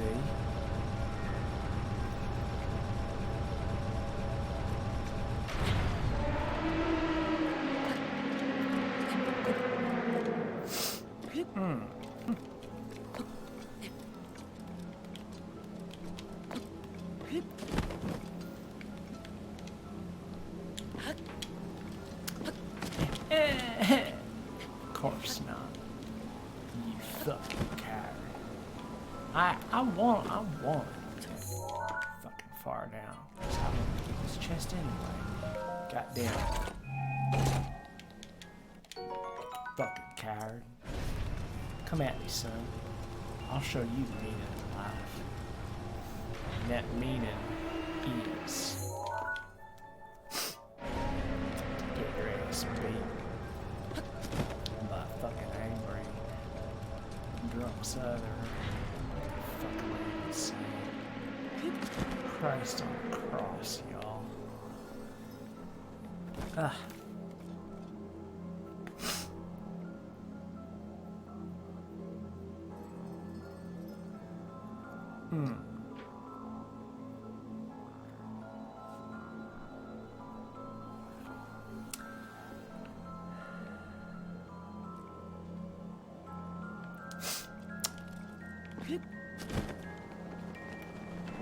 And now let's just bring it on up. Meet me. Uh-oh, uh-oh. Nope, nope. Going a little too fast for me. Now we're talking. Hell. Alright. I've got to be a little bit more careful this time around. So I don't want to get washed off. Oh no. Okay, we're good. We're all good. I did it. I did it. I solved the puzzle. 残りの制御端末は I was actually listening to Trillbillies like most of today. I was getting caught up. That's probably why I have a southern accent in my brain right now. It's because I was listening to Trillbillies Trillbilly Workers Party. That's a good podcast right there. It's nice to see positive representation. Southern people. Let me in. I want to learn.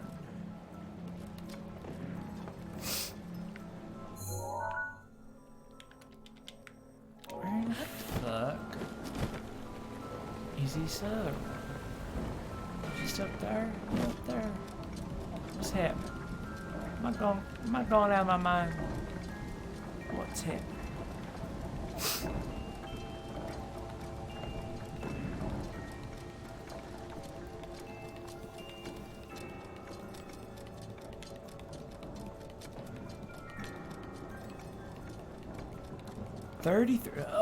Look, 33 viewers.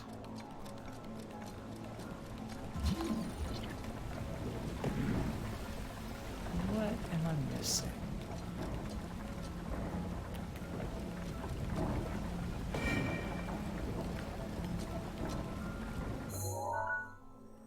I mean, that's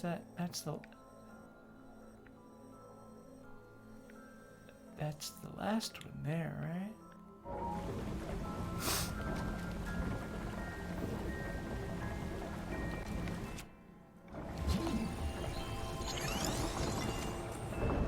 Oh, I am a fool.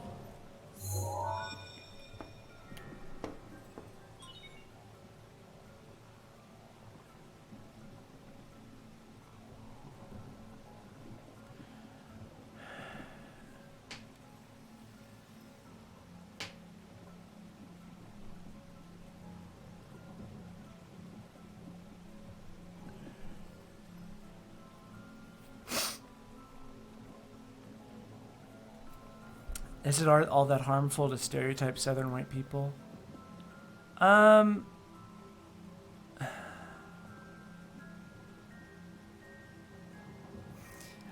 So I try not to. 制御端末はこれで全部マップをよく見て。だけど気を緩めずにね。So, and now the music kicks up because it's like, you got it all. You're ready to fight the boss. The thing is, I try not to stereotype Southern white people as a Southern white people. So, I would feel different if I was hearing, because there are a lot of people who make fun of a Southern accent, and I actually really abusive girlfriend that I had a long time ago, I remember her explicitly saying, I hate it when I hear your southern accent come through because you sound like an idiot. And that was a big part of why I worked really hard to, I guess, quote unquote, normalize my voice. I don't know. I think it's different when someone who doesn't live around people with southern accents or hasn't grown up with one or whatever imitates southern accent and does so in a really stereotypical way, where they like make, you know, oh, you sleeping with your sister type jokes or whatever. I like the idea, like I really find it charming, the idea of somebody with a southern accent, you know, talking about sex positivity. And like I was just saying, I listened to Trillbilly Workers Party, which is one of my favorite new podcasts, or one of my favorite podcasts that I've come across recently, because it's just three hillbillies who have deep southern accents talking about politics and like Marxism and communism and, you know, just abolish the state, send them to the Hague, you know, it's good shit. And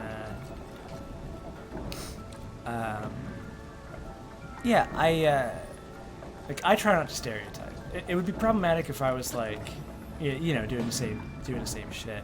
But for me, part of it is I'm trying to do my southern accent more because I don't like the idea of losing it. I have very little. Ooh, it's cold. It's going up to my knees. I don't know. I guess I should get kitted up for this fight. That's a sharp look. That is a look, my boy. Well,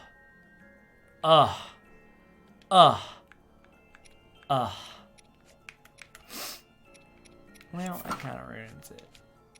No. No.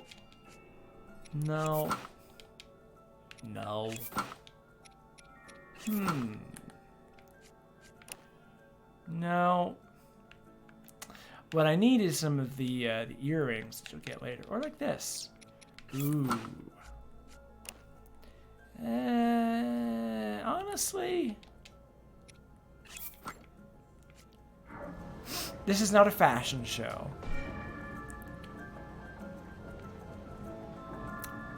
Okay. So I want you equipped. Yeah, and then I will go ahead and you. Let's fucking do it. Let's goddamn go.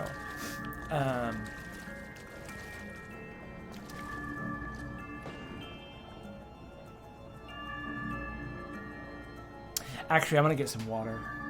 My Nalgene's almost empty, so I'll be right back. I'm just gonna leave this playing.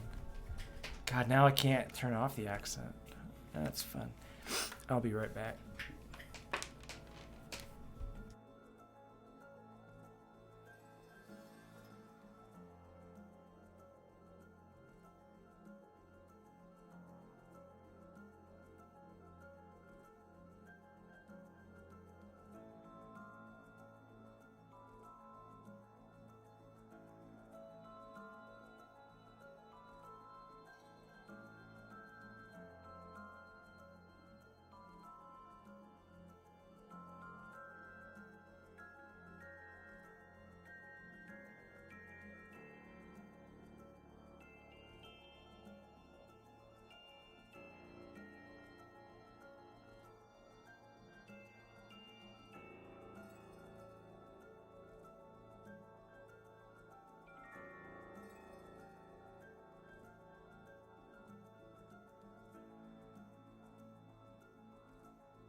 Also no head?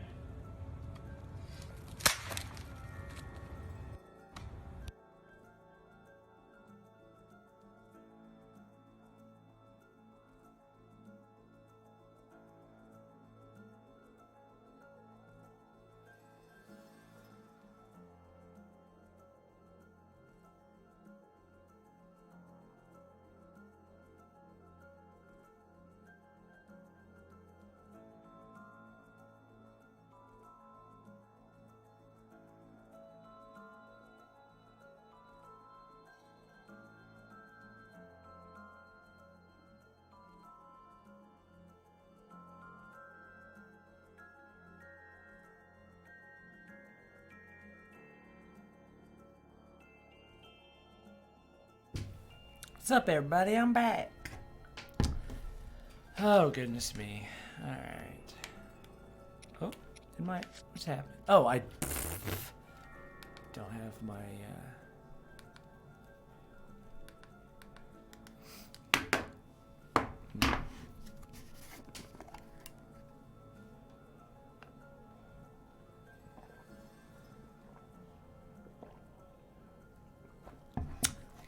You're a grammar prescriptivist. I like that. That's fun.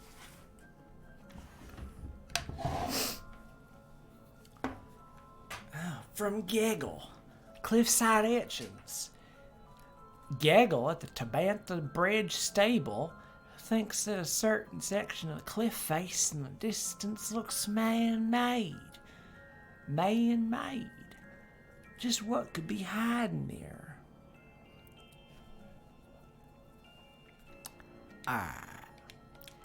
That's not what I meant to do, but that's fine. Let's do it. We're gonna fight off this Ganondorf fella. I'm gonna show him what for. Oh no, it is Malice.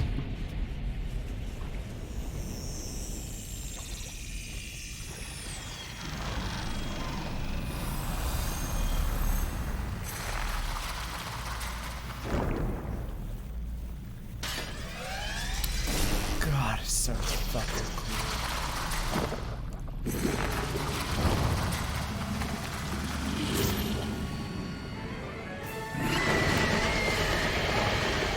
There's some serious Evangelion vibes to these things. 気をつけて。あれはガノンが作った魔物。100年前、 So just tries 私はあい to be つ too に much for me 100 years ago. でもあなたなら勝てる。きっと勝てる。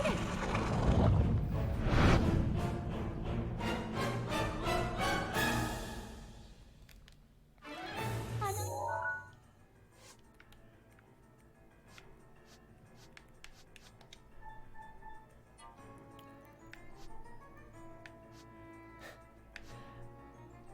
Dog.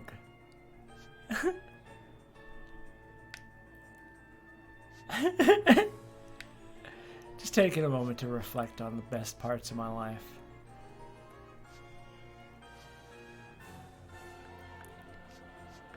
Yeah.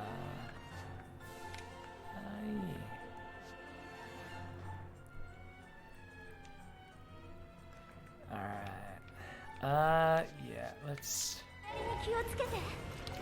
射程がすごく長い。 Jesus.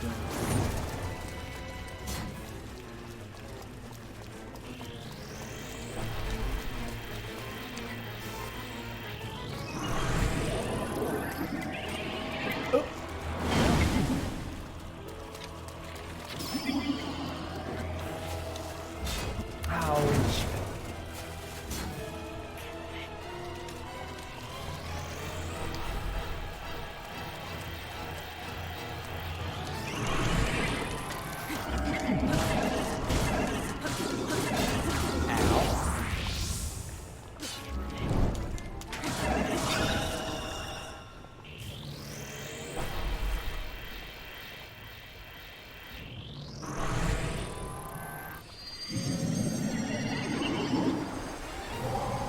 Oh no. Don't do that. Hold up. I need to eat me a meal real quick. I gotta stop doing a southern accent. I need to eat a meal. Where are you at, motherfucker? Well, Link, climb your ass. Fuck off.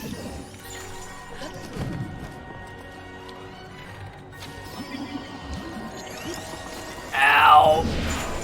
Oh god. Yeah, I'm fine. Oh, hell yeah. What's up, my dude? Come on. No, no.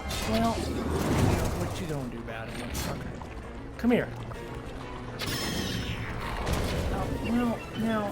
That's just rude. Ah. I'm just doing it this way. I don't give a shit. What's up? Some bitch. Eat shit.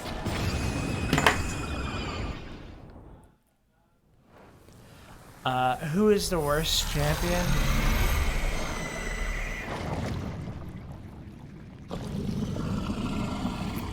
I mean, the best is Urbosa.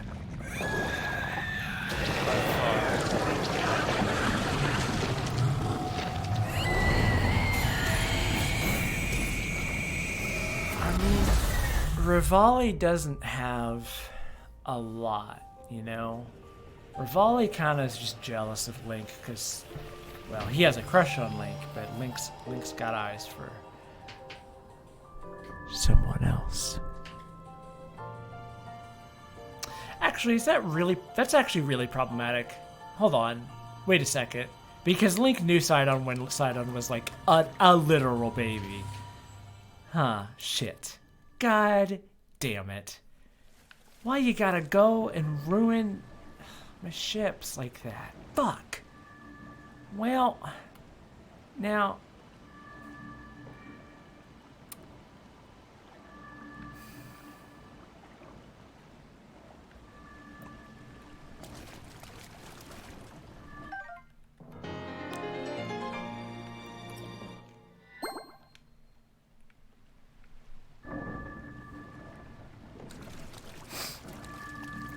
But it's okay now because Link has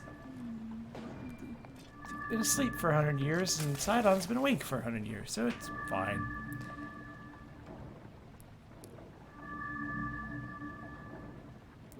Excuse me, Moe Ninja Cat?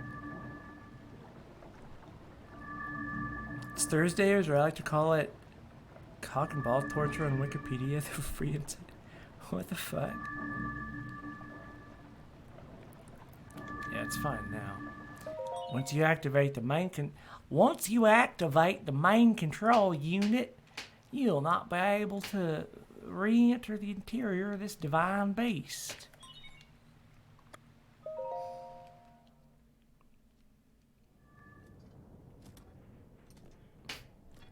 When you're staring at somebody and they think you're hating, but really you're just gay. Yeah, that's Rivali. Arigato, Link. Because of your courage, my fair, and Ruta as well. Thank you. There she is. Oh.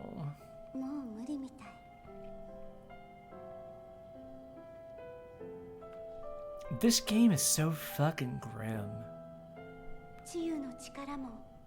My healing power will be wasted. I have no meter. Therefore, I would like you to have it. Please accept. Mifas grace.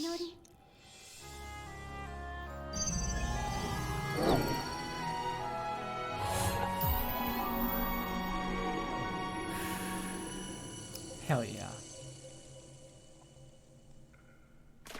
昨日までずっと泣き続けてた魂だけになってここに囚われてこれから永遠に一人きりなんだってだけど今日あなたが救ってくれてこうしてもう一度会えたそしてこれからは私の力があなたの助けになれるだから spirit も rest う in 大 peace. 丈夫。じゃあ行くね。 Thursdays had it too 私 good と for ル too ッタのお long. 役目を果たさなきゃ。あなたがあの城でガノンと戦う時の援護。今度は失 We'll 敗しないから。 annihilate Ganon together. リンク、あの人、姫様、 Hime-sama. 助けてあげて。 Hime-sama. Hime. What is Hime? Hime-sama. Interesting.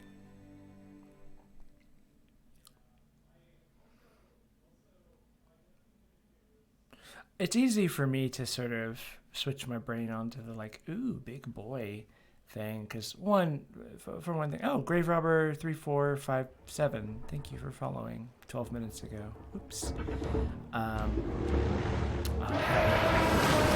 Ancient Psychic Tandem War Elephant.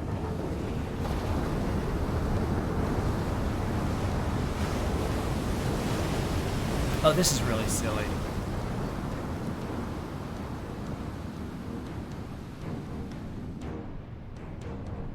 Just like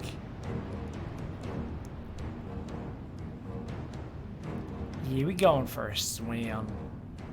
Like, where the fuck even is this? That this giant water elephant could even fit.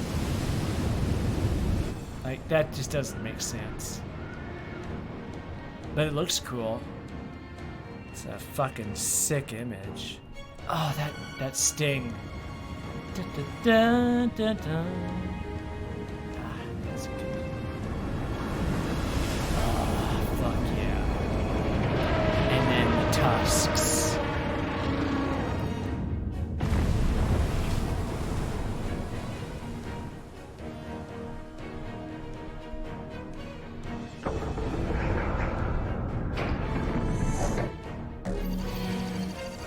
Guess what, motherfucker?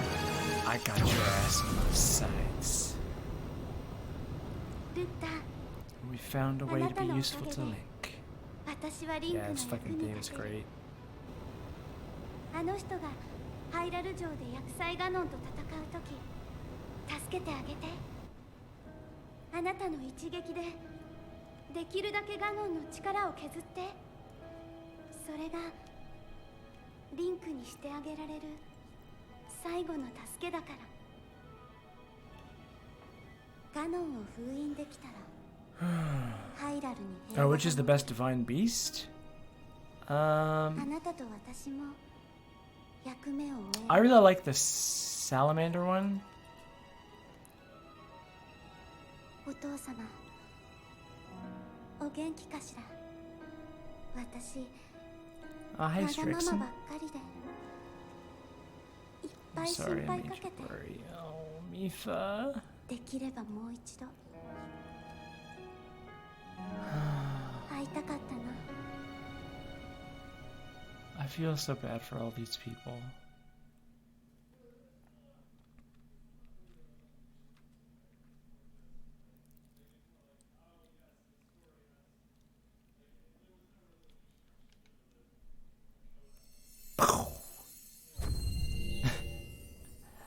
I'm back, bitches.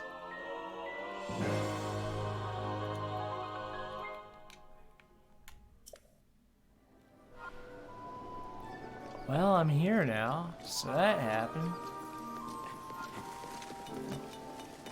Oh, there's an island. You listen to what King Dorfan had to say? Yes, sir, that's the cause of our suffering in Zora's domain. It's all because of that beast Ruda. That's why my senior apprentice, Frank, and I are repairing the domain. However, our materials are a bit depleted.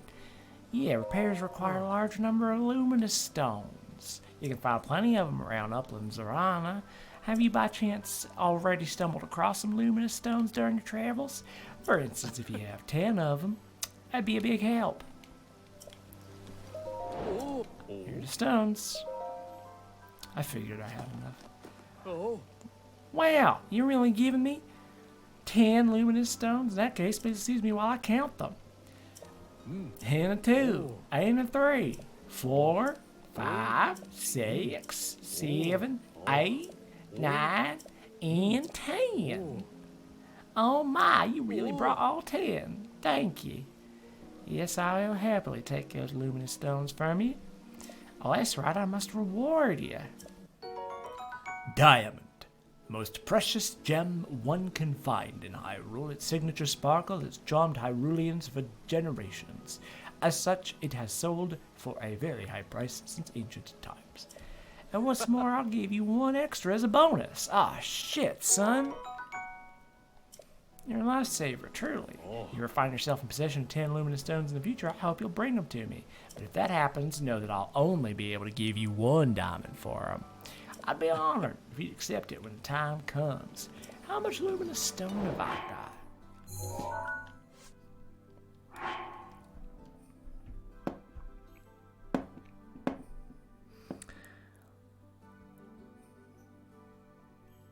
Yeah, she wanted to have a happy life with a person she loved, and now she never will. Yeah, Mifa deserved so much more. I really wanted all of the characters to have more, you know? How much luminous stone do I got? Oh, I got so much of it. But I'm also, like, lousy with...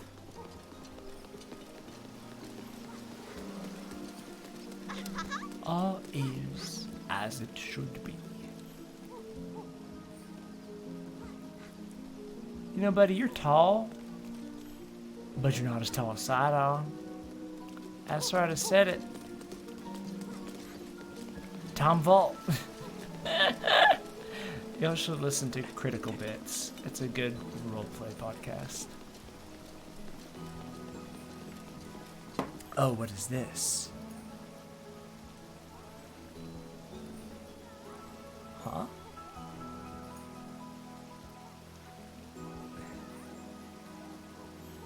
No.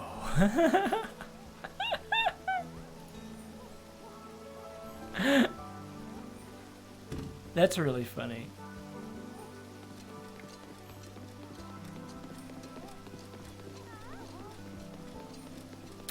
Well, the ladies seem to be shorter.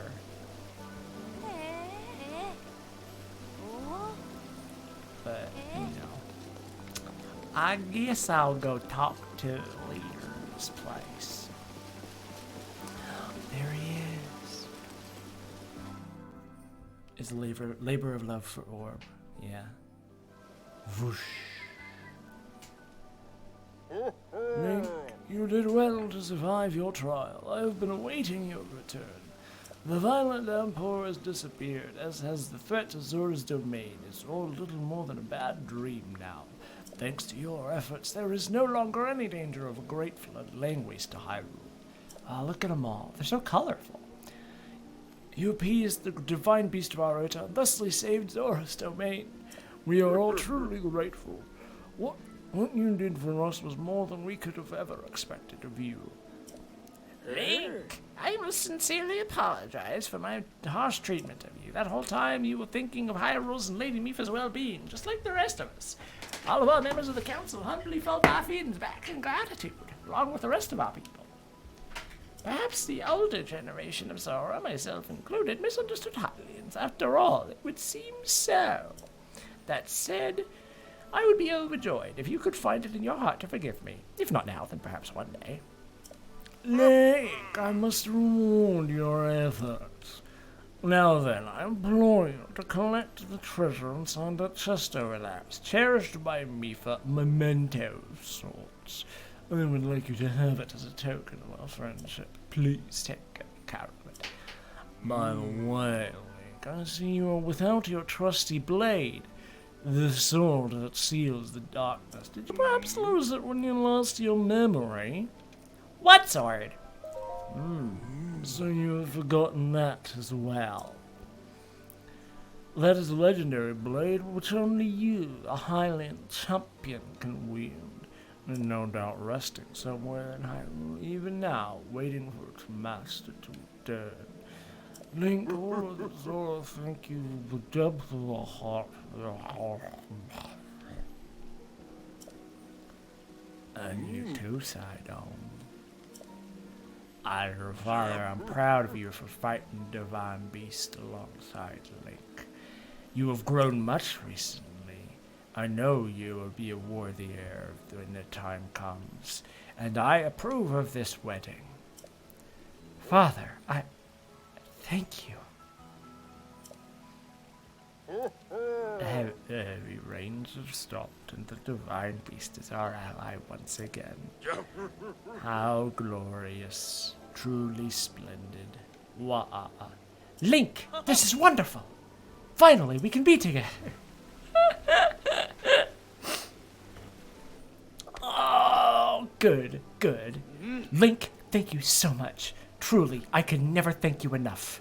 You helped save our home from vanishing away. This calls for a top-tier expression of gratitude. Zo, Rababa, with all my heart, thank you.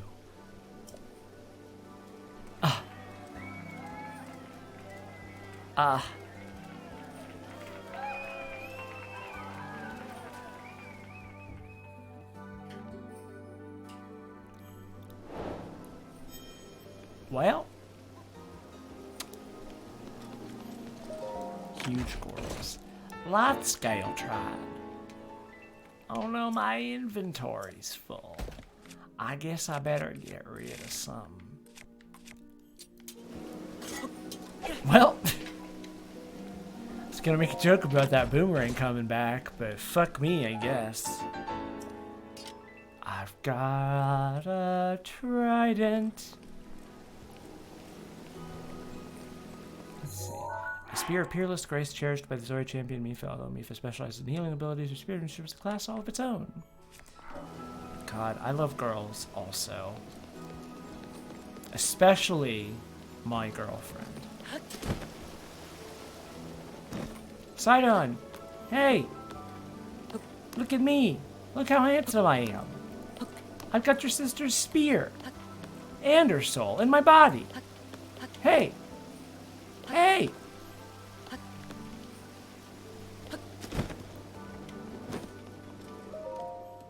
I must thank you. You somehow overcame the objections of the old geezers on our council, all to help save our home. Yes, you are a treasure of a Hylian, taking time out of your journey to come to our rain and monster-ridden home. And here you activated those orbs with shock arrows, freed Ruta, and released my sister from her lingering regret. Link, I simply can't thank you enough, especially for following me to the end, pushy and unreasonable as I am. Zora's domain would still be in peril if not for you. You are welcome anytime, and we are ever at your service. However, have I mentioned how incredible you are, and how thankful I am? Because you are, and I am. Yes, you are the greatest of Hylians, and my most treasured friend for all time. He said yes!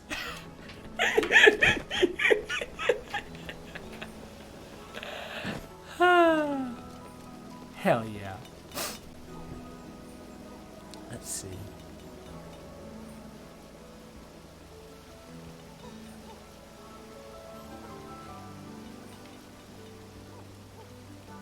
Oh, is he still up there? Yeah, he's still up there. Oh. I know what I must do.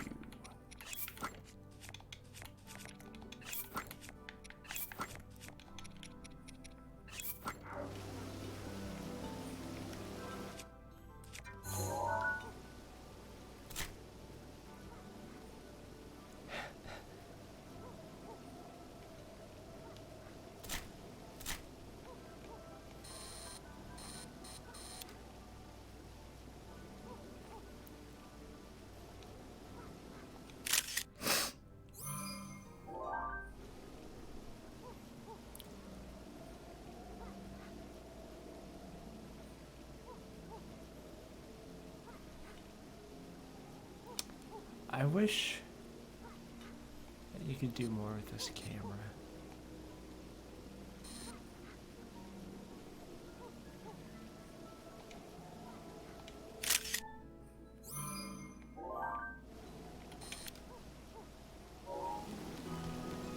I'm gonna run up to him. He's always looking down at his dead sister.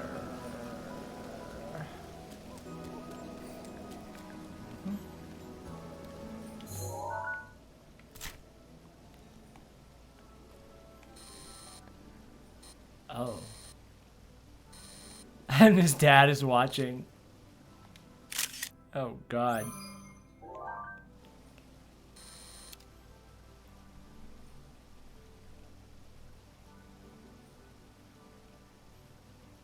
Oh, that's a...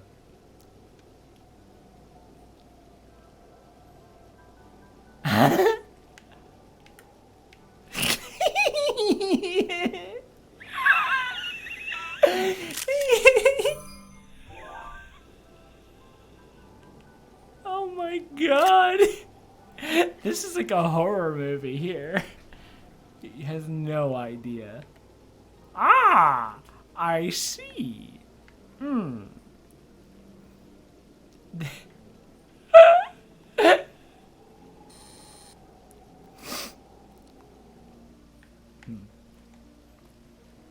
Oh my God. This is him. He's my boyfriend.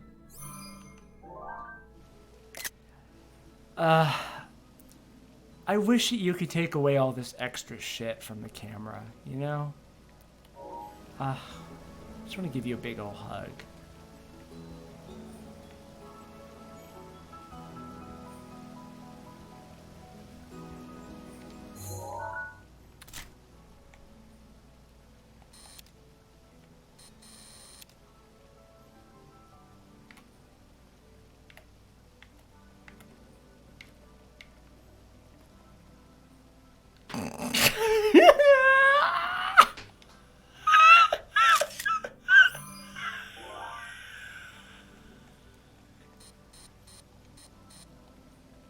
Oh, Lord. Good shit. Let me see. Powerful. Powerful. Oh, yes. Yes. Yes. Yes.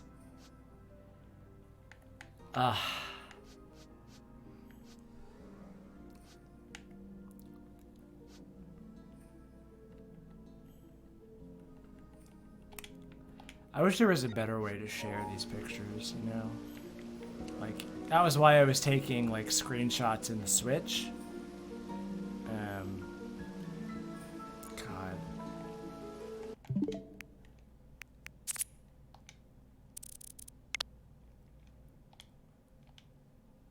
Let's see. Hide.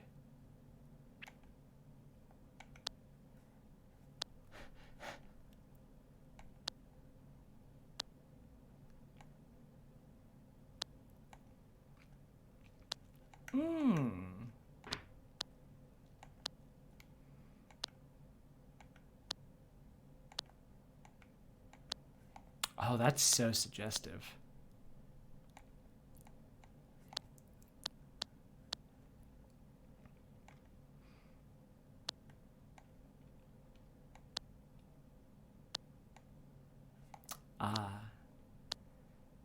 Of course we're dating. He pressured me into coming.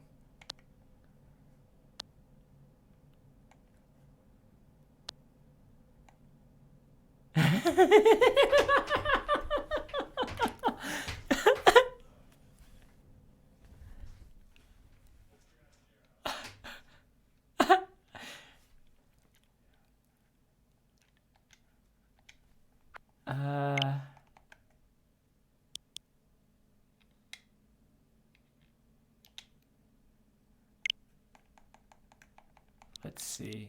Let's see. Let's see. We're doing this. We're doing it.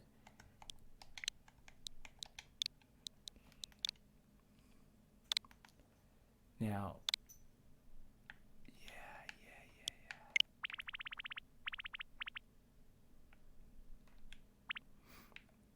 Oh, I wish you'd let me change the,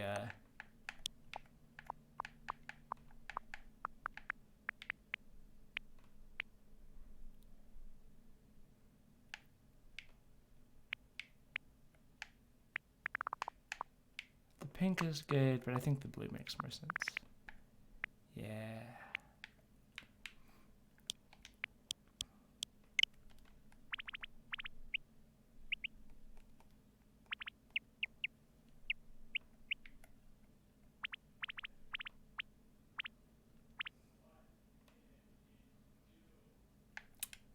Oh, oh.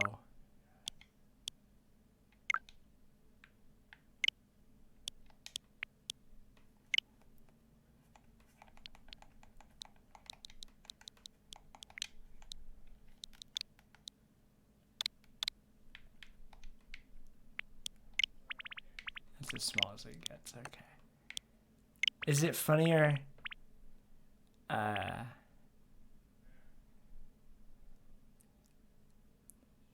Let's see. Is it funnier on the back of his head or like over here?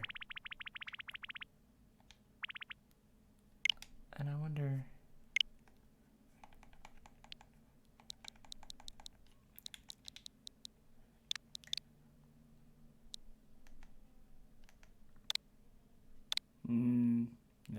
Nah.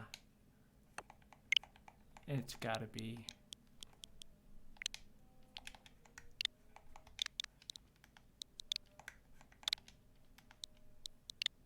Nope.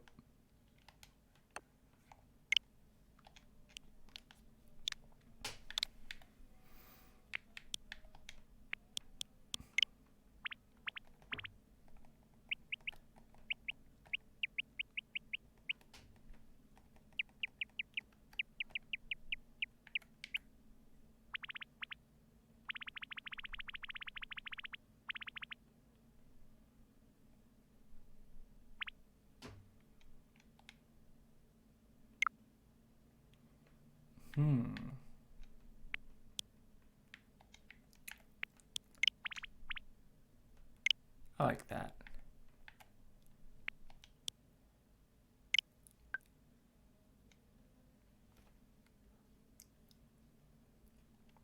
And now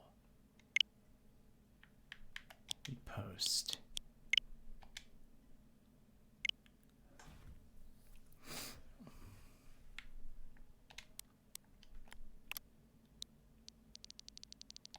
Get that shit out of here.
Oh, Dan Nelson is streaming.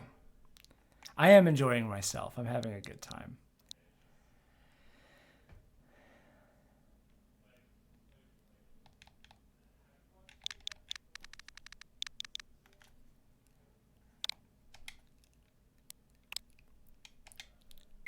Hell yeah. Anyway. Alright. Is there... Right. Yes. The only other thing that I wanted to do is to get these last two... Am I gonna stop soon? It is 12:30 and the stream has been live for 10 hours and 50 minutes. Fuck. I guess, I mean, this does feel like a good stopping point, I suppose. Whoops. Ignore that.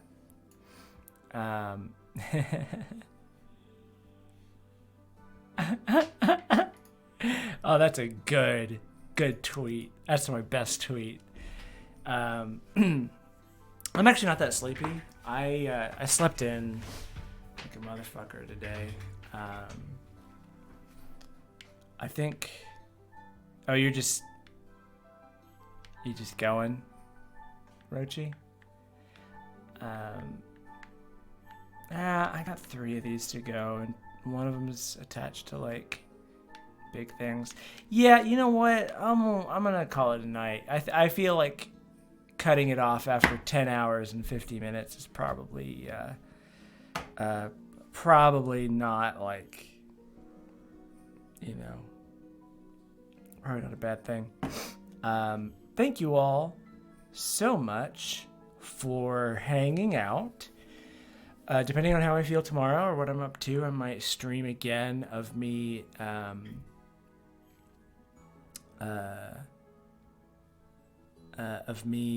editing. Although I might just do that on my own now, but we'll see. Thank you all so much for hanging out. This was a great time, and y'all made me feel a lot more confident about this video that I'm working on. So, yeah, I really appreciate it, and I will talk to you again. If not tomorrow, then definitely on Friday, when me and Marble Gamer Cantus are going to be streaming Wolfenstein Youngblood together. So, hell dang, oh yeah. So I will talk to y'all later. Thank you so much. Take care of yourselves, okay?